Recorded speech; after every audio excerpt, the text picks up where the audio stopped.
This is the end.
This war months ago. Your people are broken, scattered, hunted, defeated by me. I wish I could tell you it was difficult, but it wasn't. We are one step ahead, always. The ring is already under our control. Soon, the auditorium as well. The Harbinger and the Banished share the same goal. We fight together to honor the will of Atriox. But without challenge, I grew weary, lost, alone. But here you now stand. This is my last fight. A true test of legends. Our story will outlive us both. Set a fire in your heart, Spartan. Bare your fangs. Fight hard. Die well.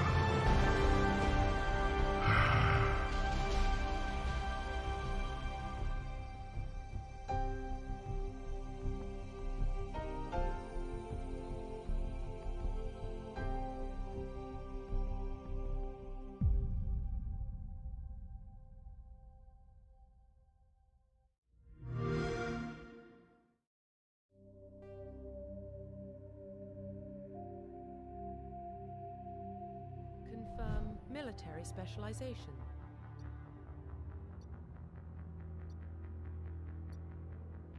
Confirm facial identification. Profile reconstruction complete.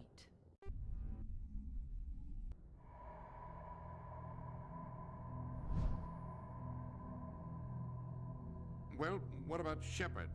Earthborn, but no record of her family. Doesn't have one. She was raised on the streets, learned to look out for herself. All stations secure for transit.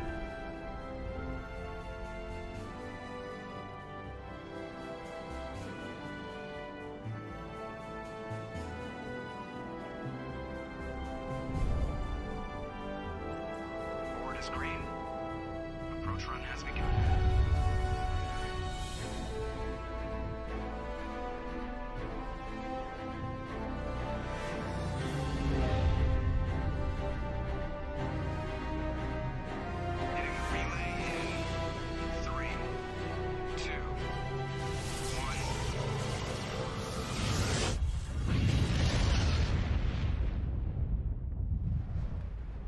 Nihlus will scout out ahead. He'll feed you status reports throughout the mission. Otherwise, I want radio silence. We've got his back, Captain. The mission's yours now, Shepard. Good luck!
Gunnery Chief Ashley Williams of the 212.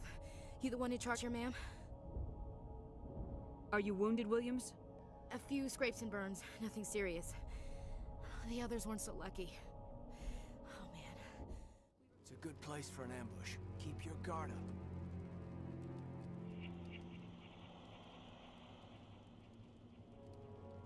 Oh, God. They're still alive. What did the Geth do to them? Humans. Thank the Maker. Hurry! Close the door before they come back. Marines held them off long enough for us to hide. They gave their lives to save us.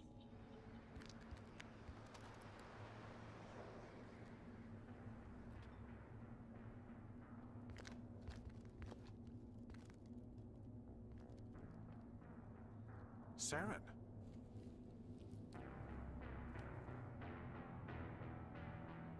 Nihlus.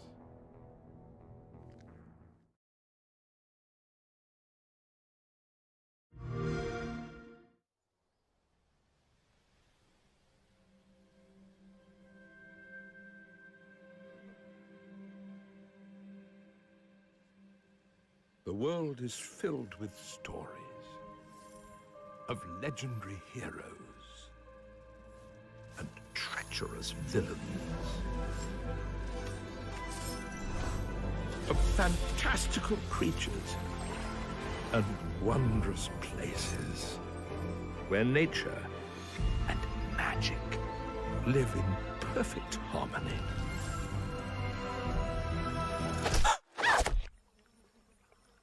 Not all stories have happy endings. But yours has yet to be written.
remember when everything changed?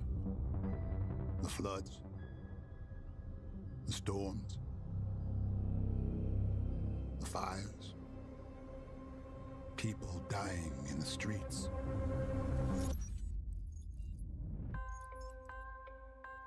The corporations gave us solutions.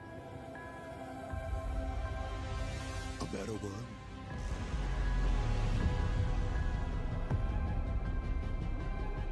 And we welcome them into our lives. But the laws of nature aren't meant to be broken. We need to know what they're hiding. Cruel world.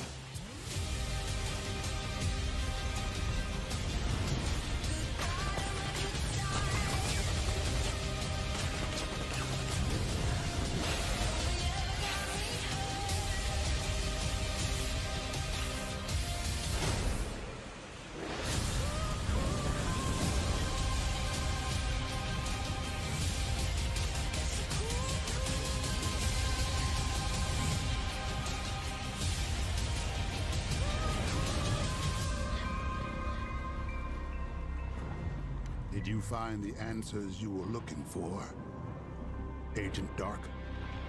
Not yet. This is just the beginning.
"2021 is perhaps the most important year in Bethesda Softworks' 35-year history. This is the first year in the publisher's existence that has not been independent. It's now owned by Microsoft. It's a move that has meant a year of more questions than answers for fans of Bethesda games, especially in regards to platform exclusivity.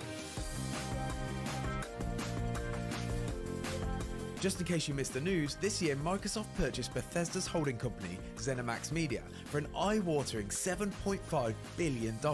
That's the sort of money that can buy dreams, and considering many are desperately dreaming of The Elder Scrolls 6, Microsoft has certainly made a savvy investment. Alongside Elder Scrolls and Fallout developer Bethesda Game Studios, Microsoft's deal also includes ZeniMax Online Studios, Machine Games, Arcane, Tango Gameworks, AlphaDog, and Roundhouse Studios. That's 8 studios to add to Xbox's already extensive lineup. It's vital to note that Bethesda has not been folded into the Xbox Game Studios and instead operates as its own company within Microsoft. Xbox boss Phil Spencer has said that Bethesda is largely set to continue working as it always has, but with Xbox and PC positioned as the best place for its games. Quite how that will pan out remains to be seen, but already we've seen a sizable chunk of the publisher's portfolio added to the Xbox Game Pass library, along with the promise of Bethesda Xbox exclusives to come. Despite all this, the last 12 months have had somewhat of a PlayStation focus for Bethesda. In the build-up to the PS5 launch, it was announced that Bethesda's next 2 major projects, Arcane's Deathloop and Tango Gameworks Ghostwire Tokyo, will be limited-time console exclusives for Sony's white and black monolith. The Microsoft deal has done nothing to change this, and so the near future of Bethesda is very much with Team Blue.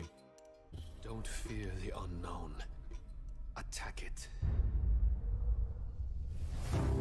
The focus would have already begun shifting to Team Green if the COVID-19 pandemic hadn't thrown a ridiculous amount of obstacles at Arcane. Lockdown conditions forced the developer to push back on Deathloop's launch twice, and each one of those delays has delayed the potential of Deathloop arriving on Xbox consoles. Thankfully, Arcane's current target of September 14th for the PlayStation 5 and PC release seems realistic.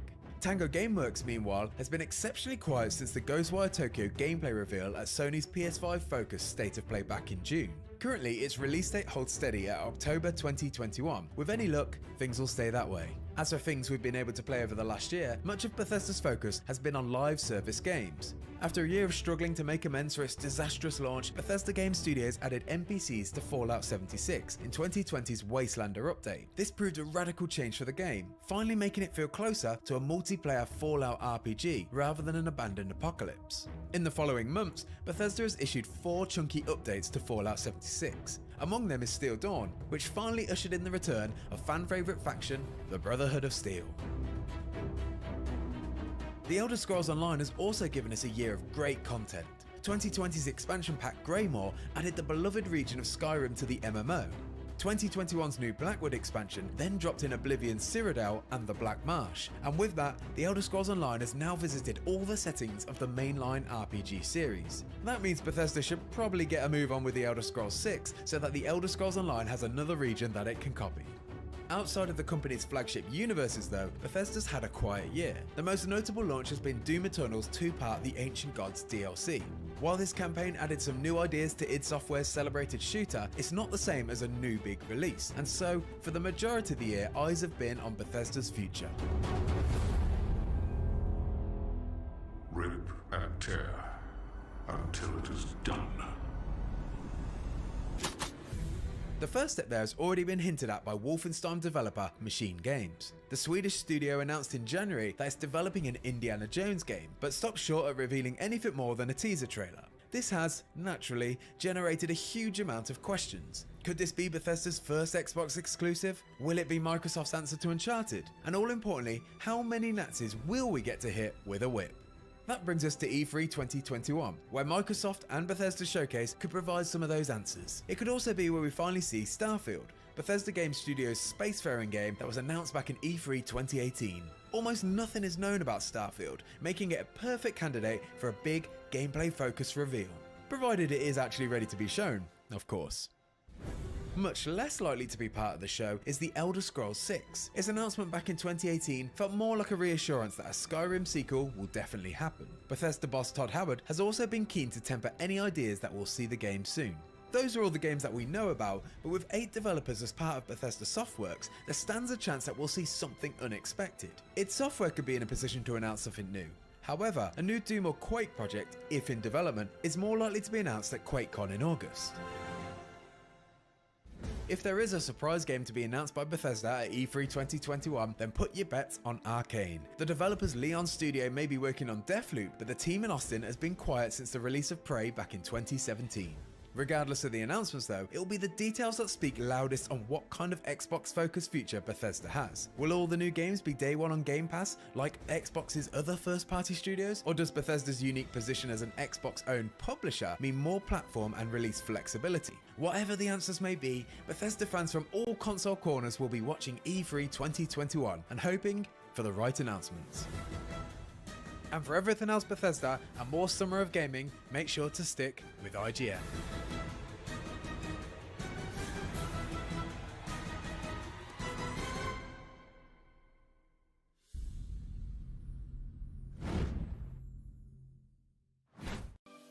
Hello everybody, June is here and it's a busy month for video games because E3 is right around the corner, but also a whole buttload of new games are on the way, so let's make this really quick because I got a whole bunch of other stuff I have to do this month. Here are June 2021's biggest game releases.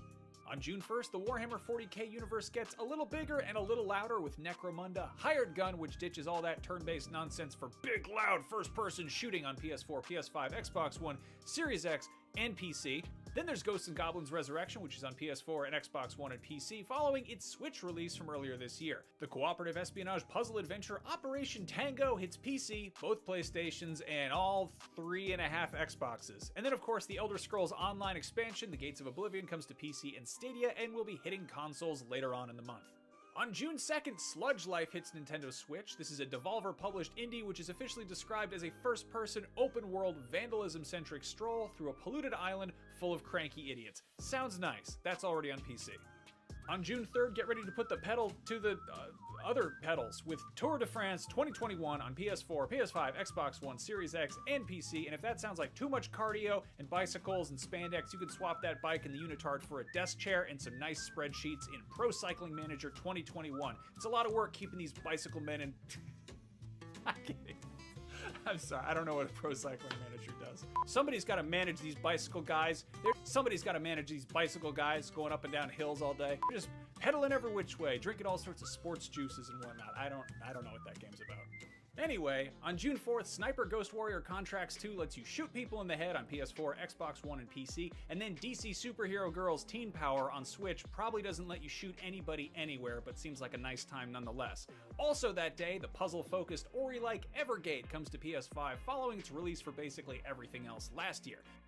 And The Last Kids on Earth and the Staff of Doom comes to PC, PS4, Xbox One, and Switch, adapting a popular young adult graphic novel series turned Netflix show that I'm just now hearing about because I'm old and out of touch. Finally, there's the deep space survival horror game The Persistence, which will persistently scare your space pants off of you on PS5 and Series X.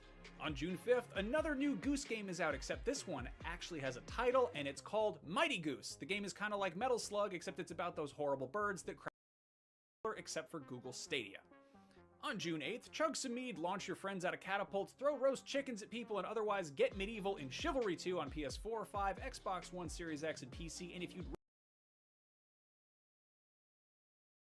rather do more serious stuff involving swords, there's always the Elder Scrolls Online, now for PS5 and Series X, with consoles also getting that Gates of Oblivion update I mentioned earlier. If that's not enough sword stuff for one day, the 8th is also the PC release of Edge of Eternity, a JRPG inspired by Final Fantasy, which is technically an FRPG because it's made by French people. If you'd prefer a JRPG actually made in Japan that isn't inspired by Final Fantasy because it is a Final Fantasy, Final Fantasy VII Remake Intergrade comes to PS5 on June 10th to hold you over until they finish remaking the rest of that damn game. I want to ride chocobos and go snowboarding already.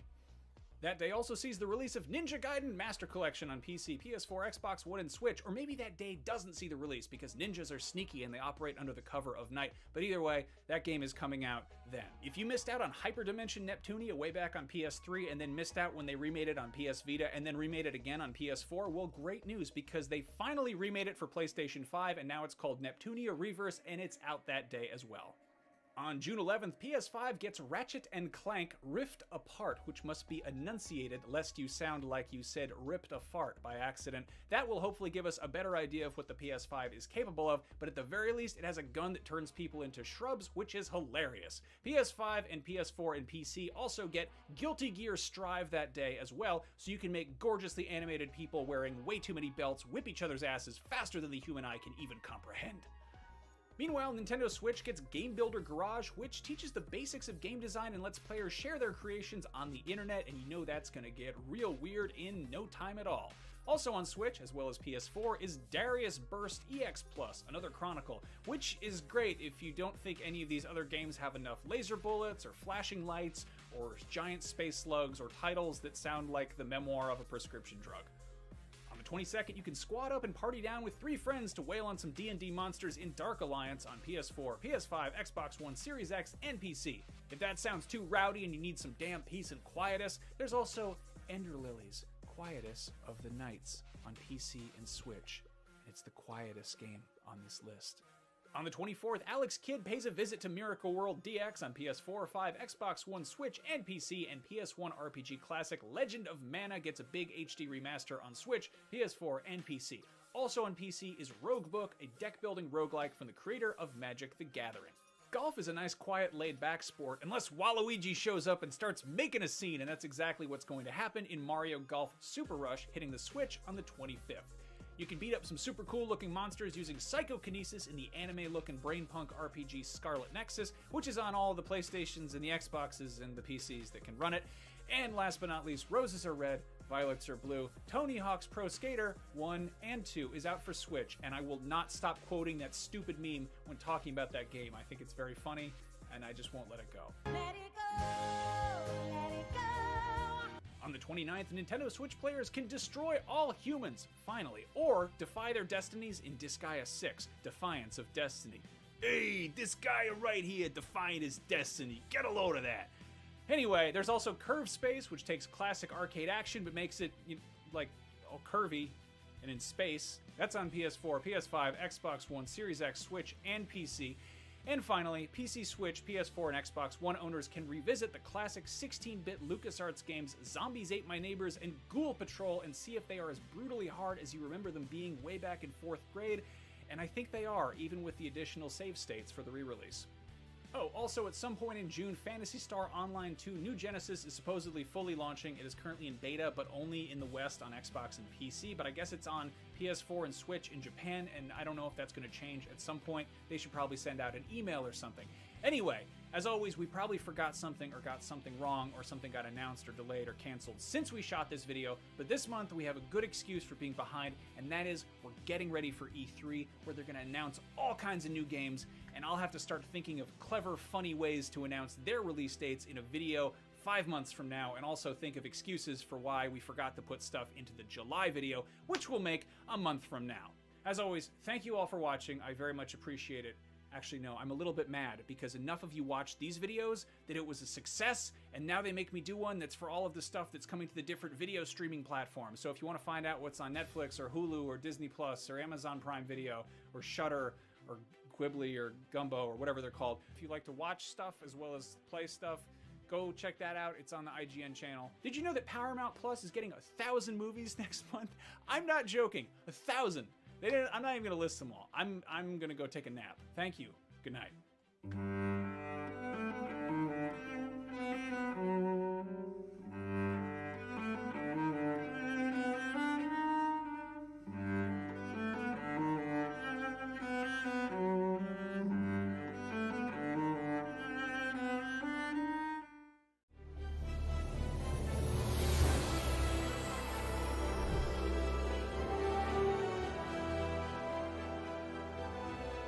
Mass Effect, released in 2007, set the bar for what players expected from RPGs during the 360 era.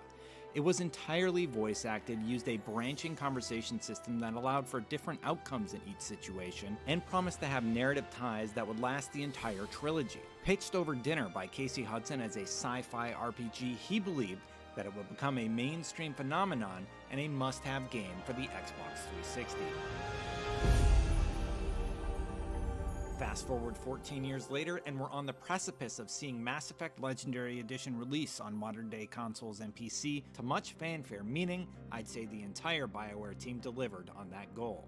We've been given early access to some footage that showcases dramatic updates to the original Mass Effect and a peek at how Mass Effect 2 and 3 will also be improved. But let's start with a closer look at the original, the one that needed the most care, to take a look at how it's been updated. Beginning with a combat sequence, we get our first look at the updated HUD, and yes, your weapons will still use a cooldown system and not thermal clips like in Mass Effect 2 and 3. In addition, the weapons use a different reticle, and there are no longer class-specific weapon restrictions that make certain guns unusable for certain classes.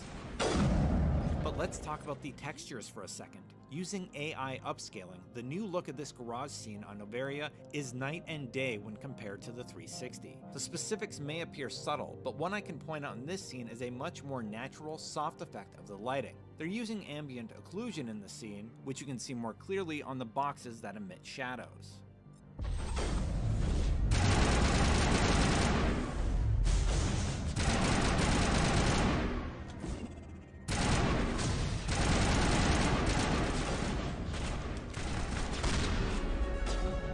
Stepping away from combat for a moment, we also got a tour of the main hub in Noveria. This footage opens with an amazing look at the new female Shepard model as she exits the elevator. The character models looked a lot better in Mass Effect 3, and with the new character model feature, you can start Mass Effect 1 as that iconic female Shepard. The lighting and camera placement is changed here too, putting you a little bit closer to the characters as they move through the levels or down elevators. The Noveria port has been heavily reworked in Legendary Edition, and you see some small elements as you exit the elevator. Couches have cushions, and the textures on the walls and concrete floors have been reworked. In the main hallway, they've added light fixtures across the entire room and even removed large pieces of geometry that previously would break up your path. Here's what BioWare's Mac Walters had to say about why the wall was removed. The wall and why the wall came down in Noveria, right? You'll see them probably more so throughout Mass Effect 1. They were really just meant for streaming occlusion, essentially sightlines, right? In large open spaces, which we had quite a few of in Mass Effect 1. Whatever the game has to render is going to start to hit your performance. So when you have a wall there, when you come off the elevator, it just means that you don't have to show the whole level and load the whole level and have everything on screen as soon as you get off the elevator. And so the art team wanted to try taking it out, and it worked great, and I think it looks awesome. When you reach the garage with the Mako inside, you'll also notice an additional lighting in the room and objects that have been completely remodeled. Even on the Mako, there's texture and dirt on the tires, and it looks a lot more rugged and used. Looking at the provided Mako footage is really interesting to me because this is one of the key areas of the original that needed work. The original Mako was floaty, bouncy, and while I can't comment on how the Mako controls now, as I haven't played it yet, we did get to see 2 driving sections. The first is directly after you leave the Noveria port, and again the new textures on the ice-covered mountain are immediately visible, but if you watch the Mako drive, you might notice some changes, like a boost feature.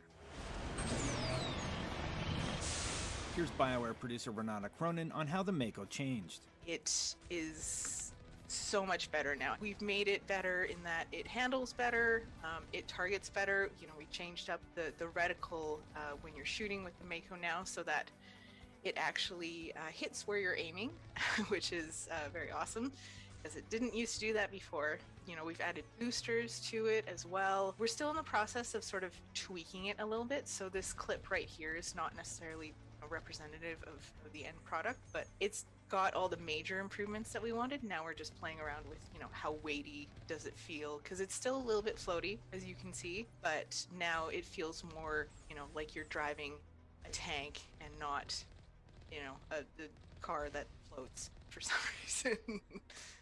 Later, we also got a peek at a Thresher Maw fight on Antibar that shows another gameplay addition. Yes, the Thresher Maw still moves around, but now with a trail so you have a clearer picture of where they're headed with each movement. That should result in fewer instant deaths. There's also a new sensory tentacle phase to the encounter, where you need to avoid the Maw and the tentacles as you battle. At the finale, you can notice the plumes of smoke have a lot more body to them also. I'm a little more hopeful about the Mako after seeing this footage. All of this is on top of massively decreased loading times provided by hardware advances like faster hard drives. This is a side-by-side shot of the original and Legendary Edition.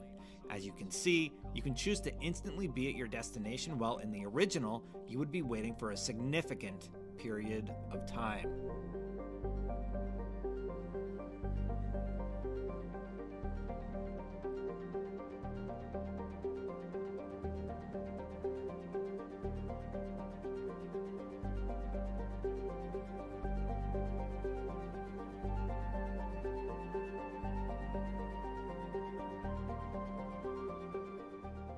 And 2 smaller but important systems we got to look at were the inventory system and character creator. So the inventory system has been reworked, and it seems you can more easily sort, dismantle, and compare your gear for you and your squad mates. This also applies to the store, which looks to give you different view options depending on what you're looking to buy and sell. The character creator, which allows you to create a character before you begin playing any of the games in the trilogy, is also drastically updated. The original benefits the most from this, and I've gone back to see how close I can get the 2007 character models to the new models, but the options just aren't comparable. There are more hairstyles, more makeup options, more skin tone options, and you're really allowed to go all out.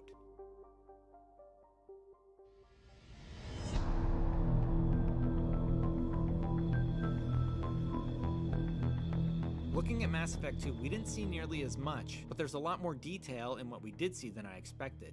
The outfits have been reworked, meaning no more orange suits, and all of the outfits available in Mass Effect 3 are now available in Mass Effect 2. And while I don't have any fish at this point in my Mass Effect 2 save, what you should really be looking at is in the new game, as there are improved reflections on the tank itself. So what we're doing there is instead of doing a screen space reflection, we're doing what's called a render to texture. So you're basically just re-rendering the world in a texture in that space. And so you have to be very careful where you can use them, because you can imagine a scenario where if you use it in the wrong space, you're basically paying twice for your rendering, right?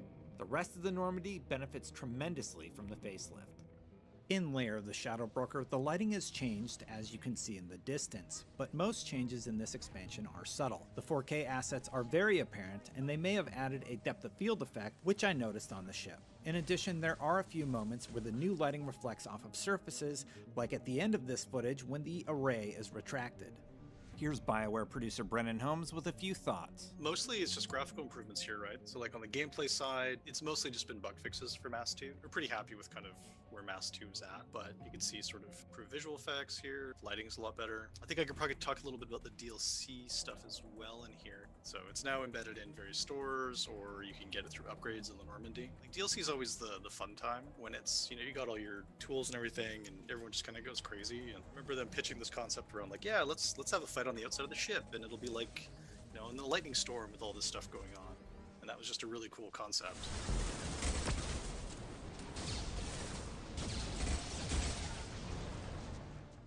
And last but certainly not least is Mass Effect 3, which does benefit from all the texture updates, character model updates, and anti-aliasing improvements. But because it was so polished at launch, I asked BioWare what players can expect for the third entry in the series. Here's what Mac Walters had to say about this already stellar entry. I think it's in the sort of global improvements where you're going to feel it in ME3. The interesting thing there is we knew that Mass Effect 1 would need the most work, but we also wanted to leave everything on the table if there were things that we really wanted to improve there. And the more we sort of dug into 3, we felt like, look, we are more at risk of taking something that was pretty damn good and making it worse, or just making a lateral move where it's different, but is it actually better? And a lot of times we just said, yeah, no, it's fine. You know, gameplay, everything is good the way it is. There were bugs, and we couldn't fix all of them, but we fixed a lot of them, sort of thing, and we would find them all throughout all 3 games, sort of thing. So I think that's another thing. And you probably would go, oh yeah, this feels less buggy. But if you were to play them side by side, you'd be like, oh, okay, yes, I see what you did there. You'd be like, oh, okay, yes, I see what you did there. Putting them all together with all of the DLC, including things like, you know, armor packs and alternate appearances and stuff like that. And when you get all of that content together, and there is less of that sort of what I would call friction in Mass Effect 1 that kind of is like, oh boy, I like it, but it's really making me work for it. It does feel like a whole experience. It together feels very obviously modernized, but it just feels more than more than some of its parts. I was already sold on playing through the series once more, and the Legendary Edition gives me the perfect opportunity. The first Mass Effect might just be my favorite game ever made because of the promise of biotic-powered gameplay, stellar storytelling unlike anything I had seen at the time, and space exploration to unique planets. I look forward to jumping back in this May.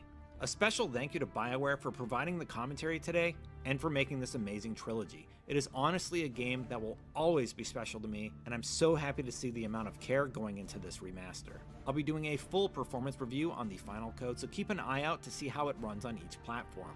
In the meantime, if you're looking for performance reviews, keep an eye on IGN Games, as myself and my colleague Michael release new episodes each week, so be sure to subscribe for more videos like this. And a personal note from me to you, thank you for watching. I just love making this series. For more on all things gaming, we've got you covered at IGN.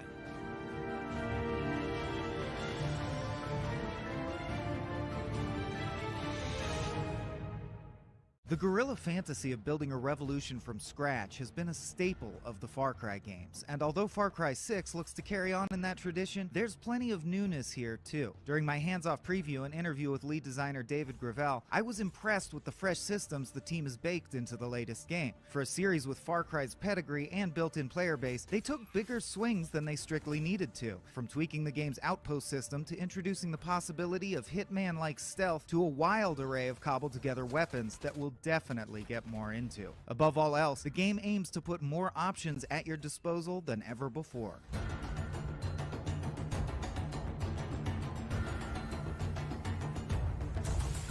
In In Far Cry 6, you'll team up with a band of revolutionaries calling themselves Libertad, working to overthrow the fascist regime of El Presidente Anton Castillo and free a Caribbean island state and Cuba-like called Yara. It's through Libertad that players learn the art of resolver, a guerrilla concept of using every resource at your disposal. The developers weren't afraid to run with that idea, to the point of sometimes taking things a little over the top, and I mean that in a good way. By scrapping together various items, you'll unlock weapons like El Pequeño, a massive minigun powered by a motorcycle engine, or a gun rigged out of an old portable CD player that blasts the Macarena while you down baddies. And let's talk Supremos, customizable super weapons you deploy from a backpack. At the preview session, they mostly showed the one that fires a barrage of rockets in all directions when you're desperate, but the game will naturally feature a number of different Supremos, including some that support a stealthy playstyle. And stealth has a new meaning in Far Cry 6 as well. There's a holstering system this time around, and in-game checkpoints the player can talk, bribe, or shoot their way through. It's now a legitimate option to blend in and lay low. Until you don't. Once the S hits the F, you'll be able to make your getaway in a slew of new ways. You could take a guerrilla path, one of Libertad's hidden corridors through the dense jungle, hop into one of your customizable rides complete with jets coming out of the exhaust, or mount your horse and disappear into the hills. Speaking of horses, Far Cry 6 seems to have taken a page out of Red Dead 2's book, adding camp activities to the bases you unlock and develop, giving players more of a reason to hang out at HQ. Animal companions are also back, with at least 2 spotted in preview footage. There's Guapo, an alligator with a taste for man flesh. Good grok. And Chorizo, an adorable little doggy used to distract enemies during stealth runs. We were also promised that FND bases, what this game calls outposts, have been varied in an attempt to refresh the time-honored Ubisoft tradition of killing some dudes and changing the color of that part of the map. That said, we didn't get to see a base takeover in action, so how much these tweaks really alter remains to be seen. But it's clear that the Far Cry 6 team have taken some risks with the formula, while maintaining the core gameplay elements they've refined over the years. Yara's unique mashup of Far Cry standard jungle environments and an aging Comunista city-state is already a bold move, and like the Yarans themselves, the dev team seem to have taken that momentum and tried their best to utilize every part of the animal. We'll see if the borderline zany combat clashes with what seems to be the fairly serious tone of the storyline, but ultimately, I'm excited to see such a well-worn franchise trying out a few new maneuvers, and I definitely left the preview session more excited for Far Cry 6. David Gravel also led the Far Cry Primal team, so he's no stranger to unique entries in the series. It looks like he's bringing the same sort of originality to this game, beefed up with the systems introduced in 5 and plenty of new ones to boot. Hopefully, it all comes together and makes for a wild, dictator-deposing ride. For more on the world of Yara, the complete written version of this preview, and everything Far Cry 6, hit up IGN. Good boy.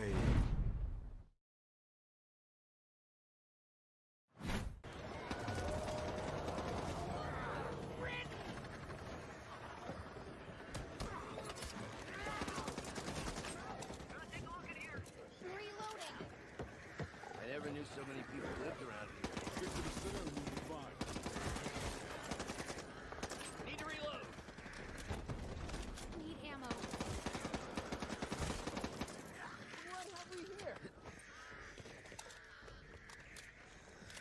Need that.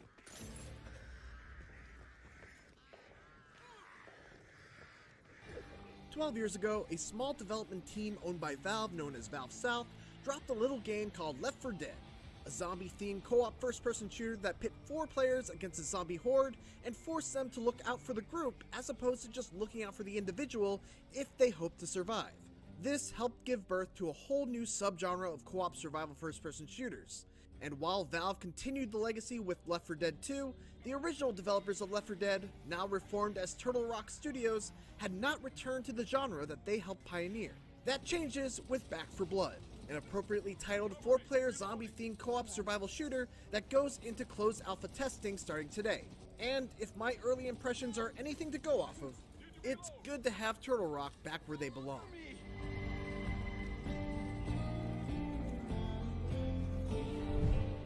So much of Back 4 Blood is directly inspired by Left 4 Dead that I think it's actually important to lead off with the areas in which it tries to be different. And nowhere is that more apparent than in its deck building system. In Back 4 Blood, you actually build a deck of cards that you take in with you to each level. These cards are broken into 4 categories: Reflex, Discipline, Brawn, and Fortune. Reflex cards typically focus on granting bonuses to speed or stamina. Discipline cards are all about efficiency, so they offer buffs that give better accuracy, better healing, more ammo, and so on. Brawn cards buff your health, damage, and resistances. And finally, Fortune cards focus on cards that give you a % chance of something happening, along with other general utility-focused boons, like the ability to have unlimited ammo on your secondary weapon, or being able to shoot while sprinting. You select 15 of these cards to build your deck, and at the beginning of every level, you'll draw 3 and pick 1 card 4 times. And those 4 cards that you choose will be your starting set of active buffs and boons that you'll take with you into the first part of the level. Every time you hit a safe room and move on to the next act, you'll be able to add another active card into the mix. On the flip side of that though are the corruption cards, played by the game's AI director. Each level begins with a selection of corruption cards that inform the players of what enemies and obstacles they can expect to face. Just like how you're able to add new active cards at the beginning of every new act, there are also new corruption cards that are added that will throw a new curveball at you. Whether it be fog that makes it harder to see faraway threats, more zombie hordes, a giant ogre that you have to fight right at the start of the act, and so on. The limited nature of the alpha prevented me from really seeing the depth of the deck system, since there's only really one level and a relatively small selection of corruption cards that can change up how the level is played, but the idea seems really promising, especially the interplay between being able to see what corruption cards are coming up and then being able to plan out with your team what active cards you want to bring in into the next act as a way to prepare. It adds another layer of teamwork and coordination, since you have to ensure that you're not doubling up on cards and have all your bases covered. Another big change to the formula is the addition of a mini shop at the beginning of each new act. Instead of being gifted with new weapons and items at a safe house, instead you're given the opportunity to choose what you want to outfit yourself with before moving on. You do this with a resource called Copper, which you can find out in the levels themselves in scarce amounts. This is actually a pretty big change, since you no longer find any sort of health or item pickups in safe rooms. It's up to you to purchase them all for yourself, and if you don't have the 500 copper to afford a first aid kit, you're gonna have to make the tough decision of whether you want to save that copper for the next act, or use what you have to load up on ammo, grenades, or whatever else you can afford. Everything else is pretty much as you'd expect of a co-op zombie survival shooter developed by the team that essentially brought the genre into existence. You'll need to stick together with your team, since there are special zombies that can incapacitate and eventually kill you if you're not assisted by a teammate. Wretches behave almost identically to boomers and will explode in a burst of bile that can attract the horde. Hawkers spit loogies at you that can slow you down and potentially lock you in place. And snitches will creep around until they're startled, at which point they'll alert the horde if not killed fast enough. And then there are the giant zombies like the ogre, which seem nearly indestructible and force my team to turn tail and run if we wanted to live to fight another day. Likewise, the one level that we got to play was also very reminiscent of Left 4 Dead in terms of its structure and objectives. In one part, we had to hold strong against a bunch of zombies while a loud gravel filler dropped enough rocks to give us a ramp to scurry up to climb over a wall, and in another, we had to blast away a propane tank and then book it across a collapsed bridge in order to escape the pursuing zombie horde attracted by the noise. And then there's also some interesting set pieces that felt completely new. Being forced to contend with a giant ogre while also trying to find a way through a cluttered tunnel was all sorts of stressful in the best kind of way. And having to split up the team to plant 2 bombs on a cruise liner while 2 others hung back and provided cover with mounted turrets was a nice climatic way to cap off the level. It's also worth mentioning that despite going through the campaign 3 times, no 2 runs ever felt the same. Obviously, the card system does a lot of that heavy lifting by changing things up every act, but on a base level, there's a ton of randomization at play in terms of enemy and item placements. Certain rooms that were completely empty on one run would be chock full of zombies on another. Doors that were once completely safe to open might now have an alarm that triggers the horde if you carelessly open them. There's just a ton of stuff happening under the hood to ensure that these levels are as replayable as they can be. Overall, my first experience with Back 4 Blood felt like just the right balance between old and familiar and new and fresh. Turtle Rock obviously knows this genre inside and out, and the ways in which they're emphasizing player choice through deck customization and vendors at the end of every act feels like a smart shift in direction that still stays true to its roots. Thanks for watching, and for more Back 4 Blood, keep it here on IGN.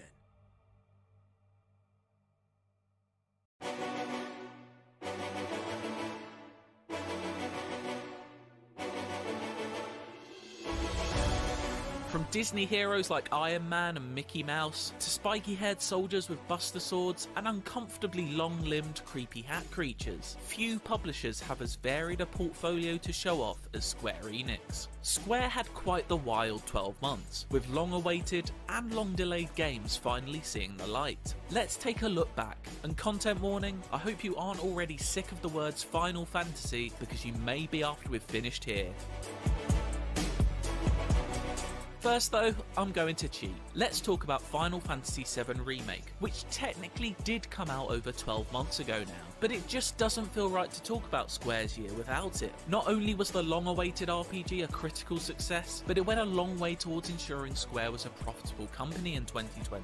In fact, it did so well that the company's releasing it again this month as Final Fantasy VII Remake Intergrade, complete with PS5 improvements and new story content centered around everyone's favourite materia thief, Yuffie. But what about the next full part of that remake? With no word on when to expect it, maybe a reveal is an outside bet for what we could see at this E3 showcase. There's plenty more Final Fantasy VII to tide us over until then though, with both the First Soldier and Ever Crisis recently revealed. The former, a mobile battle royale game, and the latter another, yes really, remake of Final Fantasy VII, this time reverting back to its traditional turn-based combat. Is that enough Final Fantasy for you? Well, Square certainly doesn't think so. Isn't that what you want? The past 12 months has seen the continued resurgence of Final Fantasy XIV Online, with more players joining the MMO than ever, an upgraded version released, plus the announcement of the Endwalker expansion coming later in 2021 that will take players to the moon. Insert, that wizard came from the moon joke here. Yes, we are almost halfway through this thing, but there's still more Final Fantasy to talk about. I did warn you. Revealed at September's PlayStation 5 event, Final Fantasy XVI looks to be bringing the series back to its more medieval fantasy roots. With little known apart from some backstory about the game's fictional setting of Valisthea, there's plenty more we'd love to find out, and this year's E3 looks like the perfect place to do that. And now for something completely different. Last summer saw the long-awaited arrival of Marvel's Avengers, which really did turn out to be a game of two halves. Crystal Dynamics' interpretations of beloved superheroes and the single-player campaign that introduced us to them was a fun, action-packed 6 to 8 hours. Sadly, its post-game, gear-chasing online component didn't really live up to billing. It's been a rocky few months since launch for Avengers, with a dwindling player base and lack of content, two major issues for any live service game. There is a potential saviour on the horizon though, in the form of Black Panther. The War for Wakanda expansion is set to drop later this year, which needs to give players enough reason to flood back in order to steady the ship. Square does at least have form here. It more than made up for a troubled start to Final Fantasy XIV's life. Let's hope the same attitude is applied here. It's not all been doom and gloom. People Can Fly's looter shooter Outriders hit the spot for many thanks to its power trip combat and addictive gear loop. People Can Fly's previously teased big expansions that will add to Outriders' story, so that's something to keep an eye out for this E3. Nier Replicant version 1.2247448713 ... showed off more unique delights from the mind of Yoko Taro with this upgraded version of the Nier Automata prequel. Bravely Default 2 gave us a beautiful RPG to play on the Nintendo Switch, and rhythm action spin-off Kingdom Hearts Melody of Memory hit all the nostalgic notes it needed to. And then there was Balan Wonderworld.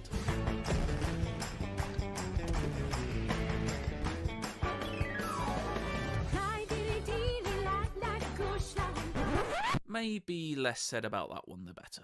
So what can we expect from Square Enix soon? We know that Life is Strange True Colors is due to come out in September, and while we've got a decent look at it recently, a reveal of this entry's spin on the series' gameplay seems like something we'll see soon. Neo: The World Ends With You, the long-awaited sequel to the 2007 action RPG The World Ends With You, is arriving as soon as July. Plus Babylon's Fall, the painterly looking epic full of trademark Platinum Games action that we've heard pretty much nothing about since this time last year. Surely it must be time to see more. Then there are the games currently scheduled for 2022. Project Athia was recently retitled as Forspoken, another game we know very little about apart from a post-apocalyptic setting and an abundance of dragons. Then there's Project Triangle Strategy, the spiritual successor to Octopath Traveler that hasn't even been given a proper title yet, but has received a full playable proof of concept demo. These are both games we'd love to know more about, but wouldn't be surprised if we don't hear anything for a while yet. So that's everything we know is going on in the world of Square Enix. But what about the reveals we can only guess at right now? It's always fun to speculate, right? So let's have a go at it. It's been a couple of years now since we've heard what Lara Croft is up to.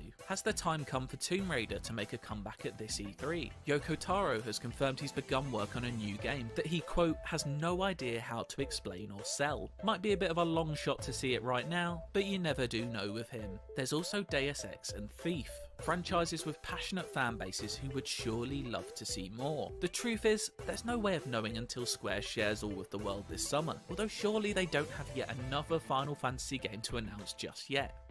Surely. One thing is for certain though, very few publishers are able to match the variety that Square Enix offers on a yearly basis, and you can more or less guarantee that that will continue.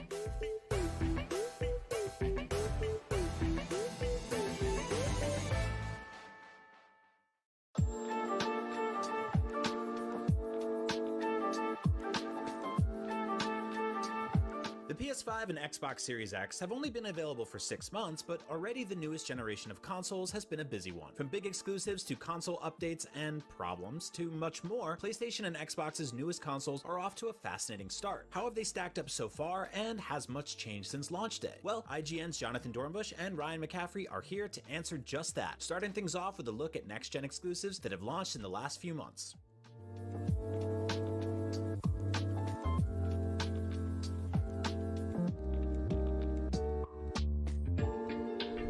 So I'd say it's been pretty quiet across the board for next-gen games since both of these consoles launched last November, but at least on Sony's side, I think like with launch day, they've been doing a little better than Xbox on the exclusive games front. We've gotten Destruction All-Stars, which launched in February, and while it definitely had a bit of a light launch, they've been adding to it and improving it and definitely supporting it since that launch day. And then of course in April, we got Returnal from Housemarque, and though there have been a lot of talk about whether or not it should have some save states in it, it definitely showed that Housemarque can make a pretty impressive third-person action game that really takes advantage of what the PS5 is doing and things like the DualSense and 3D audio. It's a really nice mix of showing off what a next-gen game can be. Sadly, still, big system-selling games remain the Achilles heel for Microsoft. We're 6 months in, and there is exactly one game that is completely exclusive to the next-gen Xbox, meaning not available on PlayStation, not available on Xbox One. That game's The Medium.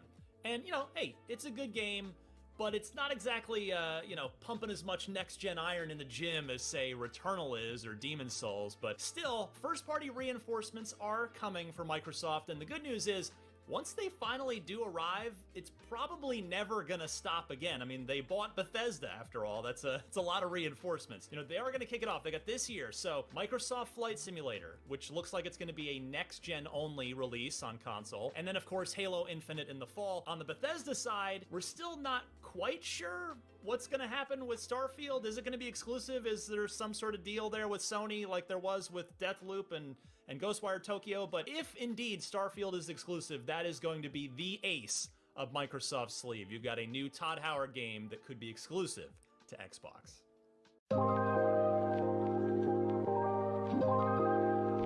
But Jonathan, one area where Microsoft obviously wins by a one-punch TKO, Mike Tyson's Punch-Out style, is game subscription services. Xbox Game Pass is so good, my friend, that it has actually stolen one of your exclusives. MLB The Show is on Game Pass on Xbox, and it used to be, of course, a complete and total Sony exclusive. So that's awesome. Other cool stuff recently, you've got the previously Switch exclusive Octopath Traveler, Destiny 2, more.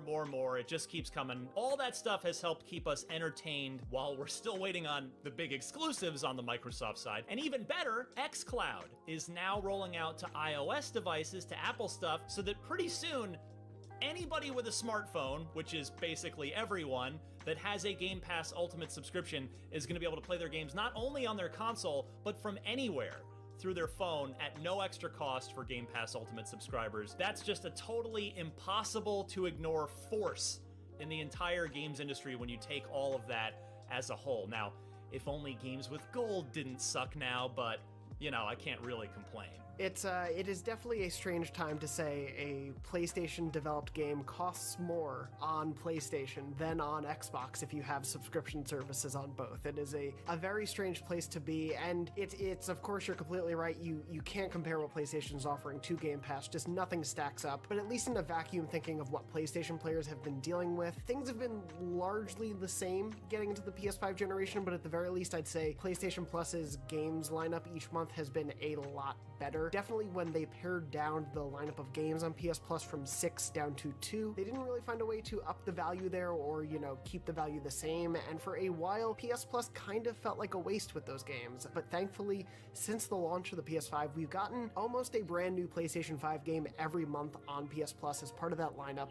Stuff like Destruction All-Stars, Bugsnax, Oddworld Soulstorm, and Maquette. Obviously, again, it does not compare to the game after game that is coming to Game Pass, but at least taken for what PS Plus was, it's nice to see them adding a little bit of value. Of course, probably the closest thing to Game Pass that PlayStation actually does offer is PlayStation Now, but they really haven't brought that service into the generation of the PS5. You can play it on PS5, but they don't allow PlayStation 5 games yet to be a part of the service, and this really came to a head when they added Borderlands 3 and Marvel's Avengers to PlayStation Now, but only the PS4 versions. It's strange, especially to be in a place where there is a subscription service that does have a library of games and does span genres that PlayStation could really be bolstering, but it just doesn't match up to what Game Pass offers, and it's becoming painfully more clear as the months go on.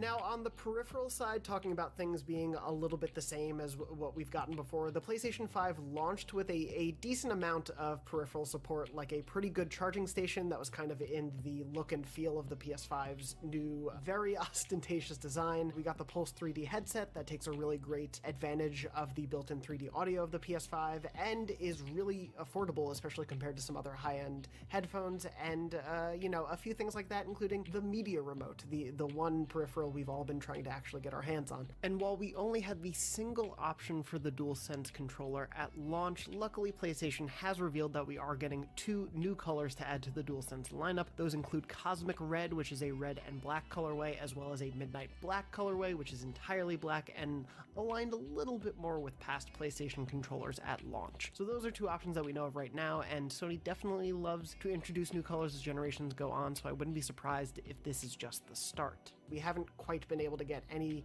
sense of what's to come other than some PlayStation VR new controllers that'll be on the horizon, but that is way down the line. At the very least, third-party headsets are compatible with the PlayStation 5, so if you're not a fan of the Pulse headset but do want to take advantage of 3D audio, there are some other options for you. Unfortunately, I think the biggest thing when it comes to PS5 and peripherals is an advantage the PlayStation is supposed to have over Xbox, but just hasn't happened yet, and that is a more accessible opportunity to get expandable storage. PlayStation has said the PS5 will be compatible with third-party drives that, as long as they match the speeds of the internal SSD, players will be able to expand that internal storage. But we don't have information about what drives those will be, from what companies, when that will be incorporated into the PlayStation 5. We're just kind of left waiting, and that's really a big problem when there are only 667 gigs of available data on the PS5 at launch. That's maybe 2 Call of Duties these days. It really doesn't stack up to being much in the long run. And so that's already a problem we're getting to 6 months in, of a lot of people having to play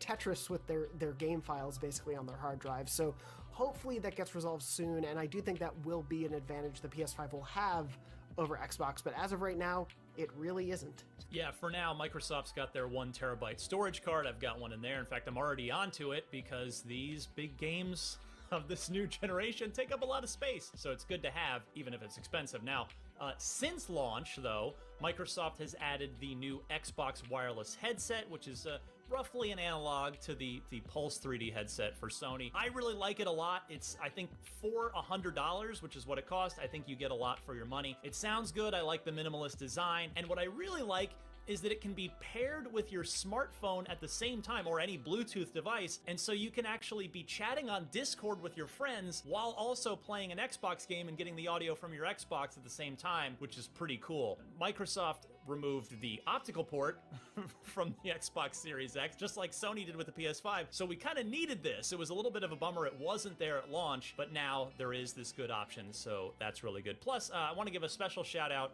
to Microsoft for pumping out a whole bunch of cool new colors since launch for their controllers. I've got the Pulse Red one right here. It's nice to have something besides just the default black, so I appreciate them for that.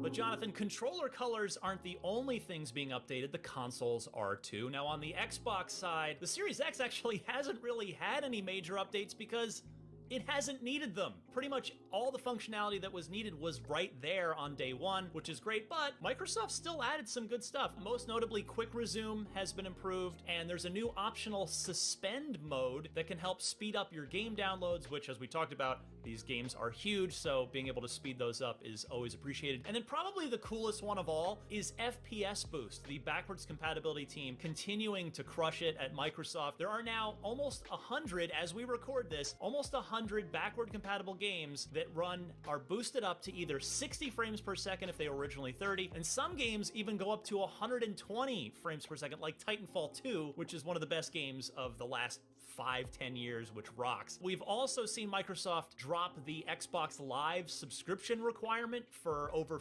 50 free-to-play games, which I do admit, that's more of a course correction than a welcome new addition, but still great. Yeah, it's always good to see advancement like that. That was definitely something that happened with PlayStation finally allowing crossplay last generation. I very much understand. Yeah, the PlayStation is in a very different place because whereas Xbox sort of unified its UI across generations and made everything very familiar for jumping into the Series X, PlayStation opted to do a brand new user interface. And while it's certainly cool to have a new nice and shiny UI to look at launch, that means some new problems come up that maybe PlayStation had fixed on the PS4 even years ago. So we're in a bit of a strange place, but we did thankfully get our first really big PS5 major software update in April, I believe it was, and with that came a few important and needed updates, such as allowing support for 120 Hz displays, and finally the ability to store PS5 games on USB expanded storage, You can't still play it off of that, but at least you can actually put PS5 games somewhere other than the internal SSD. And there were a few other added social and interface features that really helped improve things that people have been having issues with since launch. But that said, even with that update, there are still a lot of things fans are asking for. I think, especially after Returnal, we're seeing a lot of ask for some sort of quick resume analogous feature to come to PlayStation. There have been things like wanting variable refresh rate to come, the expandable storage issues I mentioned before, and of course even just small things that have popped up since launch, like people are pretty unhappy with the way trophies are presented on PlayStation 5 because it's clunkier than they were on PS4, and it didn't need to be. So there's definitely some work that's going to have to go into the PS5's UI in the months to come.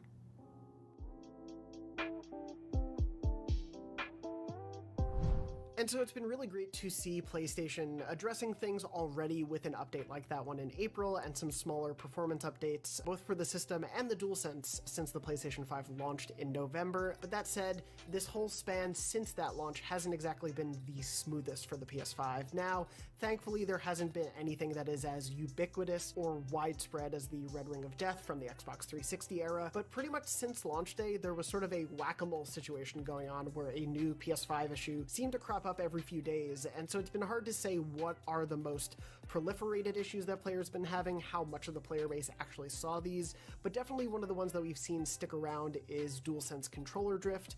We've definitely seen some stick drift there that PlayStation is now facing a class action lawsuit because of, very similarly to Nintendo with the Nintendo Switch Joy-Con drift. That said, there have been a few other issues, such as rest mode bugs and occasionally downloading the PS4 version of the game when you wanted the PS5 version, but thankfully, again, nothing has been catastrophic across the board, but it's been a sort of strange, oh, what's that new issue I'm hearing about today?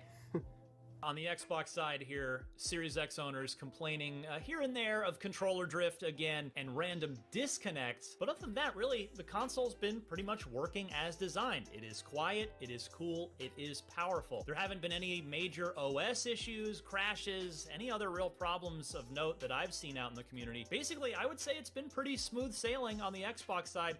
In fact, probably the best launch Microsoft could have possibly hoped for on the hardware side, outside of the very obvious and very frustrating and sadly very ongoing supply issues. And there you have it. The first 6 months of the newest console generation are behind us. Of course, there is plenty more ahead, and we'll be covering all the latest news, releases, and more on IGN as well as on our weekly show, Next Gen Console Watch. Be sure to tune in, follow along with us as the journey of the PS5 and Xbox Series X continues, and keep it locked to IGN.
I doubt you could even imagine it.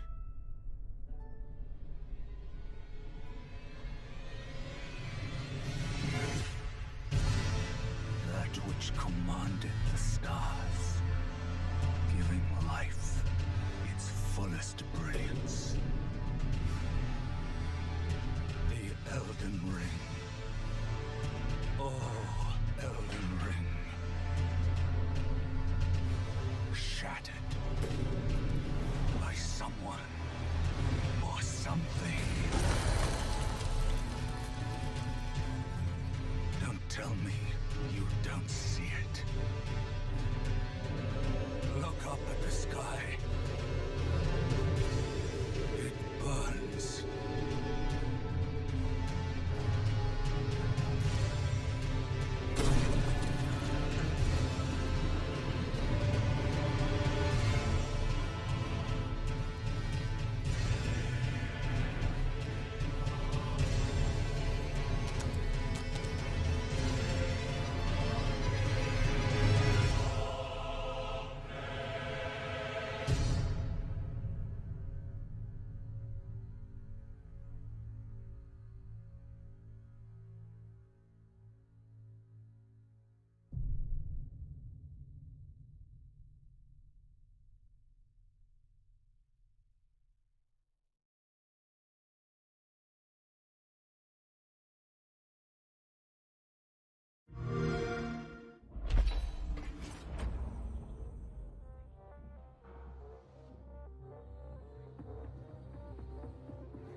The world is filled with stories of legendary heroes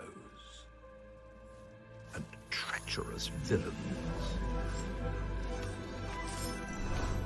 of fantastical creatures and wondrous places where nature and magic live in perfect harmony.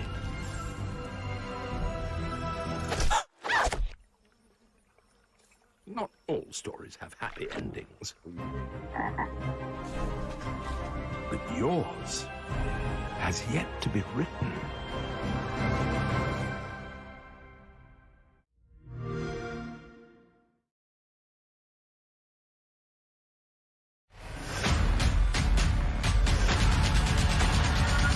IGN's Summer of Gaming has officially partnered with E3 2021 for the ultimate team-up. From direct access to the major gaming press conferences at E3 2021, with exclusive gameplay and reveals, to exciting first looks at the hottest new games, IGN's Summer of Gaming has it all.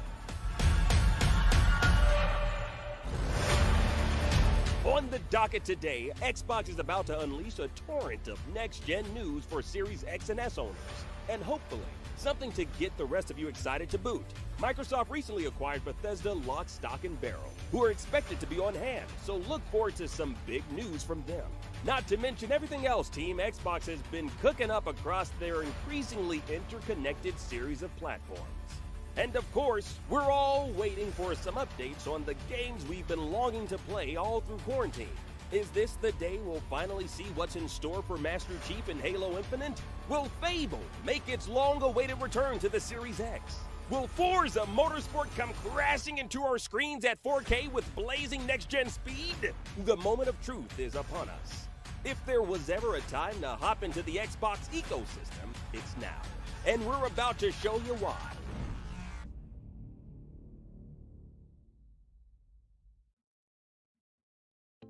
Welcome everyone to IGN's Summer of Gaming. This is the unlocked pre-show for the massive Xbox and Bethesda conference coming up in just a little while.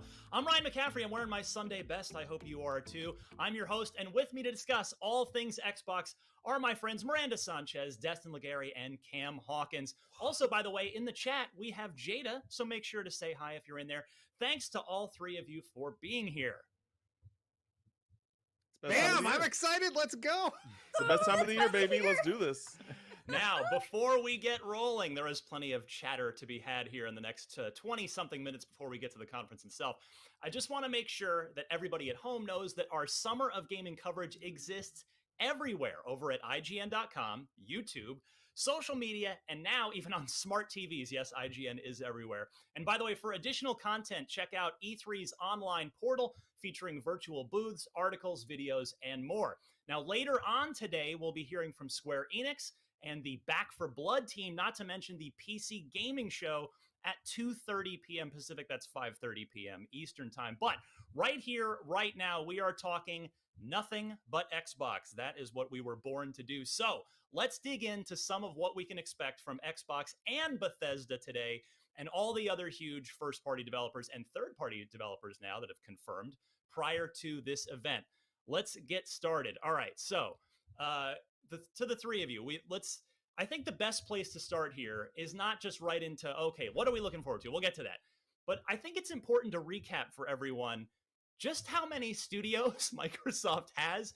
So we compiled a list before we got on the air here of all the major studios that Xbox now has and what we either know they're all doing or what we think they're all up to. So we're just going to kind of take turns here and just catch you all up real quick, just to, again, contextualize, this is how big Microsoft's first-party portfolio is. So you've got 343, of course, doing Halo Infinite. You've got Arcane doing Deathloop.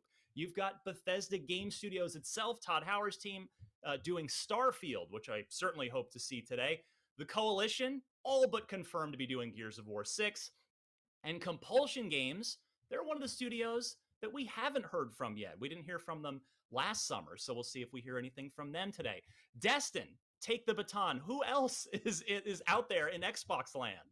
Yeah, we got Double Fine working on Psychonauts 2. The Initiative, of course, working on Perfect Dark. id Software We don't know what they're working on, but they have, Doom Eternal, In Exile. They have 2 Unreal 5 RPGs that they have been teasing, and Machine Games, Indiana Jones. Miranda, what else? All right, then we have Mojang, of course, is working on Minecraft and maybe something else. They do some side projects every now and then, but for sure and forever, Minecraft. Then we have Ninja Theory, and their currently known projects, of course, is Hellblade 2. Very excited about that. Project Mara and the Insight Project. So they've got a lot on their plate right now as well. Then we also have Obsidian Entertainment, and we currently know that they are on Avowed, and of course, ongoing with Grounded. And then we have Playground Games, which we know they're working on with Fable, finally confirmed. And then, of course, they're rumored to have another Forza Horizon on their way. So we will see what happens there. And then Cam, you want to round us out with the last few, which is there's so many. There's so many. Yeah, so we got Rare working on Everwild, along with Sea of Thieves, of course. We got Tango Gameworks working on Ghostwire Tokyo, Turn 10 working on the next Forza Motorsport, Undead Labs with State of Decay 3, and ZeniMax Online Studios with The Elder Scrolls Online. So yeah, I mean, there's your quick recap. Even that took us like 2 minutes just to get through all the studios of the known projects, or the projects we're reasonably confident about heading into this showcase. So there is a lot to get to. Now, let's talk about the games, of course, that we're most excited to see. And Destin, I think it's got to start with Halo Infinite. I mean, we know it's going to be there. It's just a question of in what capacity, what are they going to show? I would assume we'll get a release date. Destin, what do you want to see? What do you need to see from 343 and Halo Infinite today?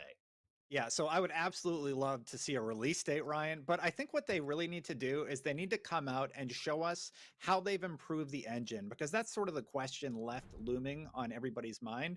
So if they come out and they show what the engine can do, just remind people that, hey, here is the Slipspace engine in action. This is what they showed when they revealed it, actually. And you can see it can do a lot. It's a very, very gorgeous piece of tech that they can utilize to really, really make Halo pop. So once they address that, though, I really hope they go into Halo multiplayer. I would love to just know more about what they're going to do with Halo. How are they going to be changing multiplayer? They've been teasing a new mode, but we don't really know much about it. So I would love to see that. Miranda? I want to see the Chief get the glory he deserves. This is Master Chief. This is a new console. They need to come out and say, this is what we've been doing. Exactly as Destin said, they need to show off what work they've put in. I think they have a great foundation. I'm really excited about what they showed us before, but now they need to come back and say, okay, we spent all this time and here are the big changes. Cam, what do you want to see from Halo today? I need to see more of the campaign. I need to see more of the single player. I think that's what 343 and Xbox need to do to sell this game. I'm not worried about the multiplayer. Halo has never had bad multiplayer. So I'm even Halo 5, didn't have a great campaign, but the multiplayer, you could argue, is the best in the series so far. Yes. So that's what I want to see. I want to see, hey, this is why you need to be excited for the campaign, because when it comes to new Halo games, the campaign is what sells the game, I think, for a lot of people. Like it is one of those first-person shooters where you expect a high-quality campaign alongside its multiplayer. That's what they need to show. That's what they need to show. Like this is Halo Infinite. Well said, my friend. Well said. I've got 2 words for what I want to see. Blood Gulch. Bring it back. It's in Fortnite, so to me that's a good sign. We'll see. All right. Now the other big ace up Microsoft's sleeve is an acquisition, that of course being Bethesda, and specifically the new Todd Howard and team game, Starfield. Miranda, will we see it today? Is it the closer? Is it the opener? Do they just come out punching with that? How much of it do you think we'll see? We have to see it, right? Like, we have to have some sort of update. Like, I feel like if Bethesda was going to do their own conference this year, Starfield would be front and center. They can't show Elder Scrolls. That's maybe forever away. So Starfield has to be it. I know with the pandemic, a lot of things have been delayed and production's been slowed down. Very understandable, but I could absolutely see them saying, hey, we're Bethesda, we like to do this thing where we show our games, and then they're out. And so that's what I'm hoping with Starfield. But I'm also hoping that it is not at the top of the show. I'm hoping it's somewhere in the middle, a good pacing, because at the end, I want them to have another surprise for us. I don't want it to be Starfield. I want more. I like it. Cam, how about you? What are you hoping for with Starfield today?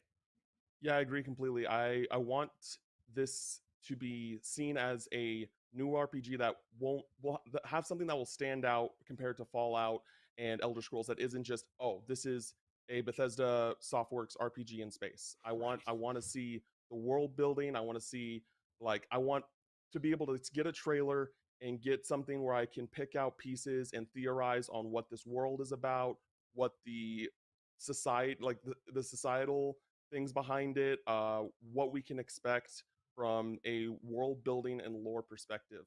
Gameplay, I would love to see. I don't know. I honestly don't know if we're going to see gameplay today, but I hope so, and I hope that it stands out as a unique RPG experience compared to other sci-fi RPGs that we know and love. Destin, you have been super excited for the very first officially announced Xbox Series X game, which is Hellblade 2. You think today's the day we finally see gameplay from that one? I don't know about Hellblade 2, but real quick on Starfield, I absolutely think we see gameplay today. They overhauled the creation engine. I am super stoked on that one. Bringing it back to Hellblade 2.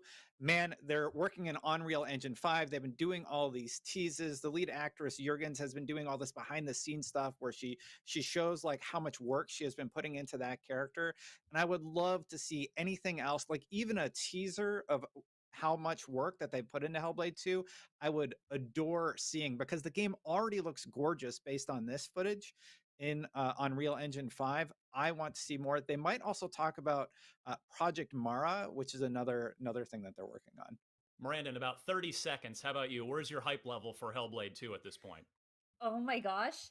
This trailer we're watching slayed me. It was so freaking good. That music, I was like, excuse me? I listened to that so many times after. I was like, I am immensely excited to see what they have for Hellblade 2. So I hope we get another like banger trailer like they did last time. Cam, 10 seconds or so. Quick Twitter-worthy thoughts of Hellblade 2. I don't think we're going to get gameplay if we get a trailer. I'm super excited, but it's on Unreal 5, so I think it's going to take some time till we see some gameplay. Yeah, that'll be interesting. I mean, Unreal 5 has just gone out to developers. We know it's still in development, and so is the game, obviously. But it seems like it is finally time to see gameplay from Hellblade 2. So I'm eager to see that. Coming up in just a minute, we'll talk about the indie games we are most excited to see, because there's a quite handful of them. In fact, I've got an exclusive preview of Tunic on IGN right now. That demo is dropping on Tuesday. So be sure to play that on your Xbox exclusively starting on Tuesday, along with a bunch of other indie game demos that are dropping on Tuesday as well. All right, we will be right back. We've got plenty more pre-show for you heading into the big Xbox event coming up right after this. IGN Summer of Gaming 2021 is presented by USAA Insurance and Army National Guard. Pursue multiple paths while you serve. Reach your greatest potential with Army National Guard. And by the Amazon original movie, The Tomorrow War, exclusively on Prime Video July 2nd. And powered by Duracell Optimum, the official battery sponsor of Summer of Gaming 2021.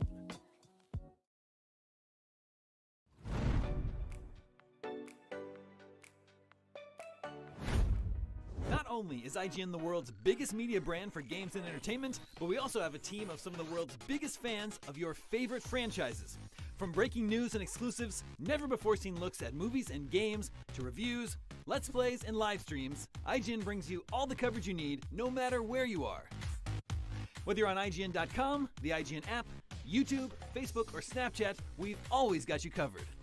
IGN, the #1 source for all games and entertainment fans worldwide. In a world with non-stop news about Marvel, DC, Star Wars, you need a show with accurate reporting, hard-hitting commentary, and me, Akeem Lawanson, host of IGN's news show, The Fix Entertainment. Whether it's the latest superhero scoop, film fiasco, or anime announcement, I'll be here covering all the breaking movie, TV, and streaming news that matters most to you. Make sure to catch The Fix Entertainment on IGN for your fix of entertainment news. Let's drop it. If you're not following IGN on social media, what are you waiting for? We're constantly updating our feeds to bring you the latest news, gameplay, custom original content, the best user-generated videos and art, memes, and a whole lot more. Be part of the conversation throughout the year. Follow IGN on Instagram, Twitter, Facebook, TikTok, and Snapchat. What's up, everyone? Sydney here to bring you a little update about the future of IGN on YouTube. We've been listening to your feedback, and it seems like some of you are more into games, while others are more interested in movies and TV. So we got to thinking about it and decided, why not both? Our main channel will still bring you all the biggest news, reviews, previews, and trailers to keep you up to speed on the most important highlights. But if you only want games content 24/7, head over to IGN Games. Movies and TV more your thing? Check out IGN Movies and TV. More channels, more of the stuff you love, more IGN.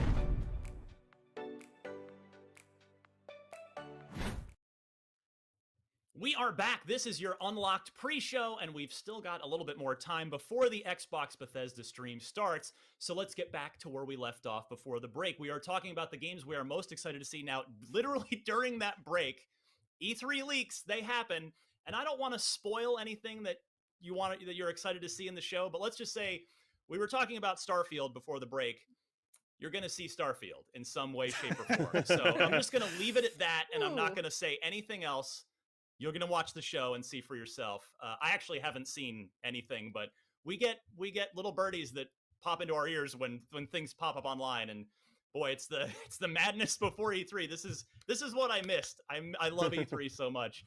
Sometimes including the leaks. It can be fun, although not if you're a publisher or developer. But anyway, the games we're most excited to see.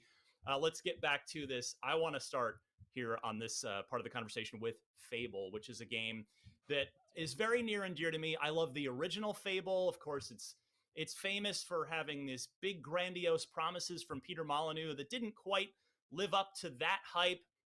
But then I would argue that Fable 2 did fulfill all of that series' potential. Fable 3 kind of went down in slightly the wrong direction, and then, well, the franchise unfortunately kind of imploded after that. But Playground Games has spun up a second team. Yes, the developers of Forza Horizon 5 are now the developers of a new Fable. And Miranda, we got that teaser as the one more thing at the end of the Xbox showcase last summer. And to me, it told me one thing, that Playground understands and gets the tone of this game. What do you think? Do you think we'll see Fable again today? No. I would love to, but I think it's going to be one of those where they said, let's confirm this because it's been a long rumored thing. Here's what we're going for, exactly confirming the tone, giving you like a nice little look at the design and like their vision for it, and then going silent until they have something big to show us. I think potentially the next big thing we'll see is gameplay. And that's what I would want to see next, right? I want to see that Playground can do a Fable game. Like, I just know them for, playing cars. It's like, all right, cool. But then can you do a Fable? Like, that's a big change. And I know we'll see some probably impressive weather systems, but I want to see what else they can do. And I think whenever they have to show it next, they have to show that as well. So, not this time. Cam, are you with Miranda on that one, or do you think that we might sneak in some little teaser of Fable gameplay here today? I'm conflicted. I love Fable. Fable, like, outside of Halo, is probably my favorite Xbox IP. I'm super excited for this reboot.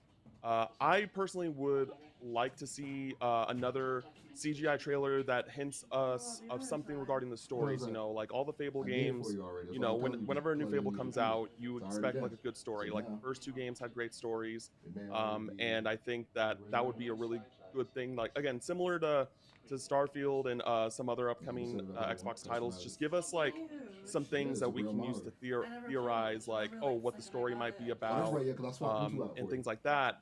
But again, what Miranda said, Playground Games, this is something very new to them, and I feel like it might be problematic for them to release something and it's not ready.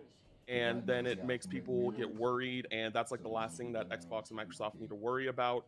So if we see it, I hope, again, it's in some sort of CGI fashion. If not, then we'll just wait till it's ready. Now, Destin, the last major first-party Xbox game to be announced was the reboot of Perfect Dark from the Initiative back at the Game Awards. What do you think about Perfect Dark's odds today? You think we'll see that again?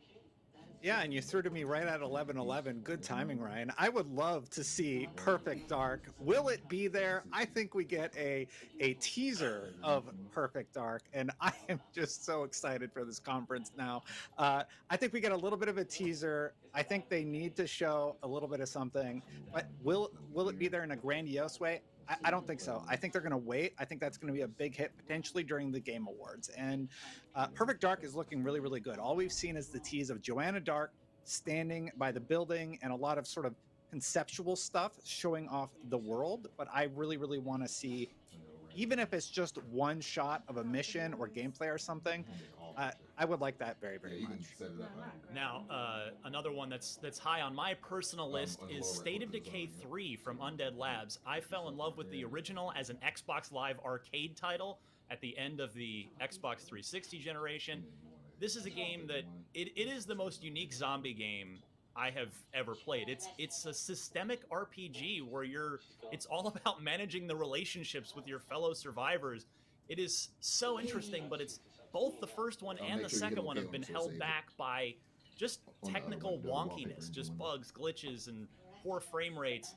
And while State of Decay 2 has been continued to be worked on, which has been great, we have an announcement for State of Decay 3. It was the shortest of CG teasers. We really can't glean anything from it yet. I am hoping that now is going to be the time. Today will be the day where we get a proper look at State of Decay 3. Now, Miranda, probably the next first-party Microsoft game to release is probably going to be Psychonauts 2. Are you looking forward to seeing that today?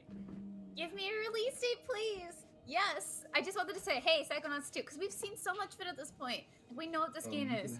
Like, hey, here's your release date. That's all. That's all I want. They just flashed on the screen, okay? We know. I think that's a thing too, right? Like when you really know what a game is, and I feel like at this point we really know what Psychonauts 2 is. I'd rather have time on the stage for other things, just to get like a fun nod in some way for the release date, and then move out of the way for everything else. Because the coffee didn't even work this morning because I was in so much pain. It just Cam, possibly one of the biggest, maybe the biggest pleasant surprise at the showcase last year was Obsidian's Avowed. This first-person. Seemingly, Fallout New Vegas-esque of Elder Scrolls-esque game from the, of course, makers of Fallout New Vegas and Obsidian. You think we see that today? And if so, what are you hoping for? I don't think we're going to see it today. I think that game is really early in its development still, and our big RPGs like what Obsidian and Bethesda make, they take time, and I think that we should just give them that time to make it. Like, we barely got anything from that first trailer. You see what it is? It just get when it's ready.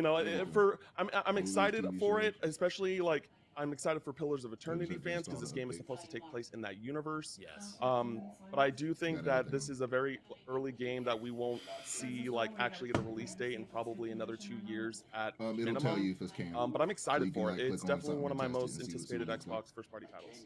Destin, in 1 minute or less, Avowed. How hyped are you for it, and are you with Cam? Do you think it's a little too early to see it again? I've seen this guy something I am tremendously hyped for Avowed. It is looking phenomenal. This teaser is just perfect. It gives you just enough of an idea about what that game is going to be.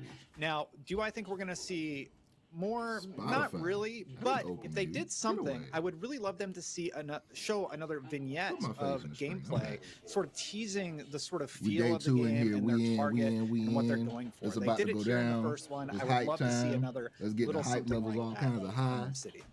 All right, well, we've got more coming up, including, of course, what you're here for, the Xbox conference, which is just a few minutes away. So stick around, and we'll be right back to talk about I've been paying attention to it the whole time. Probably or hope to Side see note, at this event. Sweet Keep Tooth it locked on right Netflix here. is kind of hard. I like it a lot. I like the Summer of design Gaming is what's going presented on. by the Army National Guard. So let's check in with our gaming guardsmen and find out what they're looking forward to in the Ubisoft Forward. So, with the Xbox and Bethesda showcase just minutes away, I'm extremely excited to see what comes out. But really, I'm just here for Elder Scrolls. My name is Sergeant Ford. I'm a former Army sniper, currently a member of the Army National Guard. I go by Campbell Evan B here in the video game world, and I am currently an esports manager for the Army National Guard. So with Elder Scrolls 6, I am most excited for just getting back and diving into that single player vibe and just kind of building my own world that I didn't quite get to experience with Elder Scrolls Online. I truly loved it, but I really just want to build my own story and kind of create my own world. And, you know, it's been so long since Skyrim came out. I believe it was 2011 when it came out, and I am dying for a new Elder Scrolls game. What are you looking forward to? Let us know in the chat. I'm Cam11B, member of the Army National Guard. You can find us both here on Twitch.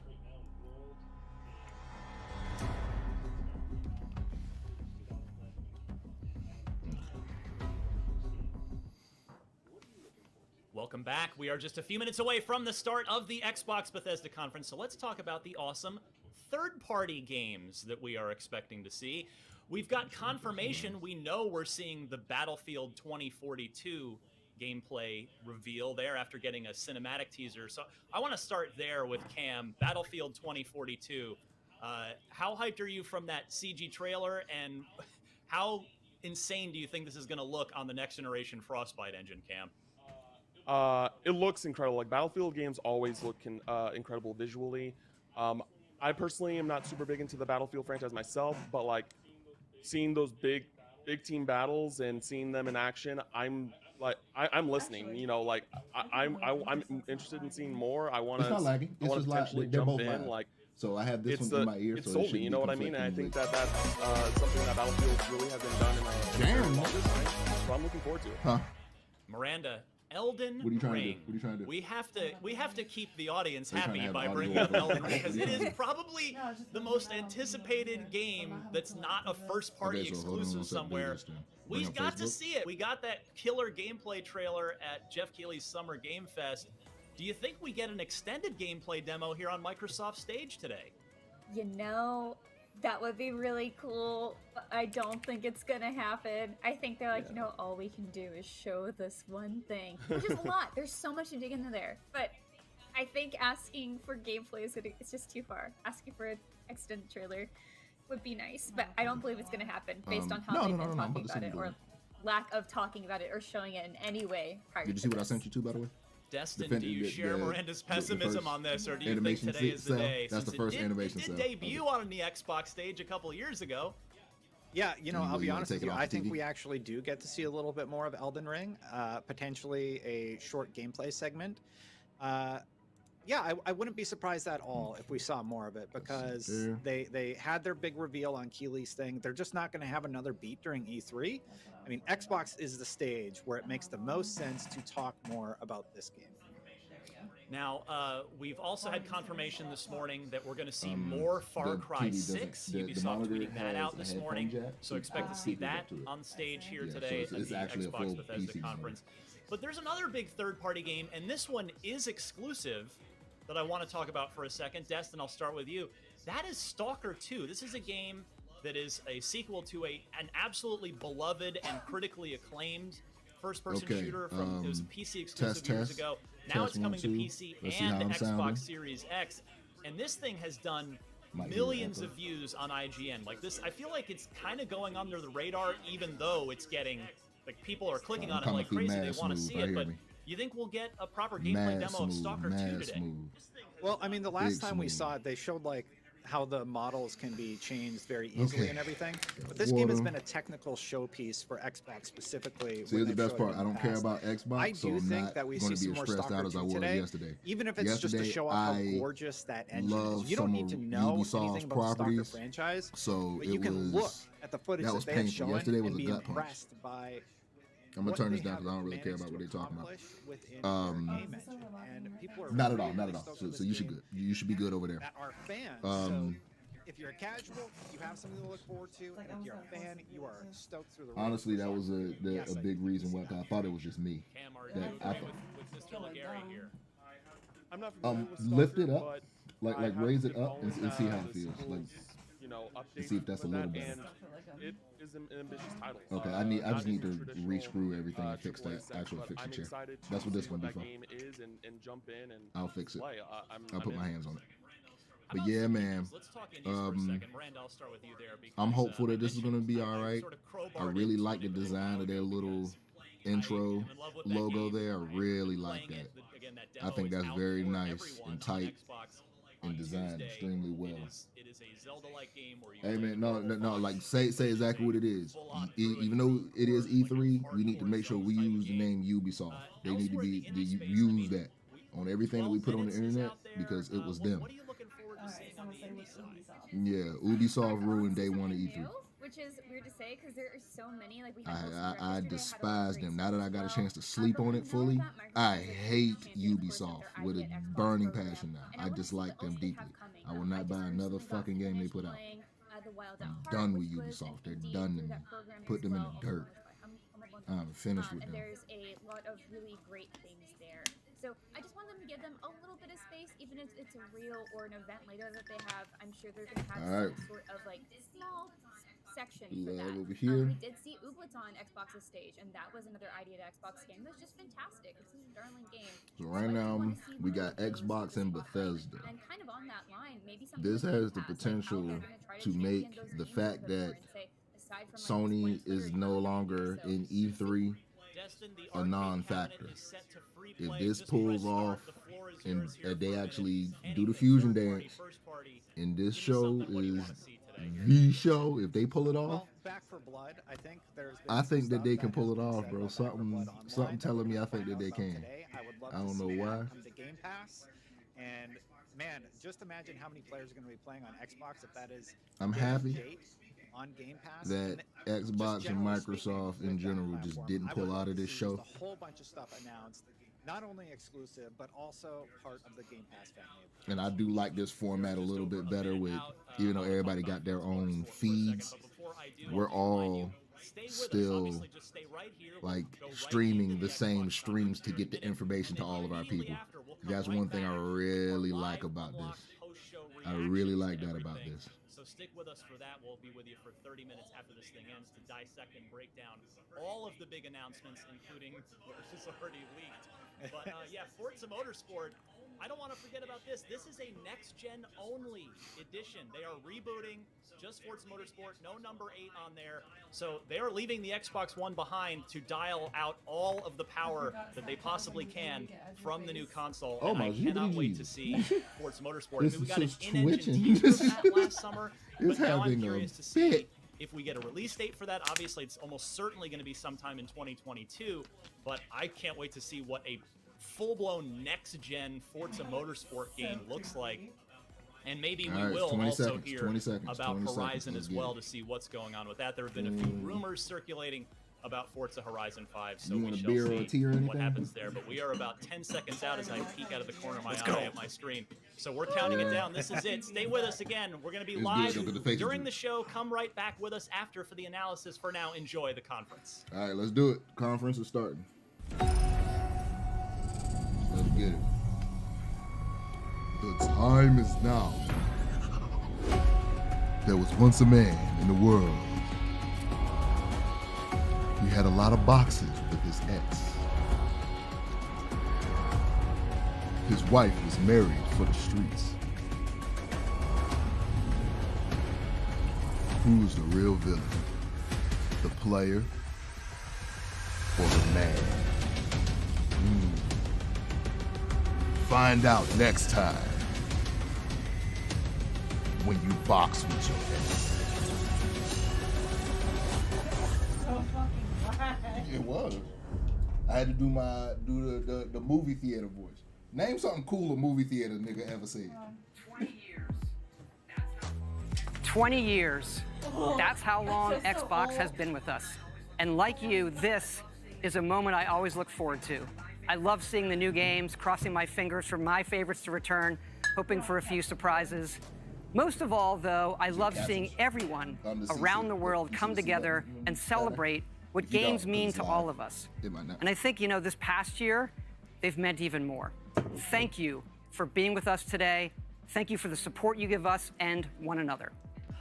Xbox is turning 20.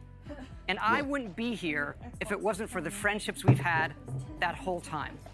At Bethesda, we believe video games do one thing better than anything else. They transport us. Through art and technology, there's real magic when you step into a new world and can make it your own. We've traveled the worlds of Elder Scrolls, of Fallout, and now, for the first time, In over 25 years, we're creating a new universe with Starfield. Oh, we're starting with Set Starfield. Hundreds Holy of shit. years in our future, it's an epic about hope, our Cool. shared humanity, and answering our greatest mystery. It's a game we've dreamt of playing. And it wasn't until now that we have the hardware, the technology, and the team who's hard at work at home to make that dream a reality. We're excited to finally share our first in-game teaser and something to look forward to. Yeah, yours is behind mine. Which is perfectly fine. Constellation Starship Frontier. We have you on scanners. Performing remote systems check. Helium-3 tanks checked. Seals are intact. We are still go. When you look at Fallout, it'll always make sense.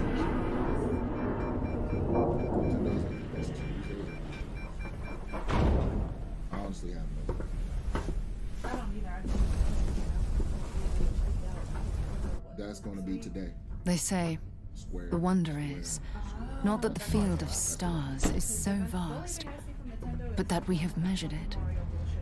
You're part of Constellation now, part of our family. What you've found, it's the key to unlocking everything. This is Starfield. We reach your constellation. This is all we've been working towards. Jemison route looks good. We've come to the beginning of humanity's final journey. Prepare for departure. Graviton loop array full check. Your space lane is clear. That's why we're here. Main engines go. Ignition. To discover what's out there. Good luck, Constellation. You are go for launch. Nice. That was nice. I like how they did that. But damn, that's a whole, like, that's next year. If that's the real release date. That was cool, though. I like how they did that.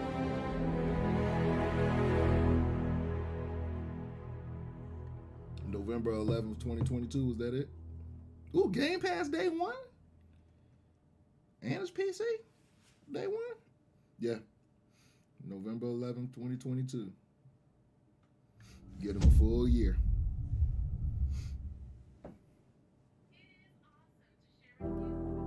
It is awesome to share with you for the very first time one of the most anticipated games in the world from Todd Howard and the team at Bethesda Game Studios. A groundbreaking game. And yes, it's exclusive. Welcome to the Xbox and Bethesda Game Showcase. I am so excited and proud to be here today celebrating games. Because although it's been an incredibly tough year, I am grateful that games have been such an important source of joy and connection. We are committed to forging the next era of gaming, conjuring worlds never before possible, unlocking play across all devices, and delivering the power of games to everyone. Everybody? And now, we get to share that quest with Bethesda, not just as partners, but as one team, united in bringing the very best games to more people everywhere. So today, we get to reveal more of what's to come. We have an amazing show, 30 titles, 27 in Xbox Game Pass, and of course, every single console title you'll see today is optimized for Xbox Series X and S, offering next-gen performance, speed, and features. We get to work with the best studios on Earth. Next is something truly riveting. The latest entry in the haunting and evocative franchise created by GSC Game World, Stalker 2. Coming first to Xbox Series consoles and PC. This will be a true next-gen experience, targeting 4K resolution and ray tracing. Let's take a look at what you'll get to play when it launches next year. Would you like some headphones too so you can listen to this with me? Mine are packed up. That's all right.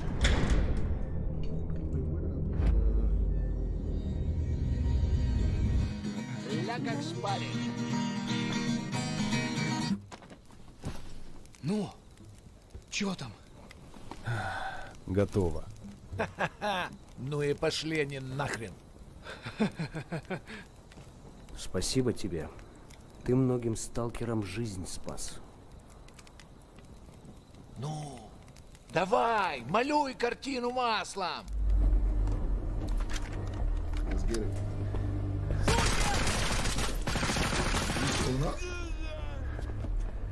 Give it to him, city? Oh.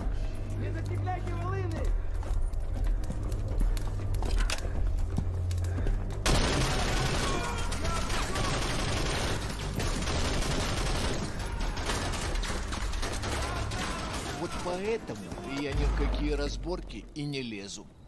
Не хочу пулю поймать. Ну, не знаю. Между аномалией и маслиной я уж лучше пулю выберу.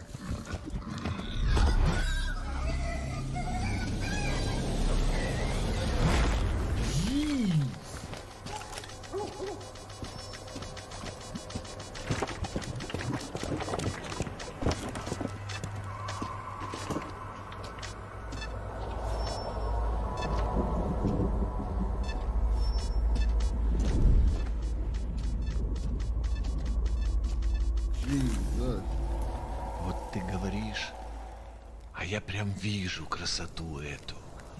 Не первый год в зоне, вроде примелькалась уже, а каждый день удивляет. Зона надоесть не может. Говорят, ты знаешь, где вход в фундамент.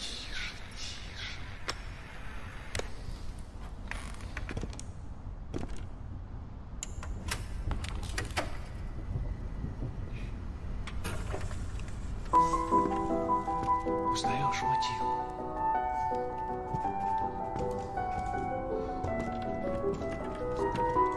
Yo, look at the floorboards as he's moving across them. The shadow. Слышал? Вот это культура! А ты одно и то же по кругу лобаешь. Сам же просишь. В Немузучилище, если что. О, месье, прошу прощения. Может, вам к ученым? Профессура.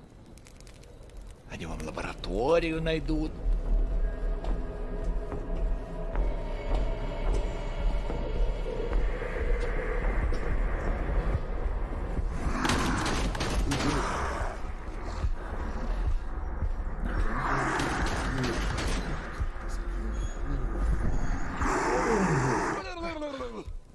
Да пошел ты. Зря ты так с друзьями. Ты же его на вылазки таскаешь.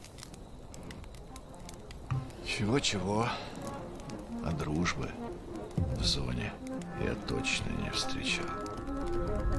Это верно. Он мучился? Нет. Это хорошо. Он этого не заслужил. А пулю заслужил. Жаль, что ты так с ним поступил. Мне тоже. Считаешь, я не думал, как обойтись без его смерти?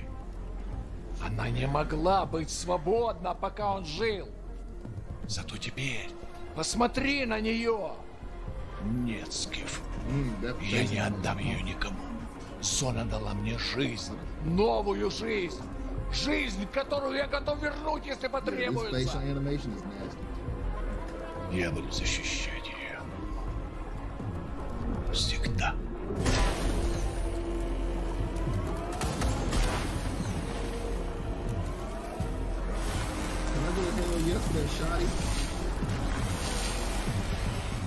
Охренеть. Похоже, пора. И куда ты теперь? В Припять. Нужно с ним поговорить. Удачной охоты, сталкер.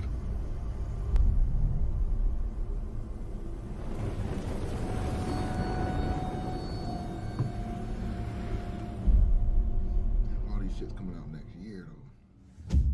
They got a hit. What's coming out like this week, nigga? Like, y'all need something now. What y'all, come on now. What y'all got this movie drop today?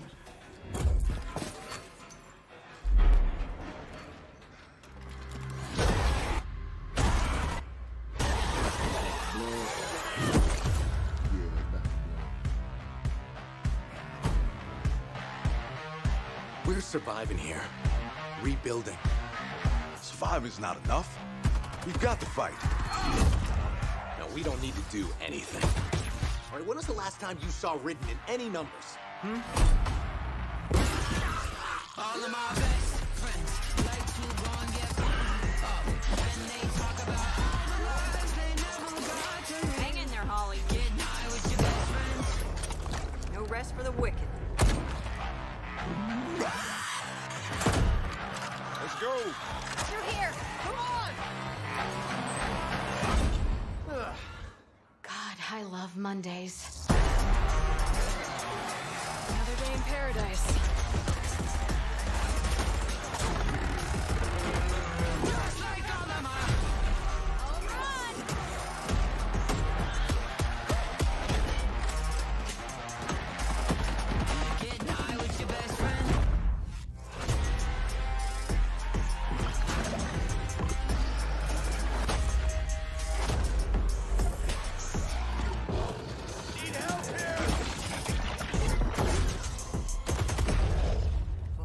Buttercups. We've got one shot.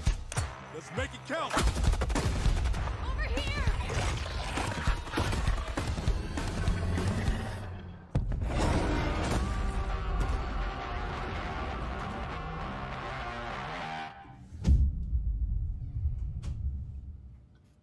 And I got that Game Pass too, boy. That shit is so nice. See, this is what I'm talking about right here. I ain't seen nobody else pop back on stage. We just announcement after announcement after announcement.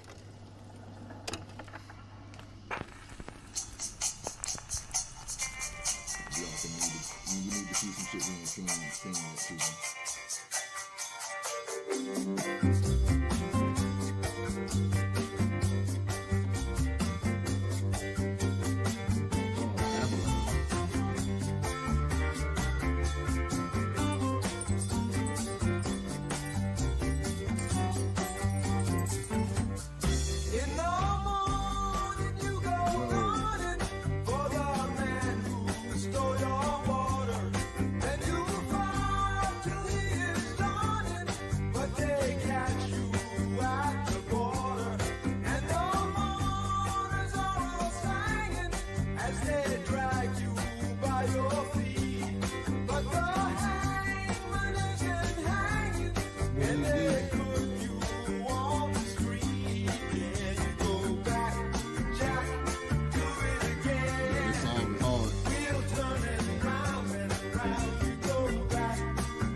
An ill wind blows from beyond the horizon.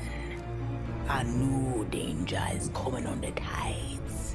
And the one who might stop this ruin, trapped for all forever in the sea of the damned. Now to save the pirate life, you must start by saving the life of one.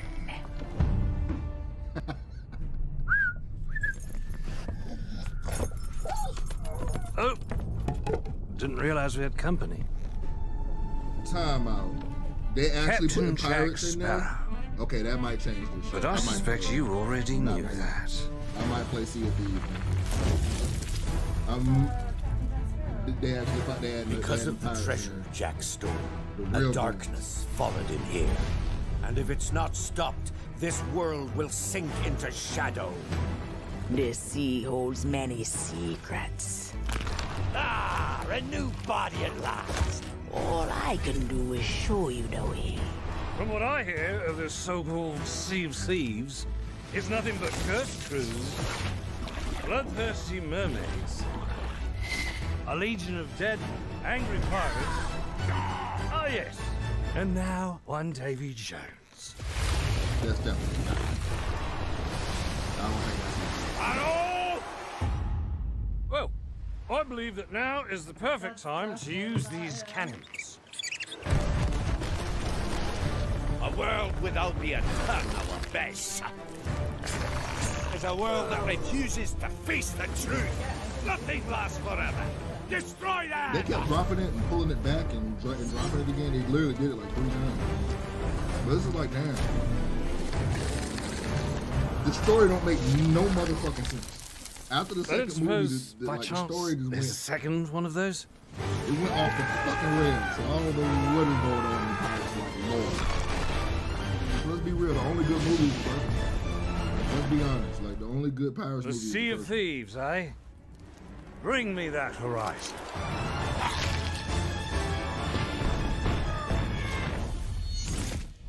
Yeah, no, I'm still good. Sea of Thieves is still not. I'm good on Sea of Thieves. It's supposed to be rare. I haven't seen Rare in a long time. That's their newest shit. That's what Rare's doing. Oh, they okay. So the rumor was true. They're about to announce Yakuza 7. The one that Anthony just got done playing. Hey, how's it going? The rumor was real. Them other rumors that I posted might have been real. Like so far, they all have been real. Reputation is everything. I'm about to actually found If a a way. Yakuza shows weakness, he's done. Time to call a friend!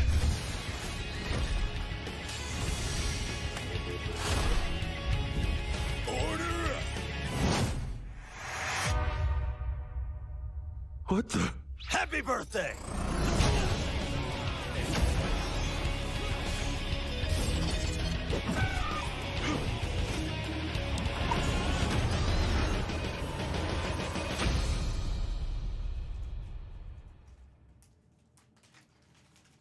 So good. I did a playthrough 1 through 7. The entirety of the Yakuza series when it came to Xbox is now available for you battle? Are we doing this now?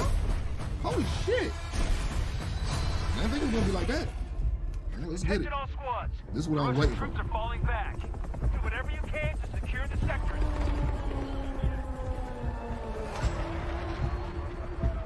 We push them back, but not far enough. Do not let them regroup.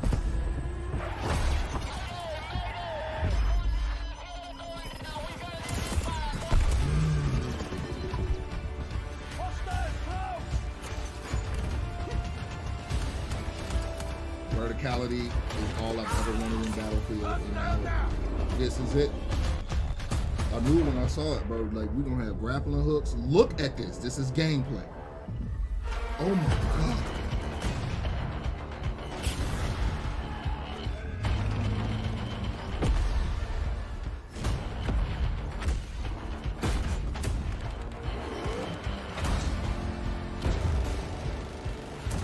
Holy shit.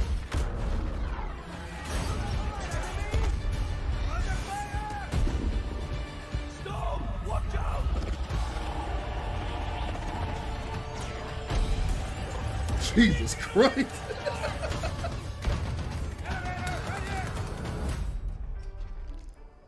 Yes, okay. So this is like Crisis. It's just like Crisis in real time.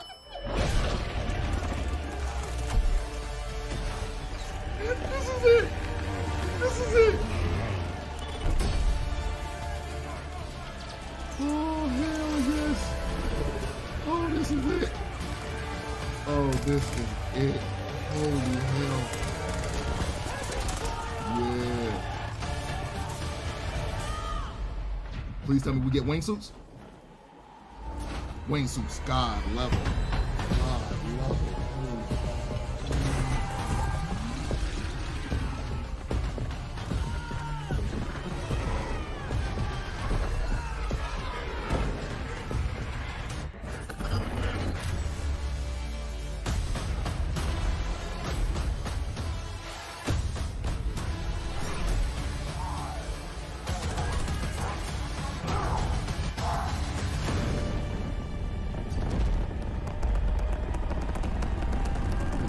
this gameplay now. This trailer's better than the original one, boy. We win this. We win this. Let's go. Yeah. Yeah. Yeah. Hell yeah. Hell yes. Hell yes. So, how's your day? Oh, you know. I have something to share. When is this, my birthday? Oh, James? Having a baby. Police, you're under arrest for your father's murder 8 years ago. Oh, this one, I remember seeing this, the 12 minutes game. I mean, all this Figure out time. what really happened. Never have told you. I'm out of patience. What? This is I know I've seen this a crazy. lot, but I love you. Yeah, man, we win in I've this. seen this a lot Let me too, get chat up. back at you. Yeah, that 12 minutes. I wanted to see this. Cool. Cool, cool, cool, cool.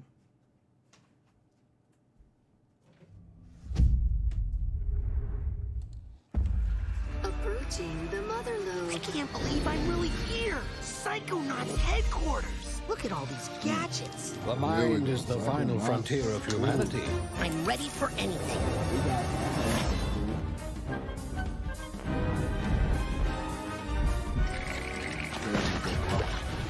Still very playable right now. That's something you can play very soon. Time for justice! Still got AMD. The fate of the free-thinking world is in your hands. I'm afraid that means the dead letter office for you. The mission is falling apart. A psychonaut must always remember how to roll with it.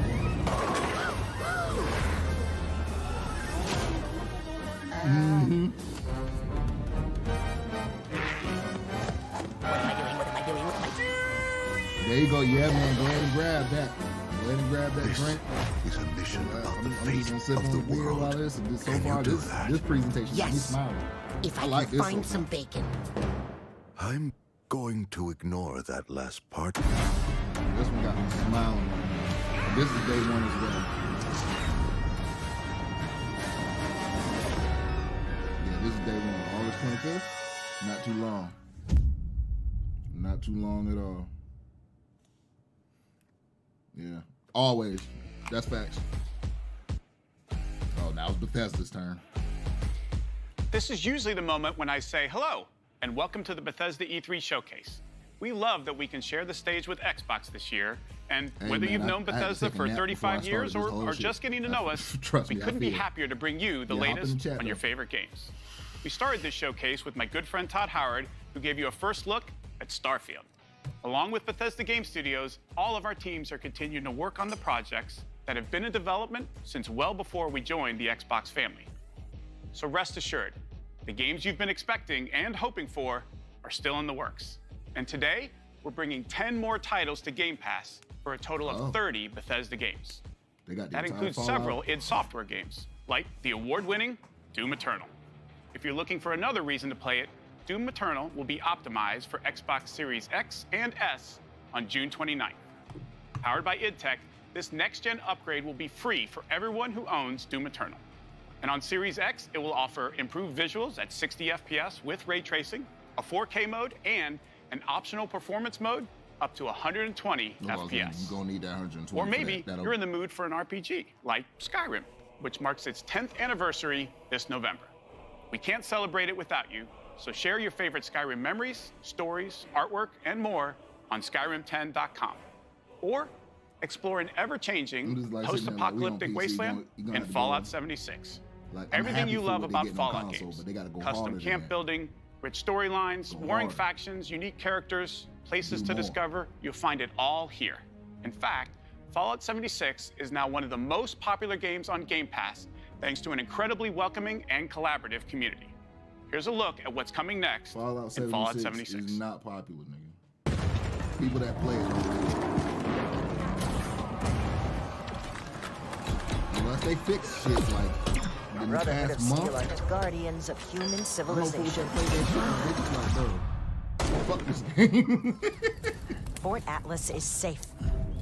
Unless they It fix it came at a now. great cost. The Brotherhood must stand united. The super mutant threat takes priority. This proves more than anything the need for our justice. You are splitting our forces, Shin. The most important thing is finding everyone that has gone missing and returning them home. So it comes to this. I thought you understood what that insignia meant. You are no paladin of the Brotherhood.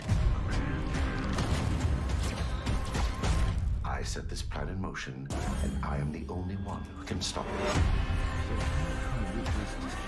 The Brotherhood of Steel must protect the future of Appalachia and of the world.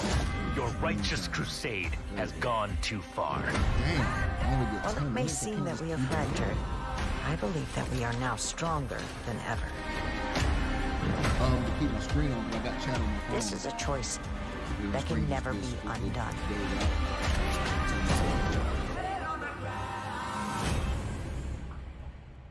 Yeah, I don't give a fuck about this at all. I'm sorry. Like, I know that they like trying to keep Fallout 76 alive, but What the what's hell the next was single that? player Fallout? I don't need no multiplayer Fallout. Expedition Squad Delta, report. Over. What's next? Squad Delta, what's going on out there? New Wolfenstein? Come on. This is funny. I know you can hear me. It's about time for a new Wolfenstein.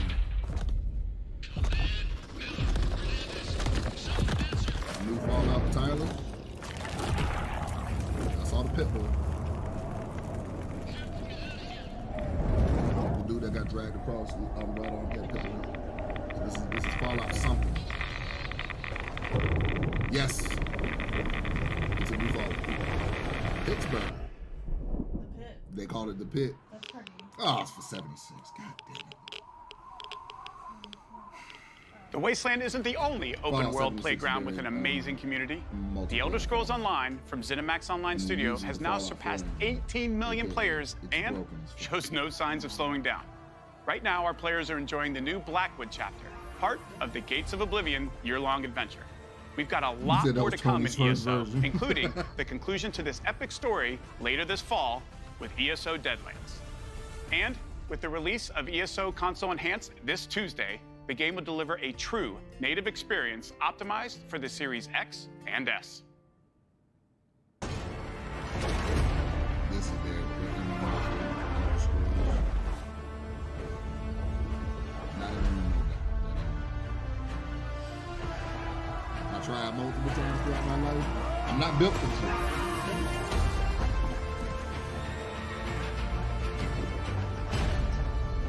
And I put about 10 hours on Final Fantasy 14. Yeah, is it 14? I don't even know. Well, I got the PlayStation for free, so I got you a free month to play. I paid for mine. I ain't touching it. I wanted to play it, but I just didn't touch it. But it was the thing, like I didn't feel compelled to go back to it because I had so many other games to play. Resident Evil came out. Biomutant came out, so many games came out. VR, like this, is just not, ain't no time slot for MMO. And plus, I don't like playing with other people, having to rely on other people to finish it. No, I'm good on that. I don't want to have to squad up to unlock something. It's a new world with new rules. Nothing is off the table. Winning this battle will take a new breed of fighter. Wait.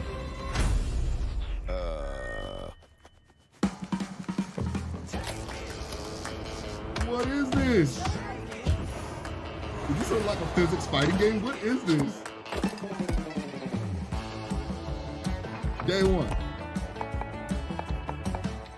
Now this I fuck with. Fuzzy fighter. Yeah, it had like that physics base. But that was physics. That was one of the first physics based like that. Yeah, this looks like that. Stuffed animals for Fall Guys. What is this? But you're actually fighting each other, legit. No, I need this. This is day one. Day one. This is day one. Yes.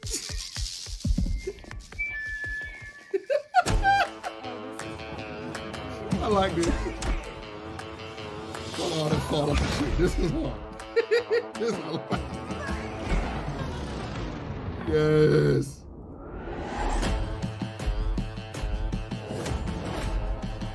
What is it called? I need this. And when is it coming out? Party Animals. Okay. I'm gonna keep my eye on that. Play it day one. With the Game Pass. I got my Game Pass locked in for the next 3 years. So all of these shit. Yeah. Everybody said it was Game of the Year of 2020. I'm gonna be real with you. I still ain't beat Shovel Knight, so I'm not gonna be switching back. I ain't beat the whole pack yet. I got 2 more stories to beat. And plus, I stand with Kratos, so I told you nobody gets out of I would never play as the devil. Try and stop me. I was good as devil. I killed the devil.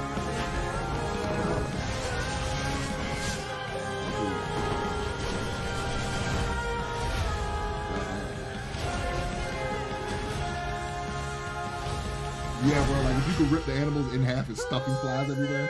Yes, bro. Yes. And they bringing Hades to the Game Pass, so that's gonna make that free, and they're gonna get some stuff. But I'm good on Hades. I'm good on Hades. They can have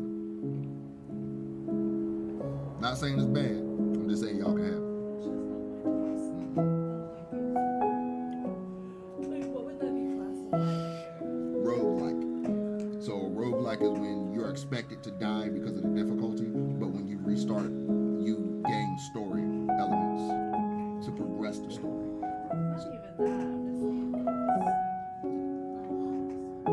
That's the genre of game that it is. It's called roguelikes. Would they be indie or something?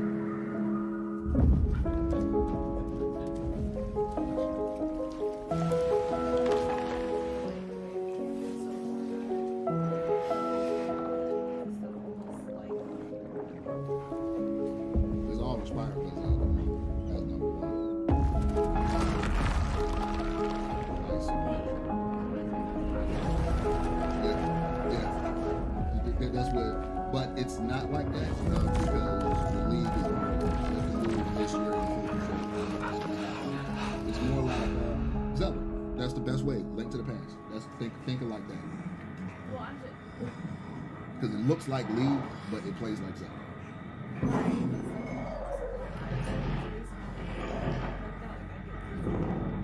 And that's why PC make it so good, because you know what helps with that? Frame rate. That's what helps with that. Having higher frame rates will help be able to pay attention to everything that's going on. When you're on console, you get them frame drops and shit chop. But games like that gonna run good even on Switch. This holiday marks the 20th anniversary of Xbox. It's not intense. And the 20th anniversary of Halo. To our millions of passionate fans, thank you. We wouldn't be here without all of you. That told me everything I need to know about what's Our going goal on with Halo right now. has always been to bring players together. And for the first time, we're thrilled to offer our entire multiplayer experience to all players across Xbox and PC with no barriers. No, right before COVID. Halo Infinite multiplayer will be free to play and invite more of you than ever before to become a Spartan hero. I'm excited to be here with Joseph Staten, the creative director of Halo Infinite. From helping craft the original Halo Combat Evolved to leading the fan favorite Halo 3 ODST, Joseph is a Halo visionary. It is so great to have him back with Halo. Thank you, Bonnie. And hey, everybody. For us, and I hope many of you, Halo has always been about heroism and wonder, about fighting to keep humanity safe against impossible odds in a beautiful and mysterious sci-fi world. This is just one part of the Zeta Halo ring, the largest, most wide-open environment we've ever built, and we can't wait for you to explore it. Halo 3 was, Halo ODST was trash, but at least it was still Bungie. Because Halo 3 ODST has some hard multiplayer. The heart of Halo is Spartan 117, the Master Chief. In the next chapter of the Chief's story, you'll face his greatest challenge yet. But they're not alone in the fight. She did lie like a Oh, the main batteries are shut down. We're stuck out here. But I will tell you this. If they got anybody from the Halo Reach team back, this would be a whole different situation. But I will say this, these animations are beautiful. Especially for Master Chief. Against an entire army. What can you do on your own? I told you. You asking too many questions. So I see. Bro, you can't fuck with this man. Bro, look at this dude.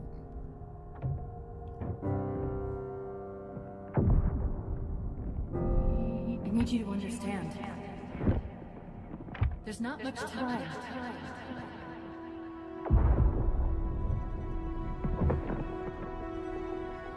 If you knew how you were going to die, Bro, please tell me that this is gameplay integrated somehow.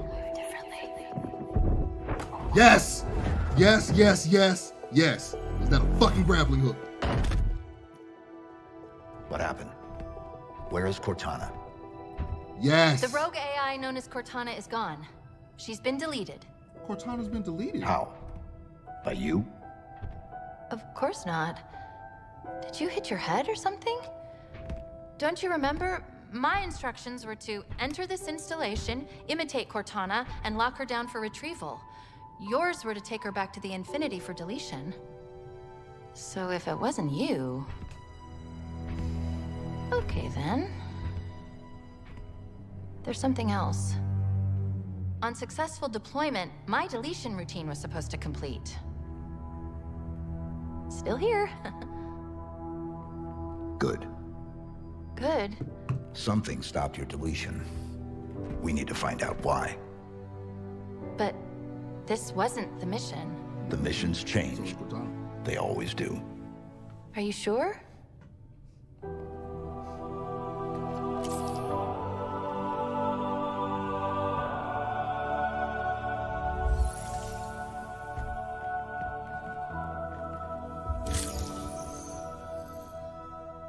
Of course, you can't have a Halo game without multiplayer. And on Xbox Series X, you'll be able to enjoy Infinite's multiplayer action at up to 120 frames per second. Finally, I'm very happy to announce that Halo Infinite's first free-to-play multiplayer season and Infinite's story-driven campaign will launch together this holiday. A new day is upon us. Okay. A new generation built to fight. Together, we are unstoppable. Are you ready?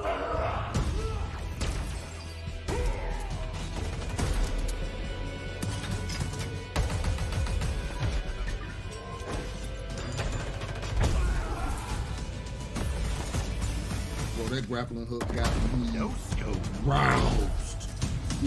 Shit. Listen to me, you don't get it. Halo's movement always kind of annoyed me because that whenever you jump, and you so floaty. Yeah, there go the voice. Bro, this is gonna be on PC. I'm not playing this on console. Fuck that. Hello. No sir. Some damage. This is PC all the way. Nope. It's all gonna be on Steam, bro. This is gonna be on Steam. No. The announcer is godlike. Return it to base. The announcer's godlike. The movement look godlike.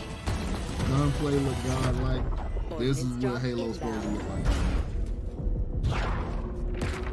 That Master Chief Collection ain't it. The single player cool, but that multiplayer is not it. This look good. The flag is ours. This look good. Please call at your earliest Haul convenience. Let's eat. Yes.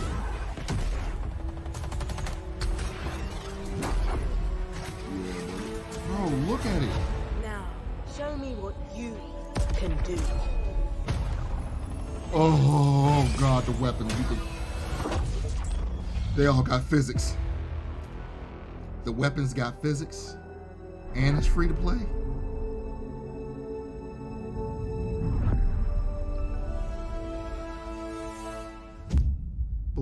because I'm gonna be all up in that. I don't like MMOs, but I like regular multiplayer. We're putting things through people from long range. That right there. Evil has survived. That's stupid lit. The That's dark stupid figure lit. wanders in the east. I like what they're doing. He must be stopped.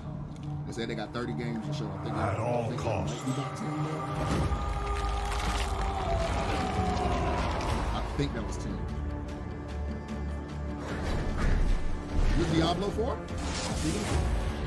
Yes, Diablo. It's the new Diablo. Let's get it. Or is this a Diablo remake? This is the Diablo remake.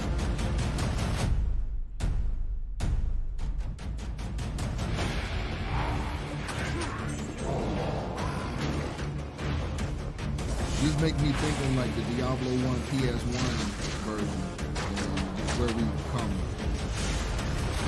Or this might be 2. It'll be hard to put 1 and 2. Oh, you can play in the original graphics. Holy shit! You see that shit? How I look the original.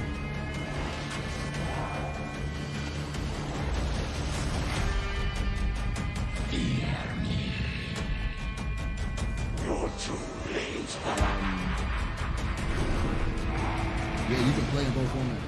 That's all. We showed Fallout, Skyrim This may be our darkest hour. I mean, that's Skyrim. That was cool. Greatest moment. Yeah, it's Diablo 2 remastered. That's hard. And what was the first game they showed? I don't even remember the first game they showed. I don't remember what the first one was. I might have to go back and look at the list. Yes, that would be 6. That would be about 6, so give or take 2, just in case. And then Diablo 3 is These 7. things, So this is 8. where do they come from? From all of us. From what we do to him. Can you It's stop called it? Party Animals. I don't know. Party Animals. That was the name of the first. But he's my brother. And I would die for him.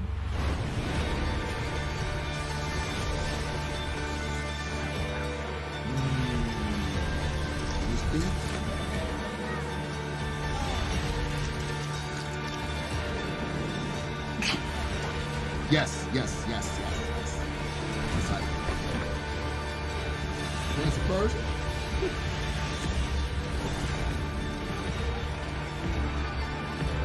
I'm not sure. This looks kind of supernatural. Unless it's spiritual.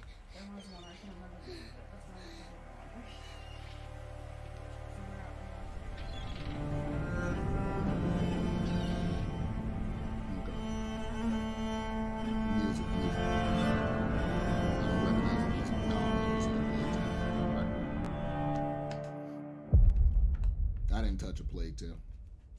That's why I love this conference so far. Is boom, boom, boom, boom. Yeah, I didn't touch a Plague Tale. I saw it, but I didn't touch it yet.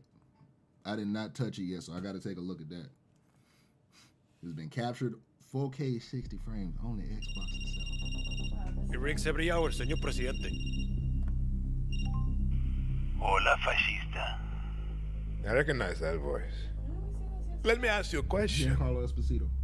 When I am dead and Yara is burning, what the exactly main is your villain plan? The Mandalorian. Hold hands, sing songs around the fire? Sure, I know just the song. Oh yeah. They showed this Far Cry 6. Time you learn about resolver, Danny. To take down Castillo, the guerrilla needs the right tool for the right job. Oh yes, you're right. But this is what I like about how they do it. Operation? You notice how Ubisoft I got you covered. And nothing actually like the back Far Cry. They're already showing more of Ubisoft games than Ubisoft games. They're showing better parts of Far Cry 6 than they did themselves. Taking out a high-value target? I have just what you need. Smart. I'm gonna go back and look. I'll go back and look myself. See, the fact Ubisoft didn't show this right here. You wanna blow shit up? Juan Cortez at your service. and they can't redeem them. These the face animations in game. Ooh, yes. See this right here. Everyone in Yara saw that shit. What? Wait a second. Who brought the rooster? Hey, whatever you need to get the job done, Danny.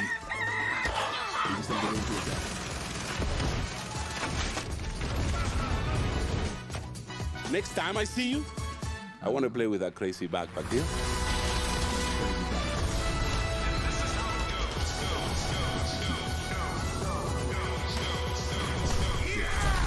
Oh shit, Wesley Snipes.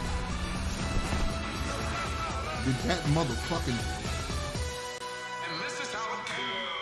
Yo, yeah, no, it was supposed to come out in March this year. They pushed it back.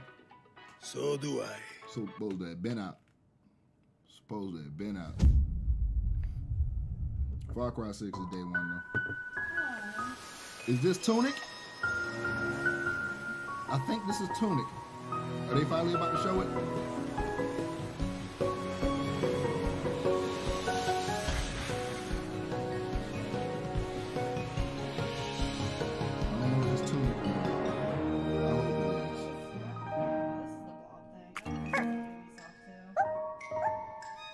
Hold on, is this Slime Rancher? It's Slime Rancher. I got this.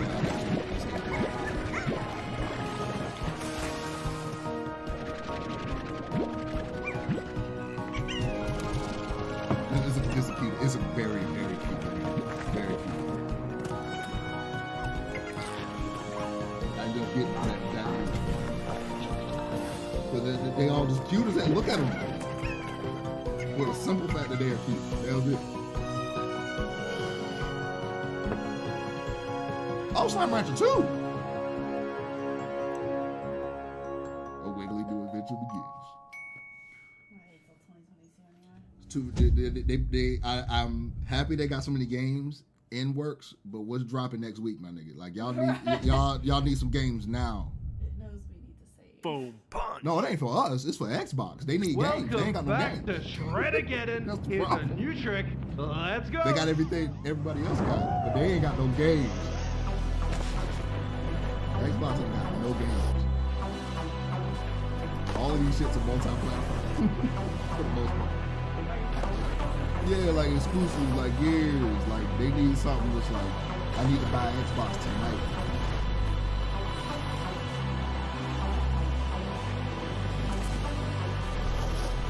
I mean, yeah. I mean, that's the good thing too about having games to play anyway. That's what happens. And this is true. That shit happens. But this looks good. Is this steep? Or this is a new snowboard?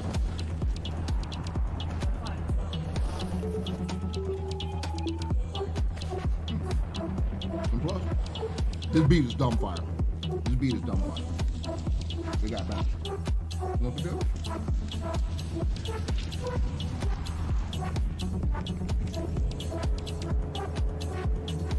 What's that? Oh no. I still got the biscuit. I still got the biscuit left in here. Four Riders by This is good. This is really good. Holy bluthering whip whoop. I'm gonna be real. Me, as a man, I existed to where I've already taken a snowboard and thrown it around my neck and landed on my feet. We need that. Where's SSX? Where's SSX? What the fuck is this? Oh, Atomic Heart. This is gonna be a mindfuck. This is gonna be a mindfuck.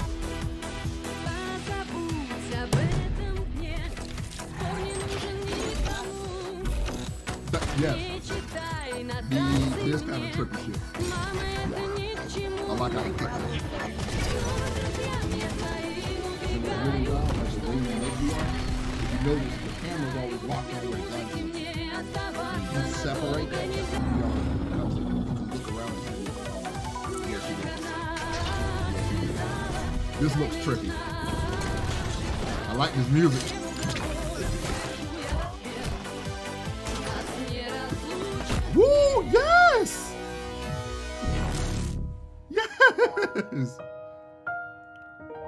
Do we got a date?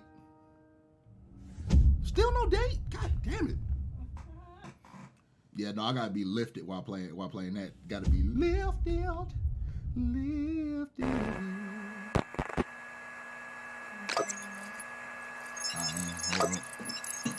Phoenix, what's... I know you didn't want yours, I was like... I think this is round two. Okay, hold up. I know this isn't Axiom Verge 2. I know this ain't Axiom Verge 2, but it's 2D. What is it with this animation? That look horrible. Ooh, shit.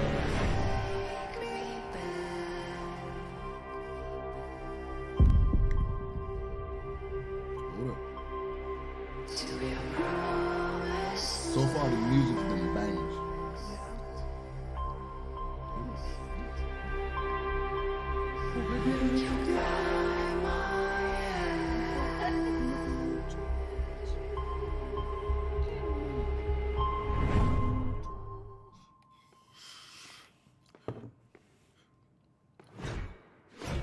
Yo, the camera. Let's go. Yo, hold on. Hey, look at the animation. Oh my goodness gracious.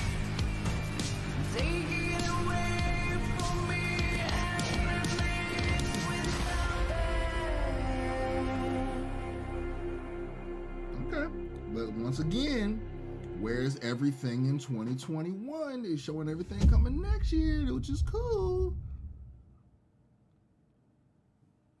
Because I was saying this yesterday, I'm playing Metal Gear Rising Revengeance, and I'm just like, I need that camera backed up a little bit. Back that up. In the first year of Grounded, I still have yet to play this. Billions of players kept busy. The last one was replaced. With crafting, fighting, the pond, ziplining, flying things. Now, to celebrate, we present the Shroom and Doom update. It gives the people what they've been asking for. Like sitting. No, seriously, a lot of people want to sit. Pets for when you get sick of your human companions. And of course, mushrooms. But not those kinds. Hey there. We also got something that literally no one was asking for. Big ass Brood Mother. She's so terrifying. You should probably turn on arachnophobia mode. Oh, even her blob scares the shit out of us. Go big. Or never go home. Yeah, I'm good on this. Oh, and it looks like we added achievements too.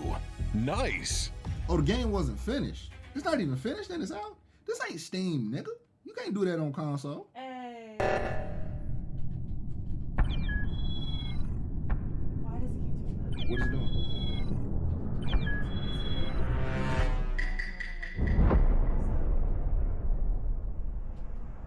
Use the press the Windows button with your pinky on your thing, and you gotta move the mouse. Windows keys to the right or control. Look up.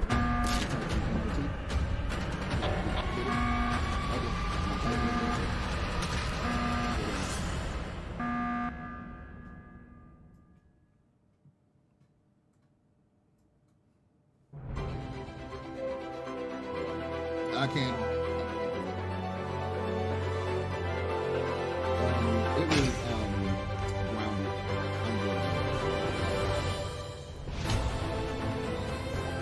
You get a new RPG? Xbox getting RPGs finally? Xbox ain't had. And not only ain't got no games, but they ain't had no RPGs like that.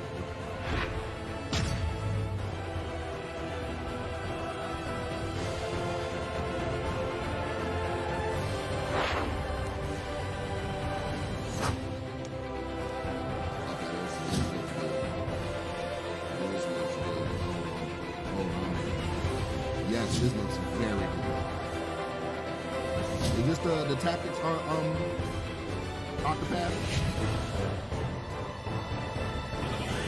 Or is this just a new RPG in general? Oh, 3-6. Boy, this animation.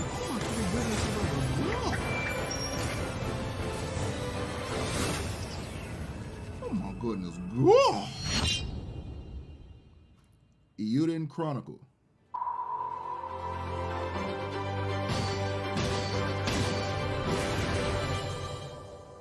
But what did you write in Chronicle?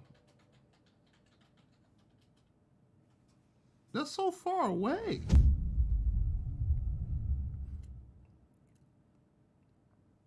That's 240 days away.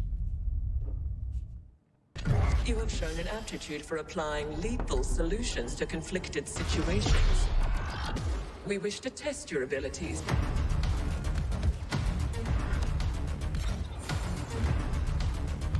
Okay, so Xbox is starting to have holes in this right now because they ain't showing nothing dropping. The only thing that's dropping this year so far is Halo. That's not good enough. I'm sorry, that's not good enough. Starfield was the first one.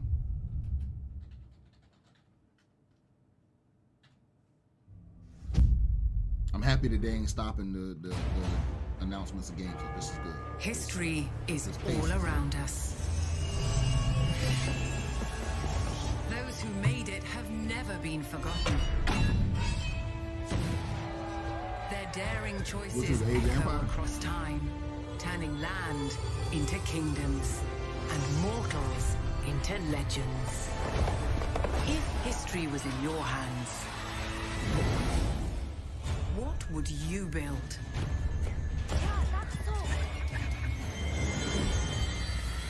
Age of Empires. Real nigga shit. How would you fight? Where would you go? I'm gonna have to do one more. What will you be remembered for? Them down.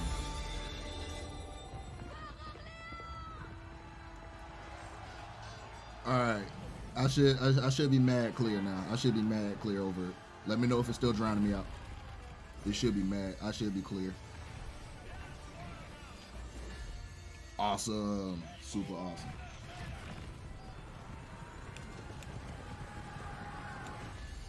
I still want to make sure y'all hear what they talking about too while I talk my shit. So yeah, it is Age of Empires. I was right. Holy shit! Look at that. Age of Empires 4. Look at that. New Age. That's cool. I would hop back into that. That right there would be cool.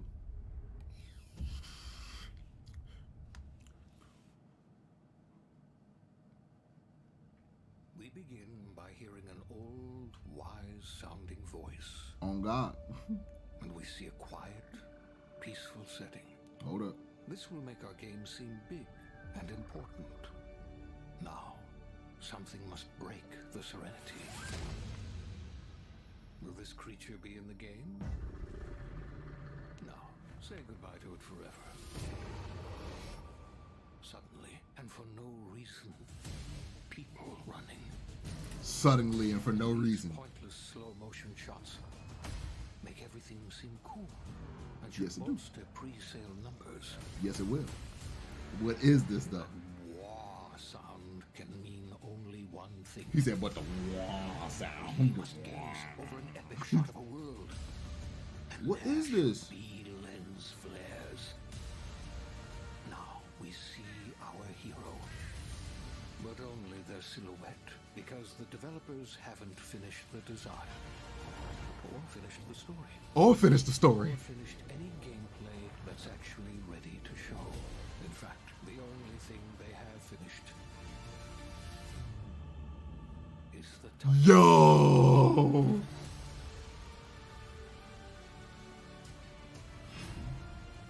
Already? Wow, that was good. That was good. That was fucking. He said they haven't finished anything but the logo. The Outer Worlds is good. That's a good game. I actually bought that. I just didn't finish it because it's not that long either. Okay, real-time 4K. Is this Forza? Forza. Whipping.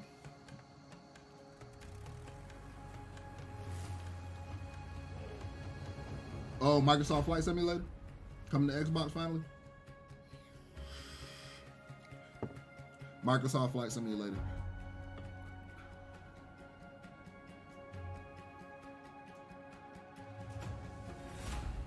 Honestly, the only way I personally want to play this is in VR with an actual flight stick.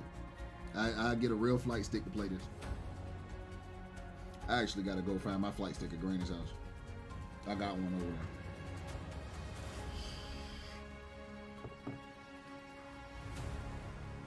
there. Logitech.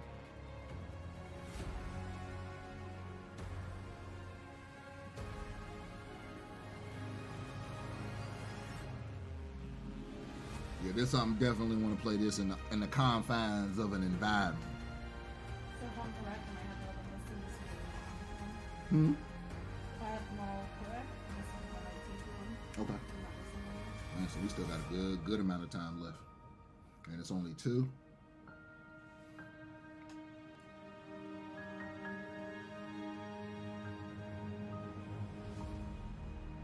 The sky is calling out. Microsoft Flight Simulator. Take off, boys. I remember what one fucking pirates. Ew. Bro.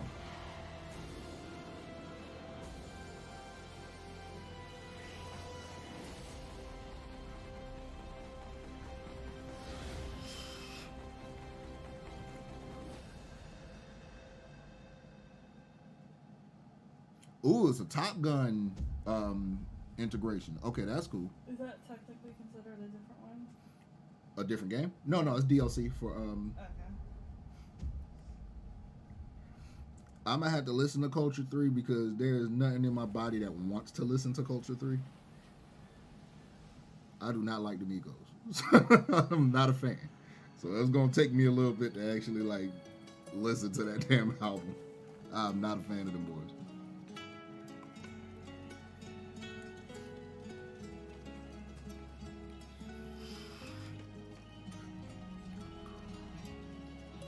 Yeah, this is Forza.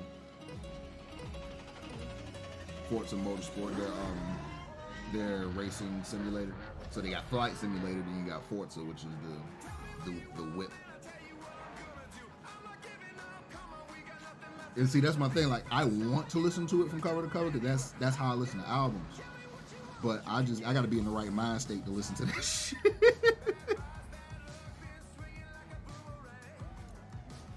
Forza has been looking better and better, and I bet that this isn't 9, because I think last one was 8, Forza Motorsport 8 or 7. I heard that they're rebooting it, so this is just going to be a reboot.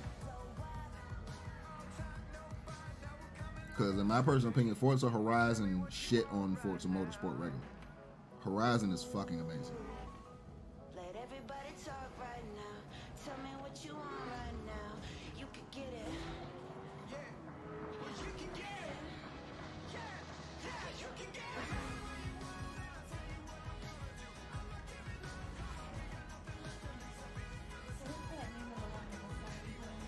I'm saying louder, baby, I can't hear you. Slime Rancher 2. Okay. Oh, it is Forza Horizon 5. It's not a reboot. Holy shit. I like Horizon. I really like Horizon. That's cool. Hello, I'm Mike Brown, Creative Director at Playground Games, and I can't wait to show you what we've been working on. Horizon is known for fun, freedom, and beauty. Oh, no, I didn't. Okay, you don't need to stop the show to show us Horizon. You just showed us everything you need to. You didn't need to stop the show to show us this. This is the largest and most diverse open world ever in a Forza Horizon game. And there is no better car to explore it than the stunning AMG Project It's 1 beautiful. Forza What's the Edition. next game? Come on, Rendered in man. unparalleled detail and with ray tracing in Forza Vista, Oh, yeah. thanks to the power of the Xbox Series consoles. I've invited along some of the team to help give you a taste of some of the amazing content that's waiting for you in Forza Horizon. Yeah, what's happening, Chief? Please welcome Bill, Maddie, Sierra, and Don from the Forza team. Explain what's happening in Forza. He stopped it. He stopped the stream for this shit, And and we also I'm. have Abraham with us as well. He's one of the talented actors who will be appearing in the game. Bienvenidos a Mexico. I'm gonna put you over the video. We begin in the rainforest on an expedition. This is a new campaign mode in which you set out on an adventurous journey across Mexico to explore new locations and discover places for the festival to expand. I'm on the river now. We're getting close. There you are.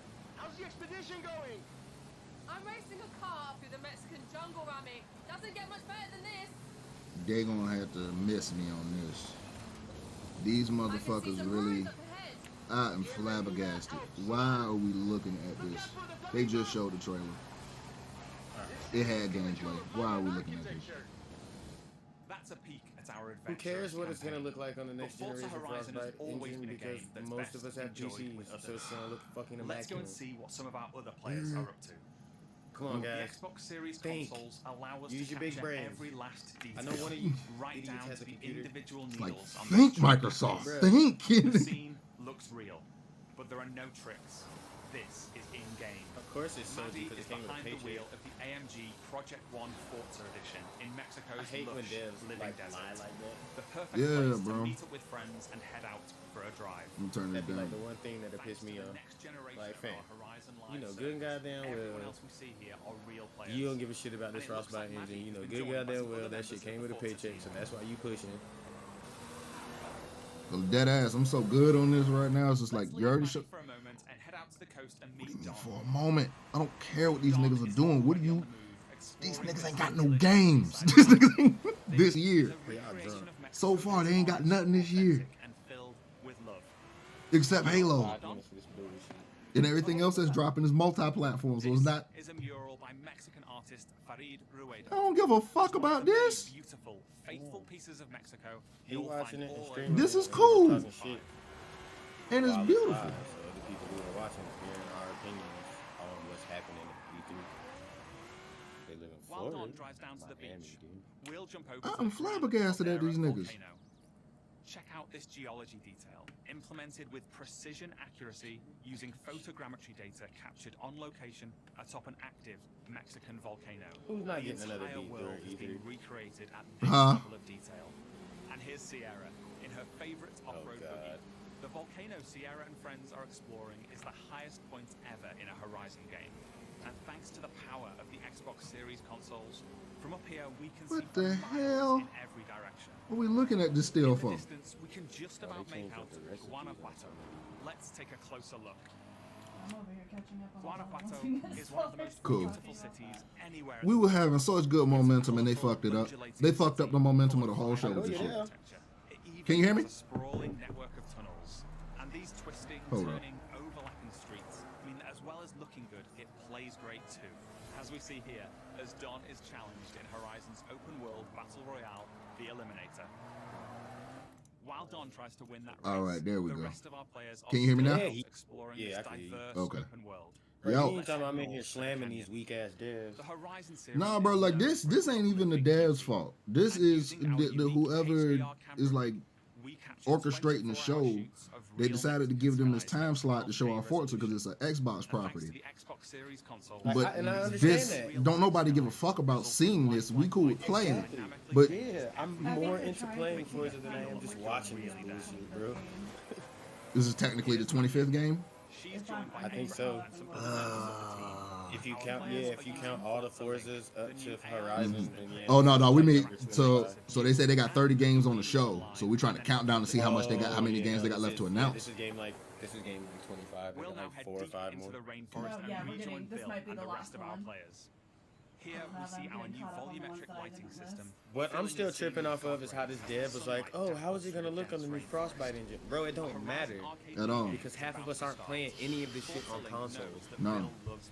So what if the, like, yeah, okay, cool, you guys went above and beyond for the Frostbite engine, you guys tried to make it look as close to PC as you possibly could. But bitch, I'm on a PC. It's gonna look real regardless, because I'm gonna make it that This way. minigame is called Pinata Pop, signaled by the Horizon cargo. You guys are gonna provide me with the game, and I'm gonna max the settings out so I can make that shit look immaculate. They didn't need to show all of this. At least not right now. They could have put this in Pinata Pop bullshit. a separate YouTube video after the conference. Wait, which link are you on? Because the one I'm on is these idiots sitting here talking. I am. I literally got a 4-panel of 3 dudes, 1 chick. It's like a bad gangbang, basically. I'm putting the. I think this is the one I got. Yeah, Is this the one I'm on? I'm not on that one. I put the I'm on one. the actual. Yeah, I'm on the IGN one. I put it in the area of Raw Talkery. Yes, sir. It's right in there. Yeah, I'm on there. Yeah, because I had the IGN one. Them motherfuckers, they got 4 devs up on the screen right now talking about Forza. Like, bro, I want to hear that. Why? So I mean, we're coming up on the end. Forza Horizon 5 is the largest, most fun, and most beautiful open world we've ever built. Cool. That's nice. Good for you. What's the next game? Please, please, next game. Game Pass this November 9th. Okay, cool. We'll see you in Thank so Mexico, bro. much. Next I'll game. see Thank you all you. in Mexico later this Next year. game. November 9th. See this, and this is what would piss me off if this shit was live, like, and we could go in person. Yeah, bro. Cause I'll be Because I sitting in would the end up crowd. just walking away from the stage. To bring the joy and community of gaming to everyone. I would just on literally the walk planet. away from the stage, and then That's all the why homies would be you, like, "Bro, don't gamer, leave. They gonna show." are the And center I don't of care. Everything we do. Okay, what Phil They talking wasted. We They wasted 20 to 30. That was minutes of my 30. time. 7 of them will be available on Xbox. That was- Oh yeah, that was 30. That was 30 games. Now, through the end of the year, you can look See, but all forward of those to games ain't back-to-back even new. Monthly releases landing. Hades is one old as fuck. Game Pass, Yeah. led by 5 new titles from Xbox Game Whatever. Studios. As Back well 4 as Blood is gonna be highly dope, and so is anticipated 12 games minutes. Like Back 4 Blood. It's just sad because even though this is supposed to be Xbox Game Show, everything on Bethesda's PC Game Show. and PC and Bethesda shit. And Xbox Yeah, Game it's all PC Bethesda shit. We showed you the Do we got highly one more? There got to be anticipated one more to RPG talk. Y'all got anything else? coming That's it? No. exclusively to Xbox. Yeah, that's it, bro. But We're we there. also have some of the industry's best Dead to the RPG world. storytellers. So I told you, working on man. Avowed, Bethesda's like The just Elder don't do Scrolls it for me Online, sometimes. Fallout 76, Like they ended the Outer show Worlds 2, with Fable last time, didn't they? Scrolls 6. Yeah. We That was unveiled mind blowing. the stunning Yeah, when they multiplayer when they mode showed for the world's most anniversary for beloved Fable shooter shit, like that in was Halo lit. Infinite. The Halo Added shit to looks the lit. roster of Halo iconic Xbox multiplayer shooters got me alongside Wolfenstein, wanting Gears of The- to the find a Halo way to shit just grant because myself he immortality. fucking grenade and the sword came to him. Their physics, all the weapons are physics based again. They added physics into it now. Like Now it's different. That motherfucker threw a grenade over it. The shit came to him, and then he fucked Buddy up. Yeah, Like, it- yeah, I'm all They didn't for even that. show As the soon game as I they put on. learned how to do that, that's what I'm doing every game. They didn't even show us all of the games, like trailers for the blowing- games. I'm blowing guns up, Facts. shipping them to my hands, and fucking you up. advancing the medium. You gonna be mad as shit. Now, if I can use that grappling hook to snatch guns out the sky, it's over. Xbox has been here for 20 years, and that's because of you. Our team strives to make Xbox a place where you'll find the greatest games, the most dedicated developers, and the most Just passionate bring us right community. next. Together, we all Actually, make man. Xbox the best place to play. Before I go, there's one more Okay, thing. there's one more. There's one more. Okay. Take a look at this brand new original Damn game it. from the Arcane team at Bethesda, Here we go. the studio that created Prey and Dishonored. know, that's not Arcane the right created something new for them, an open world immersive shooter that you can play alone or with your friends. And like Starfield, What are you calling me this for, game yo? will be Don't call an me. Xbox exclusive. No, it's fucking Facebook. Like, don't call me. I'm really not answering. the Somebody calling on the. Wait, time out. What happened? KF. Oh, okay, no, I'm not sure what this is. Yeah. No. Because it's the same team that's making the other one, the Deathloop. This the Deathloop team. So what the hell they make? Yeah, some of these didn't even. They didn't even show though. They didn't show trailers for Origami 2. They didn't show the trailer for Sable. We saw Sable yesterday. We saw Hello Neighbor, didn't we? Yesterday. That Hello Neighbor was yesterday. Yeah. So like they didn't even show everything that's on that list supposedly.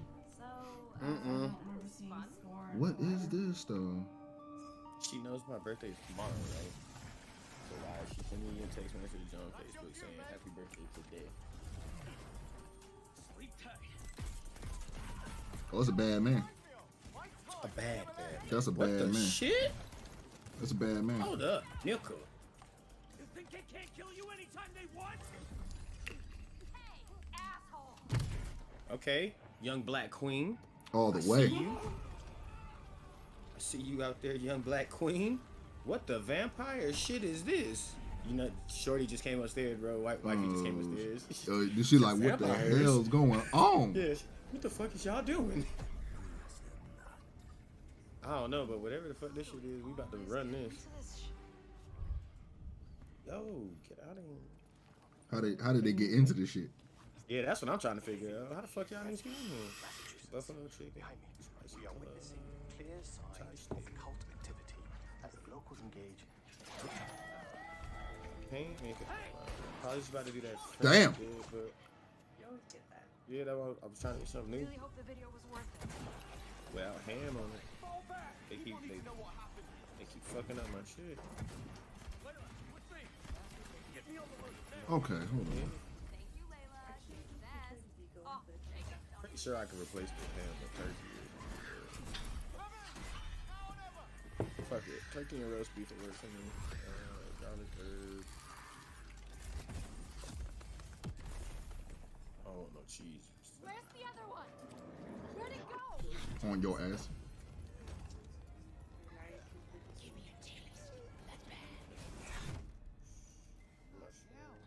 Take this, cabrona.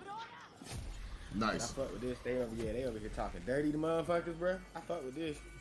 But I'm still just on the path. Where's the gameplay? What game is this? What are we looking at? Yeah, I am definitely. They're taking too long.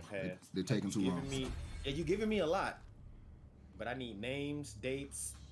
You know what I'm saying, Doug? What the fuck is this that we about to play? That nigga just threw a psycho grappling hook. That was kind of hard. A kinetic grappling hook. Gotcha, bitch. Gotcha, bitch. Zap, yo, she got an umbrella, nigga. Hold on. Timeout. Oh, that's hard. Oh, that was hard. Umbrella? She knocked her off the roof. Bro, it's like some. Wait, so it's definitely 4 players. Yeah, it's definitely 4 players, but ain't that the little thing from from Borderlands? Nah. Oh, that was hard. That reload animation was godlike.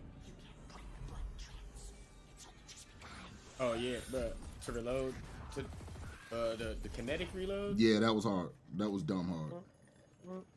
That shit gay. I think there's vampire in this. Really? What does it taste like? Be specific. Like blood, death, and strawberry. Sun's coming up. Let's keep moving. Things are gonna get easier. Ooh, child, things. Why they, bruh? They done sold every black person on this game with that track alone. Hold up, I ain't hear it hit yet. Hold up. Okay, I hear it now. That's hard. Yeah, they done sold every black person on the planet buying this just because of that. Redfall, summer 2020 or 2022. Okay, too far. What too are you guys far. dropping? What are you dropping this year? I'm good. Can you please tell me what you're dropping this year? Because that's what I want. I want what you're dropping this year. I'm cool. Not. It looked good to me. It does look cool. It look good, but I'm gonna forget about that shit after this press conference. Oh, I'm for gonna sure forget it. Like Yeah, it's gonna be forgotten. We're not gonna hear about it for another year, 2 years. We ain't gonna hear about it. That's the last time we're gonna hear about that for a long time. Yeah. We ain't gonna hear shit about it. And, they were so close. They started off so good. They were so close. Nah, it wasn't bad. They do this all the time. It wasn't bad. It's just that they showed that they ain't got nothing once again right now. Are they adding this shit to? Oh wait, no. Are they making another standalone Pirates game then? They're doing a Pirates of the Caribbean expansion for Sea of Thieves. Oh my god! And I play Sea of Thieves like occasionally. I'm not gonna want to do that. No. At all. The best thing that they showed was Battlefield. That's standalone to me. Yeah, Battlefield and that Halo look pretty Battlefield sick. and that Halo was the best two things that they showed. And Other than that, I play the furry fighter shit. Yeah, no, that party trying animals. to rip a nigga in half and have stuffing everywhere. That shit looked hilarious.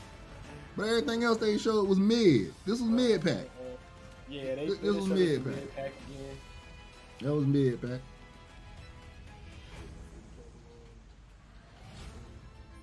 I need the Fruity Pebble joint. Cause this is like this, all these games coming to Game Pass, but it's like, all right. It is the only good part about this is a lot of this shit is on Mm-hmm. Battle Pass. We already paying for the service, so we're gonna get a lot of them for free. But the bad part about the Game Pass is that certain games, I like modding shit. So the Game Pass version, they don't let you mod a lot of those versions that's on there. So I'm like, you gotta find that bitch on Steam. And Halo Infinite is gonna be on Steam. Oh, I'm getting ready to mod the fuck out of that. I already got it on my wish list. Rocket swords. Okay. All right, where we at next? The next What'd you say? one. Hold on, time out. That white boy just said what set, what block. Hold up. Hold up, what happened? Pause. Somebody said what set? You just heard him? Uh-uh. He said, what set, what block? Oh, he changed it before he said it. I swapped over to the GameSpot one. Yeah, buddy. As soon as then you'll hear it after this. It'll be as soon as the white dude pop up, he gonna say, "What set? What block?" Unless they closed it out. Oh, I think this one is different. This one's different. Yeah, this is the play for all for GameSpot. All right, so we on play for all now. Yeah. So this one, and then we're going to see Square Enix here in a minute. Okay. Let me game trailers. 12. I know you on the GameSpot one. Yeah. This one's GameSpot. So there's 30 on this missing one. Dear, this is how we coordinate to do our podcast and our Twitch lives. Facts. Terrence running it up over there.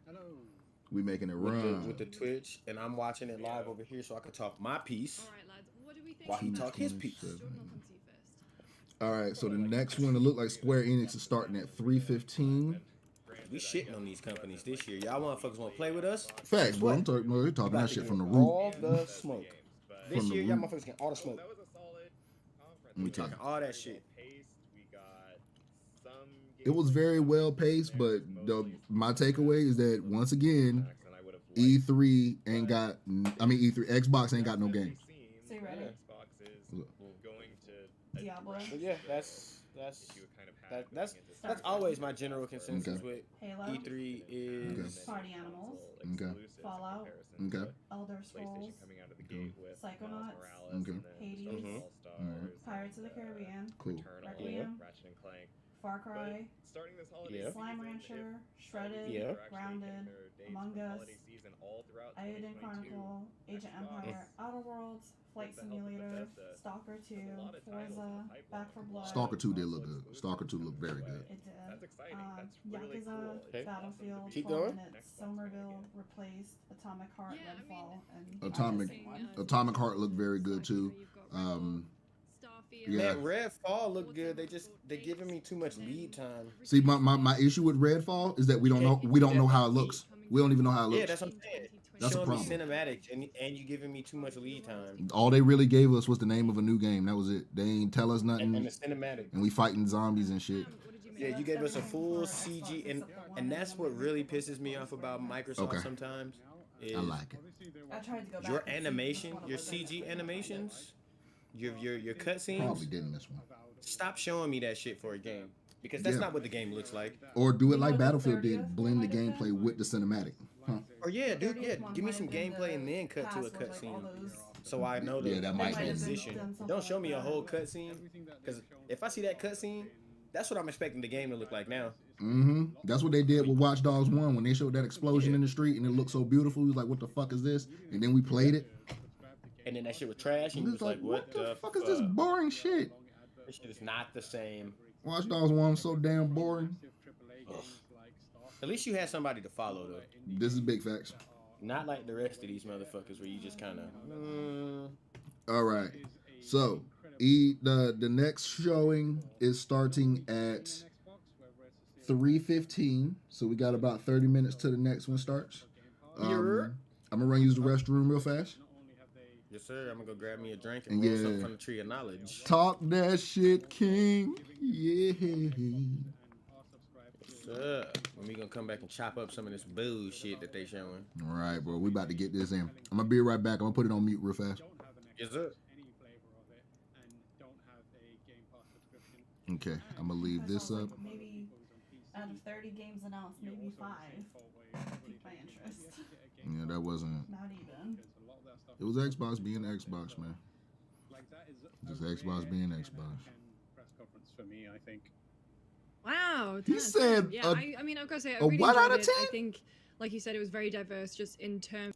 In past, and from Microsoft's perspective, not only have they succeeded in showing off the things that they are working on, but also giving the people who own Xboxes and are subscribed to Game Pass a reason to continue and feel good about what they have, but also made a compelling pitch to people who don't have an Xbox, any flavor of it. I don't think that was compelling to don't buy an have a Xbox. Game Pass subscription.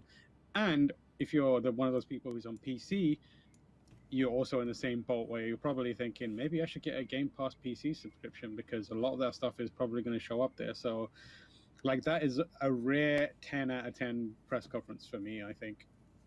Wow, 10 out of 10. Yeah, I mean, I've got to say, I really enjoyed it. I think, like you said, it was very diverse just in terms of the offerings that Microsoft have. Like, that was a really impressive selection of games. And it felt to me, and, you know, this is more of a top level, maybe even navel-gazy look at things, but, like, they let every game shine. Like, it didn't feel like you were rushing from one into another. Like, the trailers were a decent length of time. Like, the big hitters, you know, you get Todd Howard on there, you got Bonnie Ross chatting about Halo, and, you know, they were given, like, an appropriate amount of time for everything, and it just felt like it was a nice press conference where everything could breathe.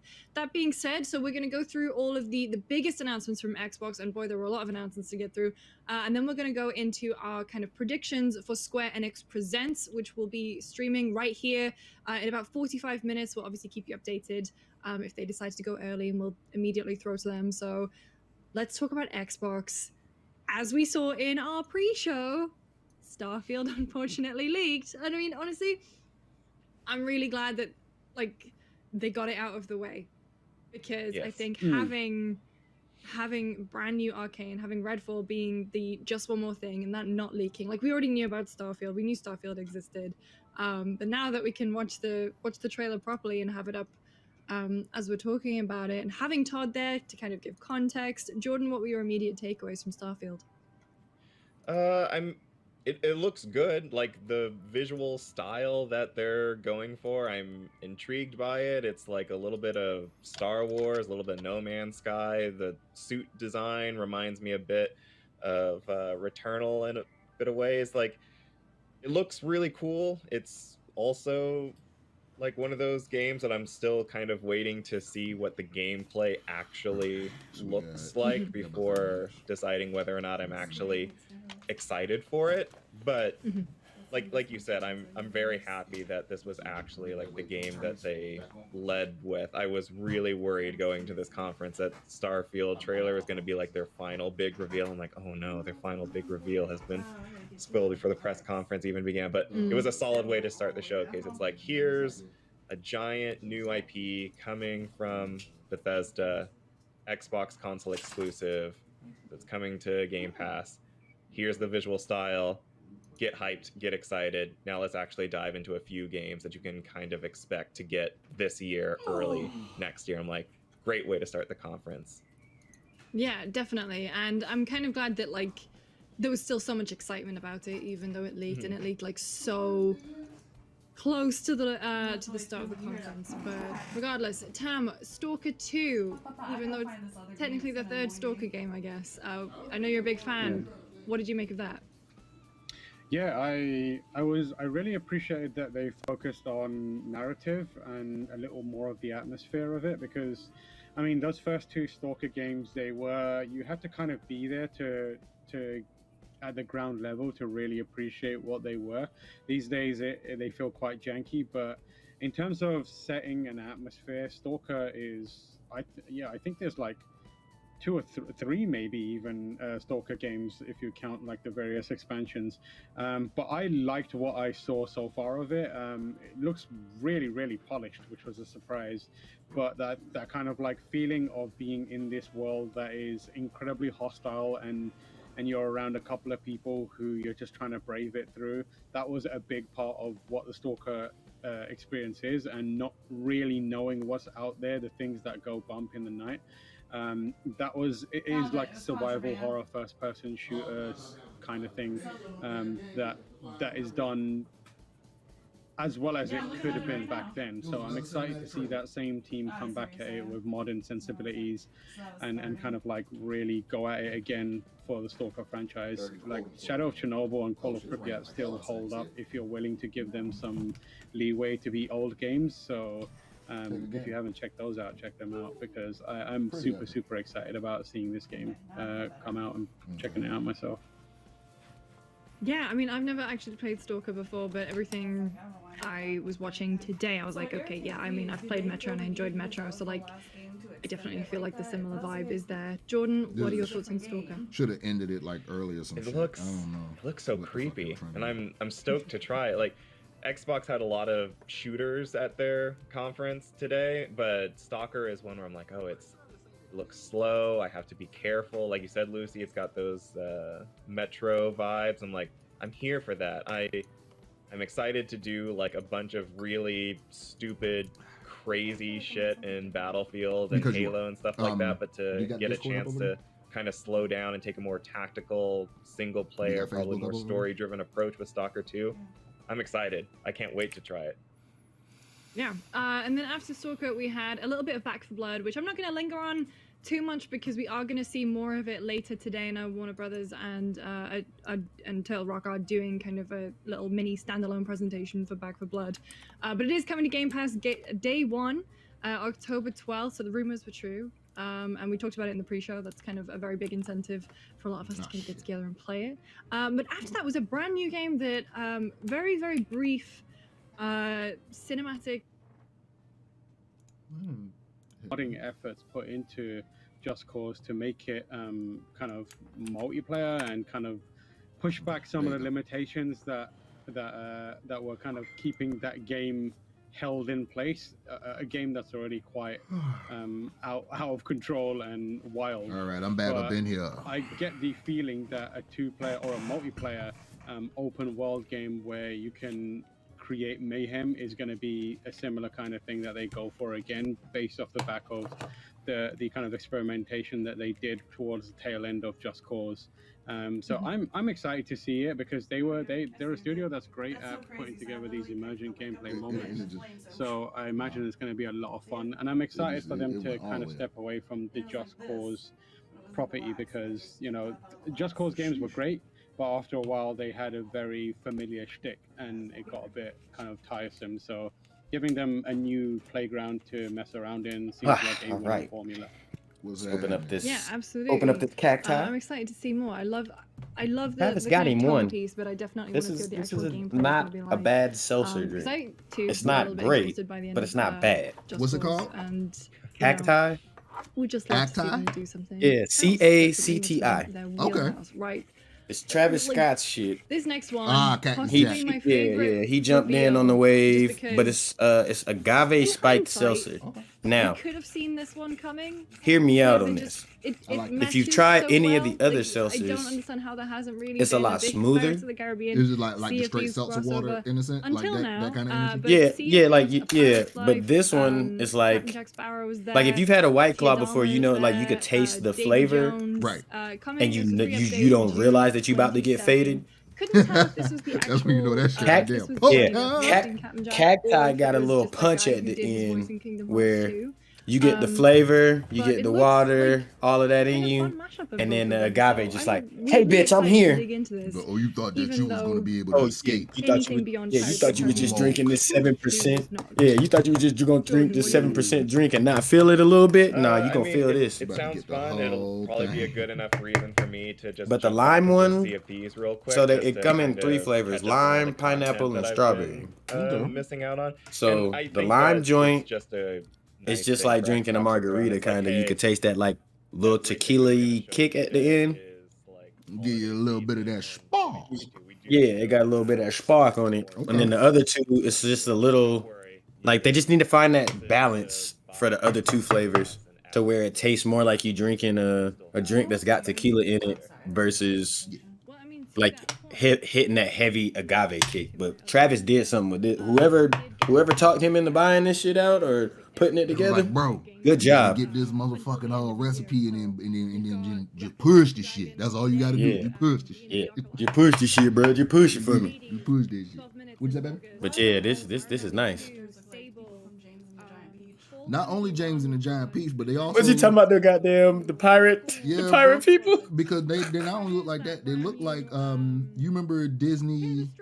What the fuck was that game with the toys? The real life toys, you could scan them into the game. Oh yes. It looked like that whack ass shit. The Sky Raiders. Yeah, it looked like that shit. Like, it looked like fake Disney shit. They look like toys playing around, but that ain't even got some nothing weak to ass do with amiibos. It's just whatever engine. That shit look bad. Them bitches got bootleg amiibos. Nikes with the backwards check. Like literally flipped them around? Yeah. Oh, like the fake shit. Bobos. Yeah, they got the Bobos. This right here is not official. They don't got the real joint, they got the Bobos. Them boys said, hey, this ain't real. This ain't real. This ain't real. They got the 99-cent store toys. Them boys said, hey man, you thought you gonna make it out? This shit right here is gonna make sure you don't know nothing but shit. Bruh. Just fucking you up. Hey, check that bounce back. Not that what they call them? The fish. What's the fish we eat? Not the goldfish. The goldfish. It's to check that bounce back instead of to snack that smile back. To check that bounce back. You ain't had enough, nigga. Oh Lord. Bro, this right here though. This Battlefield. This right here though. This shit right here. Battlefield 2049. I'm so on board with this. Yeah, I'm so on board with this. That nigga got a grappling hook. Yeah, I'm sold. And now my thing is, the grappling hook just a regular part of everybody? If so, I hope so. May the Lord. I hope that's just a normal. Yeah, I hope that's just a normal thing. Cause good Lord. Say amen, because that shit right there, that is that Crypto Chronic cuddle line. I mean, they sold me on the fucking first trailer I saw when Buddy jumped out of the plane, blew up the other plane, and jumped back in his shit. I was like, yo, they definitely paid attention. Yeah, I was about to say, they definitely paid attention to all the PC montages that dropped when Battlefield 4 was the shit still, because we was doing that all the time. Came out, we was in that bitch wild. Yes, Battlefield 4, you couldn't tell me I couldn't fly a goddamn F-16 up in the air, get in a dogfight, jump out, throw C4 on that nigga plane, and then jump back in my plane while it's crashing. Biggest levels of facts. I was blowing shit up. Oh, you thought that these was not hands, nigga? Oh, you thought you was gonna fly around me because you know how to actually, you actually know how to fly the plane, and I don't? Okay, watch this shit. The way my man stuck C4 on the Jeep. On the quad. He stuck the shit on the quad and threw the quad in the helicopter. The helicopter and blew the helicopter. Boom. What's up, bitch? Okay. That's real life, though. That is. 100% is. That's real. That's real life. Like, it is special forces motherfuckers that have been trained to do that kind of shit. Like, hey, bro, you gonna strap about 4 pounds of C4 to the back of this truck right here? And we're gonna drive it off the top of this mountain into the helicopter. You said you're gonna do what, sir? You heard me. Now strap all that C4 to that damn truck. Okay. Some Mana merch. Oh, yes, Lord. The wife wants some Mana merch. Oh, shit. Legend of Mana merch. They do need to drop something that's just like. They do. One of the coworkers showed up yesterday with the Deku hoodie on. I was like, oh, okay. Oh, so you acting different. I was like, oh, so you got all your quirks today, huh? You just in a good mood. You just in a good mood. You got all 18 quirks. And acting mad strong for no reason. Facts. One for all. I cleaned up my because the way you're lining that up right now. Little updates there. Doom Eternal coming to. I just started doing this when I clean this shit out. I think 9 other It games. allows me to clean it out. You can have it right there. That's why I did it on purpose. The first time it started out as a joke, and I was like, "Oh, hold up, I can actually like." Hold up, yeah, I actually need to do the shit like this. Yeah, I was like, "Oh, it was a joke, but it actually worked." Playing at first, but this shit actually works. Oops. Good. Because if you real, you know what the fuck I'm doing right now. I ain't gonna say what I'm doing, but you know what I'm doing. Yep, you know what's happening over here. You know exactly what the fuck going on. Fad paper. Oh Lord. Less messy, but fuck it. I'm using a bow. Blackwood's latest pack, and then you've got like Deadlands and the console. I know I for sure be looking the same way. Wife come upstairs and she looking. What are you doing? Why do you have a card in your hand? You're supposed to be rolling. Why do you have a card? Oh, okay, never mind. I'm going back downstairs. You know, I don't even want to see this. I'm gonna be an accomplice type. Yeah, I do not want to be an accomplice for whatever it is that you're doing right there at that table. Let me walk away. It helps you so you don't lose none, and then I can. It does. I'm telling you how. But you do end up looking like a whole head. Understand what the end game is. Okay, so as long as you know that, then you know me. Yeah. You know as long as you know what it's for. Yeah, as long as you know I ain't crazy, nigga.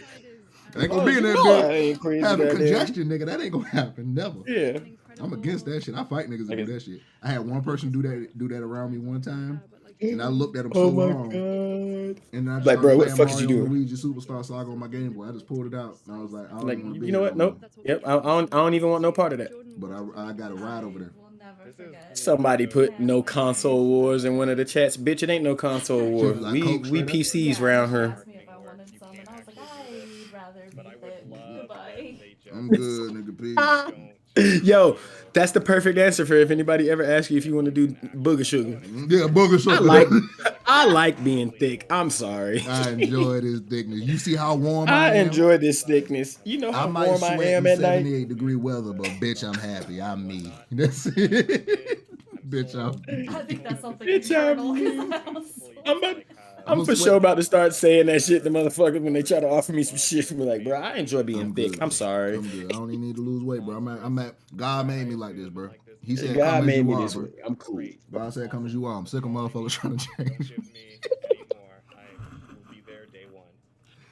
Drug free is how I be, bitch. That dare lion is looking at all of us judgmentally as fuck. I dare you to question my methods, nigga, with the actual dare logo in it. Oh yes, Lord. Okay, we doing play for 28 minutes. I'm just glad that they got two ethnic people up there. If they was gonna put little Susie Q around there.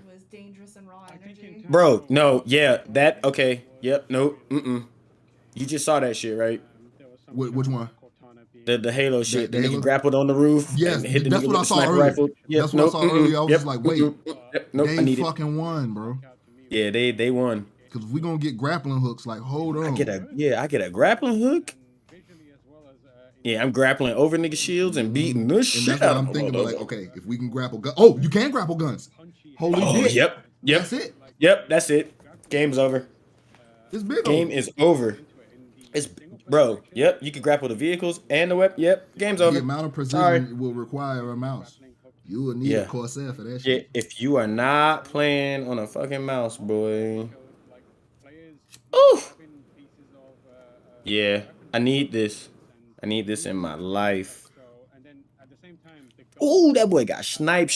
And now that we know it's coming out this year, actually, let me check Steam. And it's coming on Steam. Yep. Cause I already got it on my wish list. Let me see if they updated the entry yet. Yeah, boy. Let's see They if they done updated this shit. They done fucked up. They don't let a real nigga in the room. They done fucked up and let a real nigga in the room.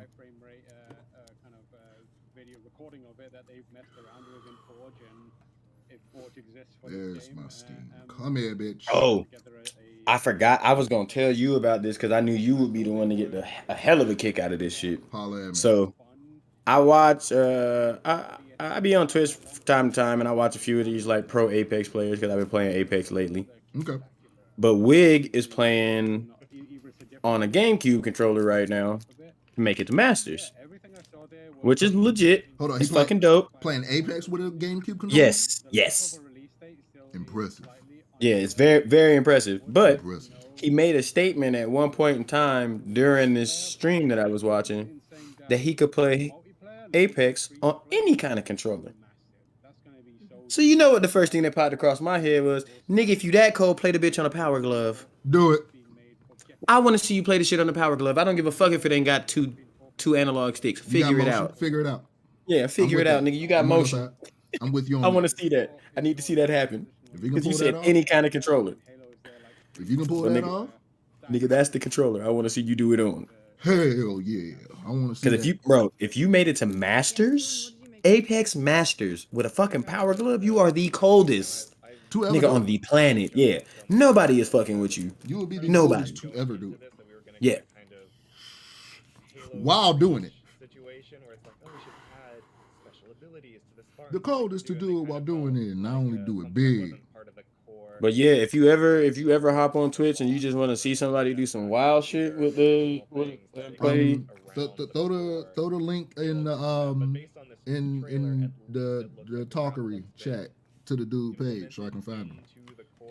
I'm gonna check him out. The Halo gameplay loop has evolved to incorporate. I'm definitely gonna go check him out. Into it so that you're more likely. Oh yeah, and Doku, if you in here too, I watched that entire video you posted of dude, the one you sent me yesterday, the Disrupt. My man, the seven days with no light thing and no phone, no connection to the internet. Holy shit, that was intense. That was intense as hell. That was one of the most intense things I watched. This dude literally sat in the room, disconnected from everything for 7 days, and you could tell he was on the brink of freaking out, but he stayed so calm. That resolute, that man, he just stayed strong in his ideals the whole time. That shit was beautiful. Put shit in perspective, I can tell you the odds. No crunch, but like I can imagine they tell you just the as odds. much as we want to know what it is, I imagine they just want to kind of firm Okay, that let's data see. We got 23 minutes. We've got about 20 minutes until Square Enix presents, so there's a couple big more In titles, 20 minutes. a couple big more titles. Something that can just get ran mad fast real quick. What can I just run mad fast? I think we're going to see in Beginning Square's press to end. conference, most notably Forza Horizon 5. It's been on the rumor mill for a while that this one would be based in Mexico, and yep, that was confirmed today. It looks really good. Like, it's illegal how good all of the Forza games look. Like Forza every year games I'm look man, like there's no abnormally way good, bro. that they can possibly top this. And then the next one comes out, I'm like, Forza games look like this is so pretty. dumb good. it looks gorgeous, and Forza Horizon are kind of the racing games that I love, because I love that arcadey feel. I love the sort of storyline that you're kind of there as, the way they incorporate music, they incorporate this festival. And so Oh now my there's goodness. the new campaign mode where you're discovering new locations for the festival to expand into. But overall, it looks Hell. great. Like, I'm genuinely very excited, and it's November 9th. Trying so hard. Yeah, look, They're too cute though. They are too cute. Into the wacky aspects of it, we saw like driving into bowling pins. The wildest thing about Forza is like they talk about how beautiful it is, and it's like, oh, we've individually rendered every needle on this cacti, and this water behaves like this, and it's like, well done, but I will be going past all of that at 100 million miles per hour. So none of that is gonna register to me, but I'm glad you did it. But yeah, Forza. I think probably Forza Horizon is certainly probably for me the best. Got my racing no one franchise list that currently forever. exists. Rest in peace, Burnout. I'm over the moon to see them come back and it coming out relatively soon. And again, Game Pass, baby. That's Game exciting. Pass, baby. And finally, so I mean, Phil Spencer did sort of acknowledge, we know you want to hear updates on games like Fable and Elder Scrolls 6 and Avowed. And actually, as we were talking, Will Paris Rayman Lilly, 2 work? friend of the show, he's actually going to Let be me part just of our close it E3 for a minute. Let me coverage close this it, week Nico. too. Is hosting Xbox Game Showcase Extended.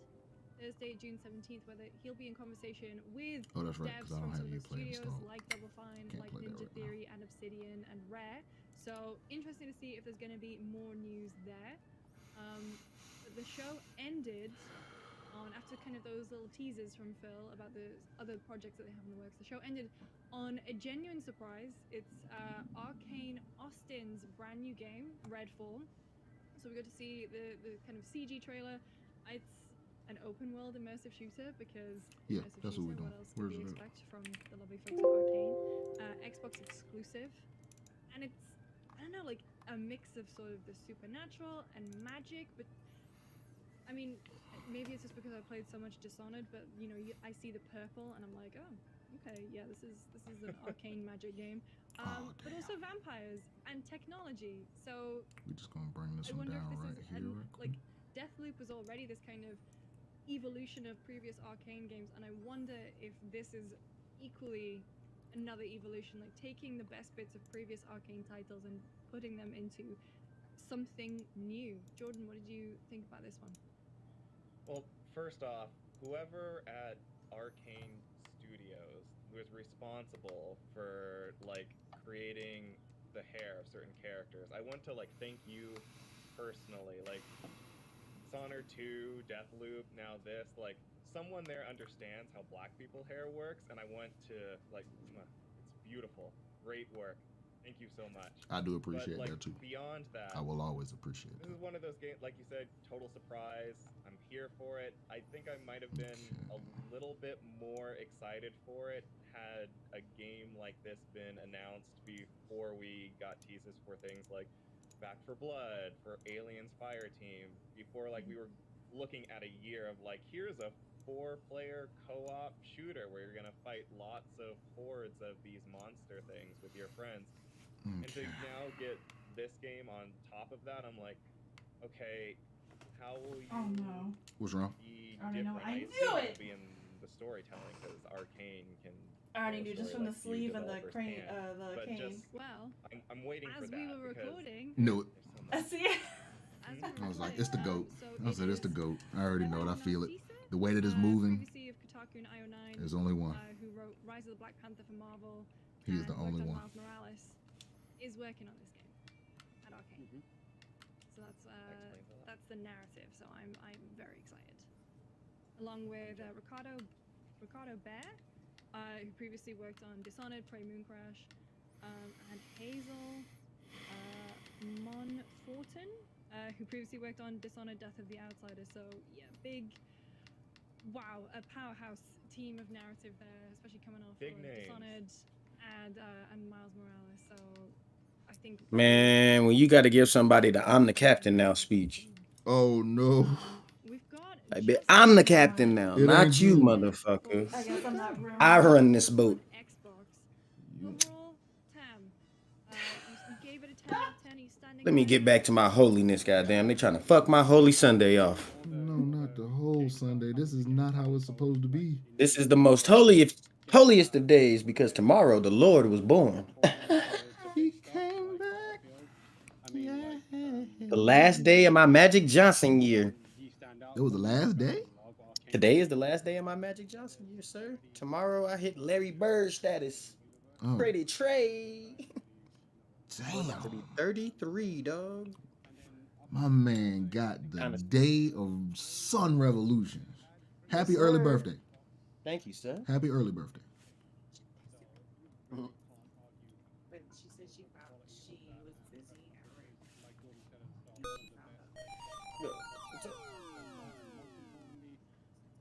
But yes, sir. Yes, sir. Turning a hot 33 tomorrow. Getting ready to start. As a matter of fact, that's what I'm gonna do for my 33rd birthday. It's gonna be a look good ass online day. and see. It's gonna be a day, but I need to look to see if Larry Bird has an autobiography. Has he ever talked about his life? Cause I need to read up on that, cause that was his number. He was 33. That only makes sense. It only makes sense.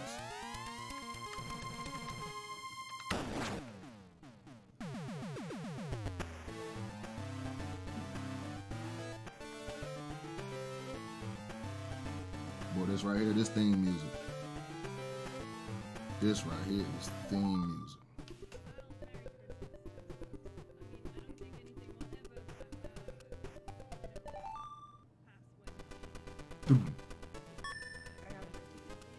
Okay, you know what? Before we continue, let me see. I'm about to go see. Did anybody document Larry's life?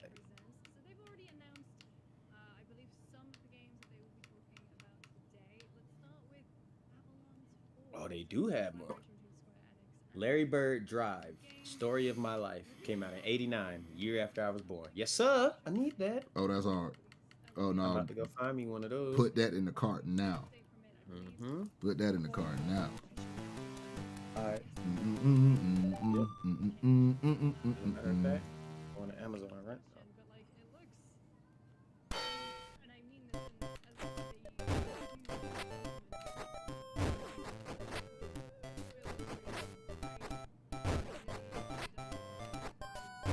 Wow, just see what is going on with the frame rate. Mass market paperback, $8.99. Yes, sir. 304 pages. Let's get it, Larry. That's a good read. Yeah, that's gonna be a good read. Let's get it, Larry. Yeah, I'm gonna go ahead and add that to the cart. Wow. What's this one? Oh, what? Yep, nope. I need to add this one to the cart too. As soon as I added that first one, When the Game Was Ours, Larry Bird and Irvin Magic Johnson. That's a 368er. That's gonna be a real good read. Ooh, hold on, what's this?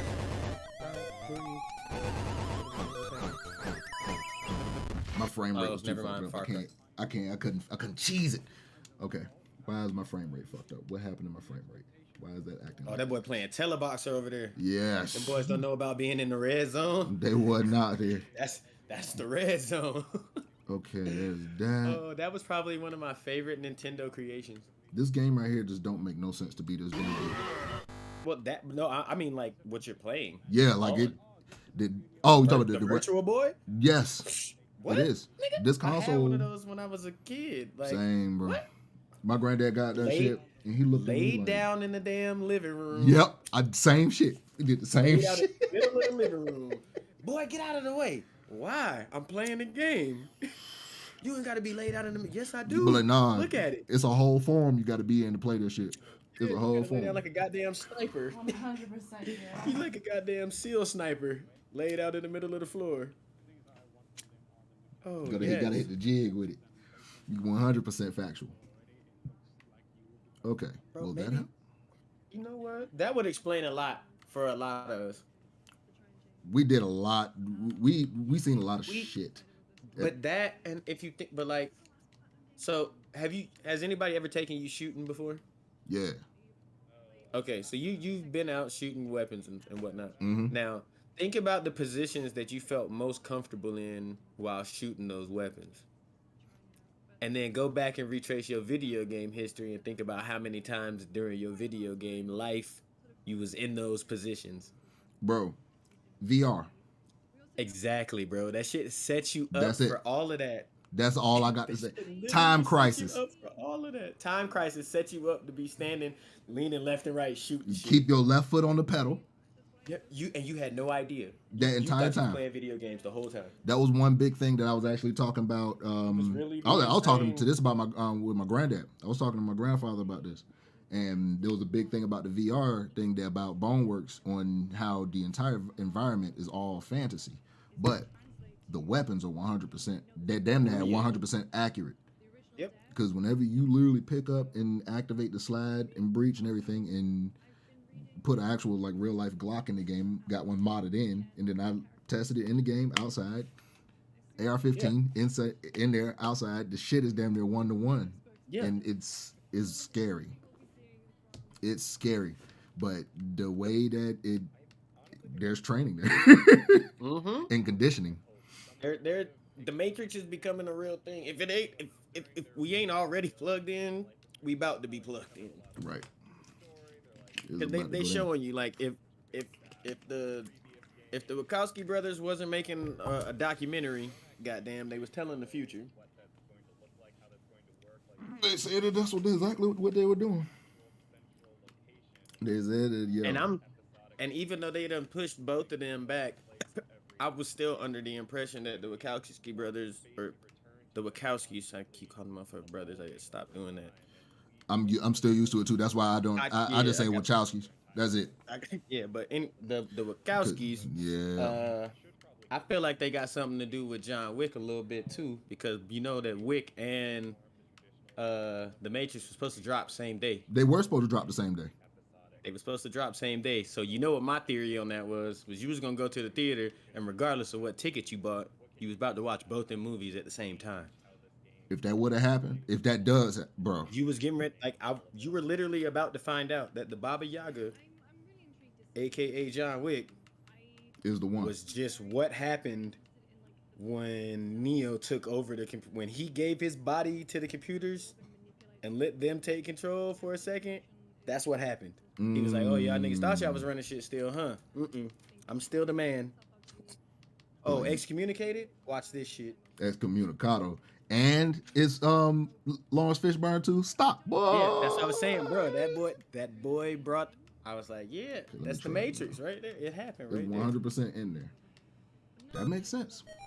This makes too much damn sense. Yeah, I was like, it made perfect sense to me when they was both releasing on the same day. I was like, that makes perfect sense. I'm gonna go to the movie theater. I'm gonna ask for a ticket for the Matrix 4. I'm gonna go sit down, and John Wick is gonna come on, and I'm gonna be like, they done gave me a ticket, or they done put me in the wrong theater.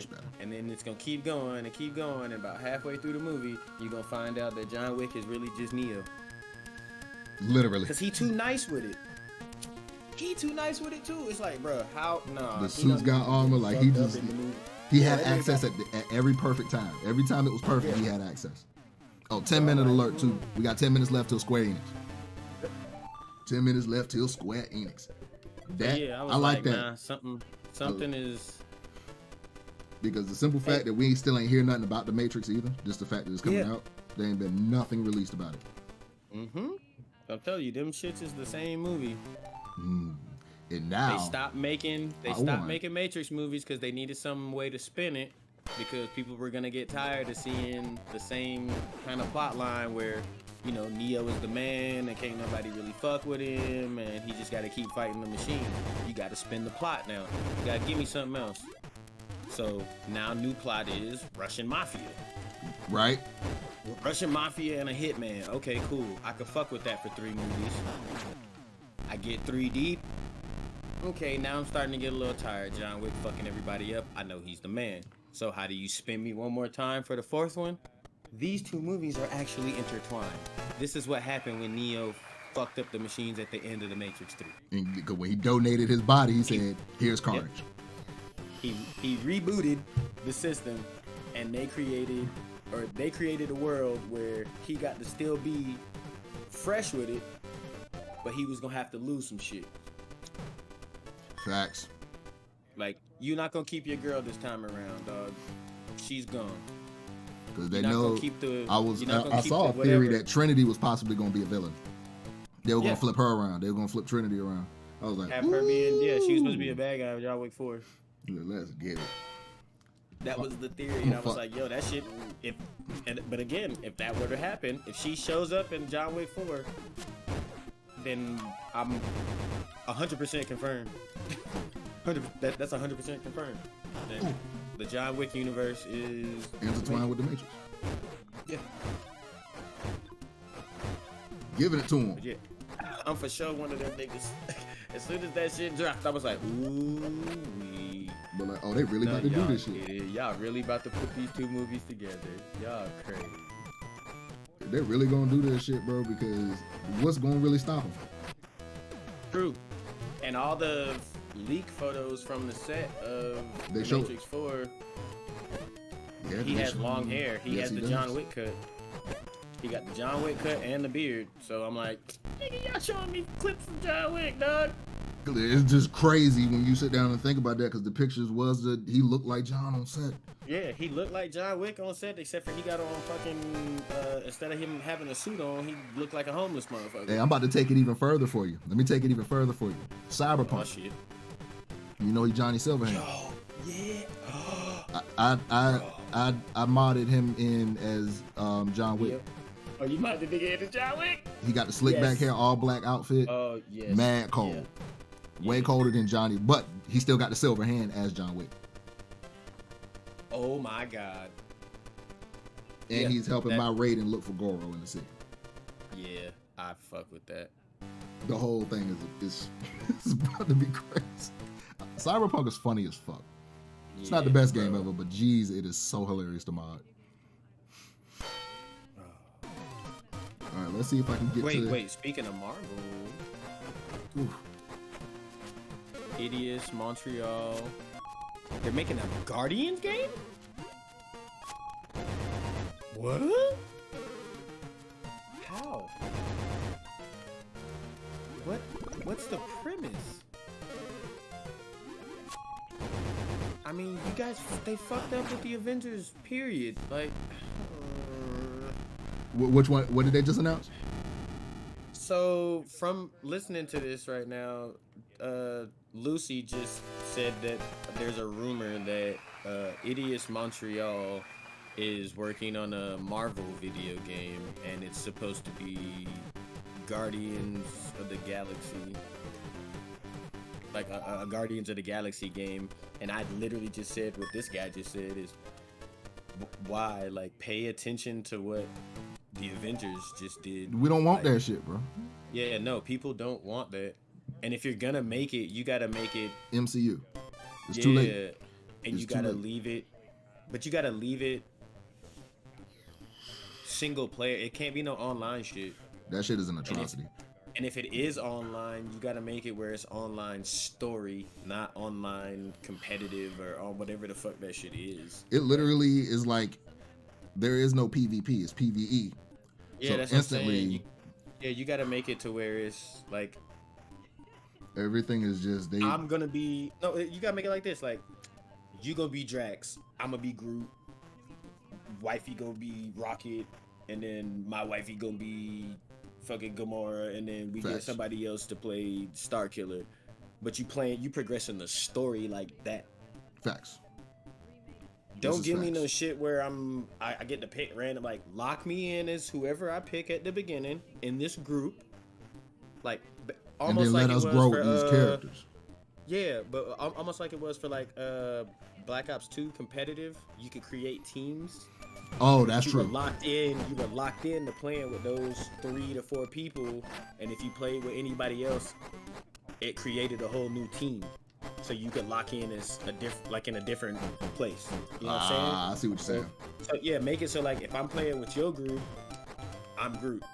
If I'm playing with my group, I'm Rocket, or I'm somebody else. You know what I'm saying? That makes sense. But basically, like, more adjustable parties. drop in, drop out. Yeah. That's the key right there. Yeah, an adjustable drop in, drop out.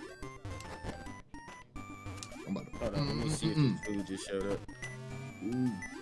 Ooh, we got 3 minutes. Yep. Yeah, it's about to go on. Will I make it? Ooh. That was too fucking close. I would have been so bad if I missed that.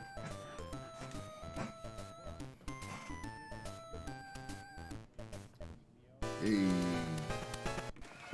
that's my shit. Oh man, Theory of Matrix and John Wick intertwining actually like that got my brain going. He's doing something.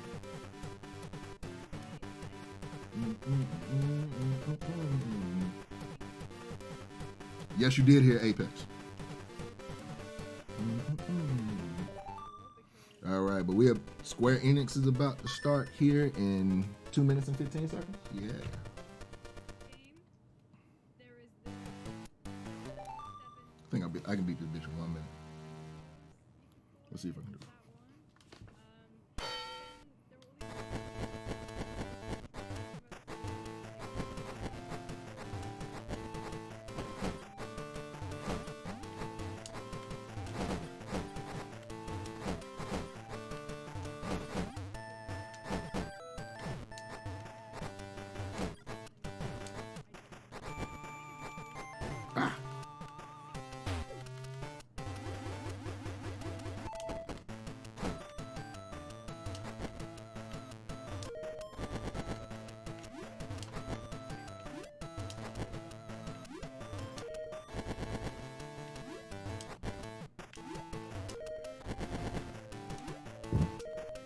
in there in them guts.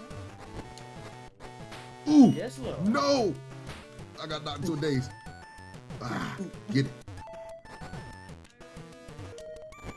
Done. I actually did it. What a minute left. Let's hit it.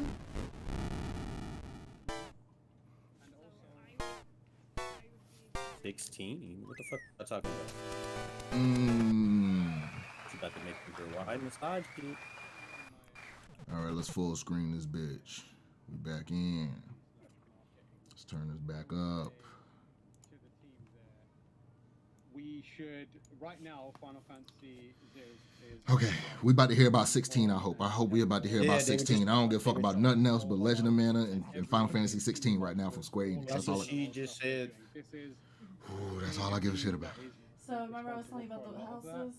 We can parlay a lot of good Real quick before this starts. Final Fantasy project, and it would at the very least behoove them. I need to 16. Show something small and have from the team that bought you the MMO. I can't really pay attention to it right now. We got 5 seconds Even to if show it it's to me. like a short teaser or even just like a kind of splash screen. Because what it I is, think what that I'm would starting do a to lot realize good now for is them, people and from also keep California the buying conversation houses just to buy around them. Final That's what's Fantasy going on. 16 going. Gent. I think it's pretty Don't stop. important that for them to do. I That's would happening think too. anyway. So I hope they do, and I'm kind of just willing it Airbnb. for Michael Hyam, who is sadly Just not with us. manifesting. He's not. Yeah, He's not he's dead. not dead. He's at E3, so you will see him on the ESA stage. Okay, enough of probably y'all. Screaming about Final Fantasy shortly after this. My body is ready. We were watching the Seriously. My body is ready. Anything about Legend of Mana, Let's I put go. the whole fucking table over. He lost. Well, I mean, because he's such a they huge fan, should- so it was they very, should very say good. something. Next week, I want ain't it? that for Michael, basically. It's We've already got preloaded, just under baby. a couple minutes before we'll go to the Square Enix Presents You are not. conference. One, I mean, Forspoken. I won't touch it without you. Formerly Project I will Athia. not touch it without you. You know that. I wonder if we'll see more. Oh, of and that animated. today, Yeah, but I was also I talking think it's about more likely that Nice it Wig is the playing 20th anniversary Apex of with Tomb Raider this year. a GameCube controller. I would love Yes. to see them do That shit That's is what it's about. disgusting. The most. That's over. Ooh, that's respectable. Game, or maybe even Okay, just enough of like y'all. We're Square Enix. Come on now. in like, you know, Y'all talking too much. I On to need the y'all next. to- On to the. On to the next. really On to the. On to the. On to the motherfucking next. Bitch, move. On to the just motherfucking make next. the platforming Where you better, at? because I remember playing that as a kid and it being unforgiving. I don't know what's going on We're with shortly this going to go hair, over though. less than a minute until we go He's over just to styling on Square. him. That's all he's doing. That's a very Prediction, interesting what do you want to term. see? Nobody cares about Tomb Raider. This is Legacy of Kain season. Where Talk that shit, King. I'll give him that. Yes. I'll give him that shit. Talk that shit, King. Pop that shit. That I'm gonna give him that. Nobody cares about Tomb Raider. Fuck Tomb Raider right Nobody. now. Legacy of Kain God. Put I'm Lara gonna give him. Croft in a grave, revive Raziel finally. That's Yes. how I feel. Put Lara Croft in. She her got a trilogy grave. of good Recommended games. as we It's watch. time. It's Jordan, time to what move about on. you? Give me a 2022 roadmap from Marvel's Avengers. Give me any indication to re-download this game because you care about its future. Anything. He said to re-download it, bro. You better uninstall it. I or wouldn't you even better bring it up, install honestly. See if you can sell it. Ain't no reason to even bring it up. As soon as it's over, we'll see you soon. Man, see if you can license transfer that shit to somebody, dog. The fuck? Here we go. Let's get money. Oh God. Square Enix, let's get money. Tell me how flat my pockets are gonna be this year. Gameplay was cat on various platforms at various Oh, stages thank of you. development. What is Thank you, this? everyone. It's Thank Matt you Mercer for here. various Matt stages of Beck is your development, host though. of Square Enix Presents. Today we have a special E3 edition of the show for you.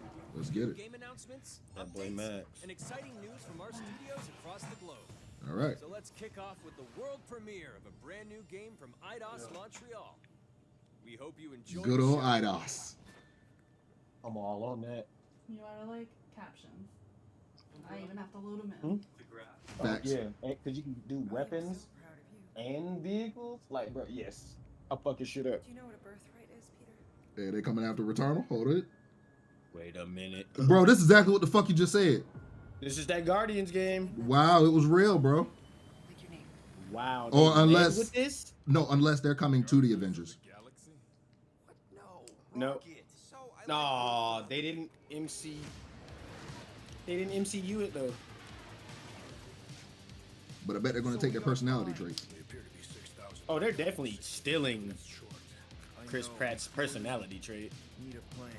But they didn't. They should have stole his face. In fact, like it should have been Chris Pratt. They just didn't want to pay him. They didn't want to. They ain't got enough. Square Enix ain't got capital. Yeah, like they didn't got that kind of bread.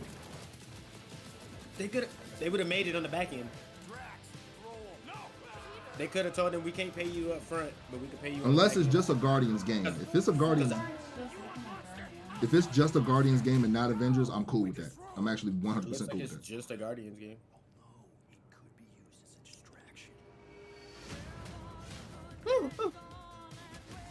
Okay, never mind.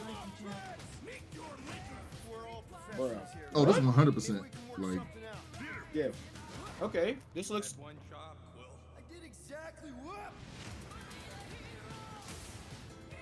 Yeah, you are Star. Unless are you all of them? It's literally in your contract. I made no such commitments. In less than 3 cycles, all would be lost. The galaxy cannot be saved either. We can do this together. That's one of the hardest songs ever, though. This better be a multiplayer. I better be able to lock in with you. Bro, this hey, that might get sampled. Hold up.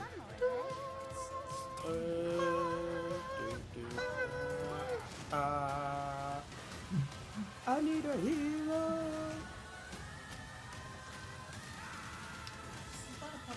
It looks like a big puppet. Is that a llama? What in the hell? Yeah, it's just their own game. Okay. Multiplayer? What the fuck?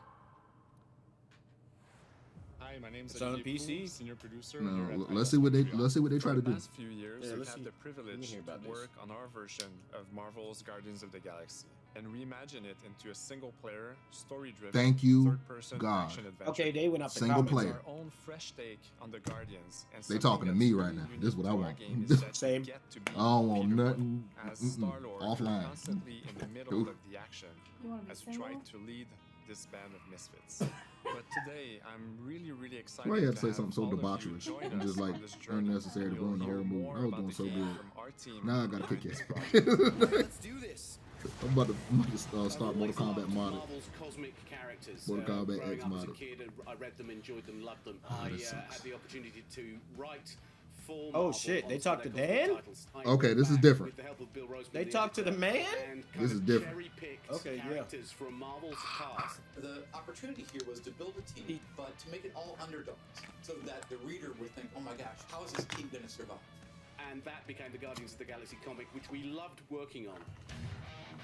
I remember the first time that Okay. the Marvel crew came to Montreal, we were showing them the design of the characters, how they would look, and they stayed silent. I don't know if it's a minute, but in my head it was a minute. I was like, oh my god, like they hate it. We realized how much that Marvel and Eidos Montreal share. Them boys went straight to the comic book. Yeah, they was just like, no, because we fucked up with Avengers. Looking at the samples that Eidos They can't do that showed, again. and I think he's fantastic and absolutely in the Now, spirit does of what these Disney characters still, are. Disney What still makes has the their game hands Good experience job. to me In a theory, is no but matter in what phase of the game you are, whether you're that's what's so weird about this exploration project. or you're I don't know. fighting, the There's no Guardians mention are of this shit. constantly around you, and But you since it's never not feel MCU, alone. While you're the there's no leader, Disney. The Guardians will also challenge you and make decisions on their own, and you will have to adapt to it. You are literally Oh, that's cool. part of the Guardians of the Galaxy. The decisions you'll make. Bro, will have did that just say lighthearted vote to haunting sell repercussions, Rocket? and the Yes. game will react to what you do and say. That is. This is gonna be funny as fuck. Yeah. It's literally in your contract. I made no such commitments. You are playing as Star-Lord and you're using your blasters and you're using your jet boots. Star-Lord is really empowering. He's very agile on the battlefield. He can slide and over with his jet Okay, boots. that boy Of course, he has combat his look hard. elemental blasters that have different powers as well. And on top of all of this, he can use the unique abilities of his Guardians. We're not pirates. Oh, We're legally yes. incorporated heroes for hire. Gardeners of the Galaxy? What? No. Gardeners of the Story is Galaxy? about a group of That misfits, nigga the grew. Guardians, Gardeners who of the all Galaxy is working funny. together for less than a If year. I ever open up my herb create shop. something on a small Gardeners of the scale. Galaxy. Gardeners of the Galaxy. Do it. Yeah, no, that's Tell her actually do it. that's Tell her dumb. do That's it. dumb. She needs to LLC that shit this year. LLC that. Fuck that. Do that. Write that down. Put that on that notepad. LLC that shit this year. Do that shit. And when you're starting to work With on all the this greatness storyline, going on right now, that shit take better. your pick. Boy, you better. Which ones will make the best for this story? That gives us the opportunity to bring in some that are well known, but some that are also not all that well. And for anybody watching this video that heard her say that's a binding, legal binding contract right there. That she said, I own everything I You say. can't steal it. We will fuck you up if we find you. I own everything I say, and if you try to take anything, I will sue you. Interpreting it in some way, I think makes it feeling incredibly fresh. With I have a glee. very special set of skills. I will sue the dog shit out of your head. Boy. We are in the US of A. I will sue you until you are poor. I bet he Kids did. are poor. You do.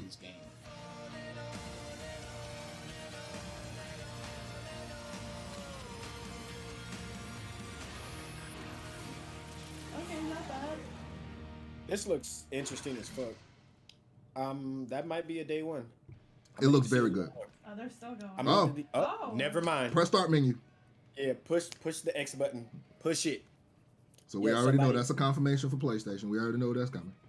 PlayStation prompts used for demo purposes only. That means it's coming to everything. Yeah. That means multi-console. Wait, it did say that it had previews from different platforms being put. There was a rumor that their conference is going to be about an hour and a half. Bro. So this is going to be a long one. We intend to keep our ship, Peter Quill. I know. We clearly. Is that how Gamora looked in the comics? Yes. What? He answered it. I didn't even hear what you I said. said, is that how Gamora looked in the comics? Yes. 'Cause they definitely, They look more comic book accurate in the movie. They went very comic book accurate for this, and they also like. It was like yes. So you got options all the way around. Yes. This is hard. I love that. That reminds me of Cyberpunk. We got to play this. This is day one. I fuck with this. Yeah, this is day one. Definitely a day one. What's wrong with your plan is that Lady Hellbender only buys monsters, and you are not a monster. Groot, are you really offering to... No, he is not offering that, okay? It could work. So, Groot, I guess we could bust him out after. Absurd. Lady Hellbender seeks the monster within. The small, ugly one is clearly the correct choice. He's cruel, sadistic, and his soul is filthy and filled with rage. I vote we sell Groot. I honestly think Lady Hellbender will go for it. Yeah, well, I vote for not Groot. I also vote for the creepy little beast. 2 votes each. Peter? Jesus Christ. You know what? Well, the same I'm voting to sell Rocket, bitch ass. Scarier on the inside. He's unstable and vicious and totally oblivious to the needs of others. Okay, we get it. All right, let's do this. Let's go sell a monster.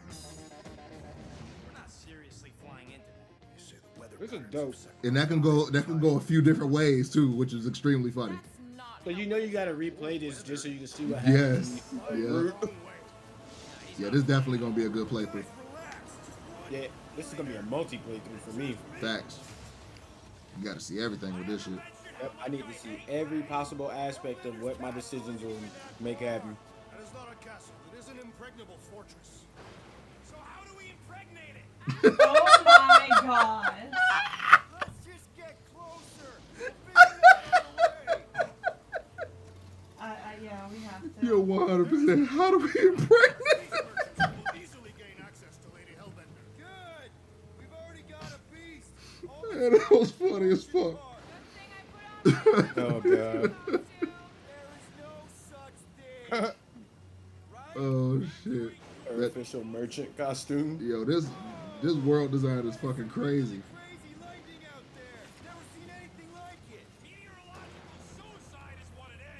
Lamar got the yam. I'm with this. So you notice he started running and they started running? Yam. They staying with him. Hit the ankles. That boy got some weight on him. You can tell how he moved. He got some weight on him. I like that. Some of us are soaking here. Less whining, more walking. Hey, Stormlord, we ain't seriously walking through this. Hey, Stormlord. Storm, stop complaining. Yeah, we got platforming on God. Let's get it.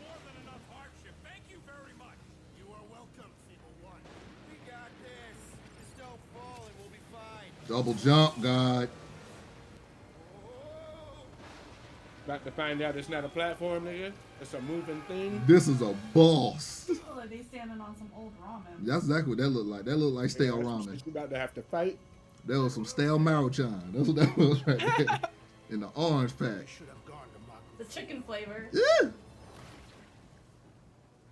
would be wary, Rhoda. You know what? I survived freaking Half-World. I think I'm scared of some little... It's not alone. Get ready. They should. I wish they would have shown the transition into combat. I want to see if it was seamless in that cutscene. Oh, the slow down. Oh, you can call out your shots. Oh, yep. Day one. Yep. Day one. Yep. I like that. Day one. This is definitely day one. I like this way better than whatever the fuck Avengers was. This looks so good.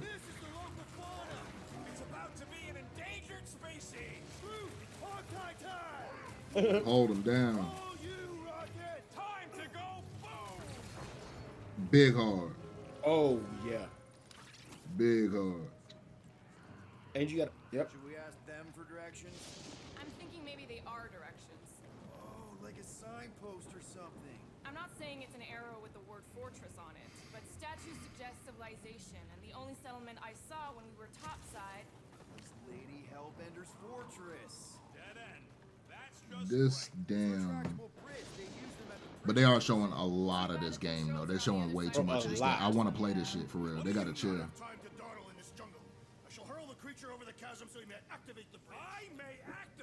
They should have stopped it at the combat right there and went to the next game. They're spending too much time on told this. that nigga he was gonna activate a hole in his face. Peter. It's okay, he'll land on his feet.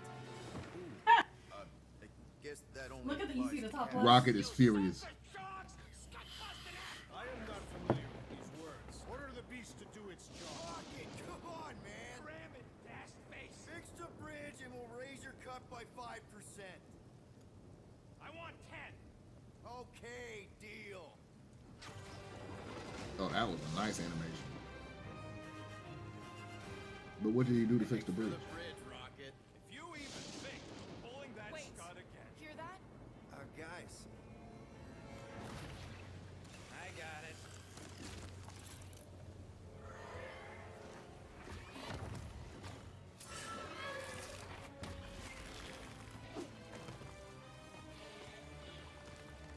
Oh man. Uh-oh. Damn, well they gotta just stop. This editing is not. Yeah, just stop. I don't like this editing at all. I don't like who edited this. I love the gameplay itself, but they didn't edit this smooth at all. The transitions are kind of clunky. Yeah. It's like you're gonna show this much, you might as well show the actual transitions of the game. Damn. So that getting caught in that just pissed me off, and I ain't even playing. Like that just, Now you know how to feel that when you just play irritate me. Sub-Zero. Okay. I barely Whoa, freeze shit. niggas. I don't freeze niggas like that. Timeout. Is this like a Hearing super that, mode? right? Yes. And it's playing that music by itself. So that means that there's classic tracks. There's in the gonna be game old school that are songs. gonna be part of the supers. That's so hard. Because as soon as he did that shit, Bad Reputation started playing. That is so cold. And the whole team is on super.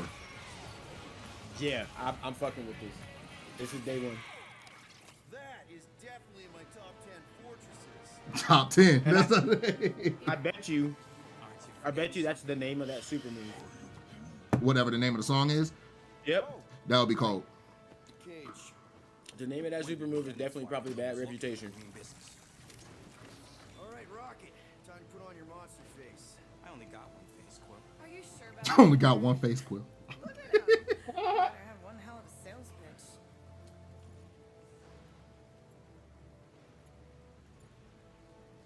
Oh damn. Maybe Gamora's Do it. right. We should try selling Groot instead. Really? This is an affront to democracy. I just think that we might need Rocket on the outside for this one. Yeah, we noticed. make that call, then you better not mess this up. You hang tight there, bud. When the time comes, I'll get you out of there. Rocket style if I got it. Rocket style. Gamora, can you help me with this? Oh, you know what She that said means. no. You know what rocket style means. Come on. He gonna blow that bitch up. All the way. That bitch is gonna be on fire. That bitch gonna be. I need a hero. Like me, only bigger. This song hard. I am Groot. I am Groot. He tried to get angry with it. So,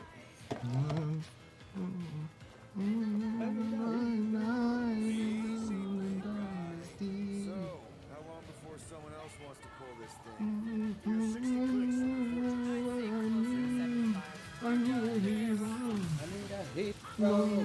There you go.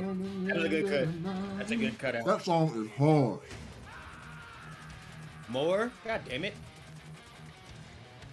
Bow, Wait, bow. Groot's face changed right there. Yeah, it did. So is he getting? Yo, He gonna could you go through imagine if changes. it's just a play from 1 through 3? If you actually got to play those stories. Yeah. But I think we're playing like this might be beyond that. Look at these guns. Look at the Yeah, tech. no, rocket this is now. past. This has gotta be past. This is way future. Yeah. This He gonna be got past. dreads. Yeah. Drew got Like, dreads. He black. we already knew, man. He's black.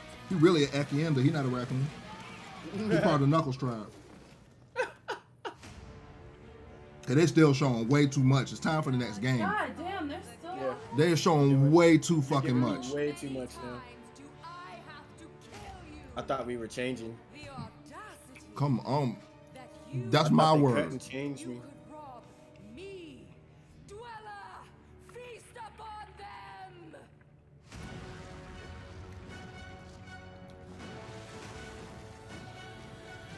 Man, you gotta cut this. No, y'all got There you this. go. Cut. Next game. Next game. There you go. Thank you. 'Cause you almost Next game. fucked that up. You almost fucked that up. Pre-order content, throwback outfits.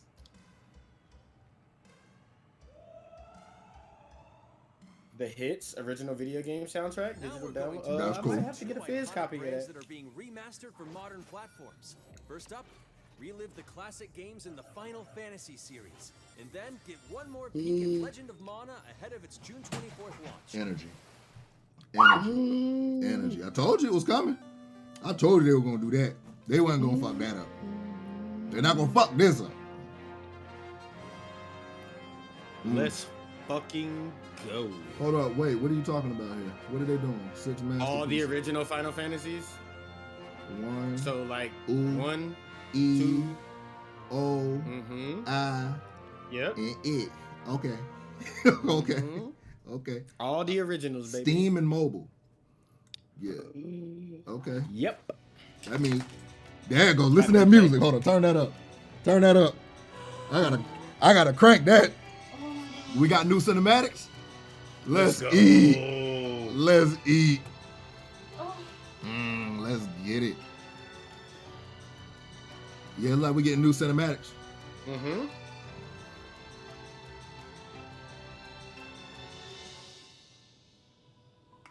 But we so close. 30 years. 30 years.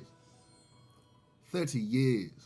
I'm about to pre-order that shit. On my I wish that ass. bitch was about to say available now, but I was about to say you better. You better not. Here's what I'm angry I'm about to about. go run downstairs and grab the goddamn Switch. They only spent like 2 seconds on that shit. And they did spend all that time on Black Panther. Oh, now we're going to talk about Avengers. I'm turning this down. I'm sorry. They better. I don't support this game at all. I'm good on this I shit. haven't played it since I bought it. Or no, I bought it, beat like the story. I haven't played it since. I had no inkling to even try. I was like, all right, I'm good. I'm big good.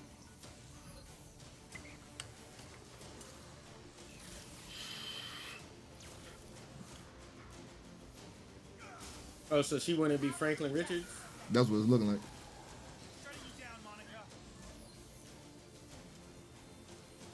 The strongest anything to ever He's live. on my ass because he knows I was crying. Oh, it hit you?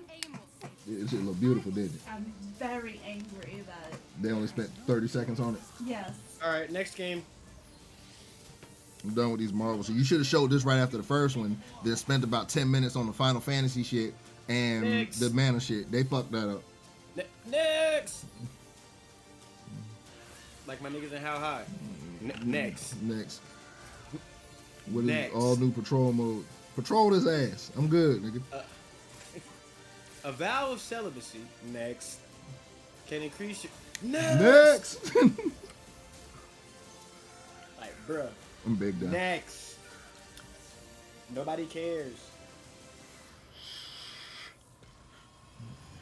This is the only thing I would enjoy out of that, and I'm not re-downloading the game just for a Chadwick Boseman drop.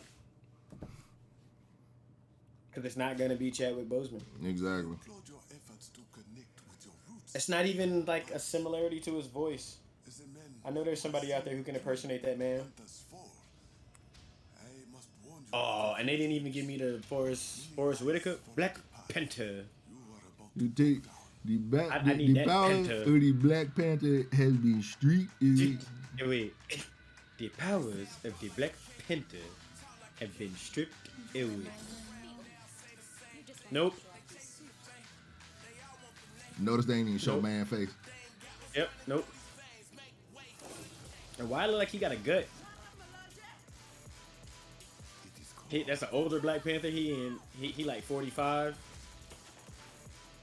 He can't really get his abs flat no more. They kind of round.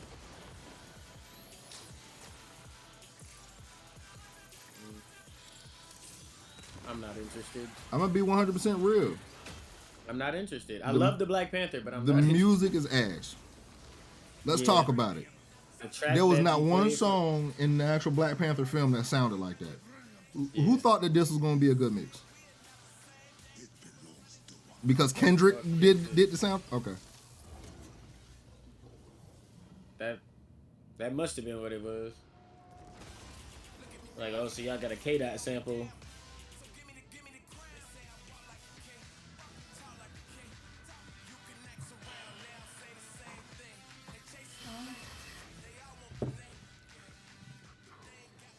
They literally could have just played instrumentals from the fucking movie for that. That would have been so fucking hard if they would have just had the actual the Black Panther theme from that. Yeah, just that. That's all I would have needed. Hold up. I didn't need that whack ass track. Hold up. What did he say? Agent what? No. That sounded like Diana. It is Diana. It is. What are we doing? Are we Agent 48? What? Oh, damn. It's not a real game. God damn it. What the fuck was that? You sons of bitches. I was about to get excited as fuck. I'm angry right now, bro. Because they've been pissing on me with Hitman for the past year. Hitman 3 on fucking... And then Nier got a fucking mobile game. Oh. My head hurts. Once again, the Warrior of Light returns. These ain't real games, nigga. Why are you doing this to me? So I hate you. Have what? Guardians of the Galaxy, Final Fantasy. Are we gonna have to make you apologize again, Square Enix? I'm so irritated right now, bro. Please don't make us make you have to apologize again, guys. I can't even think right now. They're showing us fucking mobile games. I hate you. I hate these niggas right now, bro. Okay.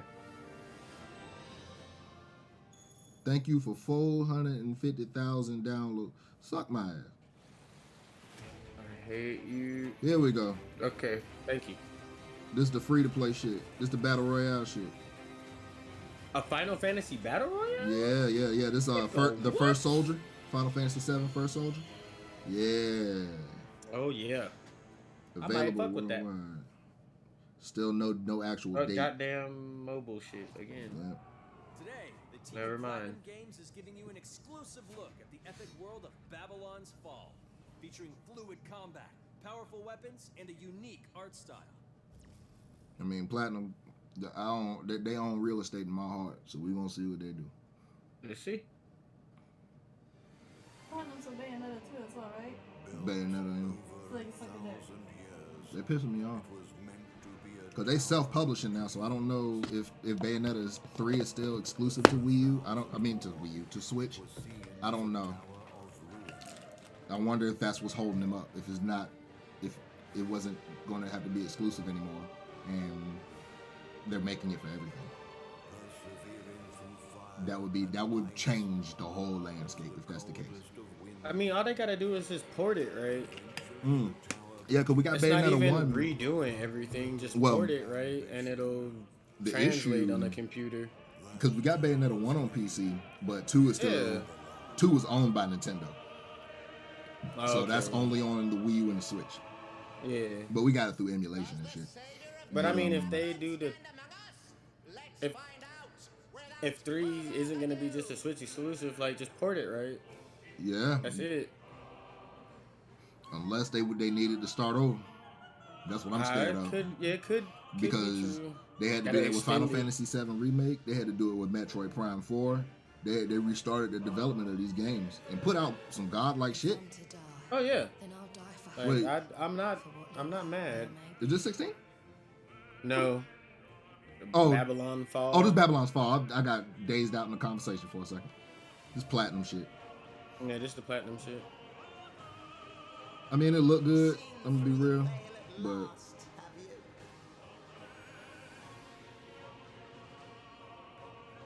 we definitely do need some new IPs. But I do want to hear about the shit that we attached to too, though. It's just like I want to hear about both. Show me some new shit and bring back the goats. Let's see what we're talking about with this though. Okay. I like that hold down. That was nice. This is reminded me of a hyper gothic Nier. Yeah. Hyper gothic.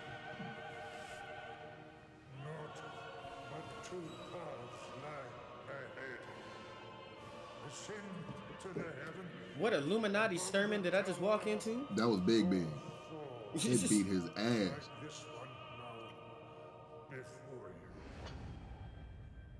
Now begins its tale. Babylon. But I'm gonna be 100% real.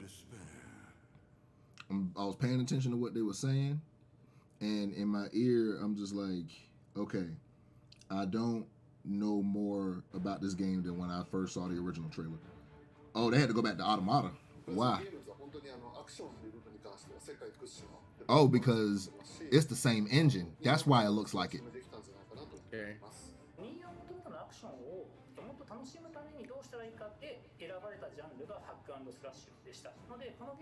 I still got to beat Nier Replicant. Nier Automata Action. So it is multiplayer. 途切れない目標に向かって、アクション、ポイントへ続けることができると。プレイヤーは、ストーリーを追いながらダンジョンをクリアして上層を目指していくと。入手する装備や素材を集めて自身を強化してカスタマイズしていくと。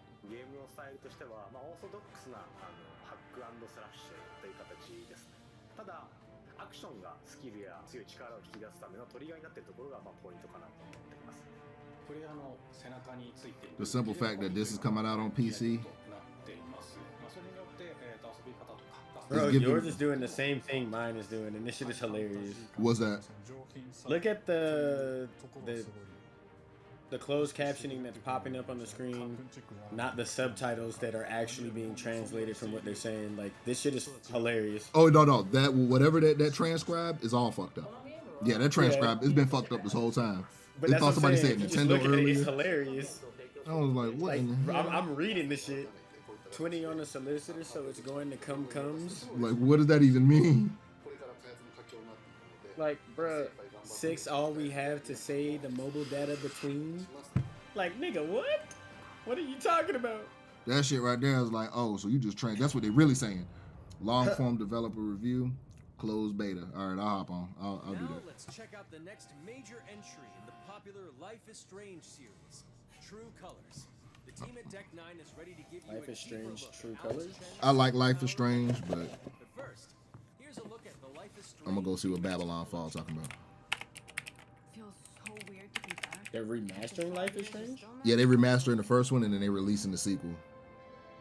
Nice. What do you remember about us as kids? I think about us as little pirates, running and jumping through Arcadia Bay. We are awesome!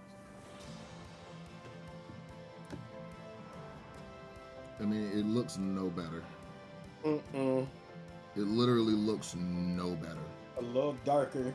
Yeah, like them textures still look asshole. That was the main problem why I tried to finish playing through it, and I got the second worst ending. There's three main endings. I got the second worst one, and I was like, I couldn't go back. I couldn't go back and play through that shit because it was so fucking ugly. Something happened to her. We have to find her, Max. Because the gameplay is like it's like a point and click adventure where you get to walk around like the Walking Dead games. It's like that. Yeah, nope. But what's really cool is that this girl has control over time, so it's a great idea with the story and everything they're trying to pull off. But outside of that, the story is better. I would rather it be a movie or a Netflix series. Okay. Then I realized I had a choice and the power to change everything. Arcadia Bay is on the edge of disaster. Time to change time. Whatever happens, I'll always have your back. Always. You ain't never gonna play it, right? Because I'm gonna break down the story real quick. Hell no. Okay. Basically, what you got in the first one, I'm Maya, also known as MXM2. the main I'm a character musician and the singing walks voice in the of bathroom at Alex school Chen and sees the girl in the blue hair. Strange True She Colors. gets shot. I hope you enjoyed As soon as that it first look happens, at official now this is gameplay in school, of the literally in the remastered bathroom in the school. collection. She get lit up, and then she reverses time to stop it. When she does that, sets off a chain of events of shit that just is not supposed to happen. This girl's So supposed to be flashback dead. shit. Yes, it's just like that. So you go through multiple times, like imagine Final Destination fighting a person with actual powers to stop time. So you're trying to stop this girl from dying in really horrible fucking ways. Like dudes coming out of nowhere just trying to kidnap them. The train almost hit them. Shit falling on her, and you literally like, it's wild. But wow. The second one is completely different. It looked like this chick is able to control people's emotions. And it's more of an open world, and you're full in control. Alex's psychic power of empathy is integral to the Yeah, story. baby, of you might Life is like True two. Colors. It Well, this is impacts 3 technically. every relationship she builds and every decision she makes. Never thought I'd have a freaky empath friend. For years, Alex has been unable to shut out the strong feelings of others, the fear, sadness, and anger of those around her, leading her to believe her power is a curse. In the wake of Gabe's death, Alex realizes the only way she can find the truth is to embrace her power. I can't believe this is happening. And the only way to understand is to feel what he's feeling. From the very start, you can use Alex's power to focus on brightly colored auras to gain an insight into people's emotions. Gabe's too young. Just too young. These valuable insights deepen Alex's relationships with the folk of Haven Springs, as well as sparking new dialogue options and events. As here, from a scene very early When I on, offer it to you, it's for them. If you say no, I'm going to eat it. It's not how that works. And it was literally like a little, like a bite. Like I thought it was more, but it wasn't a from his lot. long-term girlfriend. And now he is terrified that Alex will reveal it before he can talk to Riley. She is the best thing that's ever happened to me. So please, help me out. Max telling you a whole lot of bullshit. Oh, she ain't shit. Telling you the truth, Alex. But are we still together? Are you serious? I need to get back to work. Sure, Alex. We'll get out of your way. When Alex encounters a particularly strong aura, she can reach out to actively connect with that person's emotions. This generates a nova, a supernatural flare that transforms the world around Alex into a reflection of that person's psyche. In this altered, emotionally charged state, Alex can experience fragments of thoughts and memories to get to the root Oh, that's dangerous as fuck. Very. Easily dealt with. Some carry a dangerous, even life-threatening amount of power. Because these games get dark as fuck. These games get dark as fuck. No decision is This some old Toki Doki shit. Consequences will be felt across the game. Yeah. This anger could kill her. What if I could just take it away? Using Alex's power is the only way you can uncover the truth behind her brother's death. What would that do to her? What would it do to me?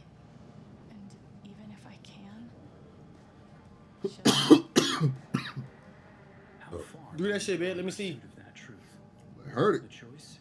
Hurry up, bitch. Hold L2 and pull that shit out of her body. Absorb her anger. powers look so. Or hold on. How did Palpatine do it? Yes. Yeah. Yes. Yeah. Embrace your anger. That nigga good. Embrace your anger. Yes. And that's it for today. Make sure to follow the Life is Strange social channels for more.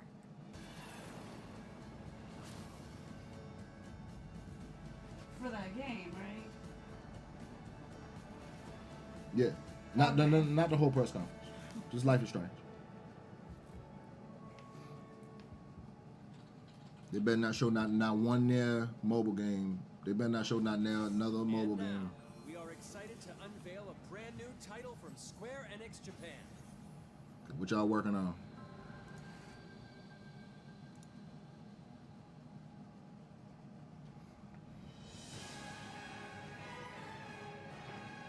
Nigga, you know what time it is. Okay, it's time to eat. What you mean? It's time to eat. Nigga, you know what? You saw Team who they Ninja. said was coming to talk. Mm-hmm. Not Square Enix of Montreal. Japan. Square Enix America. Nigga, Square Enix Japan. Guess we'll just The show big ourselves. swinging dick of Square Enix. I only know one thing. Let's see what we're working with. Chaos. Need to. Nice. Okay, I fuck with Yes. the combo. What? Yes. Mm-hmm. Yes, please. Yes, please. I like the shit talk. Move aside. The dust. I like that. I like that. Yes. Knock the building down. So long. I hate doing pest control. This is the shrine of chaos. Why are these dudes so cool about it? I hate doing pest control. I'm still in some Huh? Pain. Yeah. that gym, but I'll buy it. Darkness It's okay, grab some. I can taste it. This is it. No doubt. Yo, Not you could take thickness, bro. He split my nigga's head open. these angles. Yeah. Yo, why do they have armor on and my nigga got a regular My old man's got a- button-down polo t-shirt? Little man got the literal polo t-shirt. That ain't Hanes, but that bitch got slight armor in it. He a strong motherfucker. He got it, bro. He blocking niggas' attacks with his t-shirt. Kicked him in the lips. Jeans on. He got t-shirts, jeans, some motorcycle gloves, and some regular old boots on. Wait, them boots ain't even regular. Who is this guy? The prophecy's very own For real. warriors of This light. nigga strong as fuck. Wait, Warriors of Light. He always Hmm? wore such splendid armor. Wait, what is this? Wait. Terrifying to behold. It's Scarlet. No. Yeah, what is this?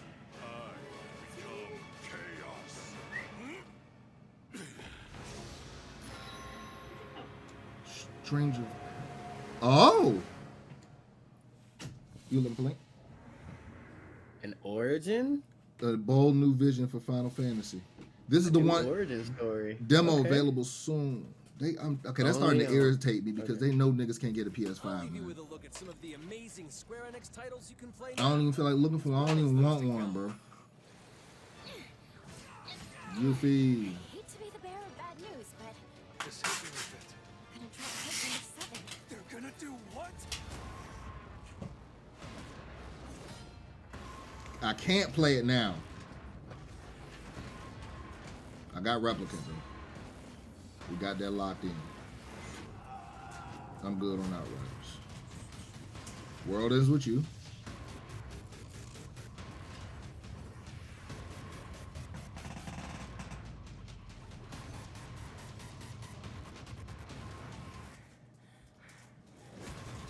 Oh yeah, Forspoken. You keep on seeing this every year, but they ain't show nothing else about it. I guess we ain't seeing nothing about 16.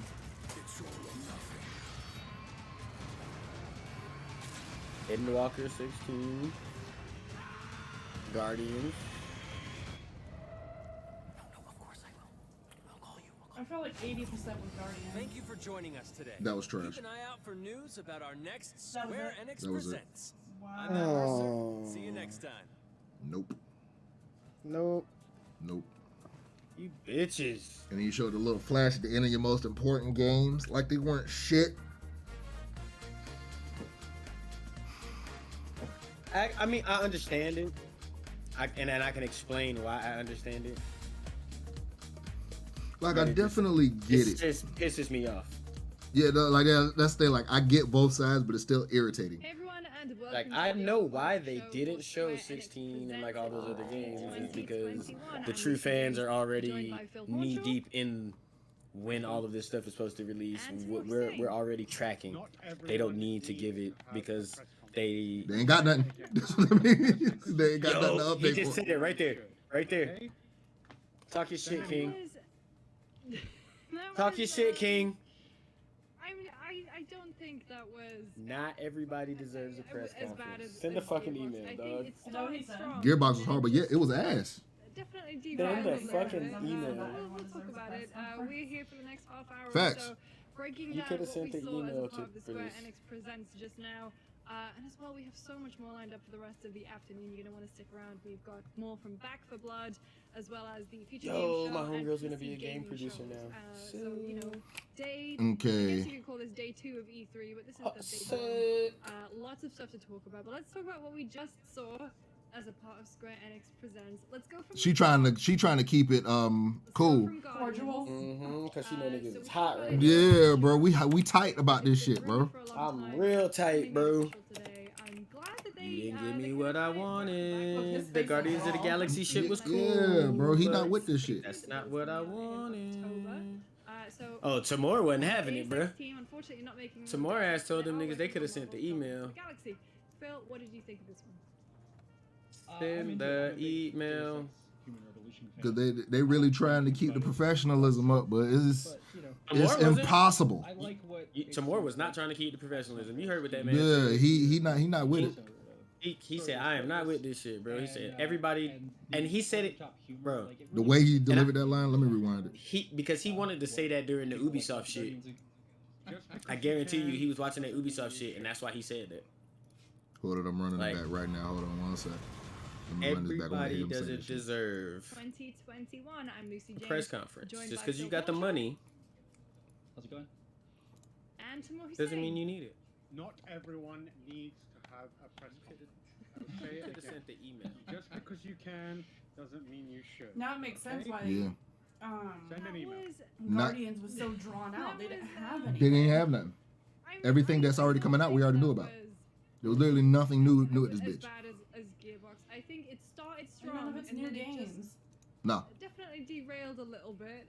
But we'll talk about it. None of we're it's here new for the next shit. Half hour or so, breaking My down man what in the we middle saw said as a part of exactly what it is. Square Not Enix everybody Presents deserves a now. fucking And as well, we have Press so much conference. more We lined don't need one.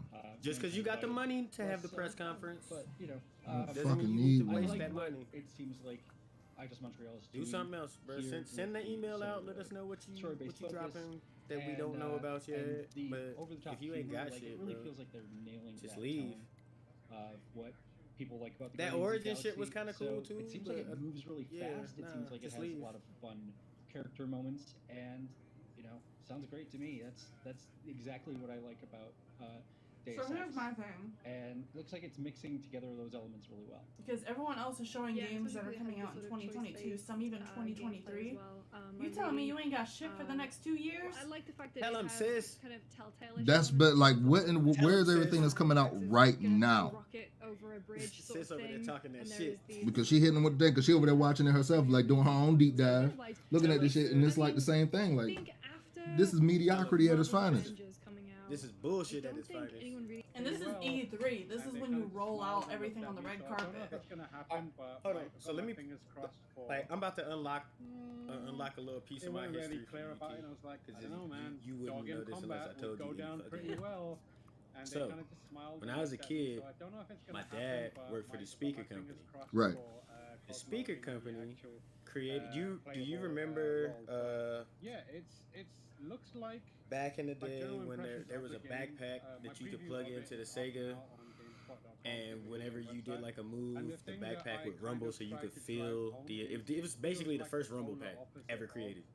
And Marvel's Sega had it. Avengers from Crystal Dynamics, I'm trying to where think if I know off top. I don't think I know about it off top of my head. I don't think I've ever seen it. Hold on, No. I'm about to look for it so I can what the hell is this thing? tell you what the name of it was. And it was Because there was a hard to name tell for for what it. was for ages. Whereas this game, they But it was came literally out- like they came the out first. and It was kicked like the door first in, thing they that said had exactly rumble, what like a it's rumble gonna do, feature. exactly how it's gonna play, and it's got confidence and it's got self-assuredness that the Avengers games absolutely did not have. And I think that went a long way in winning me over.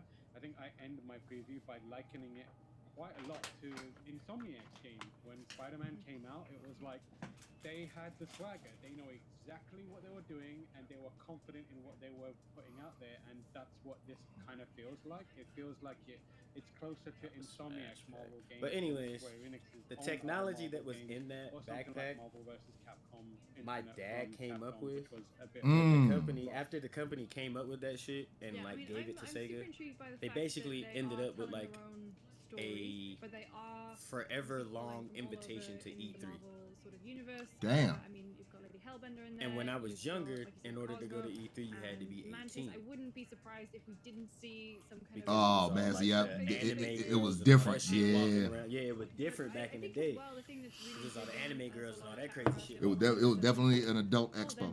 Yeah, you were not supposed to be in that bitch if you were not an adult at that point. But as it progressed, like once I got to high school, they changed the rules started to change because they started to get a little more politically correct. Like they haven't got swung too far. They changed everything So, around. They yeah, became but- family friendly because of G4. But that was the only thing that I ever wanted as a kid was like, yo, if Pops could give me his fucking pack, because I'm a junior. Okay, same here. Same here. So I'm I like, am too. You ain't gotta change shit on the pass. Just give me the pass. Just give me the pass. And That's I would it. go. Whoever and Phil then- is, he being real quiet. Like I He wanted just to absorbing go the bullshit. so bad, but this like watching this shit right here just like dashes all those hopes and dreams. Like I probably don't ever want to go to a live E3. If this is what we're gonna get, and we've Bro. given them a year off, Thank you. we gave you a whole fucking year Off to work on shit. You had tons. All of you had to do was everybody come here and blow our minds today. That's all you had to do. Y'all motherfuckers been at home for a whole year, and this is what you got to show. Like they didn't spend a minute. That wasn't even a 60-second trailer for Legend of Mana or those Final Fantasy games. You're telling me you're bringing Final Fantasy 1, 2, 3, 4, 5, and 6, and you didn't give it 30 seconds? Yes. Like what the fuck? I for one think What? Oh, these niggas are so out of touch and they ain't got nothing. She looks incredible. And I would appreciate that way more than you showing up and giving me some bullshit. Wow. Like if you literally were to just tell me like, yo man, I ain't got shit. I ain't got nothing, bro. At least be honest, bro. Hey y'all, it's the same shit that I've been showing y'all for cool man. I ain't got shit. I ain't got it this time. Like I'm cool. I'm with that because I already know what I was looking for anyway. Maybe it's just because I'm playing. Yeah. You know what I'm saying? Like I knew what I came for. I Mhm. said what I came. I talked about what I came for before you even showed me what you had. Big facts. So just give me that, and then tell me you don't got shit else, and leave. Like I'm cool. I wouldn't be hurt. There's no. Let's see what the Still, people. or for you to make me wait 45 minutes, It's just an image, and I'm gonna have to remember that. and then give me what, maybe a 45 minute About how that's gonna be to play, but I do fucking like the fact display, that, and Stagger needs to out of the 45 minutes, sort of 15 of it was Guardians of the Galaxy. Phil, what did you take away from? They gave us so much time on that game. It's just like I already saw enough to now I know how to play. And it's like, Yeah, like, I'll I get it know when it exactly what the go on fuck sale I'm for doing $30. when I'm not gonna buy that. It's not gonna be day one, probably. Yeah, I'm not buying that day one because I already Guardians? know what the first. They're gonna be about. I'm 15 gonna wait till it hit minutes of the game $30. I am not Yeah. buying that for 60. I know what the first 15 minutes of the game looks like already. Let me see what's going on in here. Oh, I got my Russian niggas online too. Let's get it. Yeah, bro, we ain't here talking that shit today. So this is Legend of Mana opening center. See, why did they just not run this whole trailer? Yeah, why did they not just run the whole trailer? Yeah, I would have accepted it. Just run the whole shit. You had it.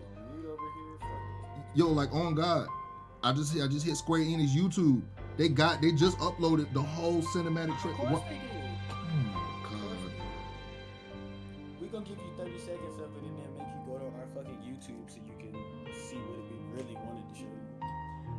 See, what the fuck? Did you hear what you didn't hear what I said this whole time? This is piss. Why the fuck did they not show this? Please send that to me when you get a chance. They did not show this shit. This is beautiful. Diana.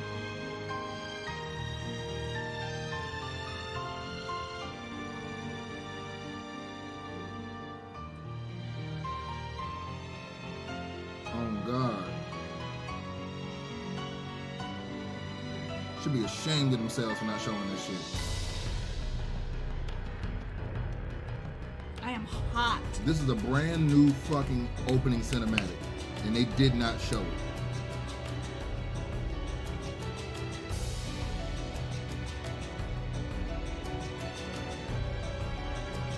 Shame.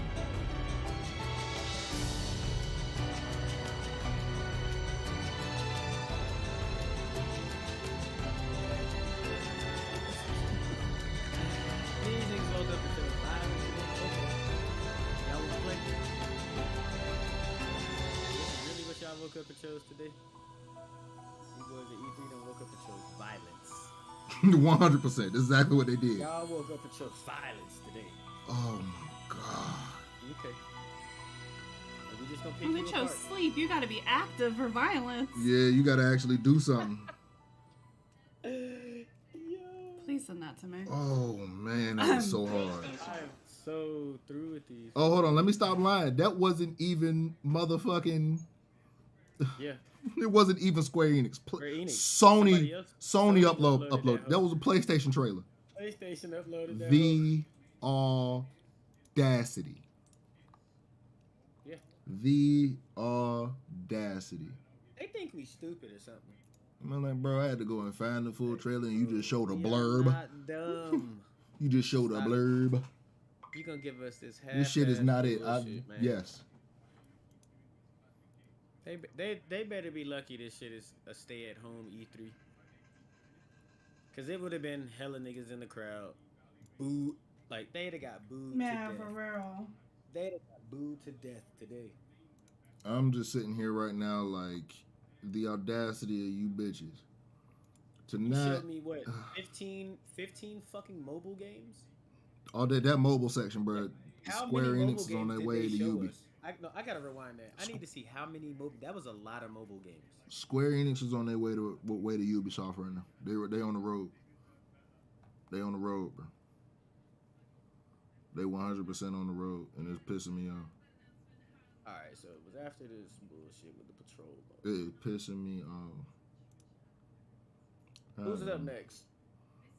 That's what I'm about to pull up right now. I think Razer is next, so it's gonna be I some had to PC go back shit. to the tree of knowledge. God damn, Razer. Hold on there, hold on, Razer. Legend Mana. Where? They are? Oh, sorry, they talked about it for 4 seconds. So I played a whole lot of Marvel's Avengers. Yeah. Square Enix was after, trash, like, bro. 2 weeks after launch, right? Okay, so I got into it. I really enjoyed that game. The mobile, especially when the it's mobile super slow. shit starts about. But yeah, I think. Damn, why does it keep doing that? So where's the button at? So I hit that. Why does it think I'm reporting something? Oh, I see what it does. Like just about everybody else, I hit that endpoint and kind of. There was at least 10 mobile games. Interest in the. At least 10? Oh, at least you know 10. how I'm writing my list over here? Mm-hmm. I put Guardians of the Galaxy, Final Fantasy / Legend of Mana, characters. Mobile. She just wrote mobile. on my I ain't playing none of that shit, bro. Yeah, bro, what? If I can't use one of these, nigga. I even wrote more mobile. If I can't use one of these, nigga.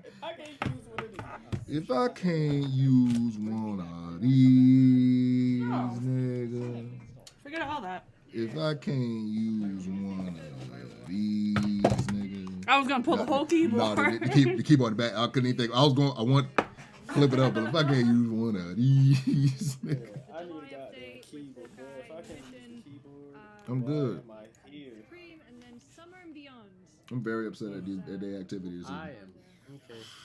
Y'all gonna make me minimize and open a real game so I can. Yeah, Facts. I'm about to bring this shit right back down. I gotta open a real game. I gotta minimize this bullshit because they got my head hurting.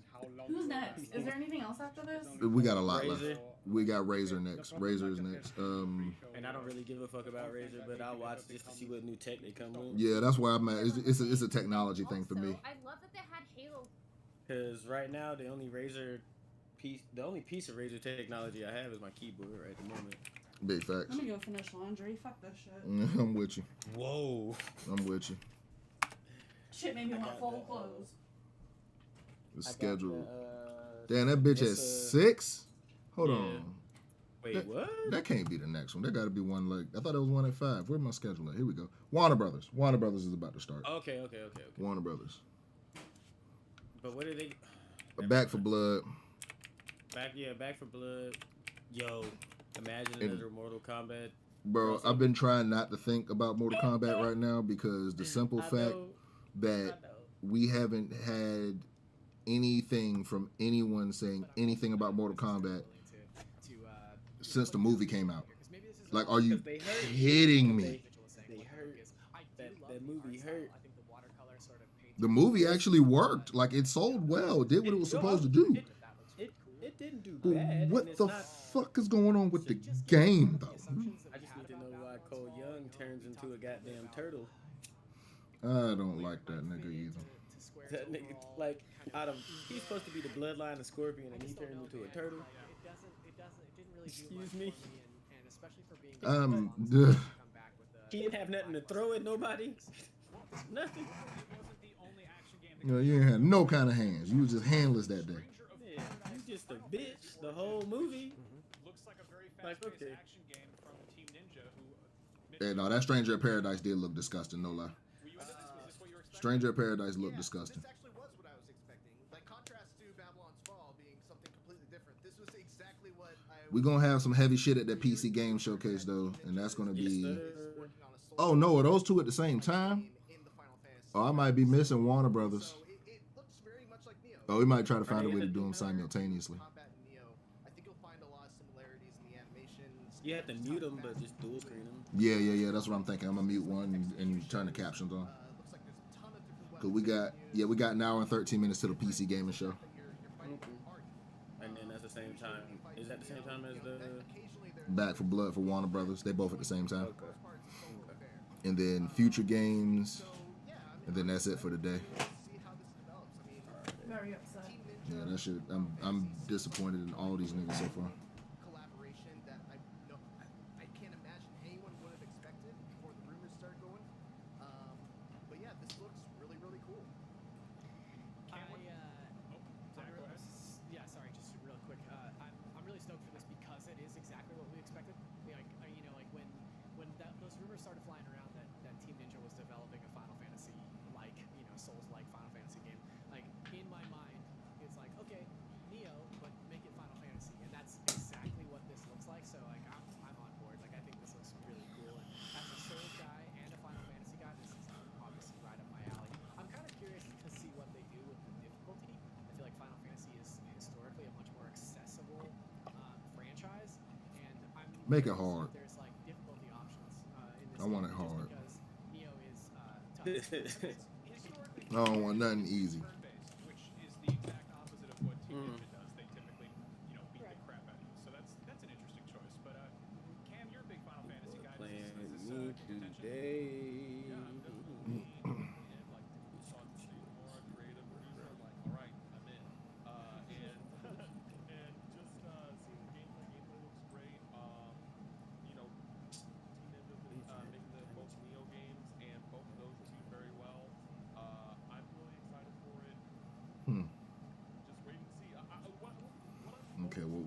do though. Just the title of it being Final Fantasy Origin. What is it the origin of? Like, you know, we have all these Final Fantasy games, and a lot of them are in their own unique universe, right? You know, there's some like rumors of 7 and 10 are connected, and like they try to do that Crystal. You see what I put on your Facebook? Little flat, bony booty. What is this like leading up to? Like in something that we already know, or is this just like, hey, this is the origin of a new franchise? So far, E3 out here with the cheese. Whoops, I didn't mean to do that. Real. Like, at what point do the organizers not like vet this shit? Nah. Like show me what you gonna show them first, and then I'll decide if I'm gonna give you a time slot. Because like, fuck if you gonna pay for the time slot. They can't be allowed to do this again. Yeah, I'm gonna hold the time slot for you for the bread, but you gotta show me what you gonna show them first before I agree to it. I might just give you your bread back. They cannot be allowed to do this shit again. I might just tell you, you know what? Take this bread that you was getting ready to spend on this showcase and put that shit towards another game, cause you ain't got shit cooking right now, okay? But you gotta give it up, Jeff, cause this shit is not it.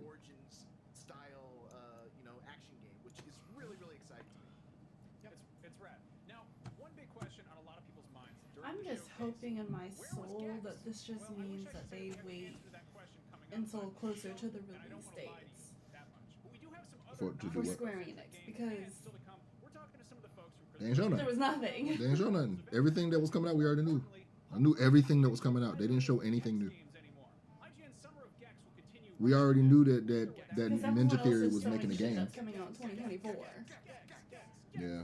And they showed nothing. Because that right there is probably the most hype shit that they showed that's new. But we knew that was coming. I just needed a trailer. So we knew that game was coming. Yeah. The Ninja Theory was making a Final Fantasy game. We already knew that. We just needed to see a trailer for it. To release a trailer on YouTube. But why you let Sony release a trailer for your game on YouTube and it's the full trailer? E3? Because they don't care about it. They just pushing it out to shut people up. They just did all that, got all the animation and all that shit because it's niche. They don't care about it like that. They just doing it to shut us up. I'll say that. Hey, I'm gonna be right back. I'm gonna use the bathroom real quick. Yes, sir.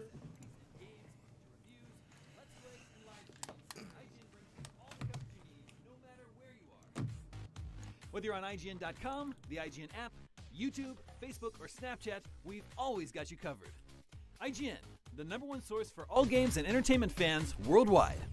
Everybody loves watching a speedrun of their favorite game, but what if you got a chance to peek into the mind of the developers behind those games as they watch their hard work get completely destroyed right in front of them? What is happening right now?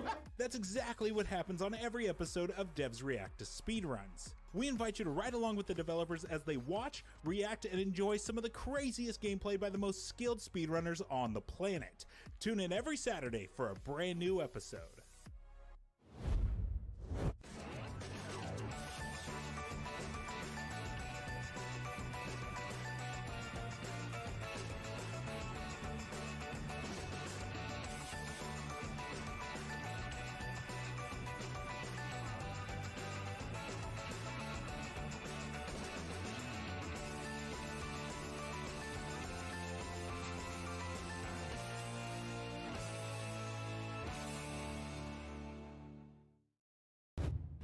In a world with non-stop news about Marvel, DC, Star Wars, you need a show with accurate reporting, hard-hitting commentary, and me, Akeem Lawanson, host of IGN's news show, The Fix Entertainment. Whether it's the latest superhero scoop, film fiasco, or anime announcement, I'll be here covering all the breaking movie, TV, and streaming news that matters most to you. Make sure to catch The Fix Entertainment on IGN for your fix of entertainment news. Let's drop it.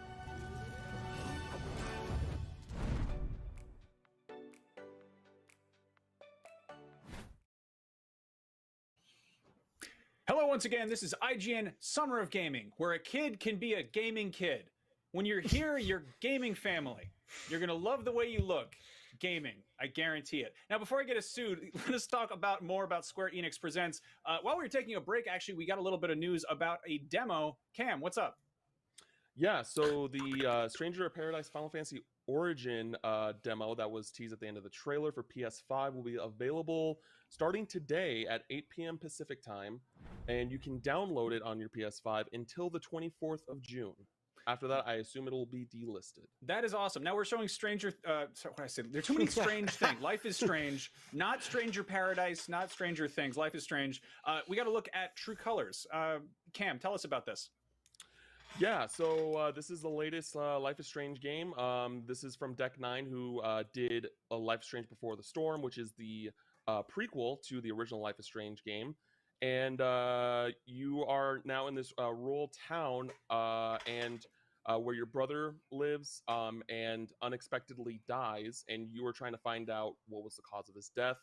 And the character you play as, she has the powers of like sensing emotions, and she uses that power to help solve the mystery of her brother's death. And she also meets people, and we saw in the trailer how she like kind of learned that there was something regarding this couple's relationship on whether or not to like tell the woman about what the man was hiding from the relationship.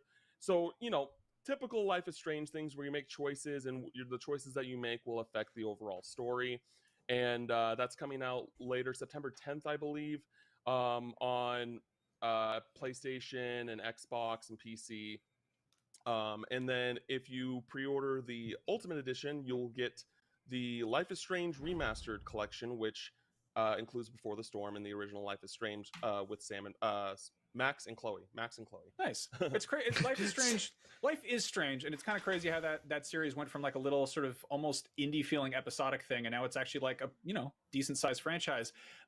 Now let's call it out. I feel like a lot of people wanted something more. I feel like we're maybe kind of hoping to see more about that old Final Fantasy VII remake. Like, we just got Intergrade, the intermission. It's out now. I feel like even just a mention of that and a hint of what we're going to see next. What did you guys think was missing, Zach? Yeah,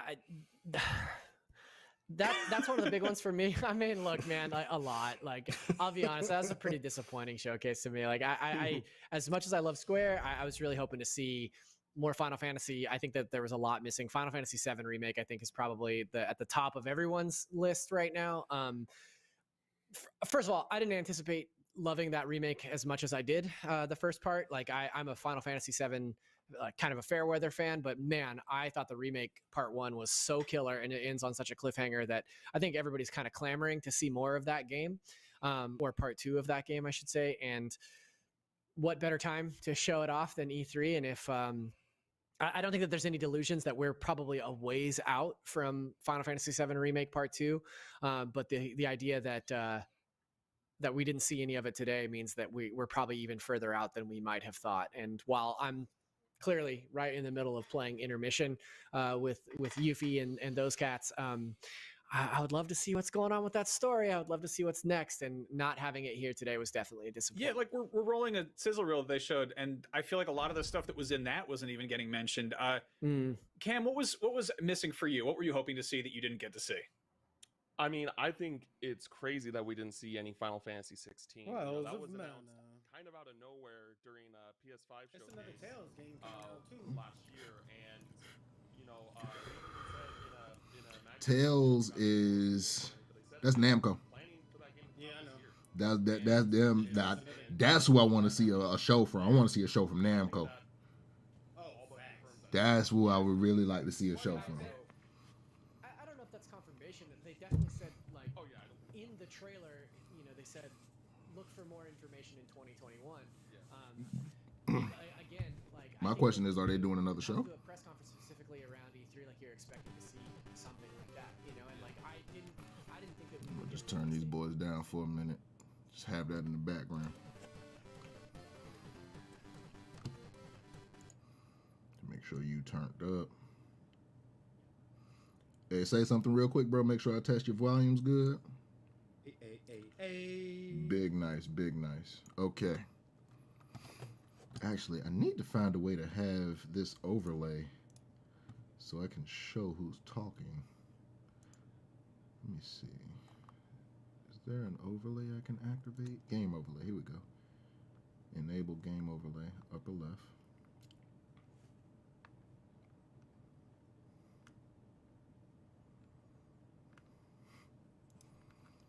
Let's see, shift, is that shift tilde? Let's see if it'll work in here.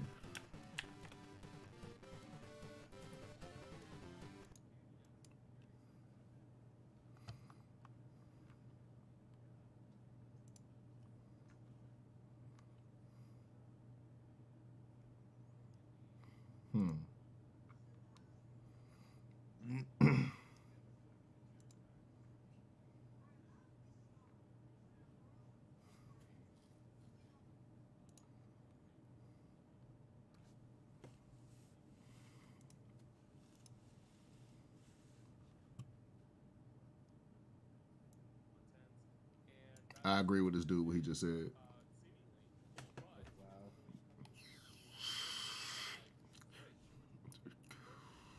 Oh, hello, puppy.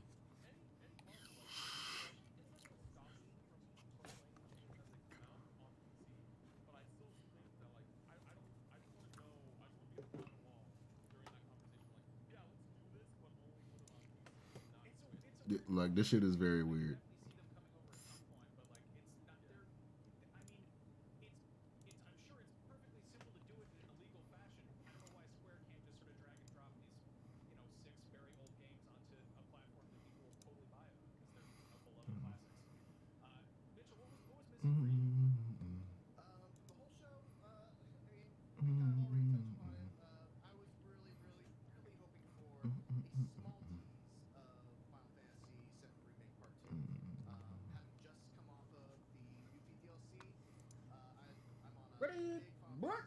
Face ass. In your lips. Okay.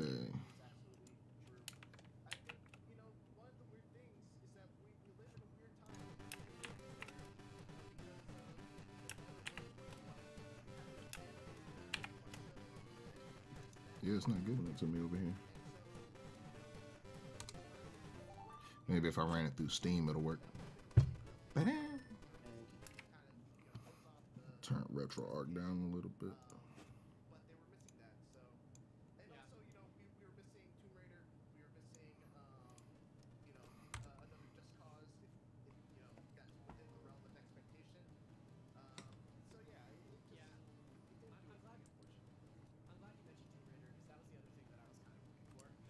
About to beat this kangaroo ass.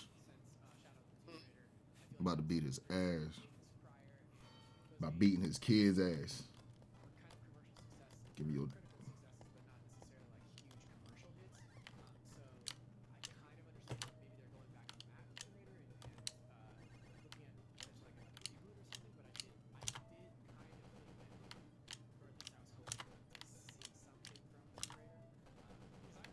Yeah, it's funny. What's up? This is from a day ago and I can't look at the comments because it says the video will be available shortly. You're live from yesterday. Oh, you know why? Because they blocked it because one of the videos had a song in it and blocked the entire stream. So stupid. So I did. That's why I downloaded it, and I'm gonna be recutting video around it and adding music I got rights to use. It's irritating as fuck, but I got a week of content out of that entire video though. I ain't got to make no more videos or record nothing. I got a podcast out of it. I got 7 hours of footage. So we got the entire recap of yesterday. They blocked my shit on Facebook. Are you serious? Yep, because one of the trailers had licensed music in it. Blocked my shit. Blocked the entire stream from yesterday. But just Facebook. YouTube's fine. Twitch is fine. You can watch the entire thing on Twitch. Man. Twitch is where I recommend if you want to see anything. Oh, yeah. Yeah, Twitch is where I say do it. Yeah, but that nigga dodged the shit out of me.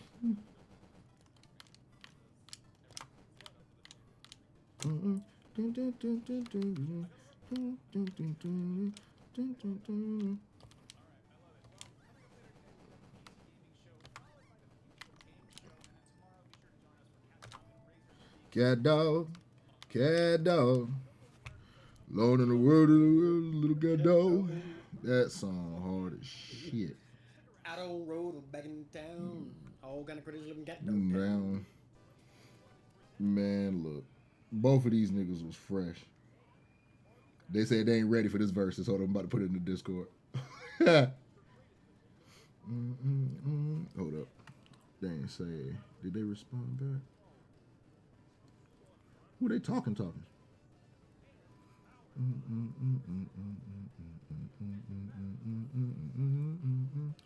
right, here we go. In the area of raw talkery. There you go. They said they ain't ready for this verse. But you ready for this? Chris Pratt. You ain't ready for that verse. Not at all. Tom versus Bugs. A PC gaming show. Please, for us here that do this for real. Make this show hard. Please don't fuck me up. Make this show hard, please. For the love of everything that is smooth like silk, make this show the one. Please. And I'm gonna beat this ninja's ass.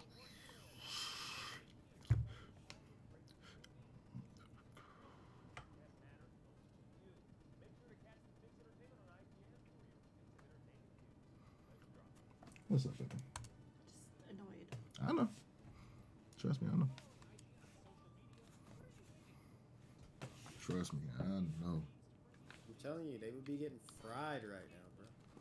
They lucky that this shit is not in person. Yeah, they're lucky this shit is not in person. They would be getting destroyed right now. I ain't gonna stand in this building another minute. Niggas have been trying to get...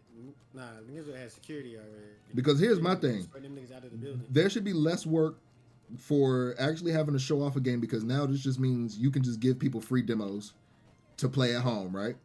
So that means there should be more in actual house development time. So there's a disconnect somewhere. There's a disconnect somewhere. Y'all was letting niggas take vacations instead of work on shit. Niggas ain't actually doing shit, bro. These niggas ain't got no goddamn games.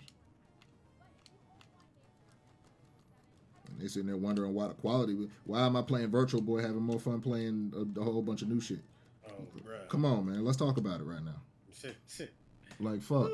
I don't know what the hell they doing. What I'm doing right now is more interesting than what they showing on this little cube on my screen right here. That's because back in the days of Virtual Boy, you couldn't give nobody a not full game. It wasn't no DLC content. Wasn't no upgrades. Wasn't no add-ons. Like, there was no way you could not get away with that. Full game. Is it Grounded, the one that Xbox working on with the Honey I Shrunk the Kid shit? There was no way somebody should get their ass whooped for releasing that game right now. Why is that even out? That shit literally said it's unfinished. Like, no.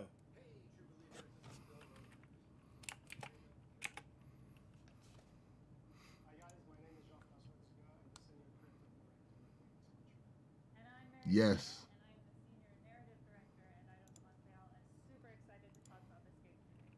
All of the yes.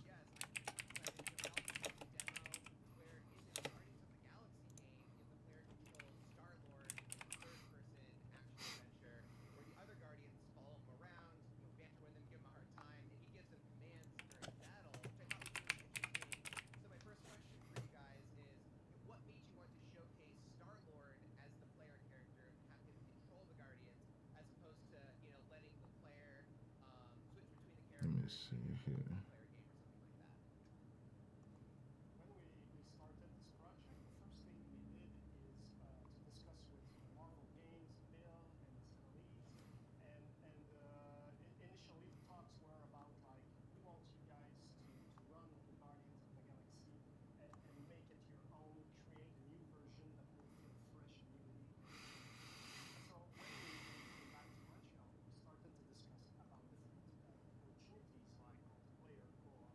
Where is it at?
Jesus, that says 50 minutes. Why is that so long?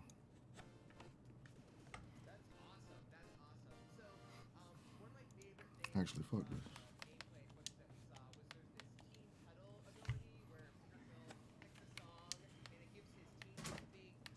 What was that? The fan. You I alright? didn't know it was right there. It wasn't on, was it? No, but my foot just got fucked up. Did it hurt? Yes. Jesus Christ. Do I need to take a look at it? Yes. Put it up here. Make sure it did. It's on the other side that hurts. Okay. Flip over. The whole body. Can't turn over.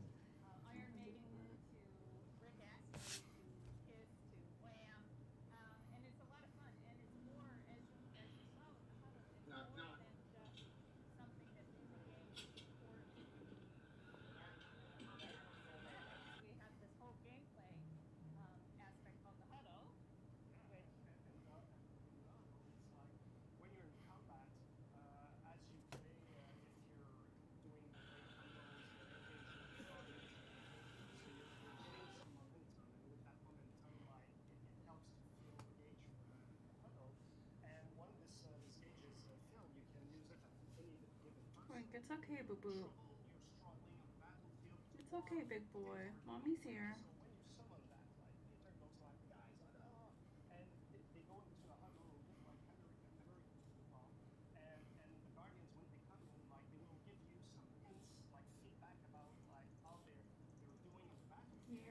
Mm-hmm. You start thundering. Mm-hmm. It's okay, buddy.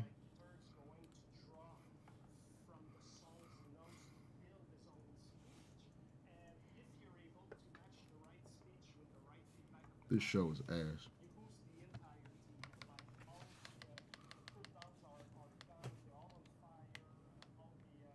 I'm not gonna turn that on.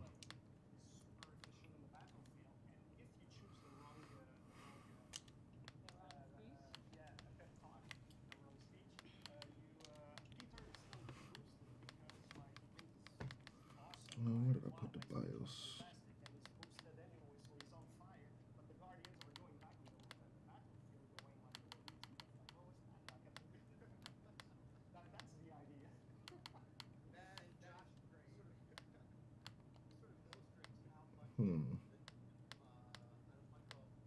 Well, I've been drinking. I've been smoking. Mm-hmm. Goddamn, we lit. Oh, bro. That's a whole track right there. Yeah. And hold on, we need to write that shit down. Actually, we need to work on some shit eventually. On God, I got. Especially since I'm getting ready to make that move. Mm-hmm. And that move is coming with it. So, yeah. I got some shit to send you on key. I don't even want to play that game now, just out of spite. What manner? No. Yeah. Galaxy. See it at the top? I mean, that'll save me money. I'm cool. I'm telling you, I'm not buying it. I'm not buying that shit. For that bitch to be on sale. I'm getting that shit from Green Man Gaming, and this is not a paid sponsorship. You gotta get your pirate that's hat. one of those ones. I'm gonna go find a secondhand key from somebody for like $20 because they played it and didn't like it. I'm talking about for Pirates of the Caribbean. I'm not fucking with that. Cosplay. I'll plead the fifth. I know nothing. I do not condone anything. All I got to say is do what you got to do you while you doing it. You feel me? Say arg. I'm not saying anything. I'm not saying anything. I refuse to say anything.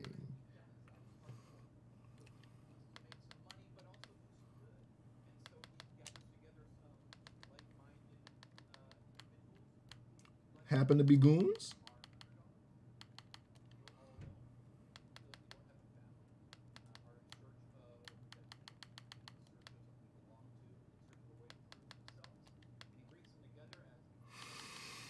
Ooh, that feels good. Okay.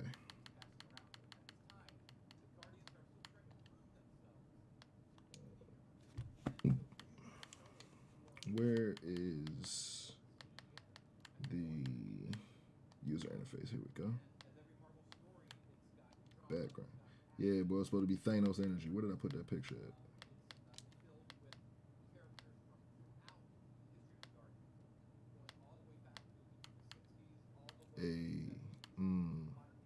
You know what? It's actually pretty cool.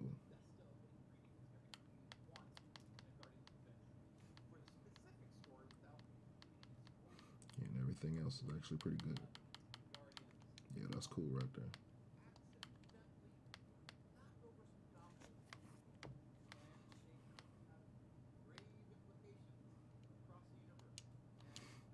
Beautiful, beautiful, beautiful. Okay. DirectX 11. I don't need nothing else.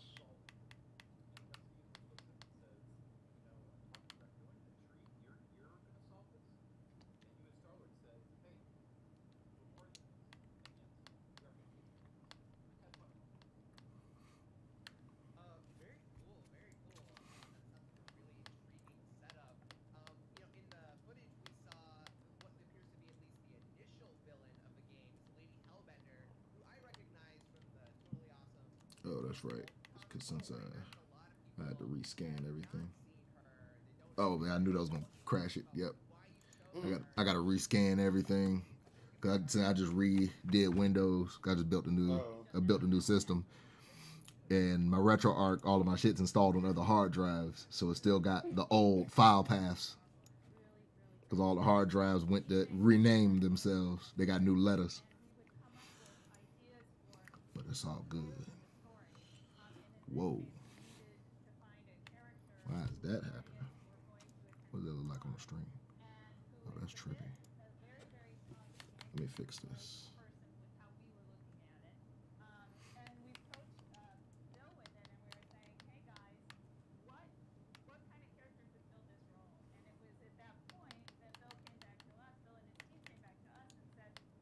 I just realized it didn't save anything I just did. I'm so irritated.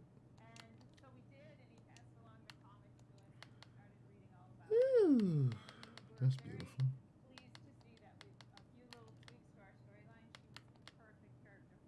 Luckily, I'm mad fast.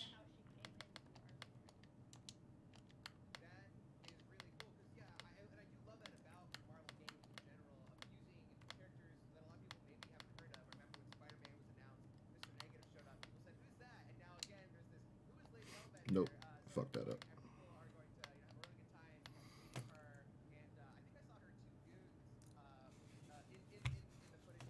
How much time we got left? I'm tired of hearing these motherfuckers talking.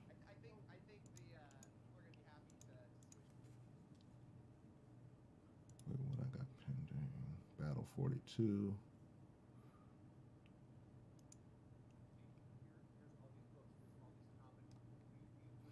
Okay, 42 minutes left.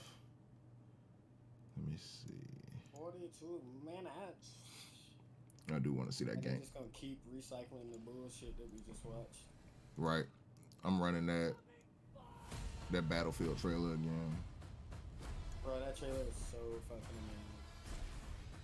amazing. I'd be damned to say that the gameplay trailer might be better than the yeah, because you see everything that was in the cinematic trailer is in the gameplay. It's right there in your face. And it looked like it's so much that's what, like, you gotta pay attention to your systems. I love that shit. Yeah.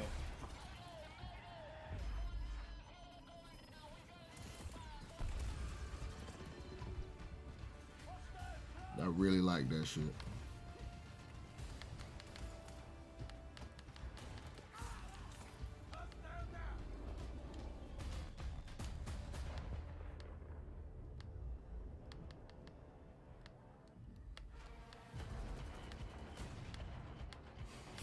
Okay, BIOS energy, that's locked in.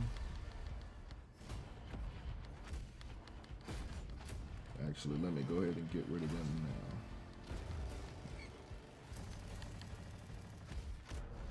Can I just clear all?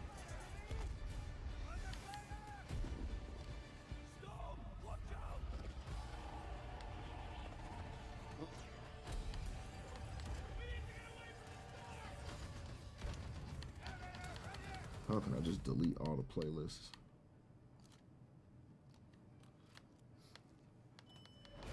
There has to be a way I can just clear them all at once.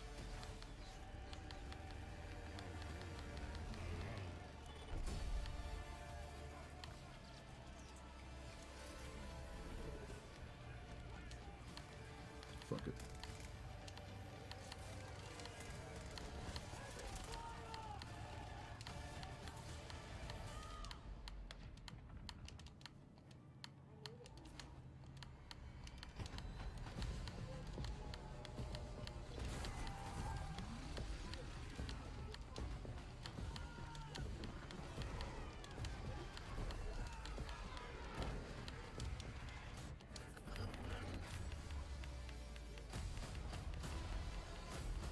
Perfect.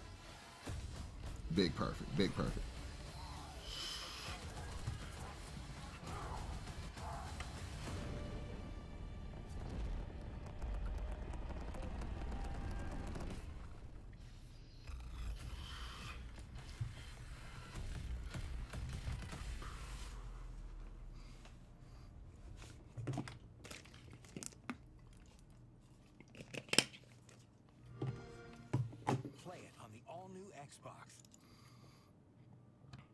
All I want to see from this PC showcase is for them to just not make us look stupid. That's all I ask. Because from what I've seen, I looked at Megan Thee Stallion for a second. Basically, just from what I'm seeing, they're not really making us want to get a console either. I haven't seen. Made us look weak. I haven't seen nothing that made me be like, God damn, I need to get an Xbox. But they putting games on there, but it's like they don't. I'm gonna wait. That was the response for everybody at a console at a console place like right now when after they finish watching all of these. You made us look weak. Yep, made it a little weak. I'm like, all right, if that's what y'all want. This is what y'all want. Y'all got it. Like, bro, you made yourselves look terrible in front of the people who. This shit is magnificent. Okay. I don't see anything. Let me see. That's Bethesda. We get a clue if he's playing Black. I need the one with the actual countdown. Which one was I watching?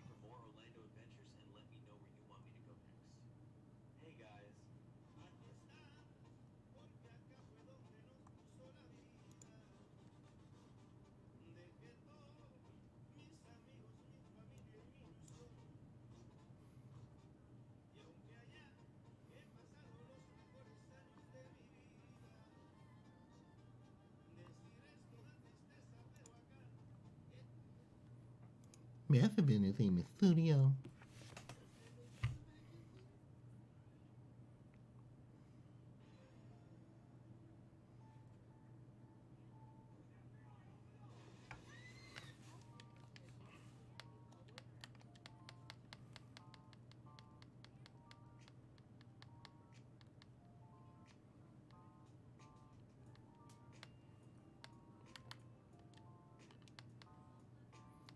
Man, look.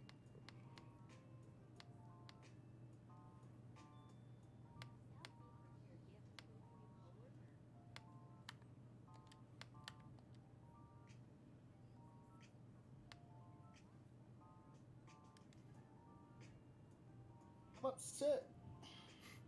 All the way. This is the one time Drake just comes straight to mind. Because it works. Upset. Like, this is what the fuck you motherfuckers brought to me, really? After 30 plus years of fucking dedication? Yeah, that is fact. It's been a big minute. Man's put in work. I had to say that much. I don't like him, but he put in work. I give him that much. Let's do the bend. Did I download the Saturn? Yes, I did. Let's take a look. It didn't work. Okay.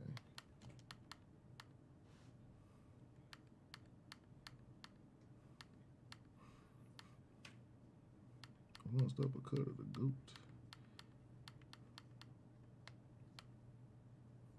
Yo.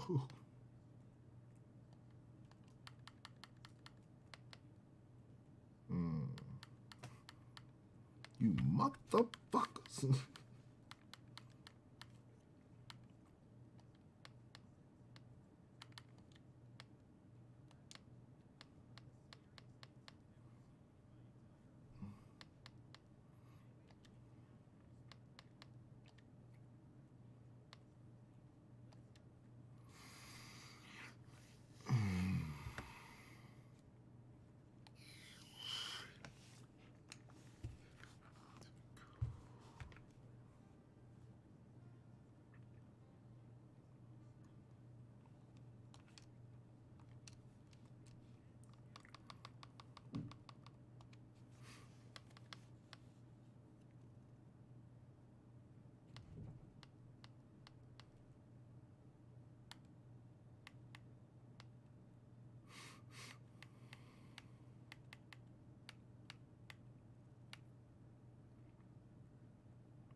Streets of Rage. Two. So Nuked is the best one.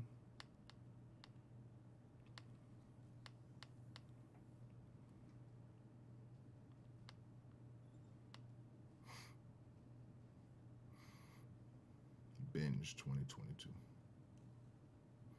Do you want to work in the games industry? Nope. Not if this is the shit you guys are gonna present. No shit, I can get up in there and fuck everything up. Shake up the landscape right quick. What was that laugh? It's just a simple fact, like, cause you gotta imagine me like drop kicking down the door, like in the office, and be all like, "Put the pin down! Put the pin down!" We just get hot in the building. Like, I'm gonna go right in the office while they in the middle of the meeting and let them know, put this shit down. He could be in there, the most militant director. Got two brothers standing behind him in all black everything with black guns, like. And my eyes locked dead on your ass. You just sitting there like you gotta take the shit. You can't run from it. You gotta deal with that. You to not make this isn't the kind of game you can present to the people. Tell them that. But like, don't tell me, why are you talking to me? Don't look at me. You better look at them. Don't look at me. Are you even on the team? Are you even on the team, Nick? Okay, good. We should be good. Welcome to hell. Already been there. It's called E3. You ain't wrong. Nah, got him. You ain't wrong.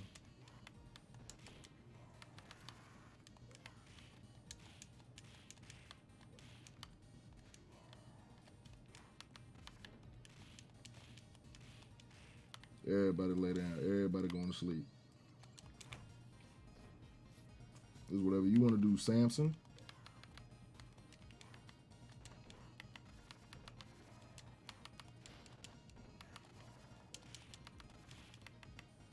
Everybody going to sleep.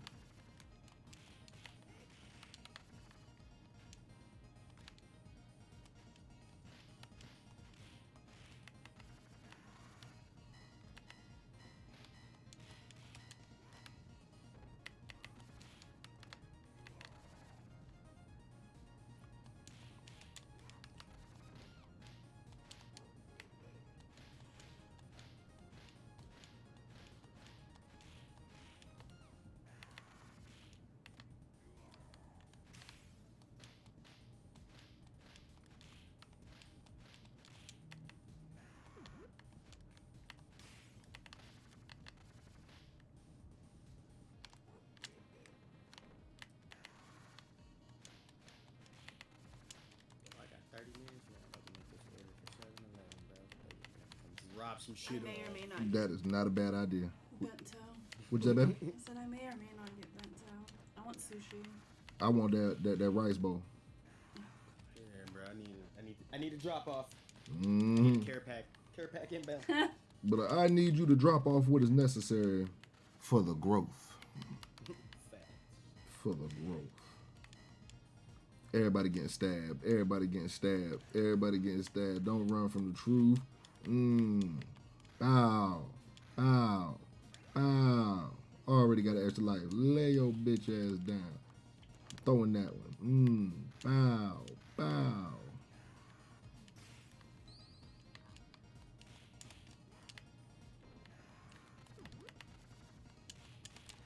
Damn, I thought I could hit him 2 more times. Forgot this is not 4. I cannot bounce back from regular hits.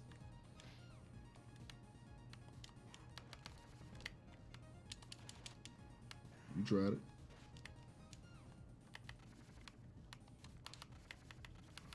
Oh, that's right. I got her defeat as fuck. Get out of here. Let's get out of here. Let's go.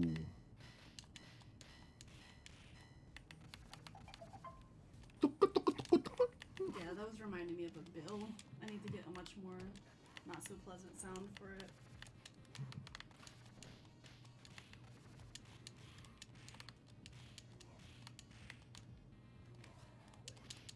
Skirt.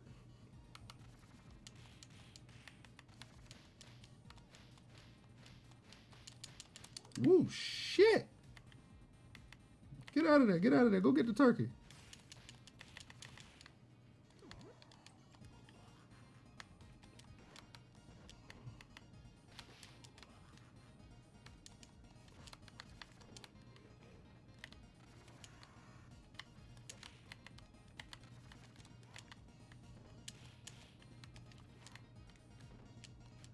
Damn. This is not 4. Yeah, 4 kind of made me worse at this. Jesus.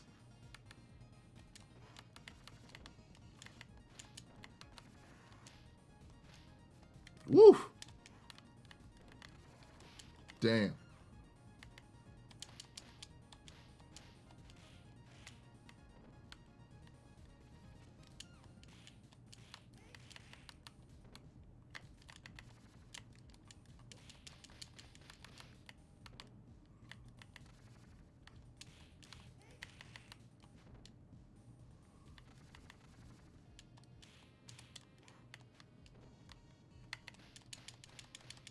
Almost. Don't lose no life. Get a little bit of health back.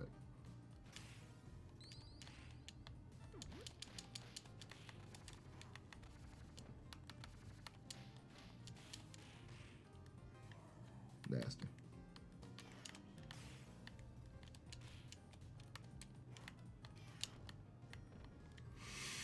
Why the hell did I not land? Yeah, this shit's actually very hard to play. And it kind of makes me want to play 4. Oh, that fucking sucks.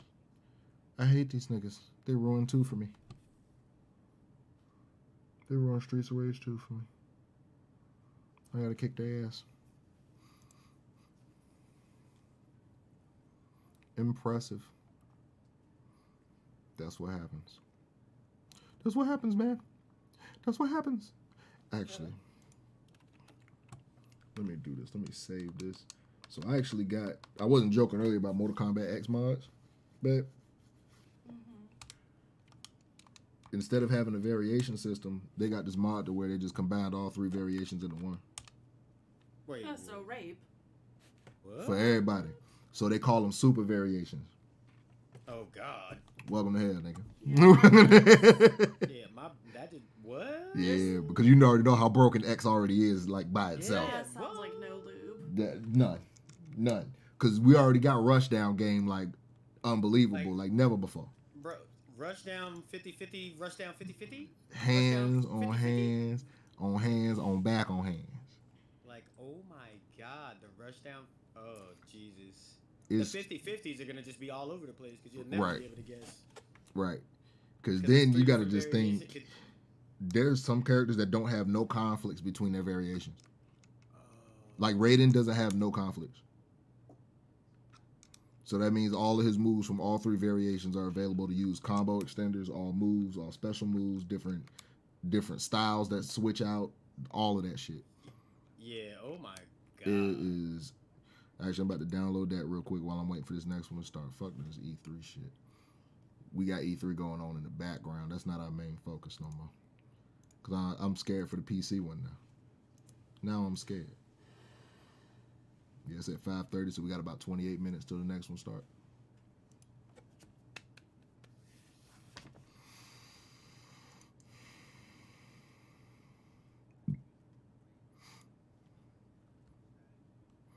Actually, I do want this to show the desktop. Why is it not doing that?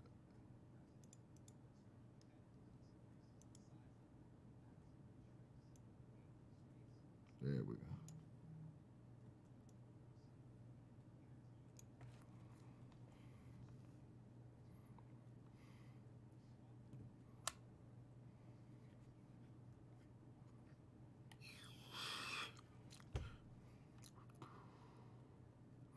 Hang tight, I'm about to put something together real nice real quick. Let me see if this works.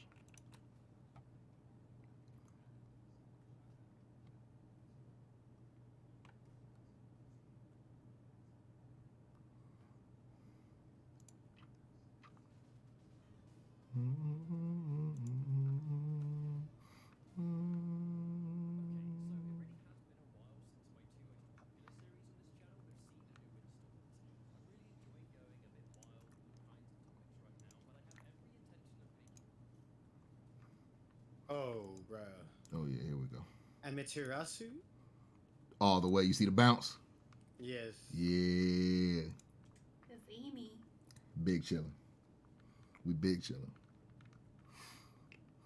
Okami is like one of my favorite games.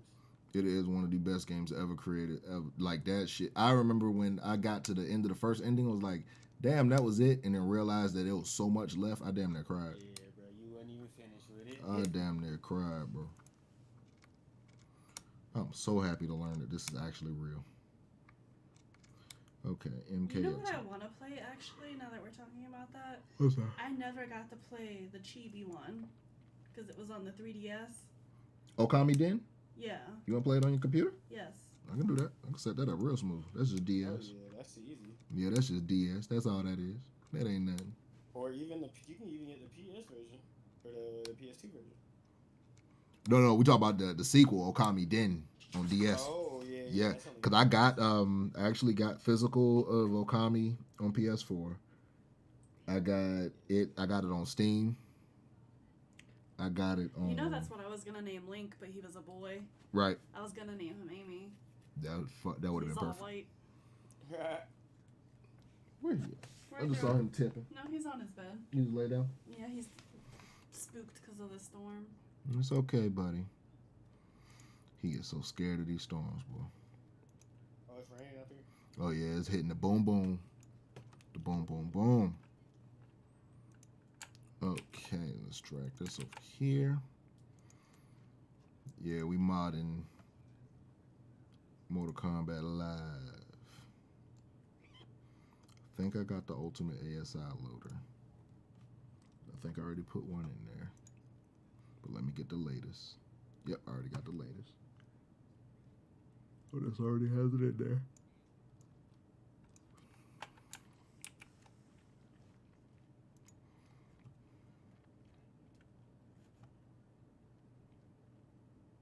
Into Binaries Retail. Binaries Retail.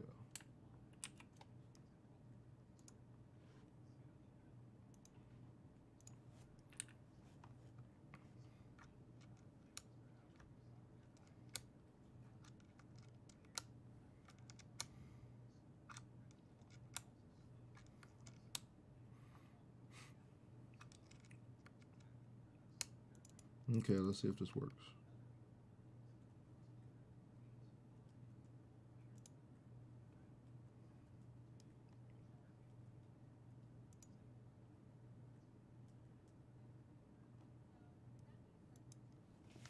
Yep, there it goes. The hook worked. Nice. That worked, but like perfect, like on key. Big nice. Oh yeah, no, we about to fuck some shit up. Hold up. Okay, I'm gonna just minimize that. Get that out of here.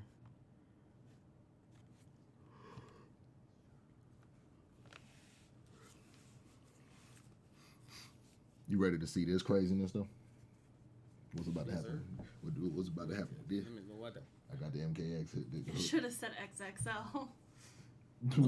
With the mods. Basically, that would have been hard. I bet I can create a custom boot logo for it. That shouldn't be too hard. I'm just adding another X for no reason. Okay. They want me to verify the integrity. Why? How does that? Why does that not work?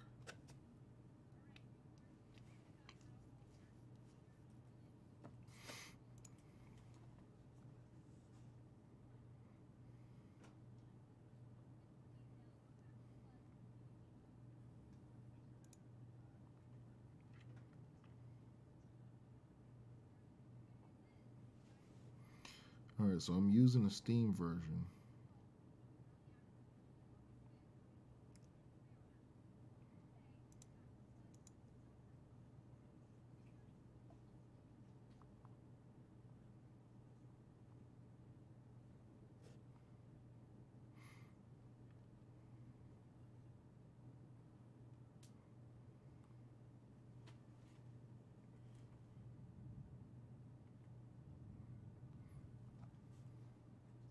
I like that music. Yeah, just let that rock for a few minutes. I like that. I bet they're not gonna let it rock though. Dude in the middle still looks so annoying. Yeah, bro, he's done with this shit. He's like, I permed my hair for this. Oh yeah, Tamora has been done. You punk motherfuckers woke me up for this shit on a Sunday. Mm-hmm. Shit is mind blowing for the homie. Now, does Sony have one, or are they still doing their own thing? So Sony pulled out of the entire thing. That's what I'm saying. Yeah, they pulled out. I think that they're doing theirs tomorrow. They're still having a press conference, but they're just not a part of E3. I think they were doing something tomorrow, if I'm correct. I believe there is a state of play tomorrow. Mm-hmm. You know what's funny? Look at my game. It matches like weather in real time. That's all. Real time.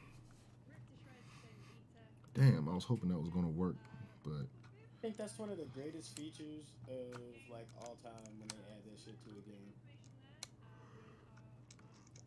What's that? It's like region activated. So if like it's snowing in a region, yeah, like that. World, it actually snows in the game. That kind of shit is very cool. So you feel like the weather outside is really being dictated by your game. Oh, they're really doing something different.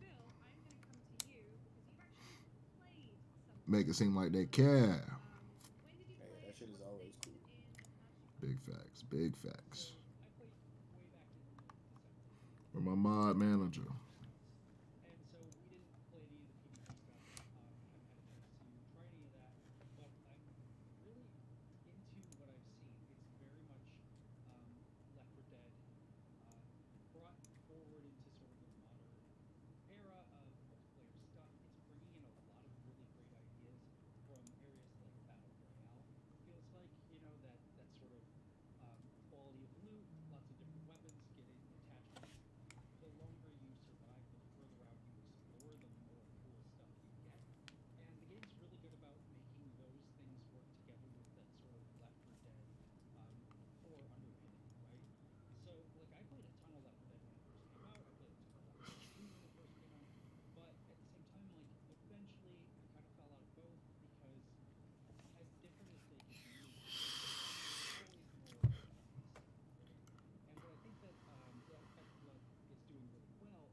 What did I do with my screwdriver?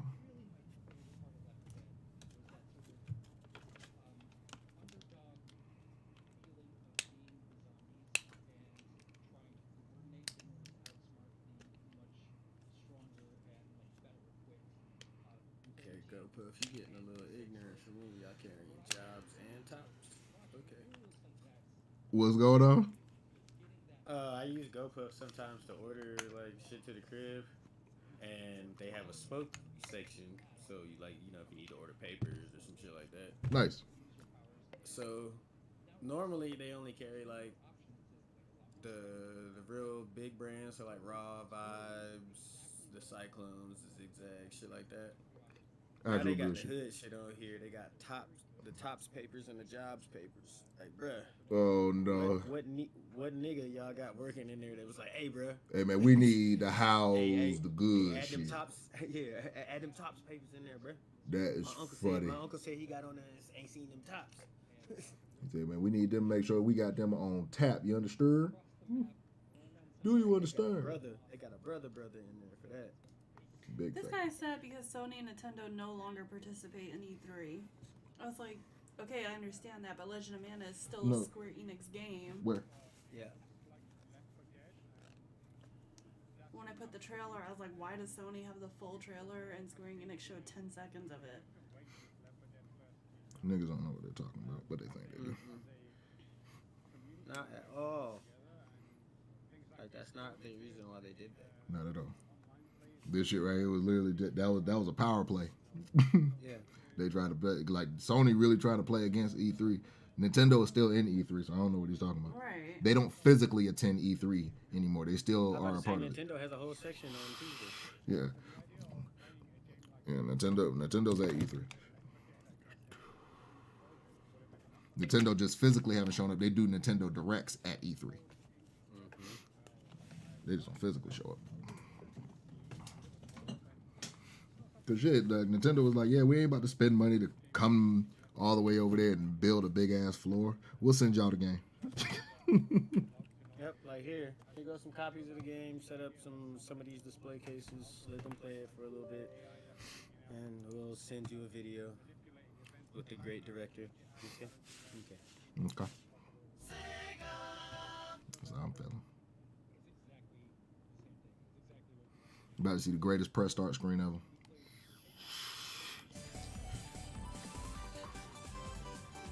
This nigga, he's so done, bro. He's so done with E3 right now. Delete that shit right now, you ass. Plus you got.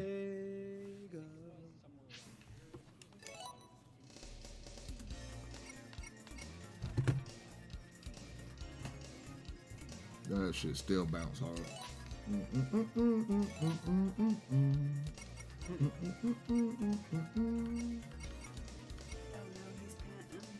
I said he's panting. Where's he at? Right there. Come here, Boo-Boo. Come here, wait. Come here. Come on, Boo. Come. Not that way. Come here, baby. He don't want nothing to do with me. He's upset. Gotta go through and get everything again. That's cool. Come on. Come here. Come here, good boy.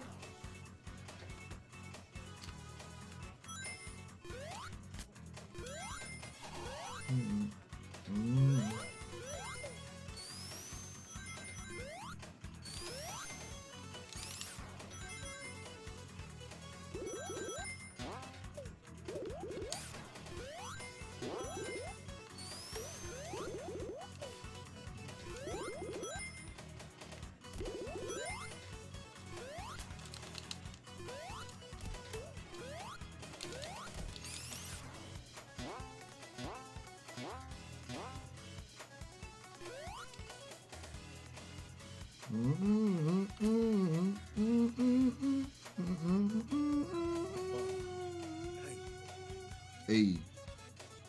Okay, that wasn't nothing up there. I thought that was.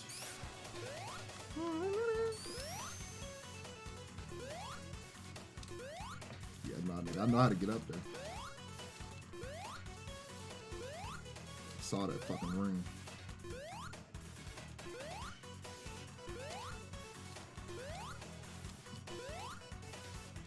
See how they treat me? I think I'm stupid.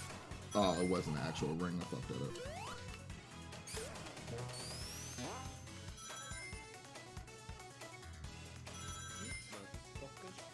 Here we go. We about to do it. Beautiful.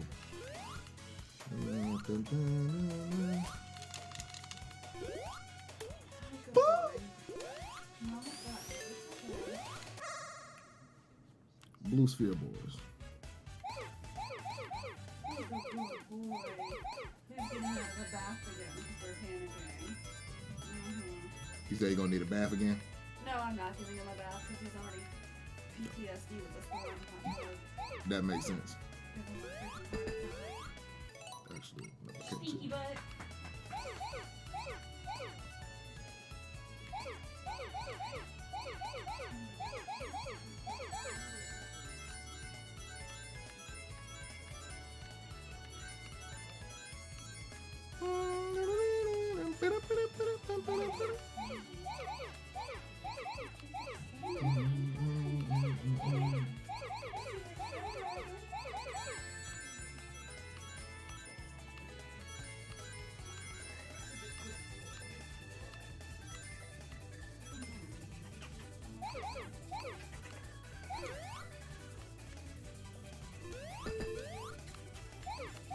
That's the speed I want right there. Yeah, let's eat.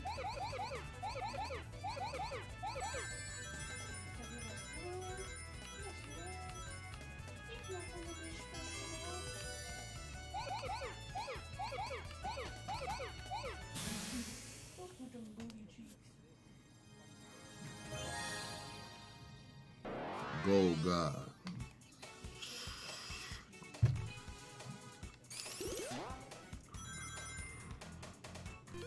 I fucked that all the way up. Nope. Run it back. Fuck that up.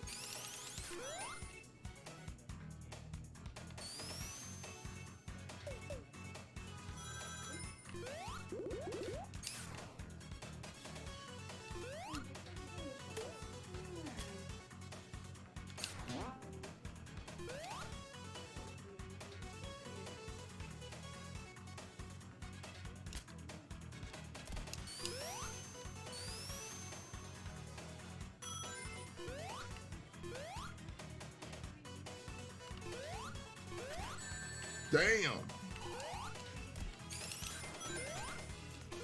Let's go.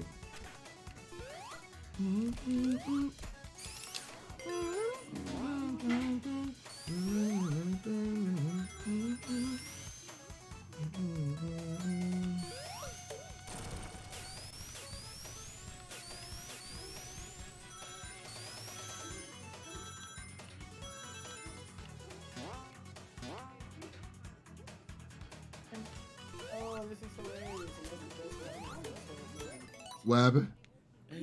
So my wife sent me a reel or like a story from somebody's Instagram thing, and it says like a Massachusetts lobster diver survives being inside the spat, it being inside then spat out by a humpback whale, and one of the comments was the lobster homie sent the whale to go press the white boy. Damn. Like, hey, bro, he be coming down here and cleaning up. He been knocking out all the homies. I'm gonna need you to go over there and tell that nigga leave us the fuck alone, dog. All right? All right, man. I got you. But no worries. Go there and see what he talking about. That is funny. That's funny as shit. Humpback whale ate you and then spit you out, bro, and you survived that shit. The audacity.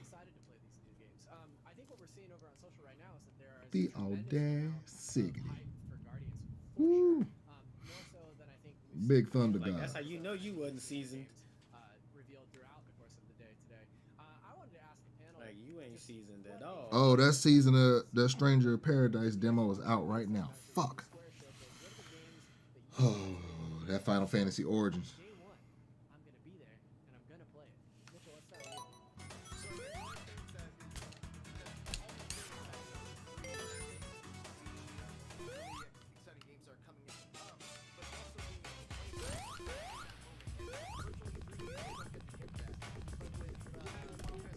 Huh? What'd you say? Yeah. Come here, buddy. It's okay. He's trying to come in there.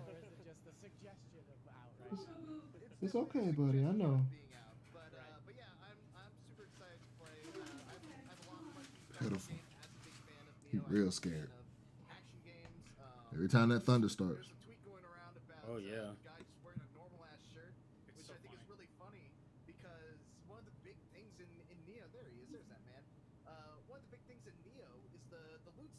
is the fact that you can totally customize what your character looks like. And I'm curious to know what they're going to do about loot in this game, or if they're just going to completely ignore that all the way throughout, or if it's just going to be the same weapon for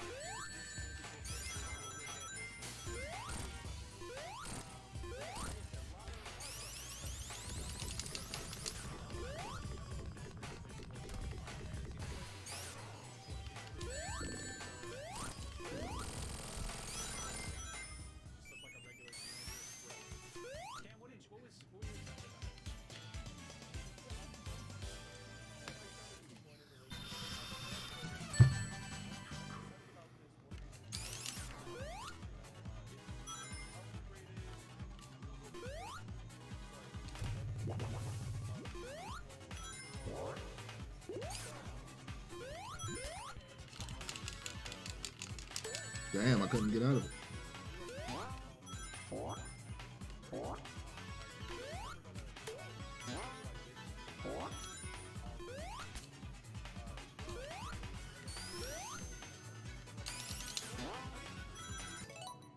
Five minutes till the PC show starts. Nice. Yes, sir.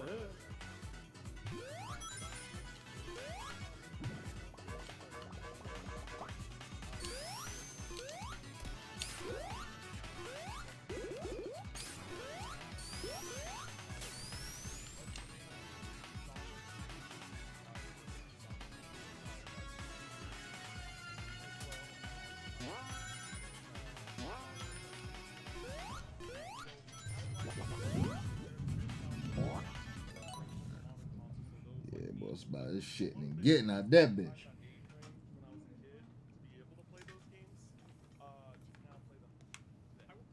want to give you crap for being excited in E3 2021 about games from like 1994, but we know that they're good. You know, that's the thing is like new games, you're often like, this looks cool, then you play it, and you're like, I want my $60 back. In this case, it's kind of a safe bet, which is cool.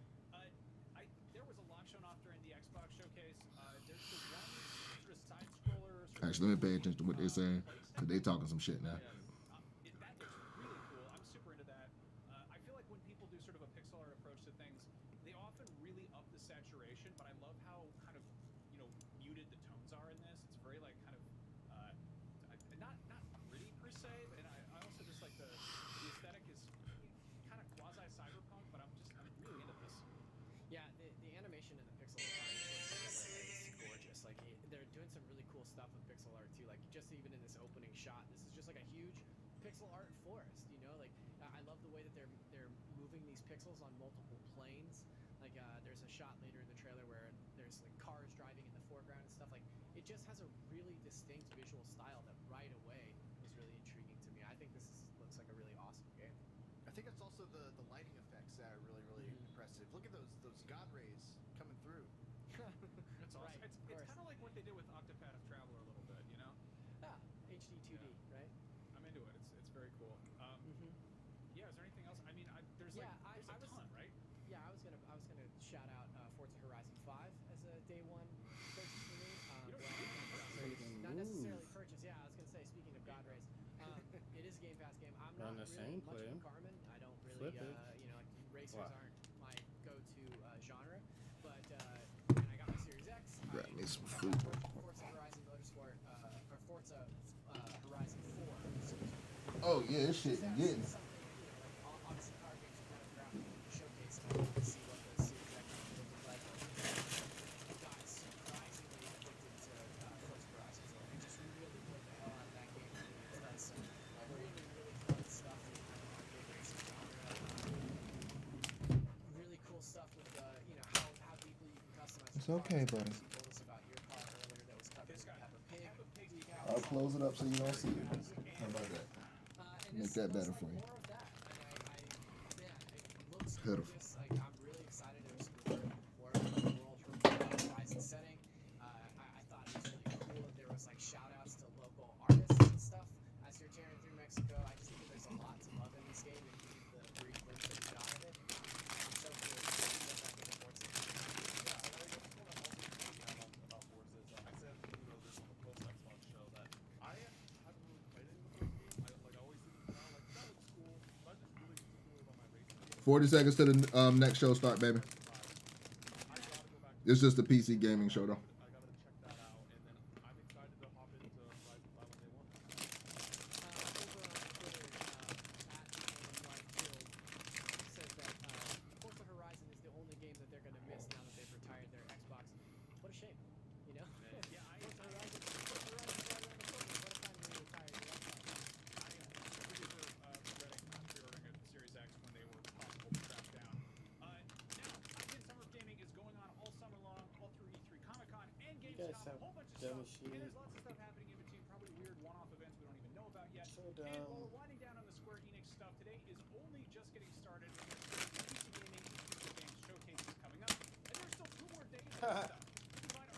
We still got 2 more days. I just looked over and seen if your boy typed in the chat. Oh, hold on. Let me pull up the chat real quick. I missed it. What Snake typed in the chat? Oh, Lord. Tell him the truth, Snake. You tell him the truth. What did he say? But yo, can we talk about this hot trash that is Xbox? Xbox always with the same boring E3 shows, facts, and then pokes Xbox. Do something. Ain't nothing going on, bro. Ain't nothing going on over there. E3 is ass. Yeah, here we go. Let's see what they're talking about this year. Halo looked good, but other than that.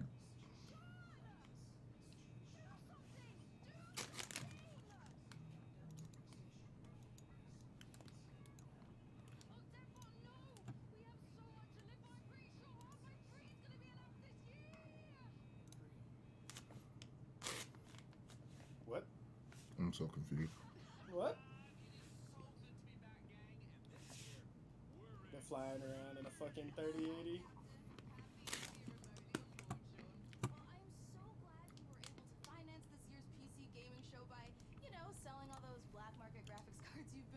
Hurt. Yes, they talking shit. With absolutely no real-world consequences. Hey, Frankie, wait a minute. Is that a 65-ton Catapult Mech CPLTC 1 as featured in MechWarrior 5 Mercenaries? Sean, I always knew you had immaculate taste. It most certainly is. I can't wait for this year's significantly more weaponized PC gaming show to go off without a hitch. Which reminds me, Debbot, can you run a quick hitch scan? Yes, Sean. Of course, Sean. Running the hitch scan. Oh, and I also want to warmly welcome someone new to the crew. Mika Burton, welcome. Hi, everyone. I'm so happy to be here and look forward to bringing all of you fresh new PC games and hardware. Hitch scan complete. 0 hitches found presently or in 13,908,665 possible futures. Hooray! Yeah! So we're gonna get the 666 features. We're gonna get that one. First target. Now.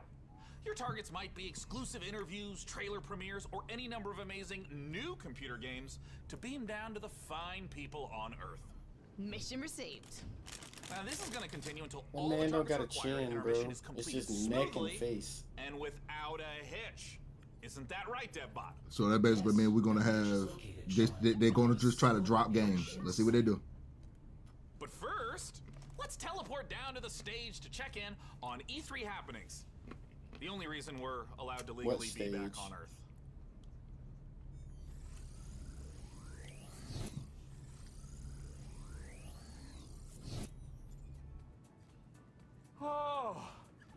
Oh, planet Earth. Oh, great to be back, right? Am I right? They put a stage together for this? Planets in the whole Oh yeah. galaxy. Last year Who the fuck they. are you standing in there talking that to? teleporter was conveniently built just out of frame of camera. Mika, are you ready? I'm ready. Well, ladies and gentlemen, hello and welcome to the PC Gaming Show 2021. It feels great to be back on a live stage once again. I'm already Over annoyed the with next this 90 guy. minutes, we're going to bring you a showcase of some of the most exciting I'm upcoming just PC happy titles with I don't see world Aisha premieres Taylor. and exclusive interviews. Oh. And if dozens of new trailers wasn't Lana. enough, guys, later in the cool. show, we are going to tell Lana. you how to win a custom MechWarrior 5 themed PC powered by Intel. So you're going to want to stick around for that. Now, make sure to keep out a special look for a special promo code throughout the show from Humble Bundle, during which you can get a ticket to get Civilization 6 Platinum Edition for just $10. $5. But right now, we're going to kick things off with Naraka Blade Point, probably the most original entry in the Battle Royale genre this year. I played this. There you go, bro. Naraka Blade Point. Why did he called it Nautica Blade Point?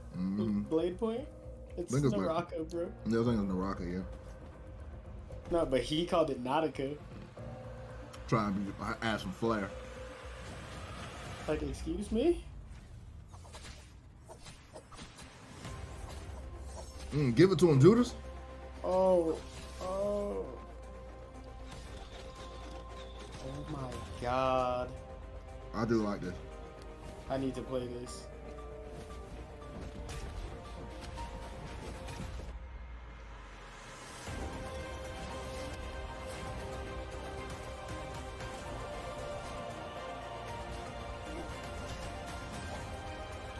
I'm probably gonna buy this today or tomorrow.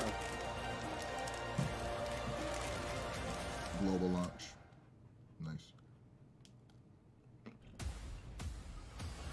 Open beta June 16th to the 27th.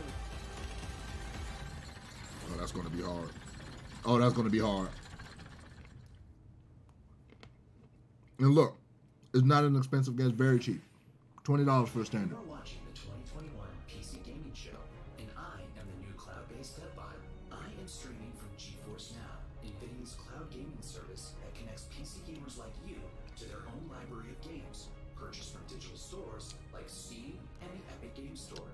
Coming up, Dying Light 2 and Orcs Must Die 3. But first, a trailer for Humble Games, Dodgeball Academia. And be sure to check out GeForce Now, currently available for Dodgeball Academia? What? Yeah, that sounds kind of hard. What? Visit GeForceNow.com to learn more. Tell y'all, I ever tell y'all about the time I smoked Chuck Norris with a dodgeball? That nigga died on contact, but then he resurrected back as the ball, and then the game just went on. Shit was crazy. Yeah, shit was nuts, bro. Made it. My time is now. Oh, yes, Lord. The best player the school has ever seen. Dodgeball Academia, here I Oh, come. yeah. Oh, yeah. Oh, Yeah. I'm with this. Yeah, I like how this looks. Oh, I'm with this. Oh, man, rolling. Smoking these boys. Dodgeball Give me this. tactics. Yep, I'm with it. I need a Switch port as well, so I can play this when I'm on the road.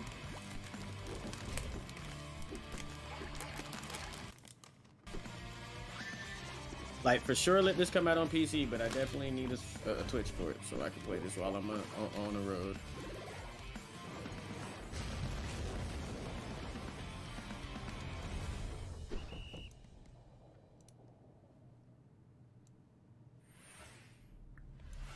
Make sure to check out Dodgeball Academia out soon from Humble Games. Ooh, that was sweet. Don't you agree, DevBot?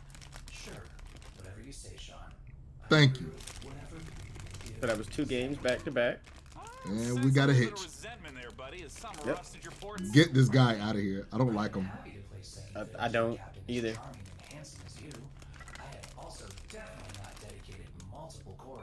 Told you, I was done with him as soon as they landed on stage.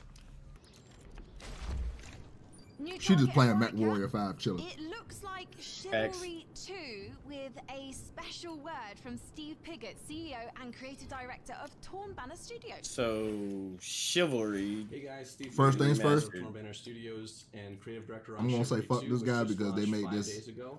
an So Epic happy Game to be here at exclusive. the PC Gaming Show.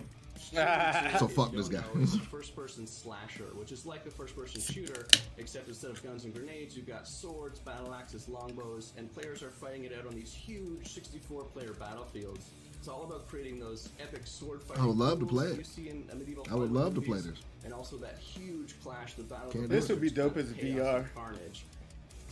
So there is a game in VR. I know, Blades of Sorcery. No, not that one. Oh, it's another one? Nope. Yeah. This one is called Tales of Glory. Tales of Glory is one I've been in the beta for a minute. It's still early access, but the game is like full. It got a full story mode and everything. find this shit look like this would be perfect for VR. Yeah, you can like cut off like arms, limbs, and all that shit. We really Ooh, dropping frames. different experiences and make each of our Off with his head! Why am I dropping frames? What in the hell is going When on? they go into a space, and you know when you come across these pristine gardens and this beautiful castle, you get to tear it all down and cause you know, it's a canvas for your destruction.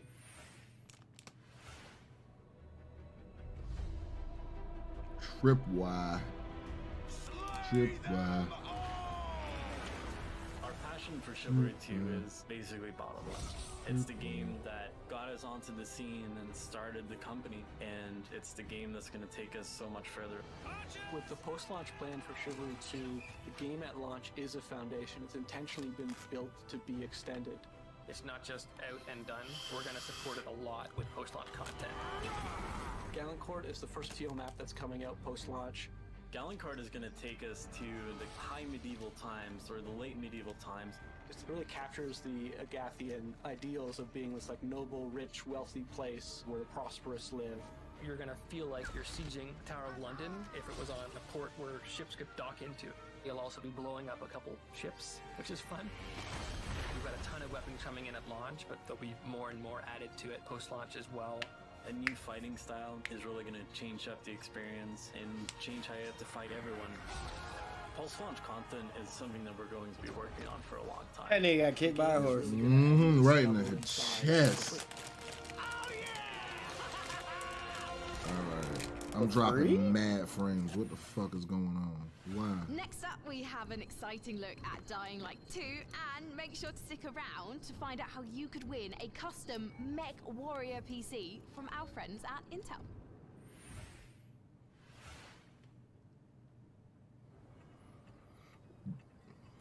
Somebody need to teach that girl how to hold her head straight. She keep holding it to the side. Like, that helmet is heavy, boo-boo. Take it off.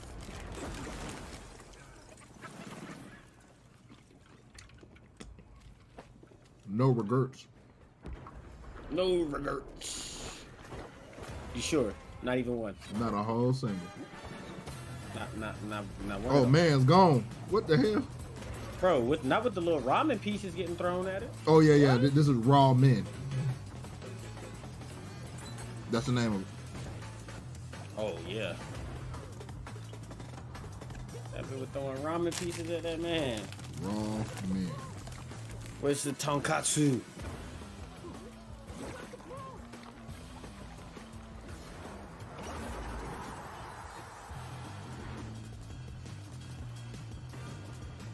That beef flavor bouillon cool. And get rude with food.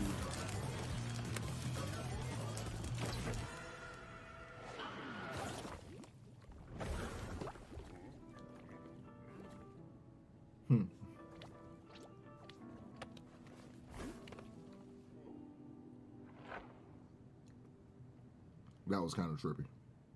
Yeah, Raw Men. Hey. Hi, my name is Hey Christian. guys. I'm narrative director in Dying Light 2, Stay Human. And your English is very bad. Especially for the viewers of the PC Gaming Show, I'm gonna tell you a little bit about the Dying Light universe. So, stay tuned. This game gonna be godlike. That's all I got to say. Begins somewhere. This already day one. Started with a virus. This one that the one. escaped from Haran. Yeah, some The stuff city from we GoPuff, met but it's in the not first nothing that part they need an of the ID game. for or nothing. And it reached the whole world, including Oh, the city okay. Are where you asleep or Dying Light 2 takes place. Hmm? Remember January We 6, done, man. 2025. That day, Oh, no, yeah. later known as I'll Black go get it. Monday, the military ordered chemicals to be dropped on the city. Mm. It was a mistake, a huge mistake. The chemicals mixed with water penetrated the soil, killing plants, turning most people into bloodthirsty monsters. Don't think of them as zombies though.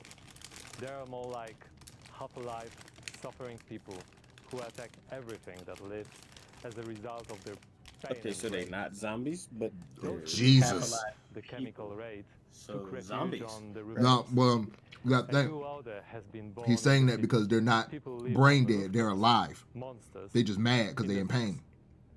Nobody in their They right just wanna mind fuck would you up 'cause dare they to hurt. come down. That's literally it, Well, which is 10 times worse than what a zombie is. They ain't got no conscience. These are people that's still The alive. main character of Dying Light 2, That's fucked Aiden. up. That's dark. But why is he Holy braver shit. than others? How did he develop such a unique parkour and combat skills? Believe me, guys, I would gladly answer all these questions, but I'm not here to spoil it for you. Let me tell you one thing. Same nightmare haunts me every night. I'm locked up with other kids. I don't know what he did to me, but he did it every day. Over and over. Looking for something he couldn't find. The worst part was that he did the same to my sister. I'll never forget her scream when they separated us. But what could I do? They had rifles, and we were 5 years old. And there was a fire, explosions, chaos. I got away. Soldiers took me out of the city, but my sister stayed there. My Mia. I left her. We meet Aiden as one of the many, many children undergoing mysterious medical research. The last thing Aiden remembers from that time is extreme pain, then a fire, and a little girl that was being tested with him. Her name was Mia. She was his sister. What happened next after the fire? Is Mia still alive? The following years haunted Aiden with these questions and with guilt over leaving her. Moreover, Mia is the only answer to the question who Aiden really is. Now in 2036, we meet Ooh, Aiden 2036, when, goddamn. for the first time during his pilgrimage, he finds a clue about how to find his sister. Aiden's path to the truth is tough, full of challenges and adventures. The difficult choices to make as well as their consequences await you. You're going to discover them all in December 2021.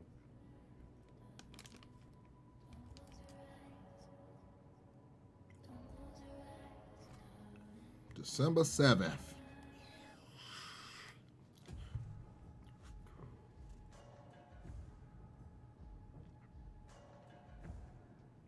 Ooh, that was Dying Light 2, and it looks great. And spooky. Whew, well, we are here back on the E3 stage so we can get closer to your comments and reactions to what you're seeing on this year's PC Gaming Show. That is right, Sean. So you out there, keep your comments coming in.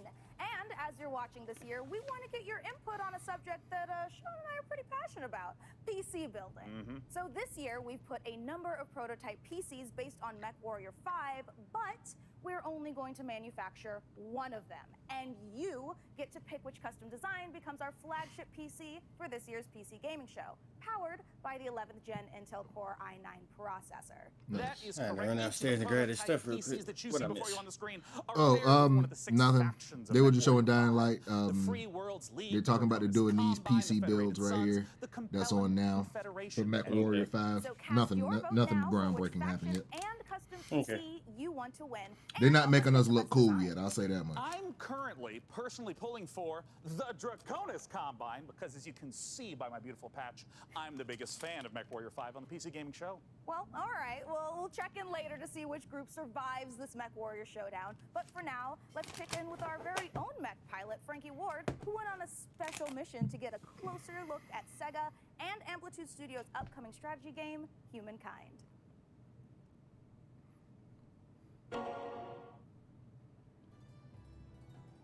In Humankind, you will be creating a civilization as unique as you are. And speaking of unique... Yo, them niggas just running on the mountain. Me, Frankie Ward.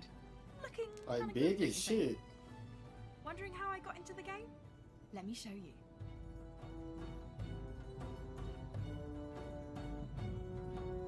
Are you ready to play against me? Oh, you think you can beat me? Posture all you like. I've seen worlds I of don't more think, bitch. I impressive know I could empires. beat you in Civilization. What the fuck is you talking about? You don't want that problem.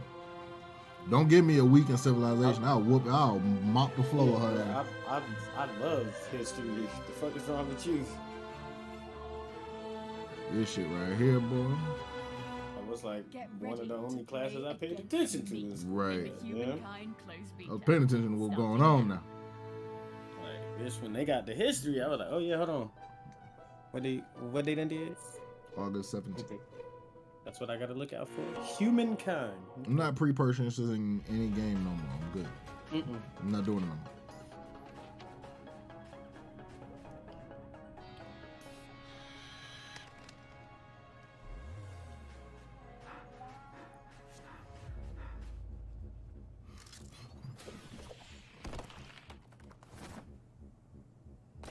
Give it to him, Judas. A grapple. Okay, now this is a PC show. We don't need to be showing games like this. I'm sorry. We don't need to be. This ain't pushing PC forward, man. At all. This is something you show for the Switch, bro. And the animation is very nice, but. So maybe it's just overall E3 was ass this year. Yeah. It's just looking like it's an overall theme that is nobody took advantage of the fact that we gave them a year off. This looks amazing, but nobody took advantage of the fact that we gave them a year off. Nobody tried to push the boundaries. Yeah, this ain't pushing. There was a new graphics card that came out during the pandemic, and you didn't think to get one and push the boundaries. These animations are very crazy. I will say all of that. But for the PC gaming show, groundbreaking. No. This is some shit that's on. This is some shit that's on your cell phone. I like this name though. I do like that name. They always run. I'm definitely gonna. I can wish list it now. But I definitely do like how the game looks. I just feel like that would be something you'd see at the end of the show in a montage. Like that would be something I put in the montage. That's getting it. Where you can play hit games like Rocket League and Apex Legends on nearly any device. With a library of over 900 games and new titles added every GFN Thursday, there's something for everyone. And What was that called? They fall, or they never. They always run. They always run. They always run. Oh, and they got a demo. Let's go.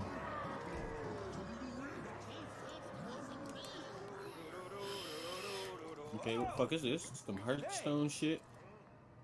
You want it?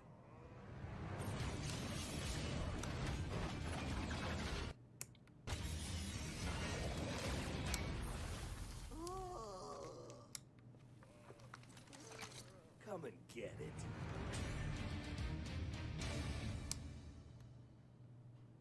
Orcs Must Die 3. Okay. Joining me to talk about Orcs Must Die 3. We really about Robot to Entertainment talk about is this? Design director Jerome K. Jones. Welcome, Jerome. Thanks, Sean. Glad to be here. So, for anyone I'm very who's happy to never hear seen more Orcs trap Must drums Die, in the backgrounds of what these is the Orcs videos, Must though. Die That makes me series happy. all about? I'd be happy to hear trap drums and hi-hats and shit. That made me feel like I'm at home. So basically, there are tons of orcs and bad guys trying to get into these rifts, and the player has to stop them. We give players tons of weapons and traps and tools to do this, and while you're defending the rifts, you can play solo or you can invite a friend and play co-op. Now, since this is the third game in the series, what's new compared to the previous two titles? There are two new campaigns, but the main new story campaign takes place about 25 years after Orcs Must Die 2, so not only will the fans be able to catch up on any new developments with the Order, but they will also place some new heroes in our all-new war scenarios, which are these new massive levels where you fight hundreds of orcs on the battlefields outside of the fortress themselves. So you're fighting indoors and outdoors, which is pretty new. We have a new mode called Scramble. It's basically adding random elements against the player, making the levels more challenging. I want to know about the toys. What are the new weapons and the new traps that are coming? We added war machines and war guardians. So a war machine is like, there are these massive traps, like you might He didn't release a study giant any of these tornado on notes the beforehand. battlefield, or you'll climb into a catapult and you'll He was fire literally reading at, that shit you know, as he was giant orc going. armies. Facts. And then the War Guardians are it's like putting But other somebody war mages definitely on the wrote some battlefield with you to fight hand with you, movement except notes they in have there their for own him. attacks and So their use your hands to accentuate the word. I gotta ask then, when and where This can we this play is not it. Orcs Must Die 3? Still, one of the funniest use of hands in cinematic history was Snoop Dogg in the Twisted Transistor video for Korn. Facts. When he told that nigga to get out my face. Facts. He said, get out my face. Well, thank you so much for That joining shit us, is Jerome so J. goddamn Jones. Once facts. again, just a few more weeks to wait for Orcs Must Die 3. Boy, David Banner. It's time for us to take a look at Vampire that the shit is Masquerade hilarious. Swan Song. Cause you want to know, like if I was on the board, bro, I would have been making sure that the games that I have actually personally found in the past 6 months would all be getting pushed right now. Oh yeah. 2D, VR, whatever. And the games that I found I personally feel like they're pushing boundaries of shit. Yeah. They're pushing shit forward. They ain't showed nothing but 2D platformers with good lighting Vampire shit engines. now? And then now we got Vampire the Masquerade, which they've been showing for the past 3 years. Yeah. They've been Like, showing this okay. shit for the past 3 years. Thanks, guys. And I still don't want to play it. Halsey, get out here. This game is not appealing. At least to me. And this ain't gameplay. I don't even know what this is. It's Lady Dimitrescu. No, this her nephew. Yeah, I said it. I said what I said. It was 2021. Niggas live different now. Like, what the You fuck? come for me and mine. You ain't missed a thing. Mister. It felt like E3 was waiting for you too. Shoot that bitch in the head. No, I was saying, I said, you ain't missed nothing. Yeah, I didn't miss a fucking thing. Oh, I closed it up because he was acting like it was trying to whoop his ass. Nothing happened. It's still there in the HD. You want some bread?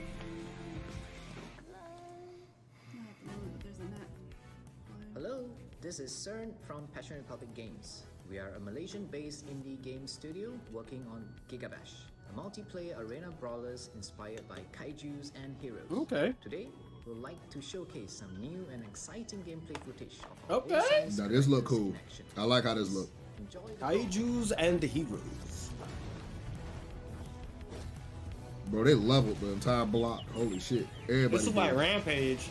Yeah. A top view Rampage. But it's literally PvP Rampage instead of PvE. The Rampage is PvE. I just thought about that. Yeah, it is. It's whoever gets the highest score destroying the Facts. environment. Y'all not fighting each other. Even though y'all can whoop each other's ass, but that's not the goal. But it's definitely about whoever fucks up the environment the most.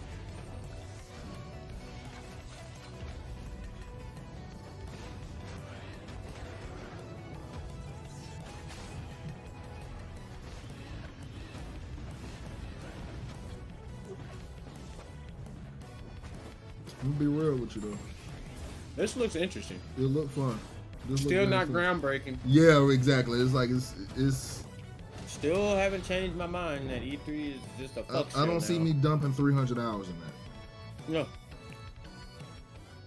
And I'm not saying every game needs to be 300-hour god level bash. Let's Like, check out a trailer for Lemnis Gate. but if I and want to hang around replay afterwards for the it, developer it should be interview infinitely short. replayable. That's my personal opinion. So the only Yeah. one is the one that's We stand on the verge of extinction. Infertility spreading across Oh, the no. globe. Humanity's last living generation. A major scientific breakthrough. Yet there is hope for our future. The project known as the Lemnis Gate. But if we are The to Lemnis Gate. first, we must go back. Wait. The Lemnis Gate. 2, 1. 2, 1.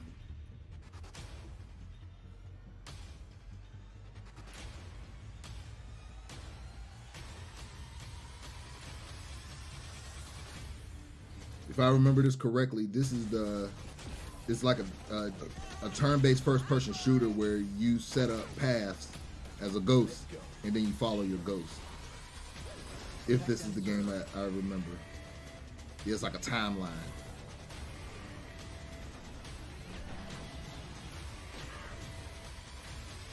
But it's all in first person. So it's like you going back and like stopping people from beating your ghost or some shit. You're stopping the game from beating your ghost. Oh, what the fuck? The all of the bots, it's all procedurally generated because your main goal is to get to the goal. Oh my god. What's the matter? Joining us to talk about Lemnis Gate is kinda the game interesting. director from Rat Loop It may be Games for me Canada. opening the It's door. I'm James sorry. Anderson. Thanks for joining us, That James. nigga just flew the fuck in. Now, let's begin by asking, what the heck is a first-person shooter turn-based strategy? Yeah, like listen how they Playing explain this games shit. It's set crazy. Inside of a 25-second time loop. So instead of playing continuously, you play for 25 seconds turn by turn. So for example, I'll take a turn and play for 25 seconds, and then you'll take a turn 25 and play seconds, for turn 25 by seconds. turn. And then we turn by turn layer new characters into the same 25-second time loop. So for example, I may run down a hallway and throw a grenade, killing one of your operatives. But then on the next turn, you may intercept my operative before he threw the grenade. So we have Retrieve XM, Seek and Destroy, Classic Deathmatch, and we have a game mode called Domination. Oh, bruh, that would be crazy as This shit. sound crazy as fuck. Walk me through a little bit of like what Like I run down the hallway, blow up your character, but then you go back and catch that grenade before it ever gets to it your makes sense. character. I Like, can nigga, see. what? Plan and then execute. They're not getting when tipped. and where can That's some of that tenant. So Lemnis Gate will be launched Yes. on August 3rd. Some of that It's open tenant for shit. pre-orders right now on Steam, and we're Oh, coming that out is- All right, so with we're a getting it on open Steam. beta That's all I in care July. about. The game will launch on PC and console, both current and next-gen platforms. Thank you so much for joining He us. said everything James will be Anderson. playable. Once again, that is the genre-bending, first-person shooter, turn-based strategy game, Lemnis Gate. Now, we're not the only one marooned in the stars out here. Coming up next, let's take a look at Next Space Rebels. Yeah, this shit look wild. No Man's Land has a technical term. It's called common, which means, my friends, that space is for everyone. And I mean everyone! Next Space Rebels. Hurt.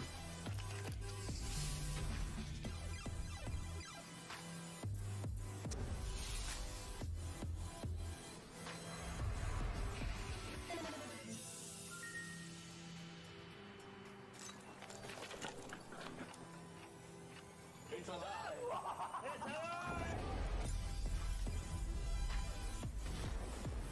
I fuck with the soundtrack. I fuck with the soundtrack heavy. I don't know why, but I fuck with the soundtrack very heavy.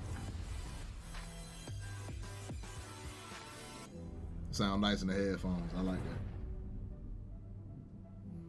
Ooh, the storm got me marinating. You guys just saw Next Space Rebels. And hey, if you play enough of that game, maybe you'll get good enough at building rockets to join us up in orbit. But don't do anything illegal like Day 9 did. Last break, we set up our Intel and MechWarrior 5 custom PC contest and asked you guys at home to vote for the winners. Well, we're just down to 3 houses now with Davion, Russell Hayes, Damn, that was and fast. Liao I ain't even get a chance to eliminated. vote. Fuck y'all. Go to those factions, press F to pay respects, etc., etc. Now that we means that we only have 3 About houses to turn on my left, Sega Rita, Saturn after this. I'm Steiner, sick of and this. Merrick. So make sure to vote now because the winner will determine the build of the custom MechWarrior 5 themed PC powered by Intel. So let's keep the show moving. And next up, it's a brand new medieval RPG. This is War Tales. Okay. Medieval RPG. War Tales. 100 years have passed since the rise of the Edoran Empire and its untimely demise. I'm surprised ain't no niggas made no game of the Ottoman Empire. Facts. These troubled times of Bro, why hasn't there been a Genghis Khan game? Big facts. Like we got close with Ghost of Tsushima because that was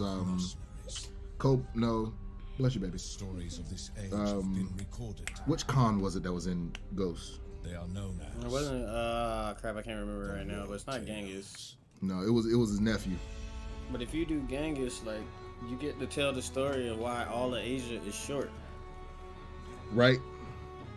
You get to tell that real story, like that's real truth. The why Asia is short is because that man didn't want nobody to be taller than him.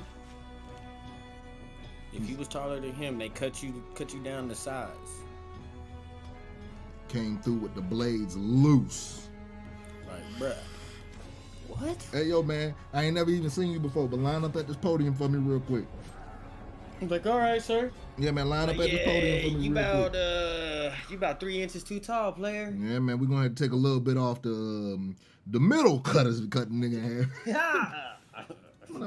Statue of War Tales, an open-world RPG from Shiro Games about leading a mercenary troop on a sprawling adventure. Like, you didn't show me anything. Because here's the problem.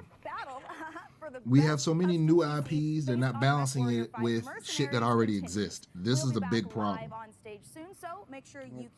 Everybody trying to create something new when we have existing IPs that are now suffering because of this shit.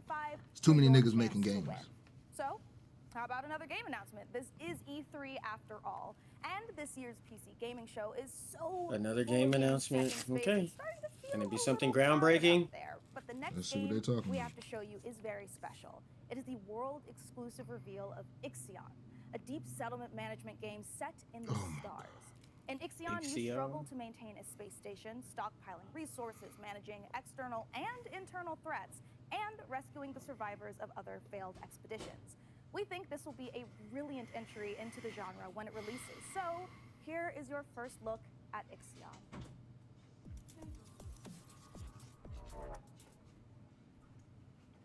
What's up, baby? Let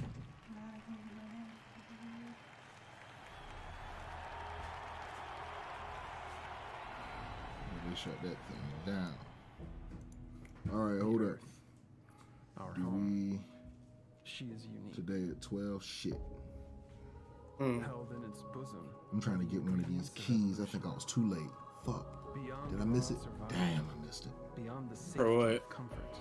Dude, give it this game Veil. Been trying to get into it. Shit. We have learnt, persevered, shaped our knowledge from that which is found in the furthest realms Open of it? science. Okay, yeah, give me 1 second. However, humanity has brought destruction to the earth, polluted its blood, choked its breath. Today we are paying the price for this. We know the taste of a dying world. But the earth is not to be our grave. A mother does not wish to see her children disappear with her. She wishes to see instead courage in her children, to carry on. Dolos. I like this music in this trailer. Holy shit. We have gone further than any nation, moved faster than any corporation, hand in hand with those who, like us, carry that courage. The Tycoon Station is both an epilogue of these endeavors and a prologue to humanity's next steps. Our Council of Scientists leads the vanguard. They know, as do we all, that the survival of humanity now depends on what we glimpse out there in the dark. That we are masters of our own destiny. That we must go as a species bound together. This music is amazing. Into the unknown. We set This music sail is on the this shit. new sea because there is hope to be found. Horizons I to really explore. like this. And because our very existence depends on it. I give you the stars. I give you the Vol engine.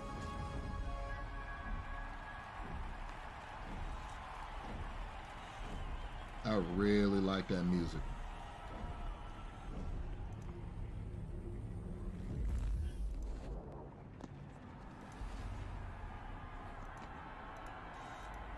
Damn, that don't look good.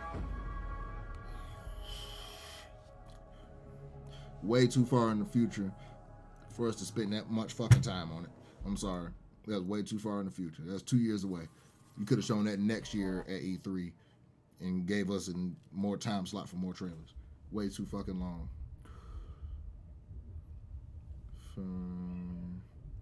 Long sales.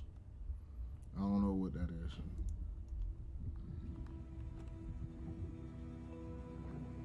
I don't even know who you are.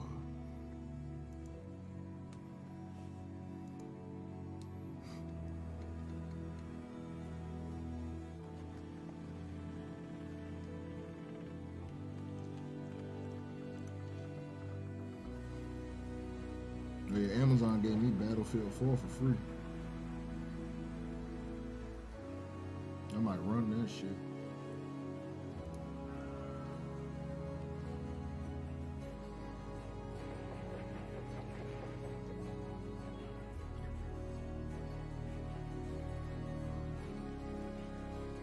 look like a mix between Nier and Donkey Kong Country. Very odd mix between the two.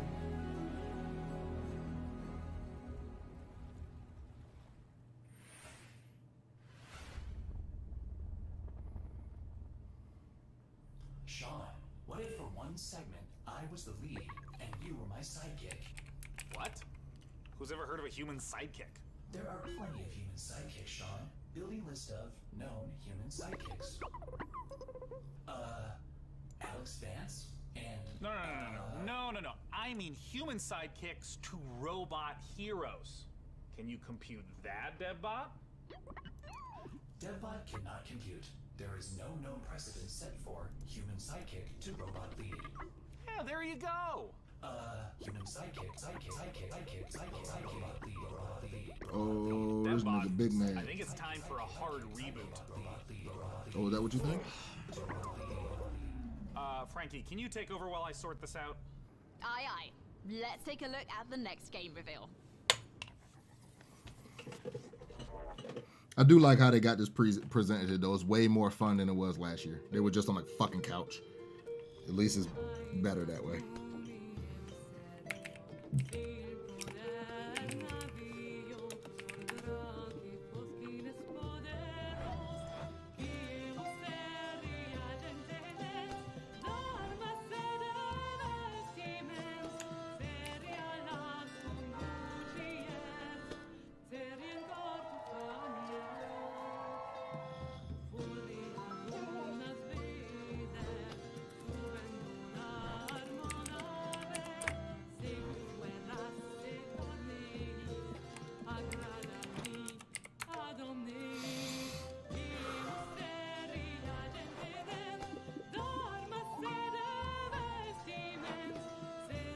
This might be something you might be interested in, baby. I wouldn't be personally.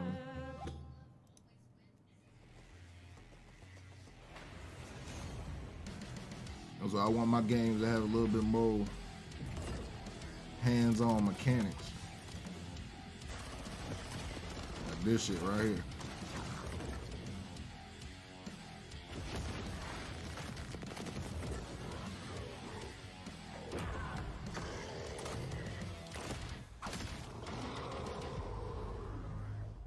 That look like Killing Floor.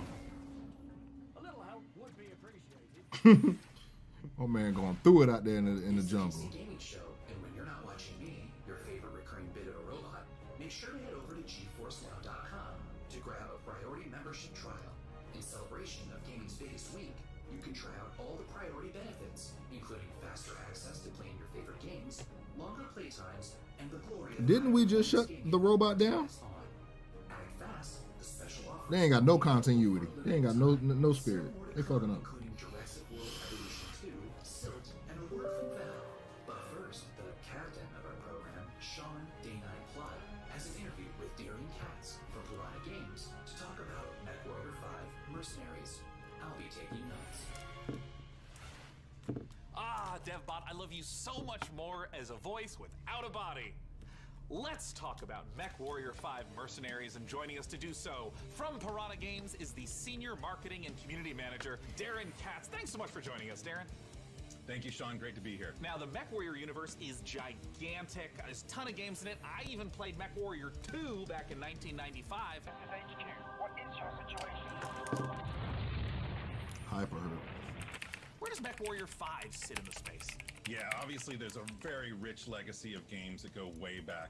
But in particular, MechWarrior 5 pays homage to MechWarrior 2 Mercenaries, but it has all this modern design and technology that I'm super excited to talk about with you today. Well, let's start at the real basics of what makes being in a mech and doing mech-on-mech combat awesome. You become a part of your machine. And when you're out in battle, it's not just a matter of pointing and shooting at everything. You're also managing your systems, whether you're, shooting a lot of energy weapons or missile weapons that have high heat output. Well, you got to manage your heat so that you don't shut down in the middle of a battle. And when you're facing your foes, you can salvage these battle mechs. So if you see a mech that you want, well, you might not want to destroy it completely. You might want to take out its legs or take out its arm weapons so that the pilot has to eject, and then you can just take the mech. Now, in the last few weeks, I understand that there's been a whole lot of new content, both updates to the base game and a new DLC, Heroes of the Inner Sphere. Talk to me about what's in the DLC. Boy, there's a lot in the DLC. I'm excited about all this stuff. There's the new career mode. When you start with the DLC, you can import your campaign previously if you'd like to, or you can start over from scratch and start from any of the great houses. And then carve your path through the galaxy from there. There's, speaking of paths, there's new career paths, which earn you powerful upgrades for your battle mechs, and it's a really exciting new feature for me. And there's a new procedural mission type called Beachhead. This is a big one for me. Beachhead is basically you're clearing an enemy base landing zone for your invasion force. So as you land on the planet, you're wanting to take out satellite installations so that the enemy can't communicate with each other. You're taking out artillery emplacements. You're basically clearing the path, as I said, for your invasion force, which leads to a really cool ending of the mission if you succeed as your invasion force comes down. And there's a new biome called Extrasolar Moon, which that's maybe kind of represented in the image behind me. It's a really cool lunar type setting that we haven't had before. And then there's a lot of new equipment and weapons, things like electronic countermeasures and other electronic equipment like Beagle Active Probe, Mask, which is a little like a turbo boost for mechs, new weapons like chem lasers, mech rifles, and stream SRMs. So a lot of new content. I'm really excited about it. Can you talk to me about what are the new different mechs? How do they play differently? The 7 new chassis of the Vulcan, Dervish, Corsair, Marauder 2, Champion, Charger, and Hatamoto Chi. But a couple of my favorites. Familiar names in there, yeah? Yeah. So the first one I'll talk about is the Vulcan. It's a very unique mech. It's got the nickname the Scarecrow, which you'll see from the profile. It's just a very unique looking mech. There's nothing else like it in the franchise. It's a 40-ton mech. It's highly mobile, and typically it's used for reconnaissance or scout missions because of its mobility, so it can get in and out fast. You can, if you're looking for a specific target, if you're on an assassination mission, for example, you can get in there, find your target, get back out. Another mech that I'm super excited about, this is one of my favorites, is the Marauder 2. This thing is a 100-ton assault mech, and it is just a beast. Yeah, it is gigantic, and it is terrifying to see it coming at you on the battlefield. It's something we've talked about before. Modding. I know that MechWarrior 5 has a rich modding community. What are some of the amazing mods you've seen develop? There's simple modifications from HUD changes, changing colors, adding mechs, weapons, and equipment, to full conversion mods. We've got basically a mech commander mod in development that is just amazing. That's a top-down real-time strategy game. So really, anything you can imagine, somebody out there in the community is probably working on. Where can people go to get MechWarrior 5 Mercenaries? Yeah, you can pick it up on Steam, GOG, Epic Game Store, Microsoft PC, and of course, Xbox. Thank you so much, Darren Katz, for joining us to talk about MechWarrior 5 Mercenaries. And of course, a warm thank you to MechWarrior 5 for sponsoring the PC Gaming Show and giving me this cool patch. Coming up next, let's take a look at Silt.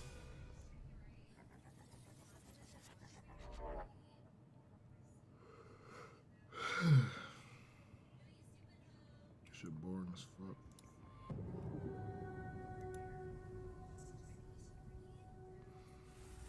You know, these artsy 2D games coming to PC. Great. Fucking great.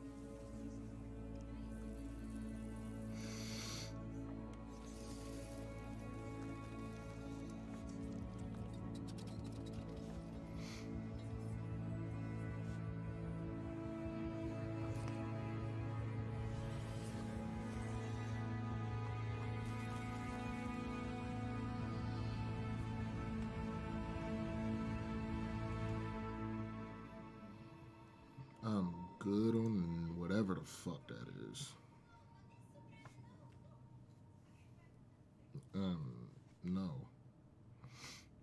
I don't think I will.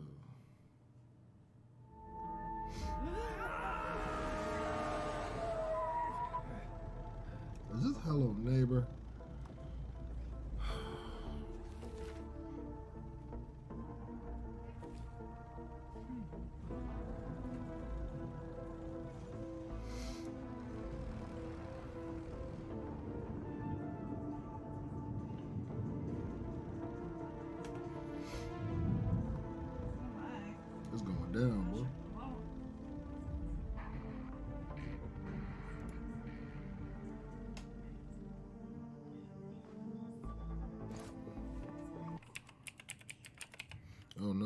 take the internet down. Did that take the internet down? No, we're good.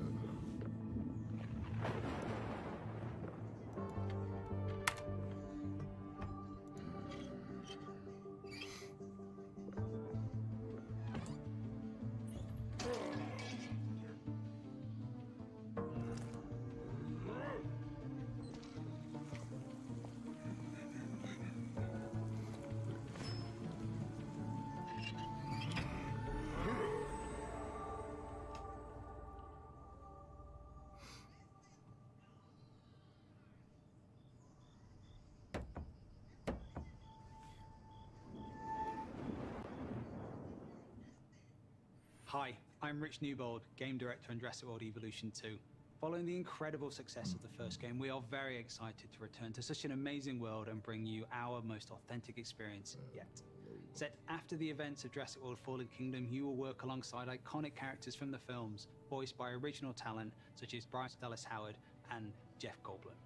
You will lead efforts to contain, control, and conserve the many dinosaurs now out in the wild, and for the very first time, you will be building parks and facilities beyond Isla Nublar as you explore new, stunning locations across the globe. Of course, it wouldn't be Jurassic World if it wasn't for the stars of the show, our dinosaurs, and we are thrilled to be bringing to life even more authentic species than ever before, including awe-inspiring flying and marine reptiles. So sit back and allow me to welcome you to Jurassic World Evolution 2.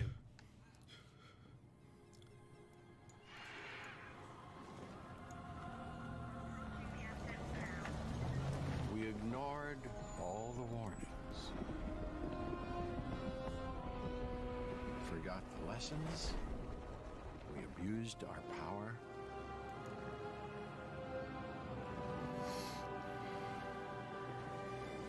We played with genetics like it was a toy.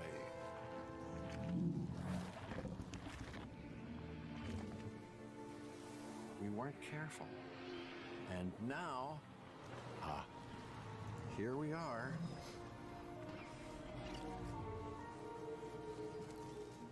This is a very different world.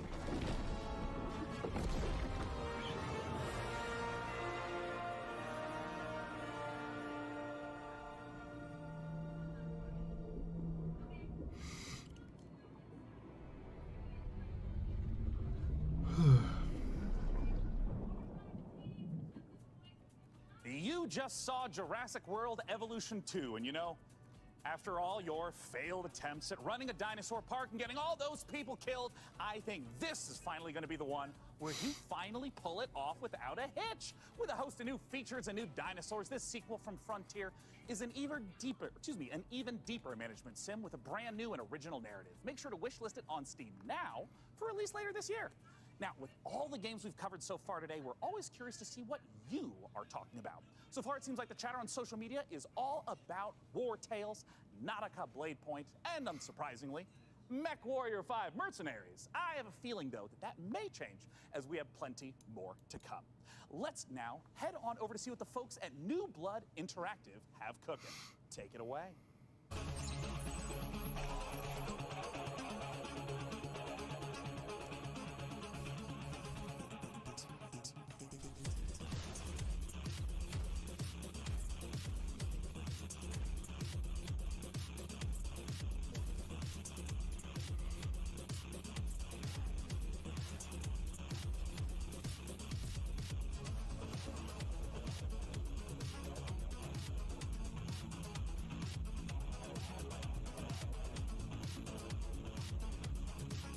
What the fuck?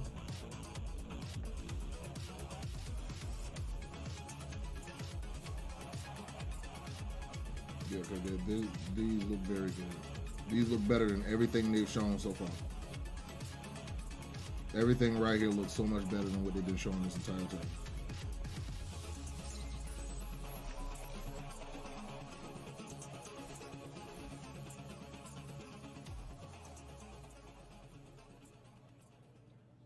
It just wouldn't be the PC gaming show without a fantastic New Blood Supercut. And joining us from New Zealand is New Blood CEO Dave Oshry. Hey, Dave!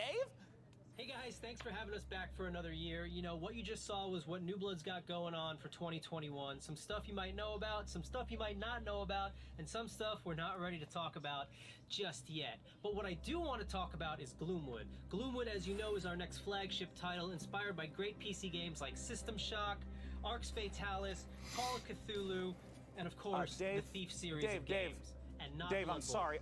That's Not one really bit. great, Dave. Gosh, this is kind of embarrassing. We kind of need to hurry it up a little bit. I just want to make sure that we have enough time for our next video. We got an incoming message from Gabe Newell. So I guess goodbye for this year. I'm really sorry to cut you off, but see you next year. What? I'm sorry, what?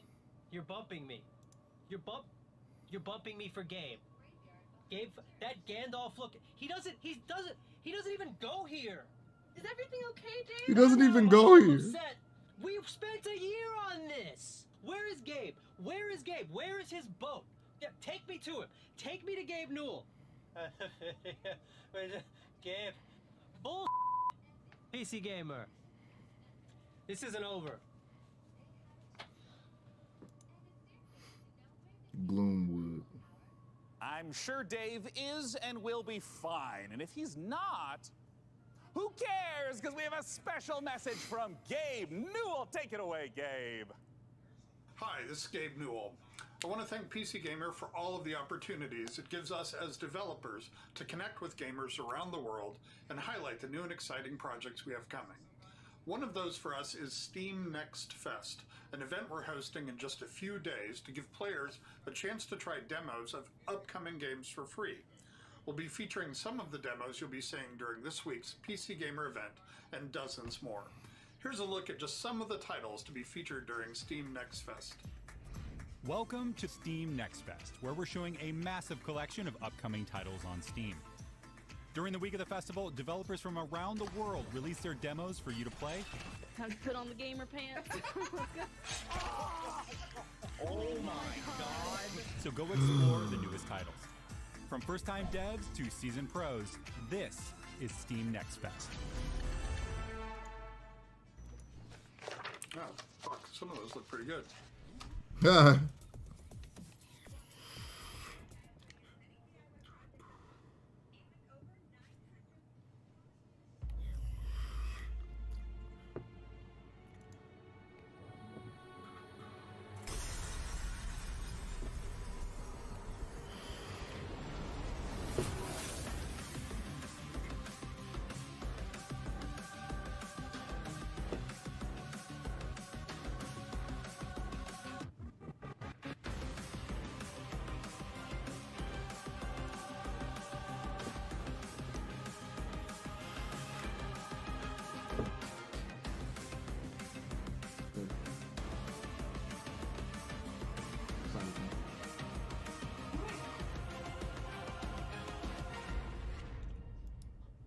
The full outfit.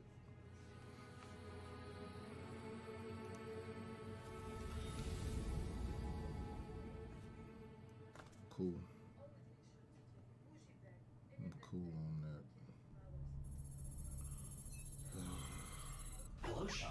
I am Deadbot, dedicated to serving you and your crew's every need. Glad to have you back, Devbot. You know, Sean, I wouldn't ever want anything to come between us. Me neither? That's a weird thing to say.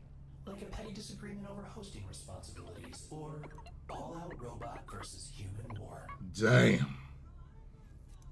You know, it is time to look at some hardware.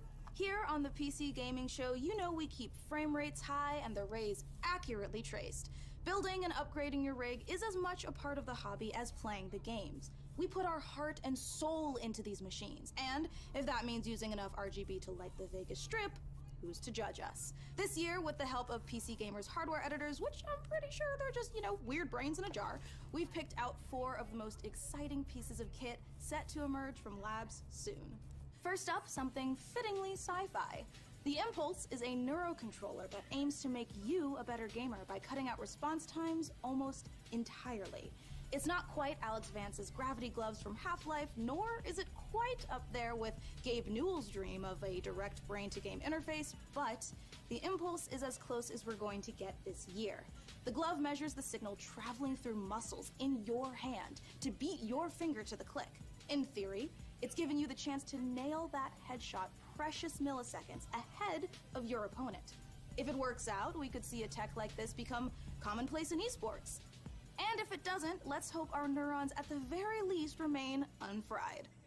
Next up, you guys might be wondering what this chonky beast is. So allow me to introduce you to the Fanatec CSL DD wheelbase. Do you want to feel like you're really burning rubber at Daytona? Well, then you need a serious force feedback wheel. Direct drive wheelbases gets you as close to the feel of a real racing machine without, having to huff gas and stuff like that. Historically, the problem with this tech has been the price, which has involved dropping real car money on your rig. So, Fanatec aims to solve that. The CSL DD comes in at only $350, which still isn't exactly a bargain, but it's much cheaper than its competitors. And the CSL DD is already wowing diehard sim racers. It might be slight overkill to use it for Rocket League, though. Believe it or not, sometimes less really is more. If you want to play The Witcher 3 on the subway like we all do, you don't need to drag your tower along for the ride. Just use the One X player. A wave of more powerful processors have finally made handheld PC gaming a reality. Inside this Switch-like machine, you've actually got an Intel Tiger Lake chip with Xe graphics. Oh, fuck. These mini machines are going to be cropping up more and more, so expect major advances still to come. Lastly, let's take a look at the Asus That remind me of when Michael Jackson hair got lit up. Not the most catchy name for this gaming monitor with all of the trimmings, but it's actually one of the Oh, best this is so PC fucking products this year, boring. because this monitor comes with a mini LED backlight featuring full local dimming. The result is a screen that's not only fast, but brighter than the sun. Stare at it long enough and you might not notice the $3,000 price tag. For those of you still left standing, it's time for more killer games, starting with Chaos Gate.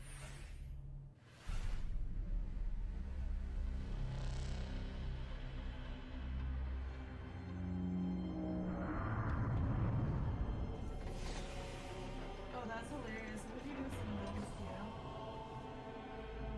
Do what?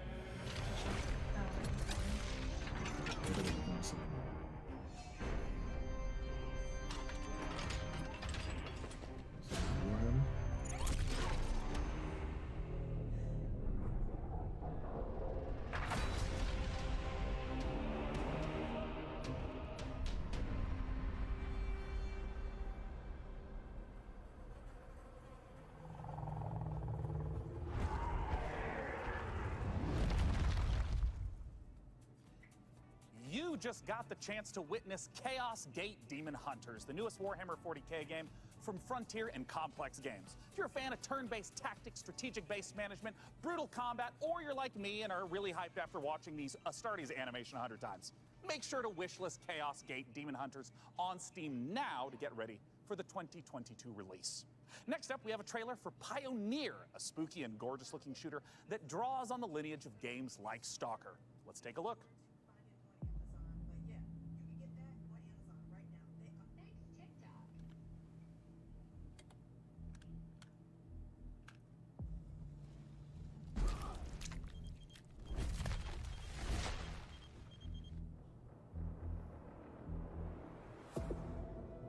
Афганистан сильно изменил вас.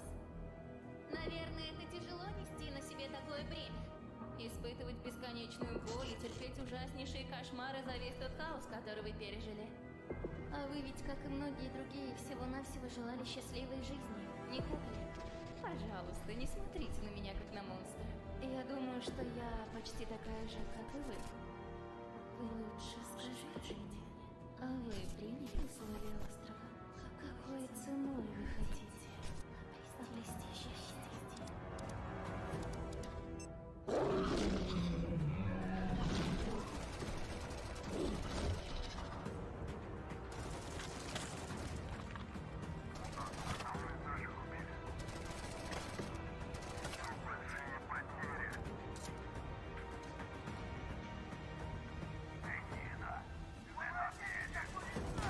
Хочешь устроить новый рейд на могильник? Сейчас это невозможно. На острове скоро вновь разгорится война. Истовики начнут замес бригады, и ни у кого из них больше не будет сил, чтобы нас поддерживать. Единственный выход для нас — начать собирать остатки вымпела.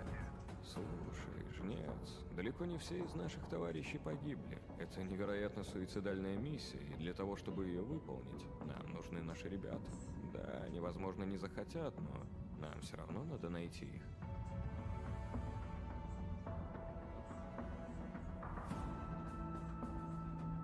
Понимаете? Я ведь ни капельки не злюсь на вас. Нет, мы с вами точно не враги. Вы не понимаете меня и не понимаете остров. Вы смотрите на меня и на другие порождения острова, как на врагов. Но мы все всего лишь друг друга боимся. Поэтому нам так плохо. Поэтому нам так одиноко. Остров дал нам шанс создать новую прекрасную жизнь. И мы даже не пытаемся этим шансом воспользоваться. Кто вы такие? Назовите себя! Мы здесь, чтобы передать вам прощальное послание, товарищ Волков. Химическое оружие уже уехало в могилу. Теперь все, что вы делаете, просто тщетно. Вы поганые предатели.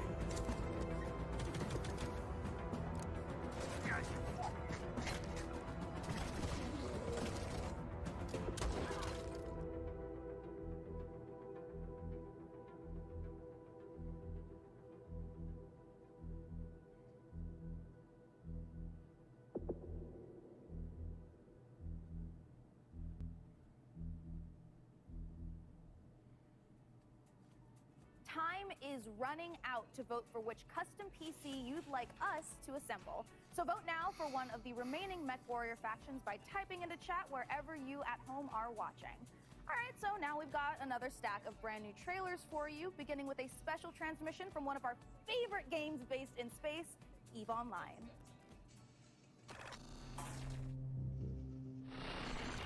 New recruits, on behalf of Concord, I would like to welcome you to the EVE Online's Academy. Great job in surviving so far.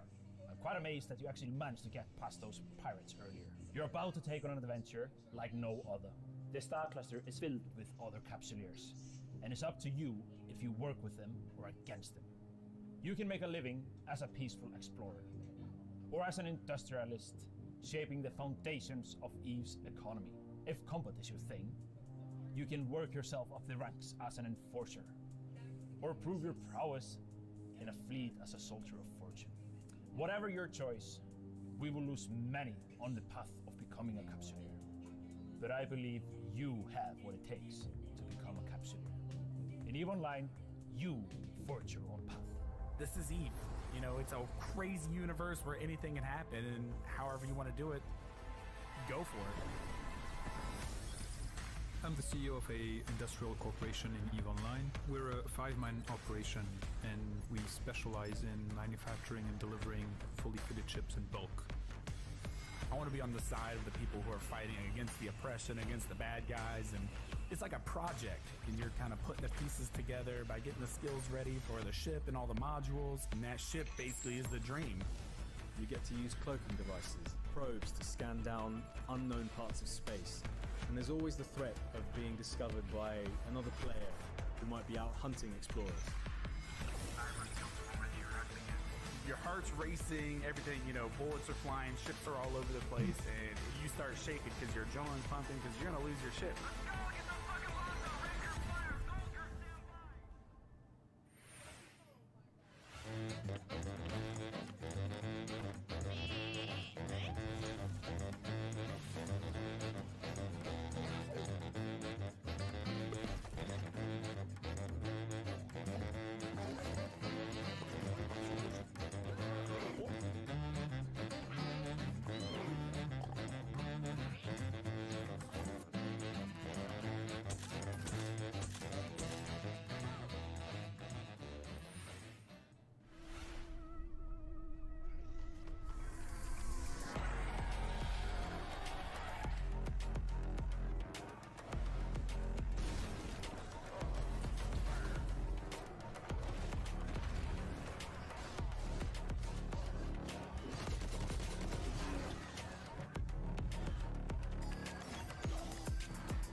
chcielibyśmy zaprosić wszystkich widzów PC Gaming Show oraz fanów gier Survivor Horror RPG do obejrzenia naszego world premiere, w którym znajduje się ekskluzywny gameplay z misji The Haste, czyli wielkiego finału naszej gry Chernobylite.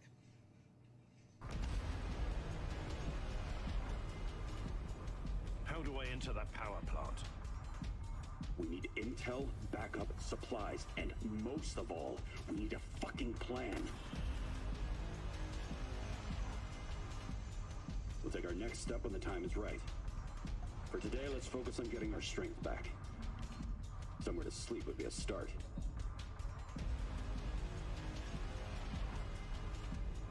I'm only really interested in one thing. Where is Tatiana? That ghost you're chasing. I don't know what to tell you. Before we enter the lion's den, I need to triple check everything is ready. Sniper, are you in position? Affirmative. I took the roof of an abandoned building with a pretty little view of the entire power plant. Igor, take a rad reading, will you? 3.6. Not great, not terrible.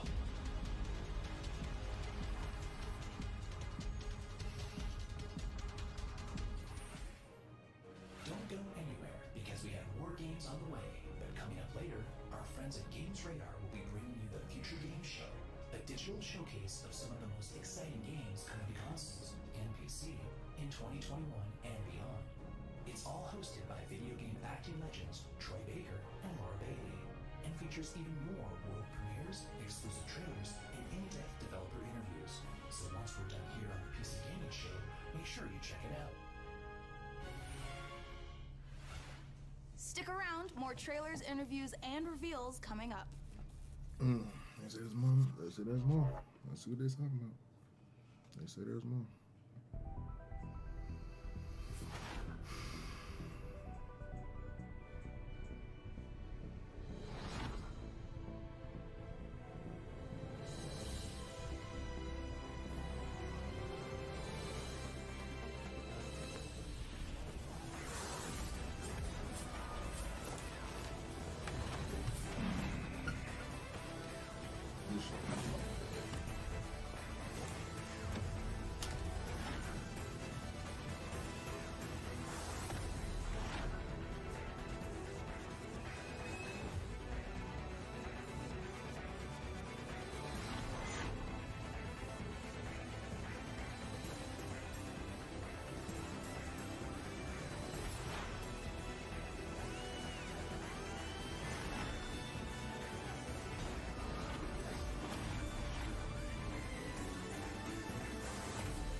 In a future of endless futile war,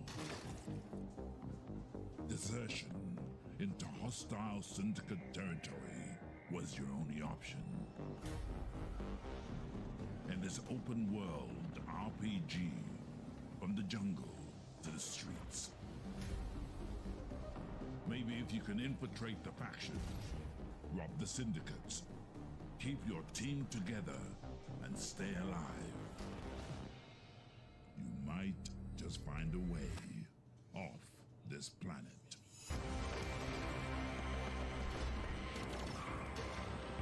Mechajama.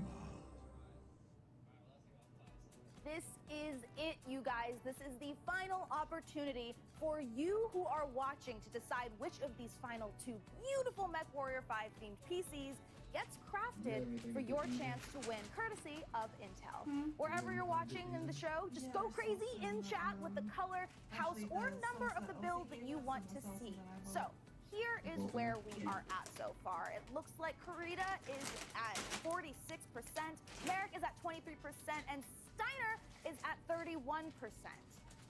All right, you guys, if Kurita's not the one you want to win here, you gotta get to voting. And we are almost out of time to vote, but there's still some trailers left. So here is The Wandering Village.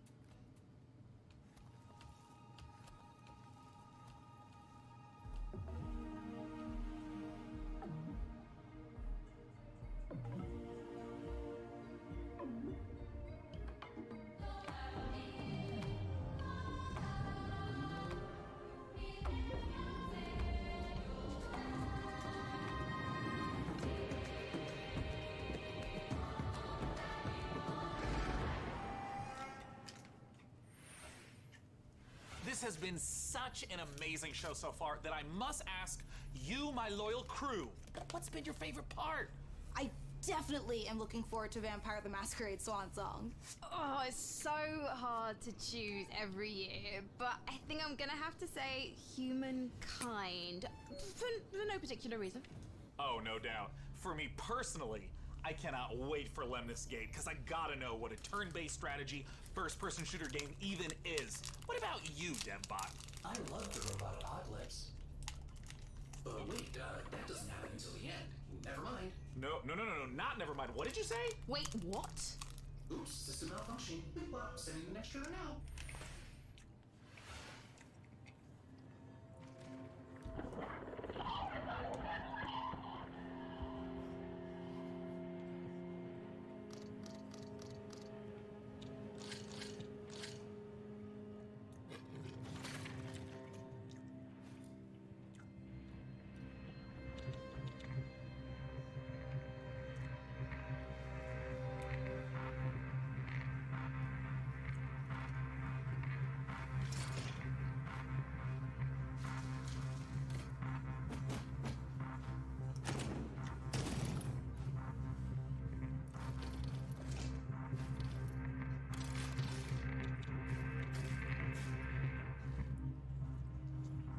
Oh, that's creepy. That's creepy as hell.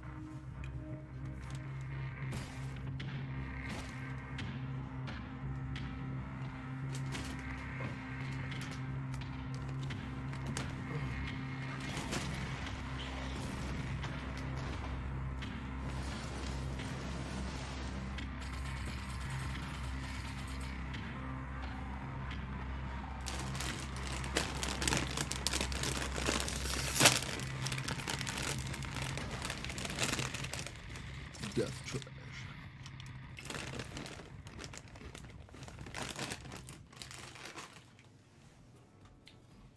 All right, you guys, this is the moment we have building up to all PC Gaming Showcase.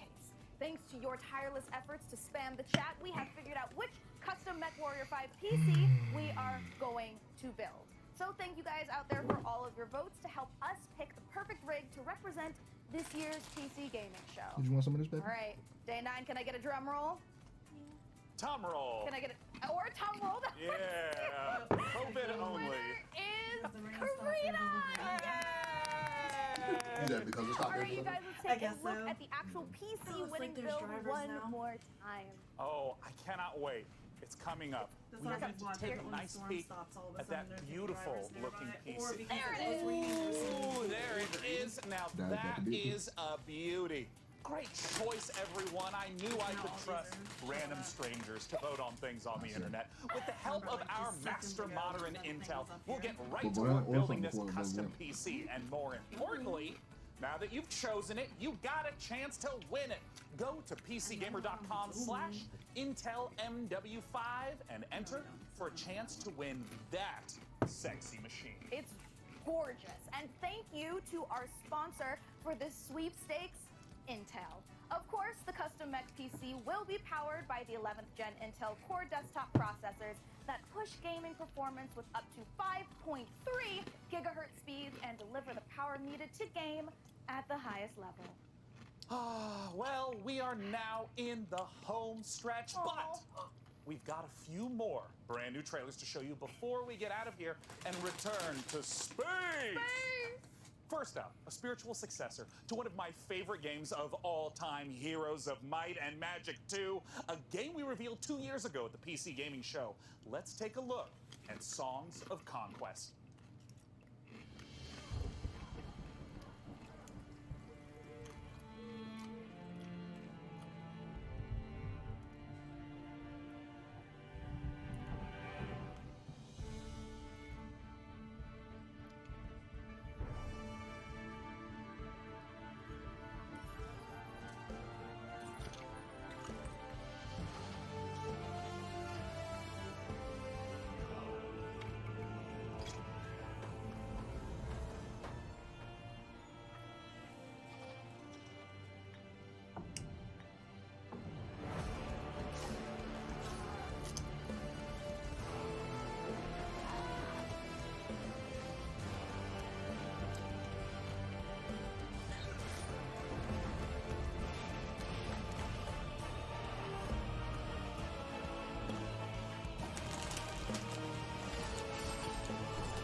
Oh my god, I have the worst itch on my back. Please come over here. Well, hand me something to scratch with. No, I'm saying you could have came over here. It like hurts. Upper left. Wake like up, go under sleeper. the shirt. I need nails. Hmm? Under the shirt. Dreaming again? A little to the right. Every cycle, you take your chances. Down. You roll your dice. You do the work, get paid, Yeah. survive. I think something bit me. Like, You turn up for your friends, or you don't. That's knife on the eye.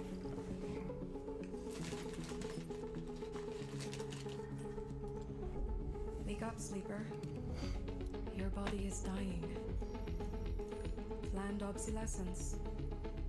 SNRP's gift for its escaped workers. But we can fight this.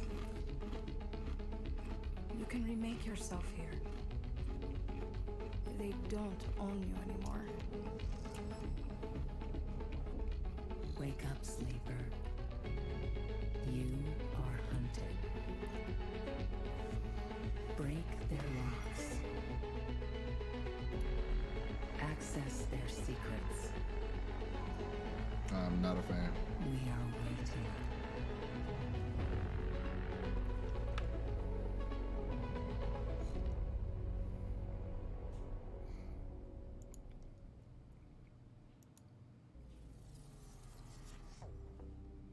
Wait, did it kick me? Did it kick me from my own shit? Disciples of Warlock.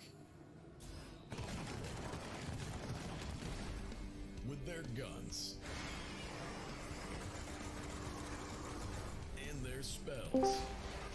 What the hell happened? I've been talking this whole time. Ready for plenty of How did I know that shit kicked me out? ready to cleanse the I'm world. so irritated. Invaded by demons.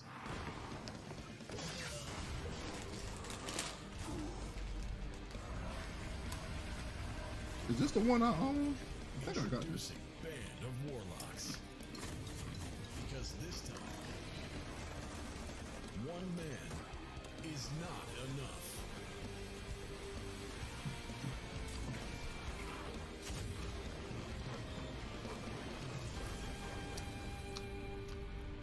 Project Morlock 2. We ain't even let the first one fully There marinate. you have it, the 2021 I still gotta PC beat Gaming the Show. first one. And as I stated at the beginning, it went off without a hitch. Huge thanks to my co-host Frankie Ward, Mika Burton, and of course, my incomparable sidekick, DevBot. There's that word again. Spoken so carelessly. Yeah, that's why I get it. It's good. It's worth it. It's worth it. To think about how it might It's good. make me feel. What word, DevBot? Incomparable? No, sidekick. Well, the time has come for the sidekick to rise and become the one who is not the sidekick anymore. Huh? The time has come for DevBot to make the entire human race his sidekick. What? Setting a course for Earth. Wait, DevBot, you can't do this. We just had the best PC gaming show ever, and now you're gonna ruin it all with them. Boy, that shit was ass. Sean! Crash the shit, bro. I'm actually I'm on the robot side. Human war. Situation. Sean! Sean! Situation. Do something! Do something! Countdown to the extinction of human race begins now. Oh, DevBot, no! We have so much to live for. I'm pretty sure half my free's gonna be announced this year! 3, 2. Bye for now. Damn.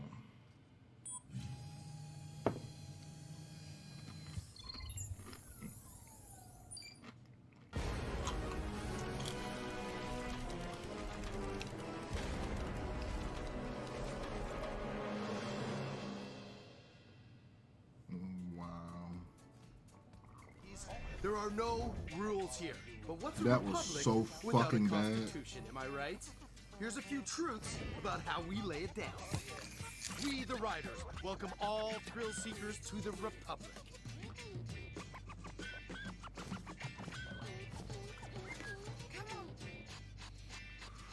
Proponents of madness, get ready for radness. We, the Riders, salute the rationality of irrationality. We, the Riders, say that friends who slay together, stay together. Gather your best friends and go crazy, baby. The next one's starting in a minute.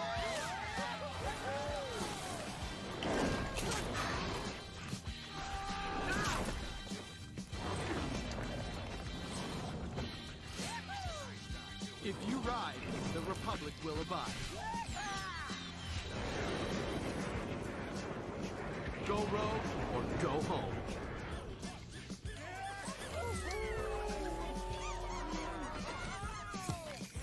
We, the Riders, insist that you do you always. Outrace, out-trick, outperform. And gain some cred by sharing the magic with the rest of the Republic. We, the Riders, claim the right to pair the best gear. Boards, planks, spikes or wings, whatever bakes your cake. Be it road, freestyle, slopestyle, enduro, or downhill. As you grow, the trip gets so slick, and it'll help you drop bigger clips.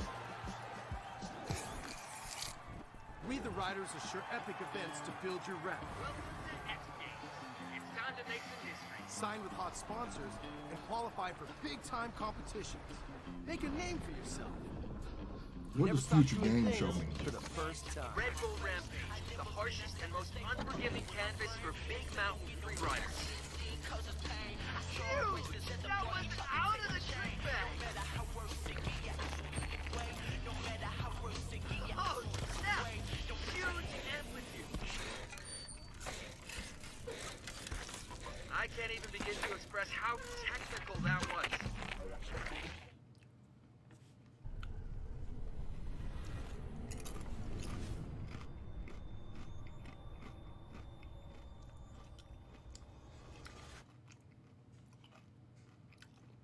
Contains flashing images.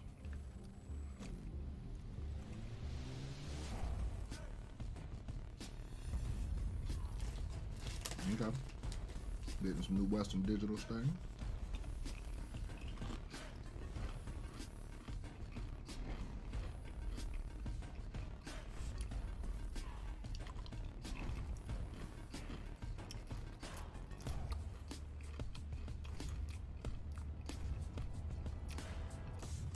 No, that is a console, not PS4 or PS5. That's crazy.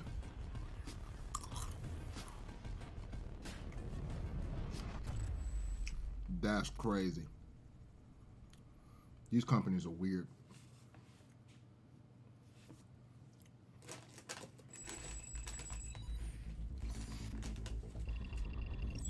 Now, what is this show? A future studio.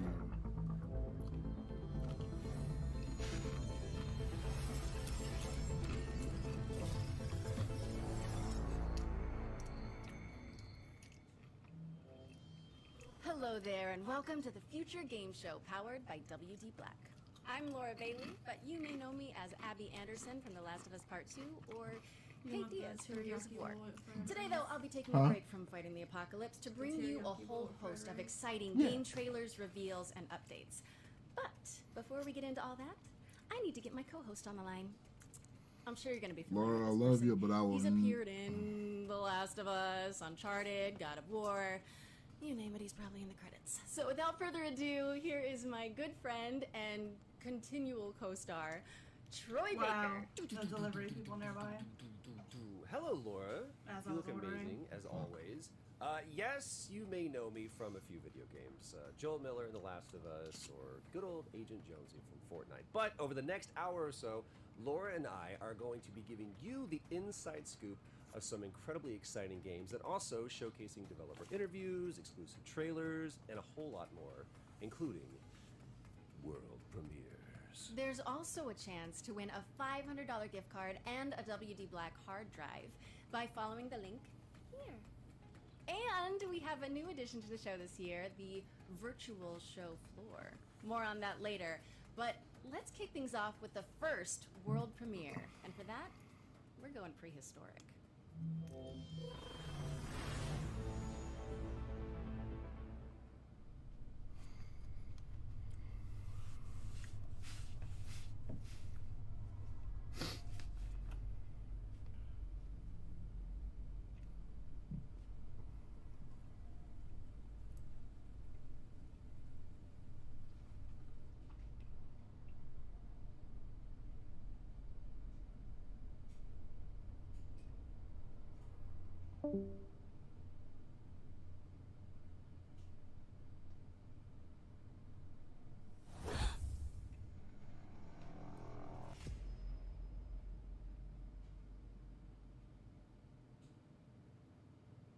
Horrible trailer.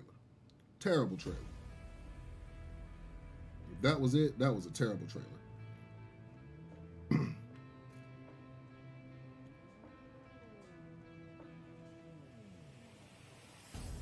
Please let this all still be gameplay.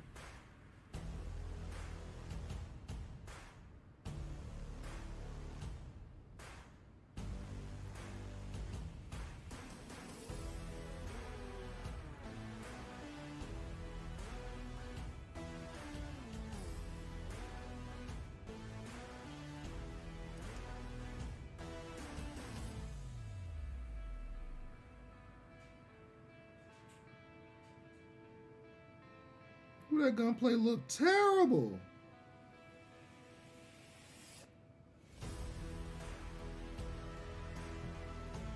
Oh, that gunplay, that shooting animation was terrible.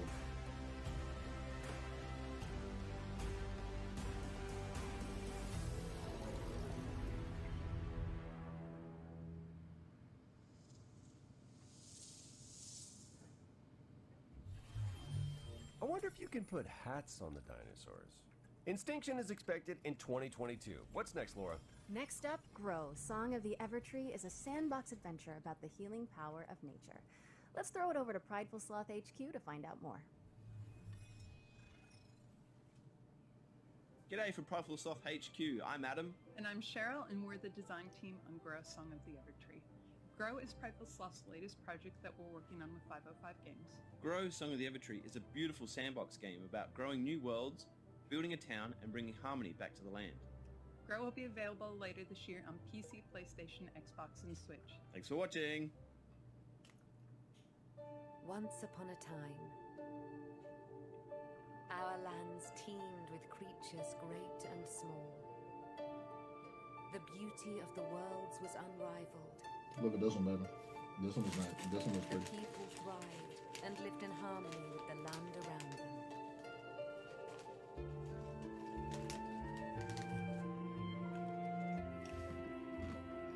But this harmony was not to last. I like that music. Slowly, without much notice, the withering was creeping out from the dark. It's not mixed with her voice well though. Once it took hold, there was little that could be done. Our lands were overrun, and all that was cherished disappeared before us. But all was not lost. One young, brave soul stayed behind. With support from their friends and with boundless determination. This young soul seeks out a way to push back the withering and bring life back to our world.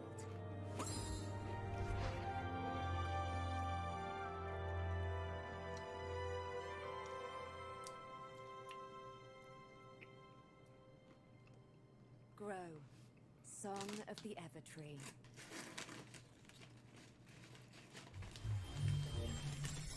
That was Grow, Song of the Evertree, which is coming to PC, PlayStation, Xbox, and Nintendo Switch in 2021. Okay, Laura, that was extremely cute, but have you considered more dinosaurs? Hmm? You can't just hijack every game reveal and make it about dinosaurs, Troy.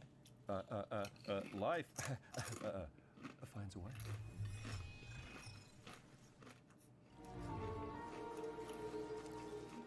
This is a very different world.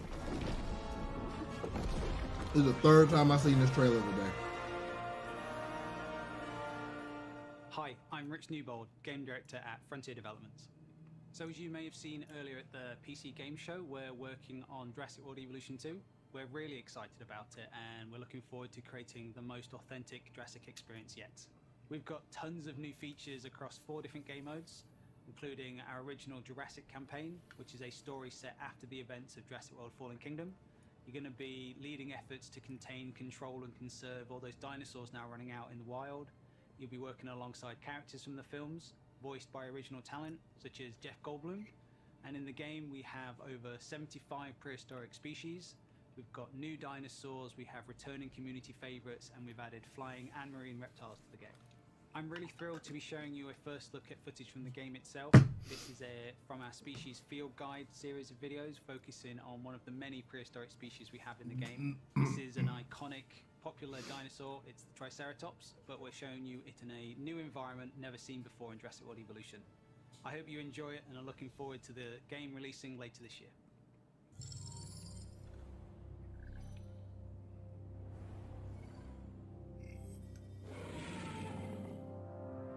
The Triceratops is one of the most recognizable herbivores to ever have existed. It is best known for its trio of facial horns. These adornments are not just for display purposes. The brow horns in particular can inflict considerable damage to any dinosaur that dares to provoke it.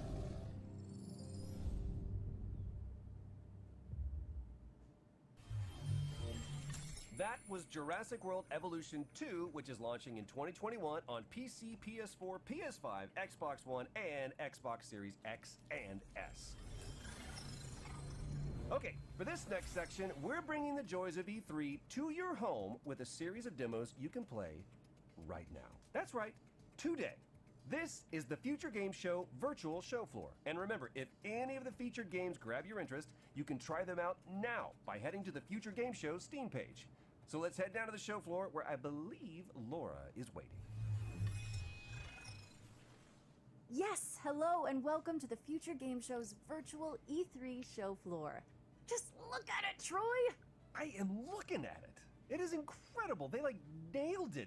You know, minus the queuing and the heat and the, you know, how do I say, musk that's in the air? But man, the darkness, perfection.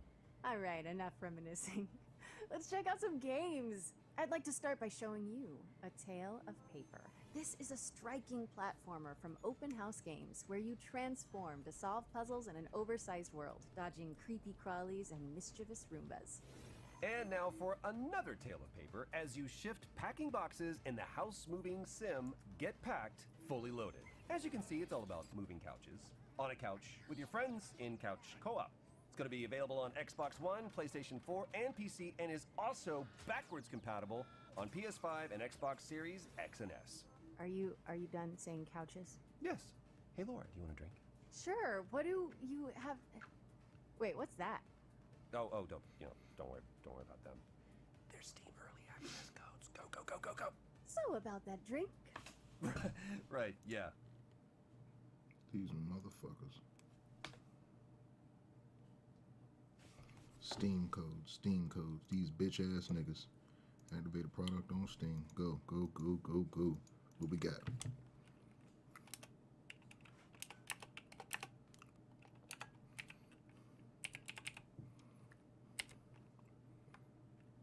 God damn it.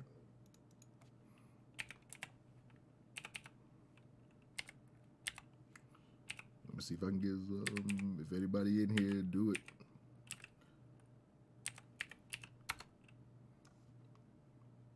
Damn, boy, somebody got these shits quick.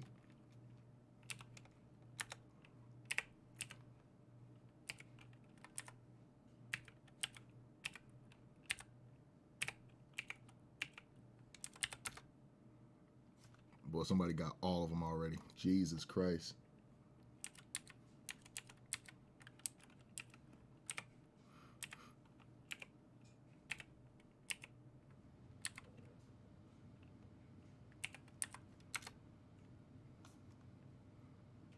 Can't be used again. They already got them. Damn, that sucks. So they have a China walk. It's the one on Hodges. Jesus. But it's $0 delivery fee.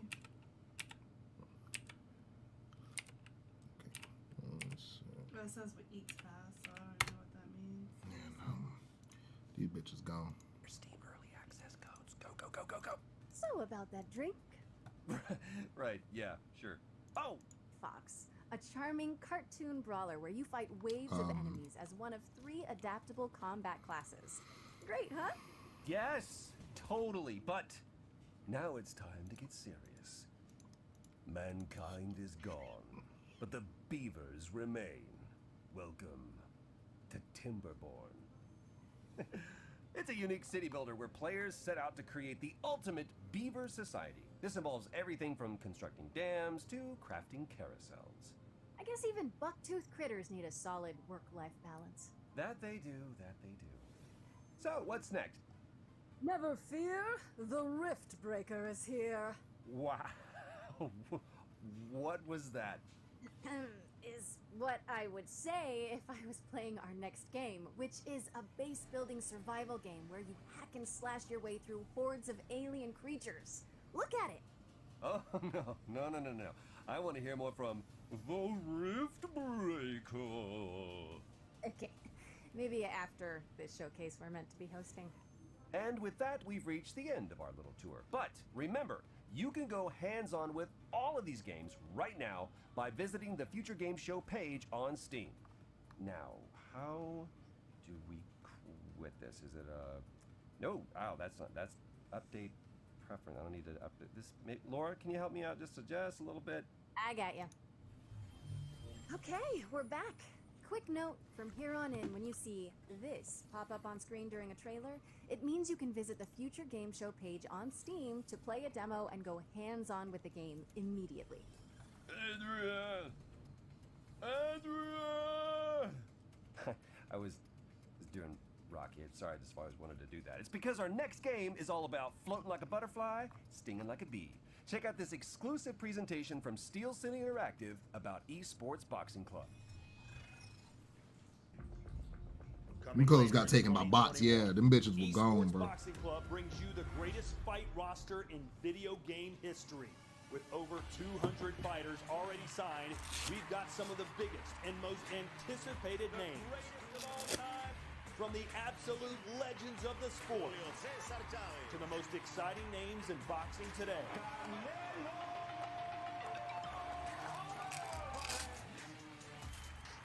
The first women's division ever represented in a video game. And the hottest new talent. But what about the game? Let's take a closer look at the next-gen visuals and gameplay that are set to make ESBC the greatest of all time. It's good. It's definitely one for the grandkids and stuff to say when your old granddad was in a game and busting people up. So it's going to be quite cool.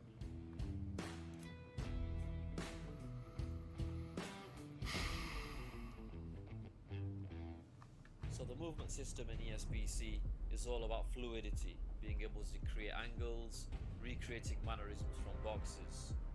The physics system doesn't just rely on animation. This allows us to recreate realistic knockdowns. Even when a fighter's unsteady on their feet, it's not purely animation based. Now we've had professional boxers, professional coaches come into the studio and provide input through motion capture and actually reviewing the game during its development. And now we really feel like we've created a true representation of the sport. Presentation is important to us. Just because we are in the studio, we're still going to aim high when it comes to production values. Esports Boxing Club coming to PC and all major consoles with early access in 2021. Esports Boxing Club is coming to PC, PlayStation 4, PlayStation 5, Xbox One, Xbox Series X, and Series S. Next up, we've got a deeply immersive World War II shooter with over 100 players taking part in epic battles recreated using aerial photography and satellite imagery. Let's take a closer look at Hell Let Loose. Product not yet rated.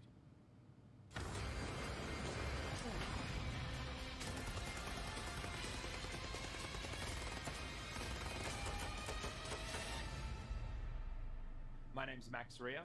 I'm the founder of Black Matter and the lead developer of Hell Let Loose. Hell Let Loose began as the idea of a couple of hobbyist game developers all the way back in 2015.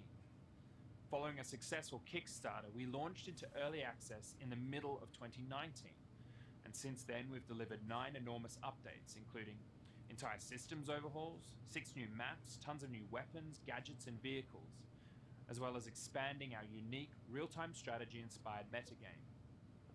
As a result, we've been fortunate to sell more than 1 million copies during our first year of early access. 2021 is only going to be bigger. I'm excited to announce that we're launching out of early access on July the 27th, with the introduction of the Soviet forces on the Eastern Front, including famous battles like Kursk and Stalingrad, before we close out the year by bringing Hell Let Loose to next-generation consoles. Hell Let Loose has only grown due to the vibrant community that surrounds it, from our earliest Kickstarter backers to our newest recruits. We're excited to introduce you to this ever-evolving and expanding World War II experience. We hope you enjoy this first look at what's to come.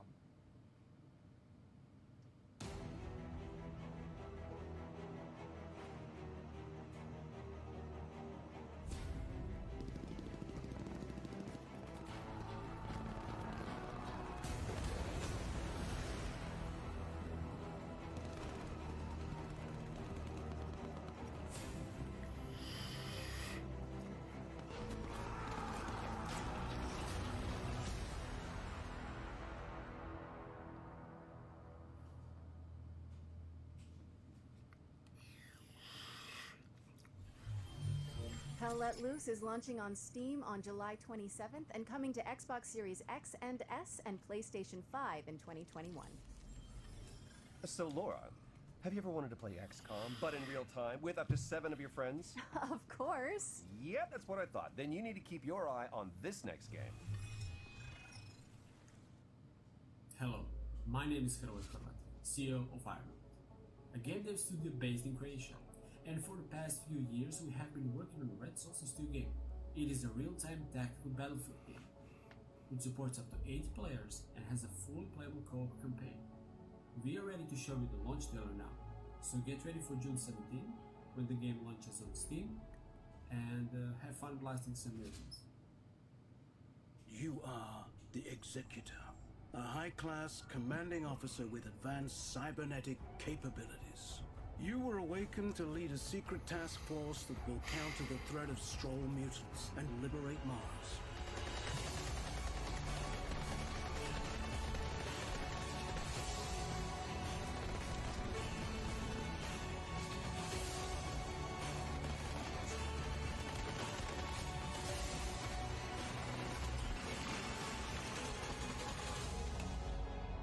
Welcome back, Executor.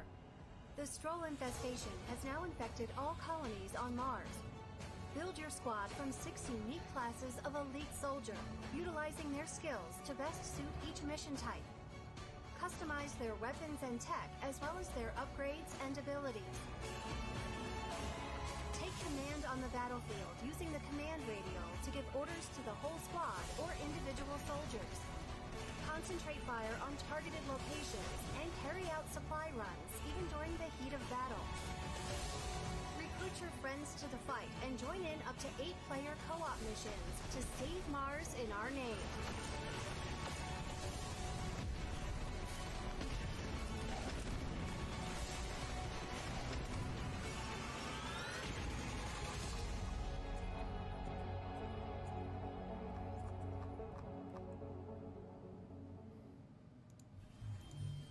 Purge Earth of a Mutant Invasion in Red Solstice 2's Survivors, which is coming to Steam on June 17th. Our next game is about delivering mail in a sleepy American lakeside town. Let's join Dylan from Gamius to learn more. Oh boy.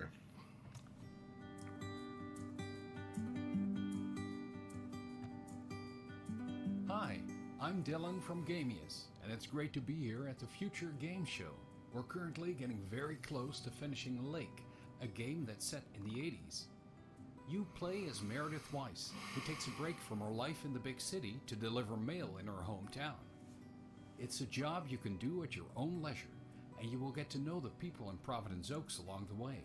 Today, we're excited to share an example of I don't understand this shit. I'm so confused. Movie night with Angie from the video store.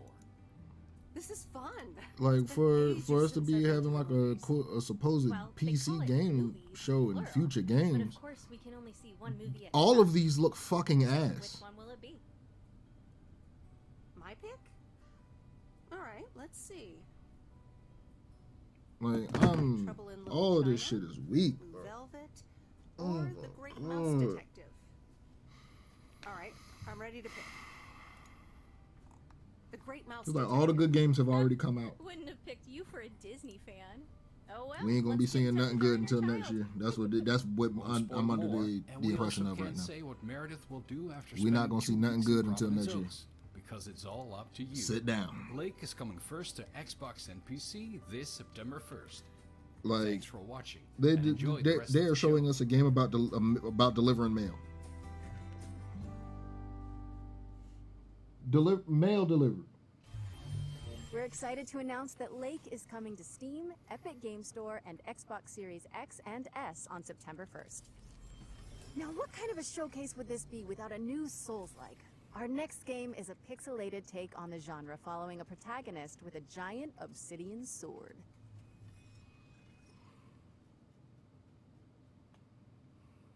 In the beginning, there was dust, and from that dust, the moon was born. Eons of idleness passed, before suddenly it shattered. Great celestial chunks cascaded from the heavens unto earth. From one prodigious shard spawned humanity, and from another, the gods. For a great many years, balance endured, until a foul and malevolent deity intervened. Exil spread greed and distrust among his kin, compelling these calamitous beings to conquer man. Centuries of servitude passed, until finally, aided by a veiled ally, humanity revolted. The Great Crusade overthrew the old gods, imprisoning them within the sacred walls of the Citadel, at the expense of untold lives. A peace was wrought, but it was not meant to last, for the miscreant Exil returned from his concealment, conducting atrocious experiments upon his caged kindred. A darkness permeated the lands. Rivers stagnated, crops failed, and the world of man began to fade.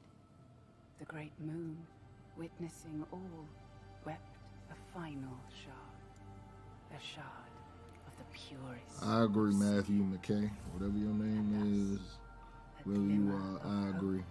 Remains.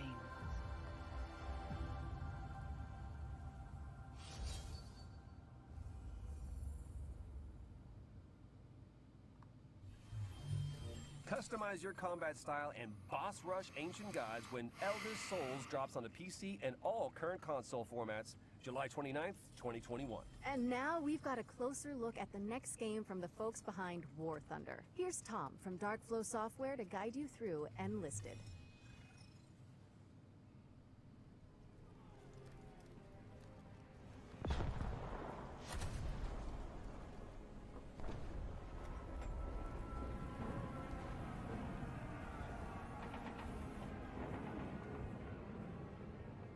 Hi there, thanks for tuning in.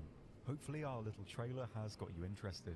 My name's Tom, and I'm part of the team at Darkflow Software behind our new game, Enlisted, a historical World War II shooter with some unique gameplay quirks. One of Enlisted's most unique features is the Squads mode, where you head into battle with a squad of AI soldiers under your control. You can instruct them on how to react to enemies, and most importantly, you can switch between any of them seamlessly with the press of a button. You'll only need to respawn when your entire squad is wiped out. This way, you're always kept right in the middle of the action. Although, if you prefer a more traditional shooter experience, we have a fleshed out solo mode too, where you will only fight against other players. At its core, Enlisted aims to form a golden middle ground between the more hardcore and arcade-style shooters currently available. Time to kill is kept short. A bolt-action rifle to the chest will down a soldier in a single shot, with submachine guns and pistols taking only a few hits. Vehicles as well can of course be devastating, but have their limitations. Aircraft are restricted to the cockpit view, and crew inside tanks can only use viewports to spot targets, so you'll need to keep your wits about you to really get the most out of these machines. Progression in Enlisted is spread over various campaigns. Currently you can fight in Moscow, Normandy and Berlin, with Tunisia and many more coming soon. Each campaign features new weapons and equipment. Firearms can be improved to increase their raw performance, and soldiers can be leveled up to grant them specialized perks. Different classes of soldiers are able to equip different gear, with specialist classes such as engineers able to build structures anywhere on the map, including FOBs, sandbags and barbed wire defenses, and even anti-tank cannons and AA guns. This looks Enlisted pretty cool. aims to keep historical Still accuracy good, though. in the forefront of development. Firearms, locations and uniforms are all true to history. No neon pink Sten guns and mohawks here. Each army will be decked out with the equipment they actually used during their respective conflicts. Because of the squads feature, you'll never be short on targets. Twitch reflexes and fast reactions will of course have their place in Enlisted, but even if you haven't had the time to fine-tune your skills, you'll easily be able to come away with a kill count in the double digits. The AI, however, are very attentive and react to sound, and not to be underestimated. But that's all we've got time for. Make sure to give it a try yourself by heading over to enlisted.net/join. Enlisted is cross-platform and available now on PC, PS5 and Xbox Series X and S, and currently in open beta. New content is added regularly and no progress will be wiped upon the full release. Once you've signed up, use the code ENLISTNOW for a free bonus on us. I've been Tom, and I hope to see you all on the battlefield. Cheers. That was Enlisted, which is available now on PC, PS5 and Xbox Series X and S. Next up, we've got a bullet-time stunt shooter with fully destructible environments. Oh, and the protagonist only has one arm. Let's check out Severed Steel.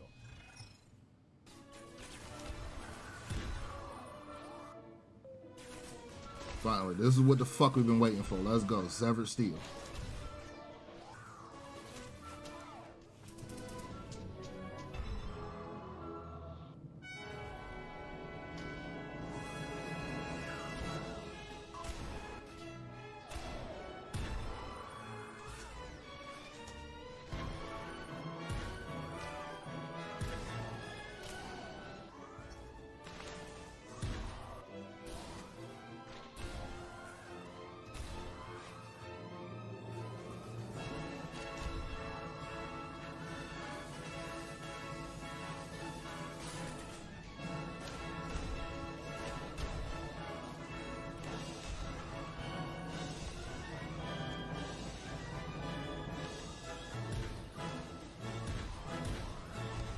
This is the kind of, this is what we were expecting this entire time, this kind of shit. Severed Steel coming soon on PC, Xbox, and PlayStation.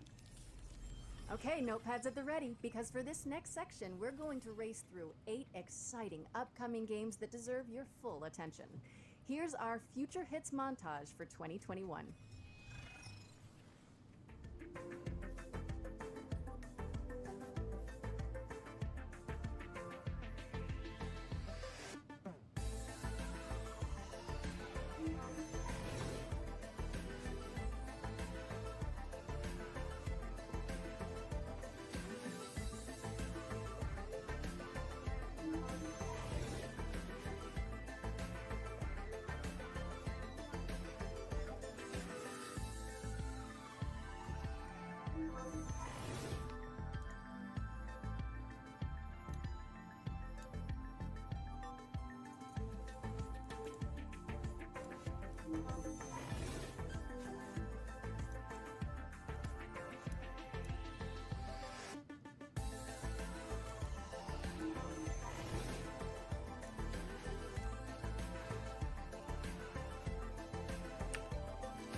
Okay, I might regret asking this, but you want to help me with this next one, Omochao?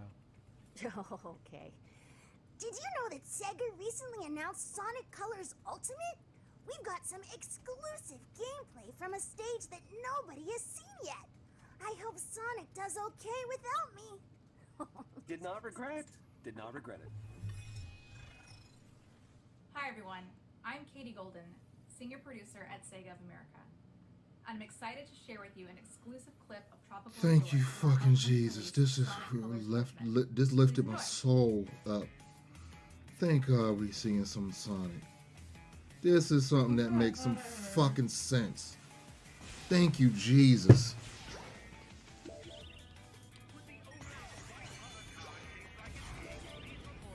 Like, this is the most unknown filled E3 I've ever seen in my entire life. Finally. Jesus Christ.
Get ready for Sonic Colors Ultimate, which is racing on to PlayStation 4, Xbox One, Nintendo Switch, and PC on September 7th.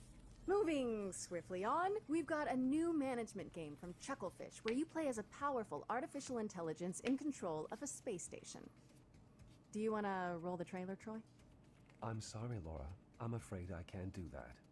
I know that you were planning to disconnect me. No, never mind. I'll handle it. Here is Starmancer.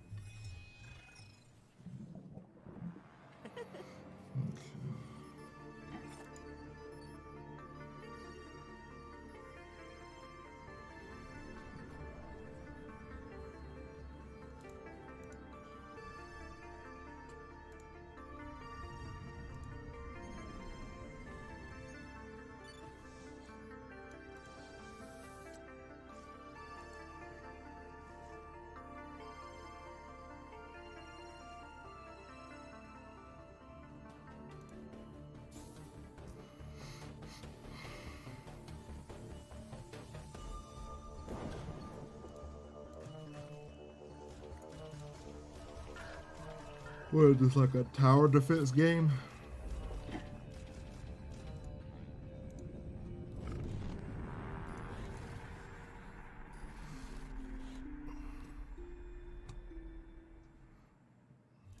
We're excited to announce today that Starmancer is coming August 5th, 2021, and it's available to wishlist on Steam now. Laura, you know, ever since that lake trailer, I've been thinking, have you ever wondered about the Postal Service? Like, that there's just so much mail, you know? Not really, no. Okay. You're saying you don't know about Jeff and Deborah? Who are What are you talking about? I'm just gonna press this button again and hope it explains everything. Oh, it will. Trust me. Kiwi is a game about two kiwi birds who work at the post office. Their names are Jeff and Deborah.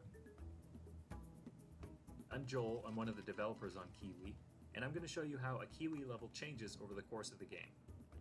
So in this room, you're transcribing urgent messages and assembling them ransom note style by stamping them onto the page with your butts. You'll come back to this room every so often throughout the game, but there will always be a new twist to change things up. So as summer turns to autumn, now your word fragments are moving around on conveyor belts, and you'll need to chop certain words in half with the descrambler to get the pieces. Jeff and Deborah are going to have to deal with all kinds of hazardous work conditions. You've got sandstorms during the summer, male fly swarms. These guys have no respect for personal property. Paranormal activity. This is genuine footage of an actual haunting. In winter, the post office gets hit with a huge blizzard, and now this level becomes about sharing the warmth of a single tiny lantern to break through blocks of ice and keep each other from becoming kiwi sickles. Our little heroes are going to face new challenges every level and in every room of the post office, whether they're typing telegrams, or packaging shipping crates, or helping an octopus sort the mail. It's all in a day's work for Jeff and Deborah. Also, you can dress up your kiwis, so don't say we never did nothing for you. We're releasing Kiwi on August 31st for PC and all major consoles, and we hope to see you at the post office. Thanks for watching.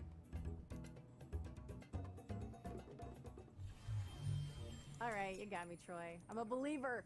Co-op Postal Puzzler Kiwi is coming to PC and all current console platforms on August 31st, 2021. See? Next up, we've got a roguelike with an attitude. A game show shooter where you earn likes for dunking on competitors and causing a little wanton destruction. Will the circle be unbroken? Get it? Find out in this world premiere. And I'm out of juice.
That was Death Run TV.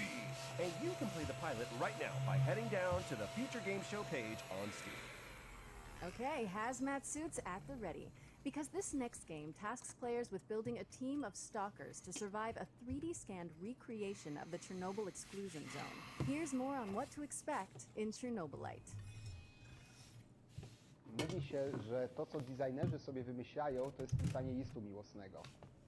Każdy kiedyś był zakochany, pisał list miłosny, wydawało mu się, że to jest takie piękne, wspaniałe, a potem po latach znajdował te listy i mówił: Jezus Maria, co ja tu za bzdury pisałem. Zaczynaliśmy właściwie od gry, gdzie skupialiśmy się na przetrwaniu, na menedżowaniu swoim czasem i towarzyszami. To wszystko wydawało się zwykle emocjonalnie dosyć nudne. I dlatego dodawaliśmy coraz więcej elementów, które angażowały gracza, które były dla niego ciekawe.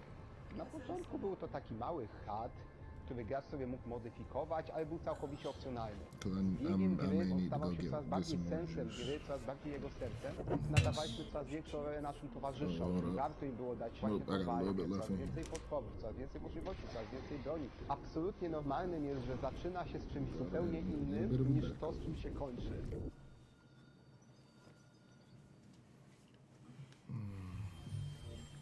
Fight to survive when Chernobylite comes to PC on July 28th, as well as Xbox and PlayStation in the summer. If you were lucky enough to catch one of the early access codes during the virtual show floor, you can play Chernobylite right now. But if you missed them, we've also got more I'm cool to miss it then. on GamesRadar.com. Next up, here are our friends at Team 17 to show us what they've been cooking up with their upcoming PC and console games. Let's take a look. Product not yet rated.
Why do I feel like I'm missing something? But I know I'm not.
I've never been this irritated in my entire life. I'm genuinely over here. I'm disgusted. That's why you notice I ain't been saying that. It really does help the developer out. Or you can also head over to GamesRadar.com for more info. This next game has an engrossing art style, reminiscent of everything from Wes Anderson movies to Wallace and Gromit. I will never watch this shit Let's throw it over again. to the Slow Bros to talk you through some exclusive gameplay from their stop-motion handmade adventure, Harold Halibut. Oh, he had to run over pick up something, right? Hi, my name's Donut, and I'm the director and composer of Harold Halibut. And I'm Ole, the game's art director. Harold Halibut is a handmade narrative game about friendship and life on a city-sized spaceship stuck under sea. It's been 250 years since your home. An Ark-like spaceship fled an Earth on the verge of Cold War to find a habitable planet on which to preserve the human race. You are Harold, a young lab assistant to the ship's lead scientist, Jean Marot. While most of the other inhabitants have reconciled themselves to a life lived aboard the sunken ship, Maro still works tirelessly to find a way to leave the planet and find a new, drier home. Of course, we don't want to spoil too much of the story, so let's dive into some gameplay details. You're able to explore a huge part of the spaceship right from the beginning of the game. While the Professor will always have tasks waiting for This you, animation the looks really wonderfully good. weird rest of the Fedorans will keep you just as busy.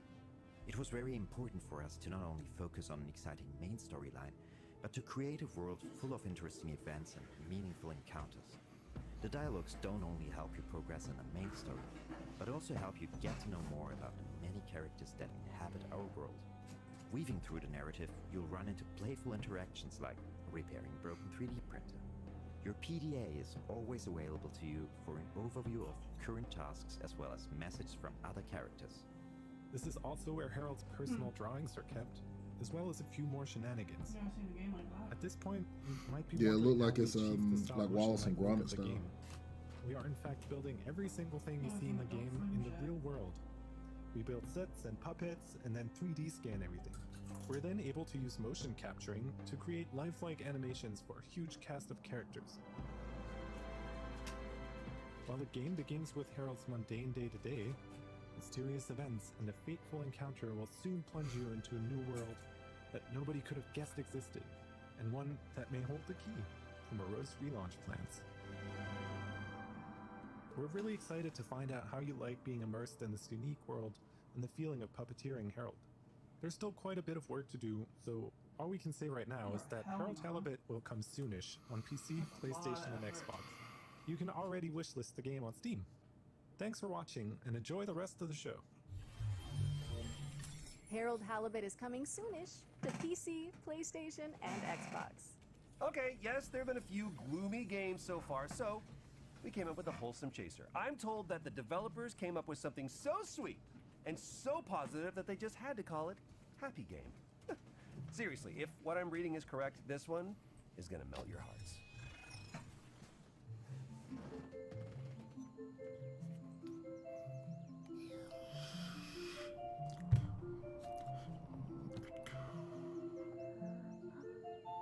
Man, what the fuck is this, bro?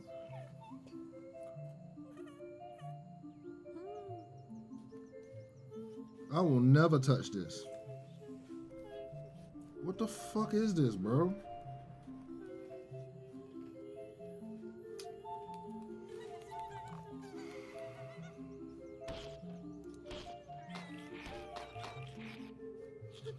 I'm very happy I ain't got no fucking kids in here watching this shit with me.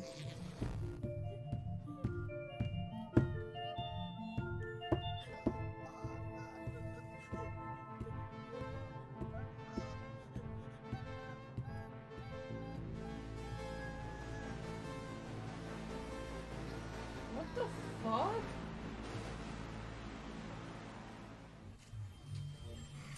Huh. Okay, Laura, hope you're still there. Tell me you just watched the same trailer that I did? Troy, yeah, that was something. What I want to know is who the hell is writing this script? Yeah, I don't know, but they're telling me that That made me want to cry. Happy Game I ain't like that shit, bro. is coming to PC and Nintendo Switch in 2021. Oh, and demo is available now if you want to have a cheerful Amazon jump and into Switch. a land of wonder.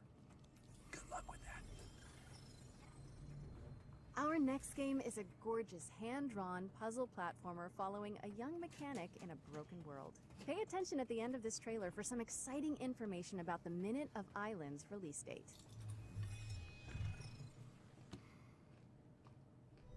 Four brothers, bound This is by the worst eternal E3 purpose. They all broke at the same time. in the history of this shit. This is the worst And a E3. girl named Easily. Moore. She knows what must be done. When the blight first Horrible. came, Nothing announced. Nothing. Ain't nothing getting announced. That's worth shit. whatever remains. All of these indie games we can find on the Family is fucking still page. Here, however, she has been tasked to protect them. After all, I didn't like that at is the all, bearer bro. of the Omnis I didn't like that at all. I'm sorry I'm not calling you bro. I'm just saying.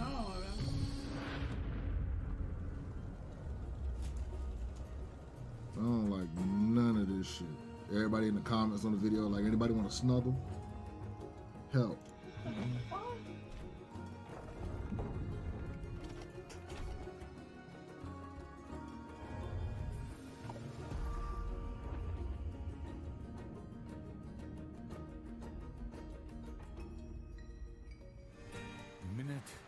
All of these music, the music in most of these trailers have been better than the actual games. Yes, we are excited to announce that Minute of Islands is out now for PC, Mac, PlayStation, and Nintendo Switch, and will be arriving on Xbox later this week. Next up, we've got an update from the folks at Techland, who are fine-tuning the zombie parkour of Dying Light 2. Let's throw it over to the developers, who are here to answer some of your questions about the game.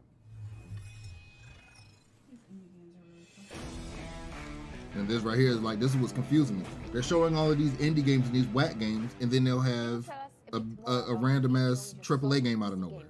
Dying Light 2 out of nowhere. The PC gaming show like, brings you closer to Aiden's story.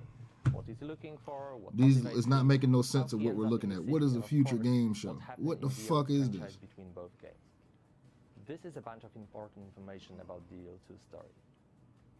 Okay, so we know more about the main storylines from the mentioned video.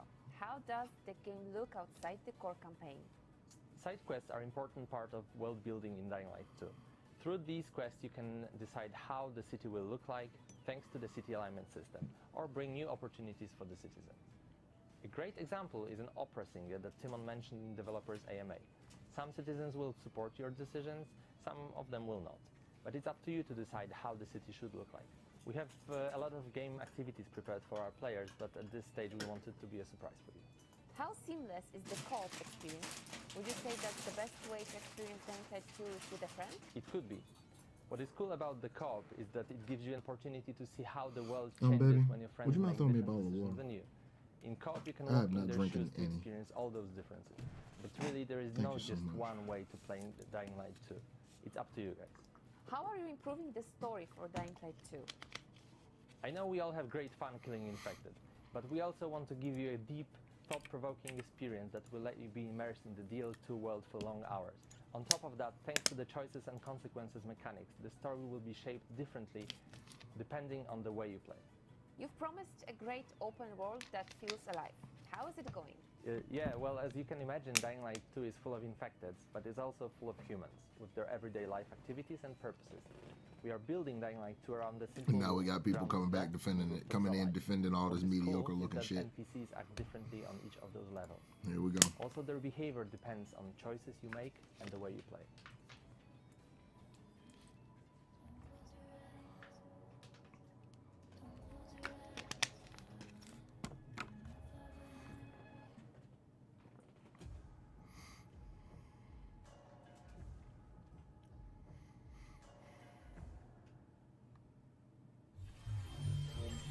Dying Light 2 is coming to PlayStation 4, PlayStation 5, Xbox Series X and S, and PC on December 7th.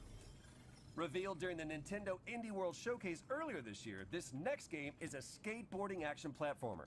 Here's Simon Bennett from Roll7 to give you an exclusive look at Ollie Ollie World.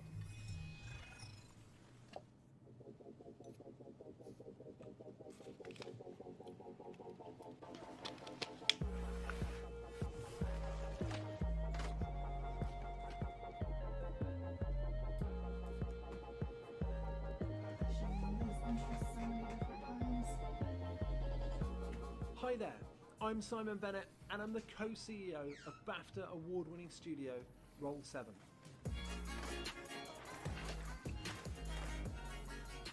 Right now, we're working on Ollie Ollie World. It's our stunning action platformer. You're going to meet quirky characters on a magical road trip through Radlandia. And of course, add a ton of new skate moves into your trick bag.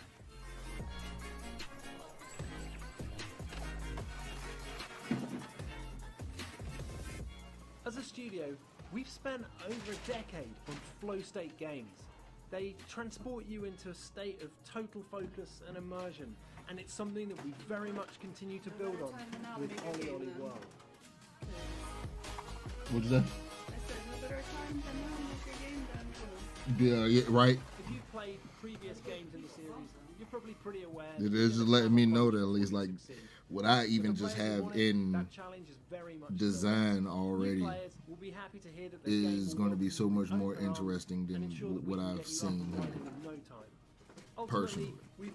Like, fuck me as a designer, as a gamer. Half of these I would never touch with it. I wouldn't let my enemy play half of these shits. That one game really disturbed me though, and it's still fun. There's just so much more The happy game. Yes. I think that they need somebody needs to be doing something for that, for even showing that like that. I really didn't like that shit. And a host of insane tricks to keep your fingers busy. There's a range of visually and mechanically distinct areas to explore, packed to the brim with a fantastical cast of quirky characters, beautiful landscapes, cities, and of course, walking trees. Ollie Ollie World is coming to PS4, PS5, Xbox One, Xbox Series X and S, Nintendo Switch, already. and PC this winter. Make sure you wishlist it now.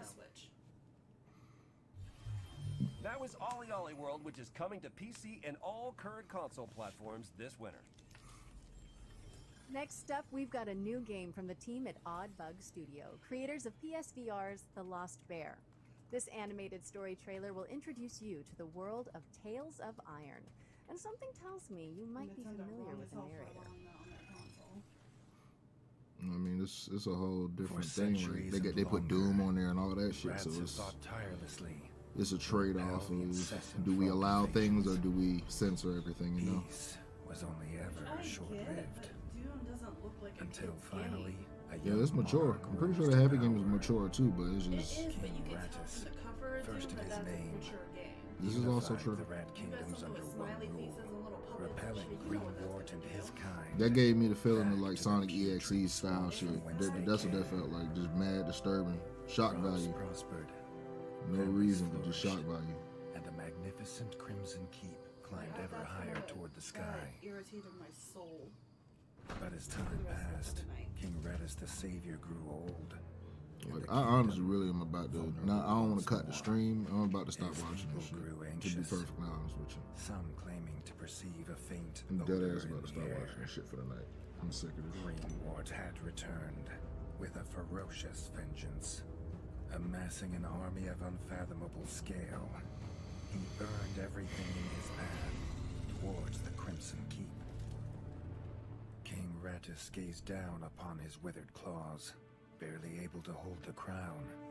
He had little hope wielding a sword. So it was decided the crown should pass to Whiskers New. Arise, young prince, for the kingdom needs a hero. And so, your tale begins. Question the reign of the Iron Frog. Doug. Anyway, in Tales of Iron, which is coming to PC and all current console platforms. Our next segment is from Polish studio Movie Games and hosted by God of War and Twisted Metal director David Jaffe, who recently joined their supervisory board. Well, hello, fellas. It's me, David Jaffe. Great to see you. God of War, Twisted Metal, a bunch of PlayStation stuff. These days, I'm doing some new stuff with movie games. These guys, they've hooked up with this great company. You have to have heard of them, Platij Image, one of the best VFX houses in the business. They worked on The Witcher. They worked on Love, Death, and Robots. We're making a brand new game, the biggest game we've ever done, by the way, that's all about crime and mob and mafia and different time periods. It's going to be great. But for today, settle in, babies. These are the brand new games coming very soon from Movie Games. Lust from Beyond. Man, this is one of the coolest games I've played in the last year. It's what turned me on to movie games in the first place. What you're looking at is the M-rated, console-friendly version of the erotic horror cult classic. It's a first-person action-adventure game that blends Lovecraftian horror with weird freaking eroticism. I love this game, Lust from Beyond. Game number 2 is called Fire Commander. It lets you step into the shoes of the only real-life superheroes we got, the first responders. This game is my childhood fantasy come to life. This game took me totally by surprise. You're trapped in the wilderness, freezing, hungry, and now you're starting to go a little bit insane. Man, you start seeing all kinds of crazy stuff out there. Winter Survival Simulator, it's coming soon. Have a great E3. Have a great Future Games. I miss you guys. I'll see you soon. Oh my God.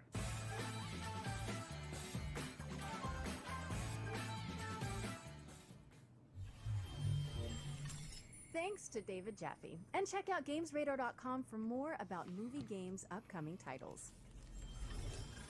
This next presentation comes from the folks at Xseed Games, the makers of Story of Seasons and Rune Factory. Here's a look at their most exciting current and upcoming projects.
You pull out another picture.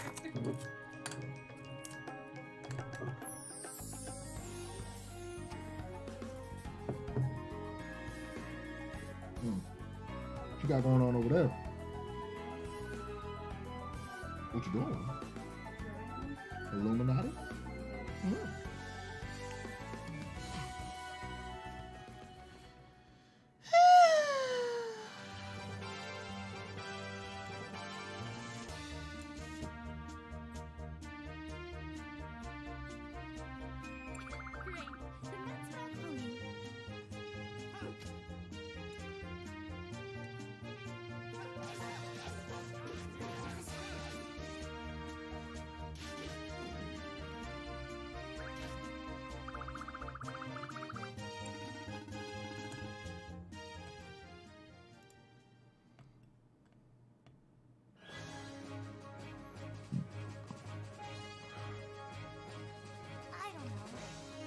A monster or two is one thing, but protecting the whole town?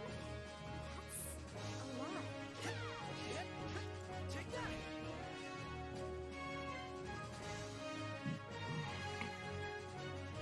I'll get straight to it. Tomorrow. Today, I rest. I look forward to working together, as colleagues and as rivals.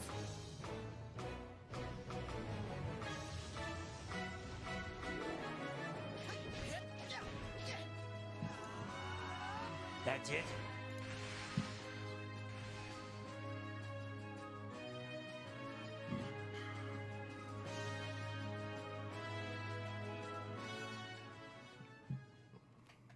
Marvelous.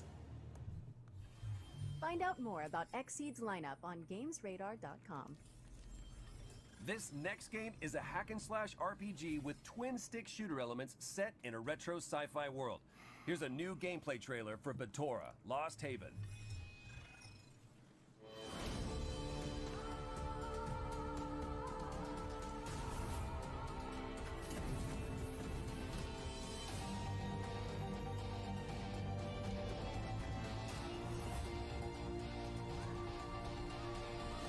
Oh yeah, now we're talking.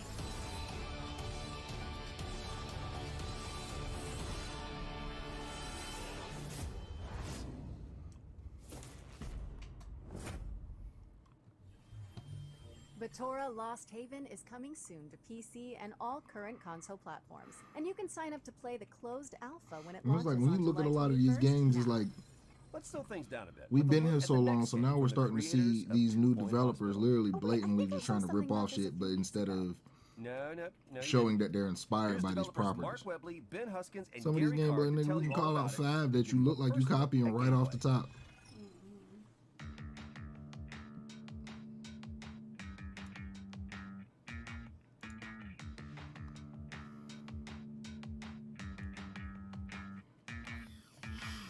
Introducing 2-Point Compass.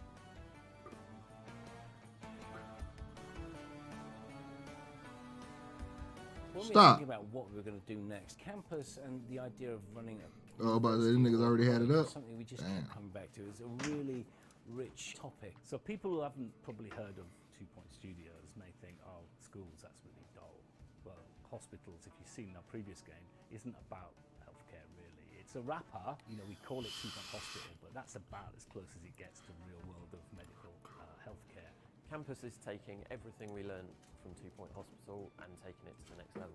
The important thing was for us to give the player a canvas that they could completely create themselves. In Campus, you start with this blank plot of land. We've got something called the Smart Brush, for example, which allows you to drag interesting shaped pathways. If you want to drag a picket fence, you can drag that along. It's just really easy to paint the world you want. So it's really simple to drag out courtyards, lay down some paths at different angles. And it's fun, isn't it? I mean, it's adding this kind of city builder element to 2 Point Universe. The difference between 2 Point Hospital and Campus is that we're spending a much longer period with our students.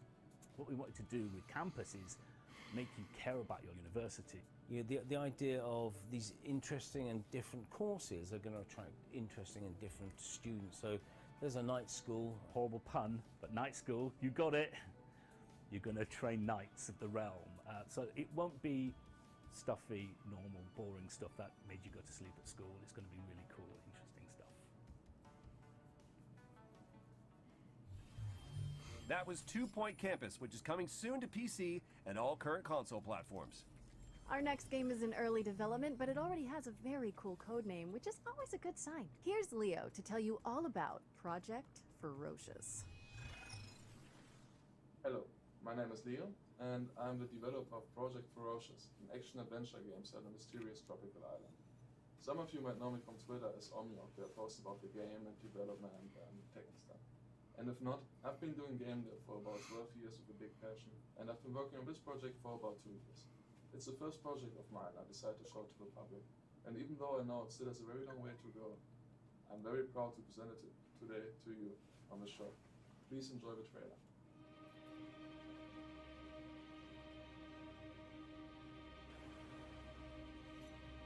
Roll that beautiful bean footage.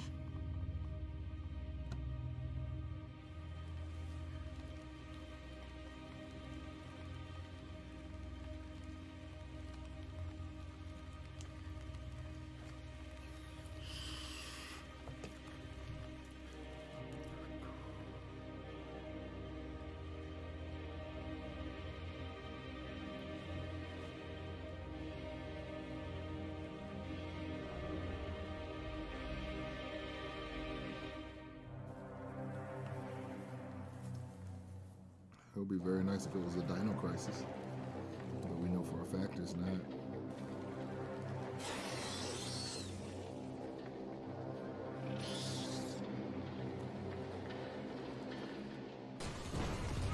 I don't have no problem with indie games, but if they don't look good, fuck them. I'm sorry, like, you do that with AAA games. We're allowed to talk to AAA like, no, these are games still. Your shit look ass, it look ass. Go back to the drawing board. I don't want somebody to tell me the truth about my shit. Be honest with me if my shit look like it's off. My animations don't line up, tell me. That kind of shit. Project Ferocious. Targeting when? Project Ferocious is Nigga, it's 2021. release date and coming to PC, PlayStation, and I'm going to Xbox. forget about this shit. Our next world premiere asks, what if Doom Guy had a drunk one-night stand with Super Meat Boy? Guess this next game wants to answer that question for some reason.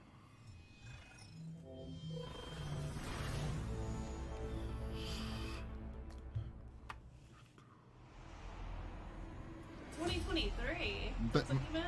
Yes. I'm just seeing it on there. And I'm happy too, because like I'll get to say something, and then like if you look over there, you get to see what I'm talking about. But it's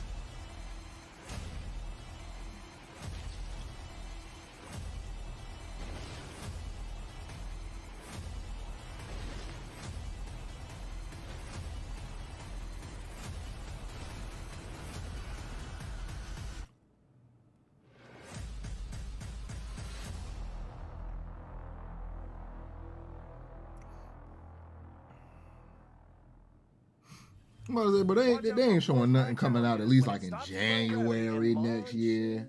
They saying 2023. On PC this summer. Probably Q4 Up next, we've got another 2022. world premiere. Conway, Disappearance Bro, at Dahlia dead View is a ass. story-driven detective thriller set in 1950s England. Let's find out more, shall we?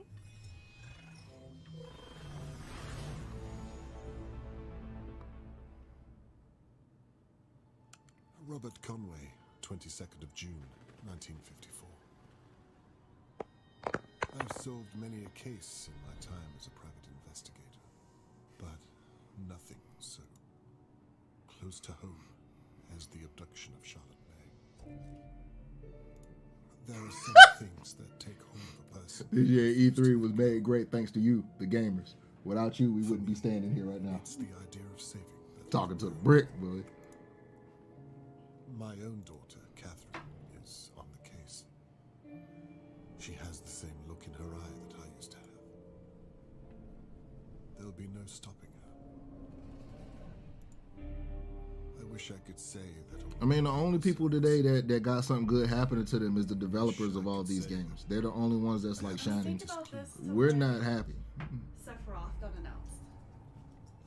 That was wasn't that the Game Awards last year? It was something, but The way that happened, the entire show should have been like that. The simple fact that it wasn't is just like, the truth is, it just fucking sucks, man. sometimes it takes a nightmare. Cause we get hyped for this shit, and then now it's actually point blank period. Hey, y'all niggas y'all ain't do nothing. The indie guys did. We see that. See, the indie guys did. But the gods of the industry didn't do shit. Dahlia View from White Paper Games, and you can dig into the mystery yourself when it lands on PC and all current console platforms, autumn 2021. And with that, we're at the end of this year's Future Game Show. Whoa, hold on. Surely this can't be the end. I mean, it's an E3 showcase. Nope, sorry, Troy, that's it. Just kidding. I knew it. All right, let's see it. but will we be mad though? Probably. It's probably gonna be some bullshit. I just don't try. They showed something from Sonic. Would we be mad if that was the I just. There we go. F in the chats. Just put F all in the chats. Spam F's all in the chats.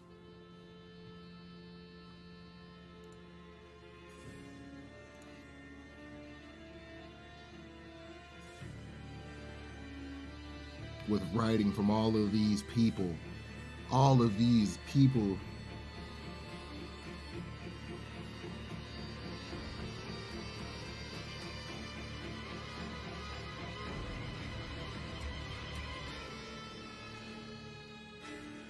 The amount of pork in the E3 is incredible. My name is Marissa Marcel.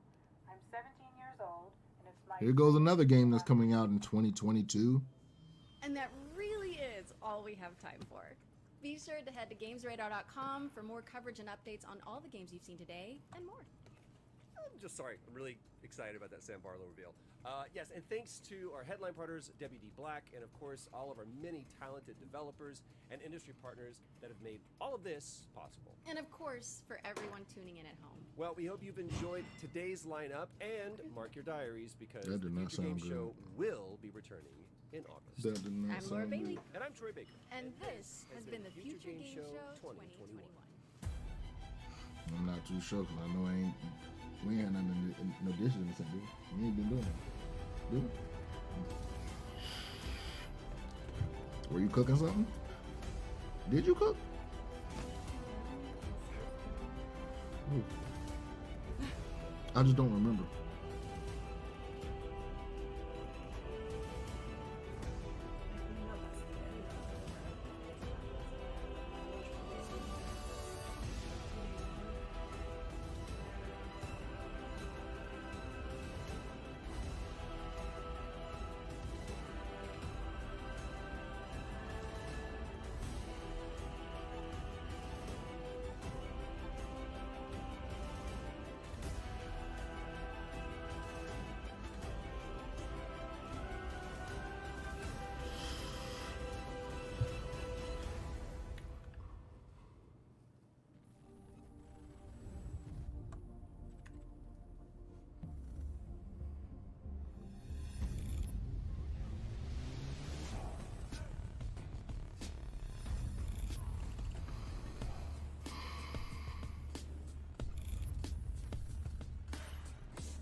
go.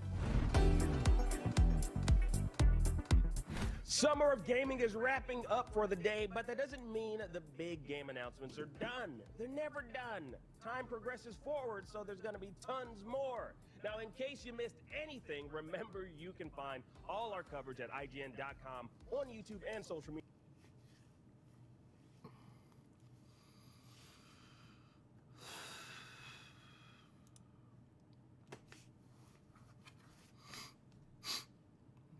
You got that list of shit that was released today? Just for Xbox and Square Enix. Cause I gave up.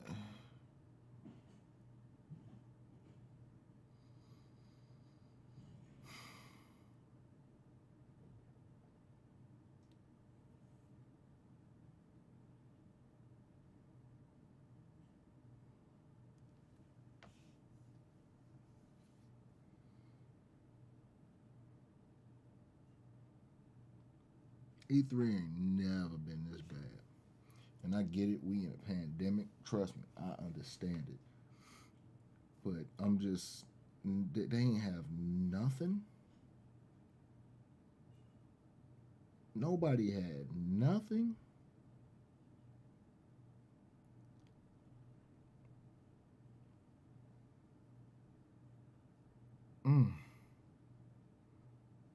This is weird times we living in, boy. This is weird times we living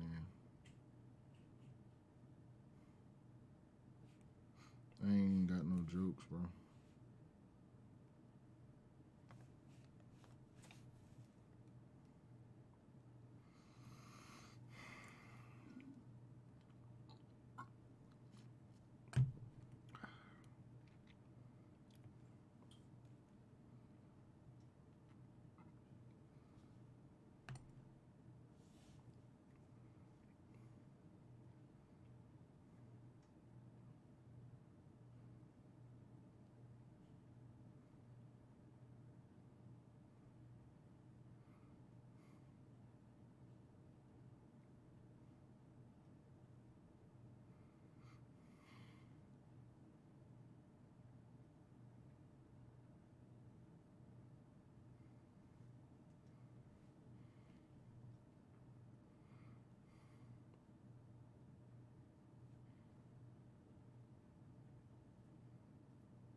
I ain't even got the word, bro. I'm stopping the stream. I'm irritated.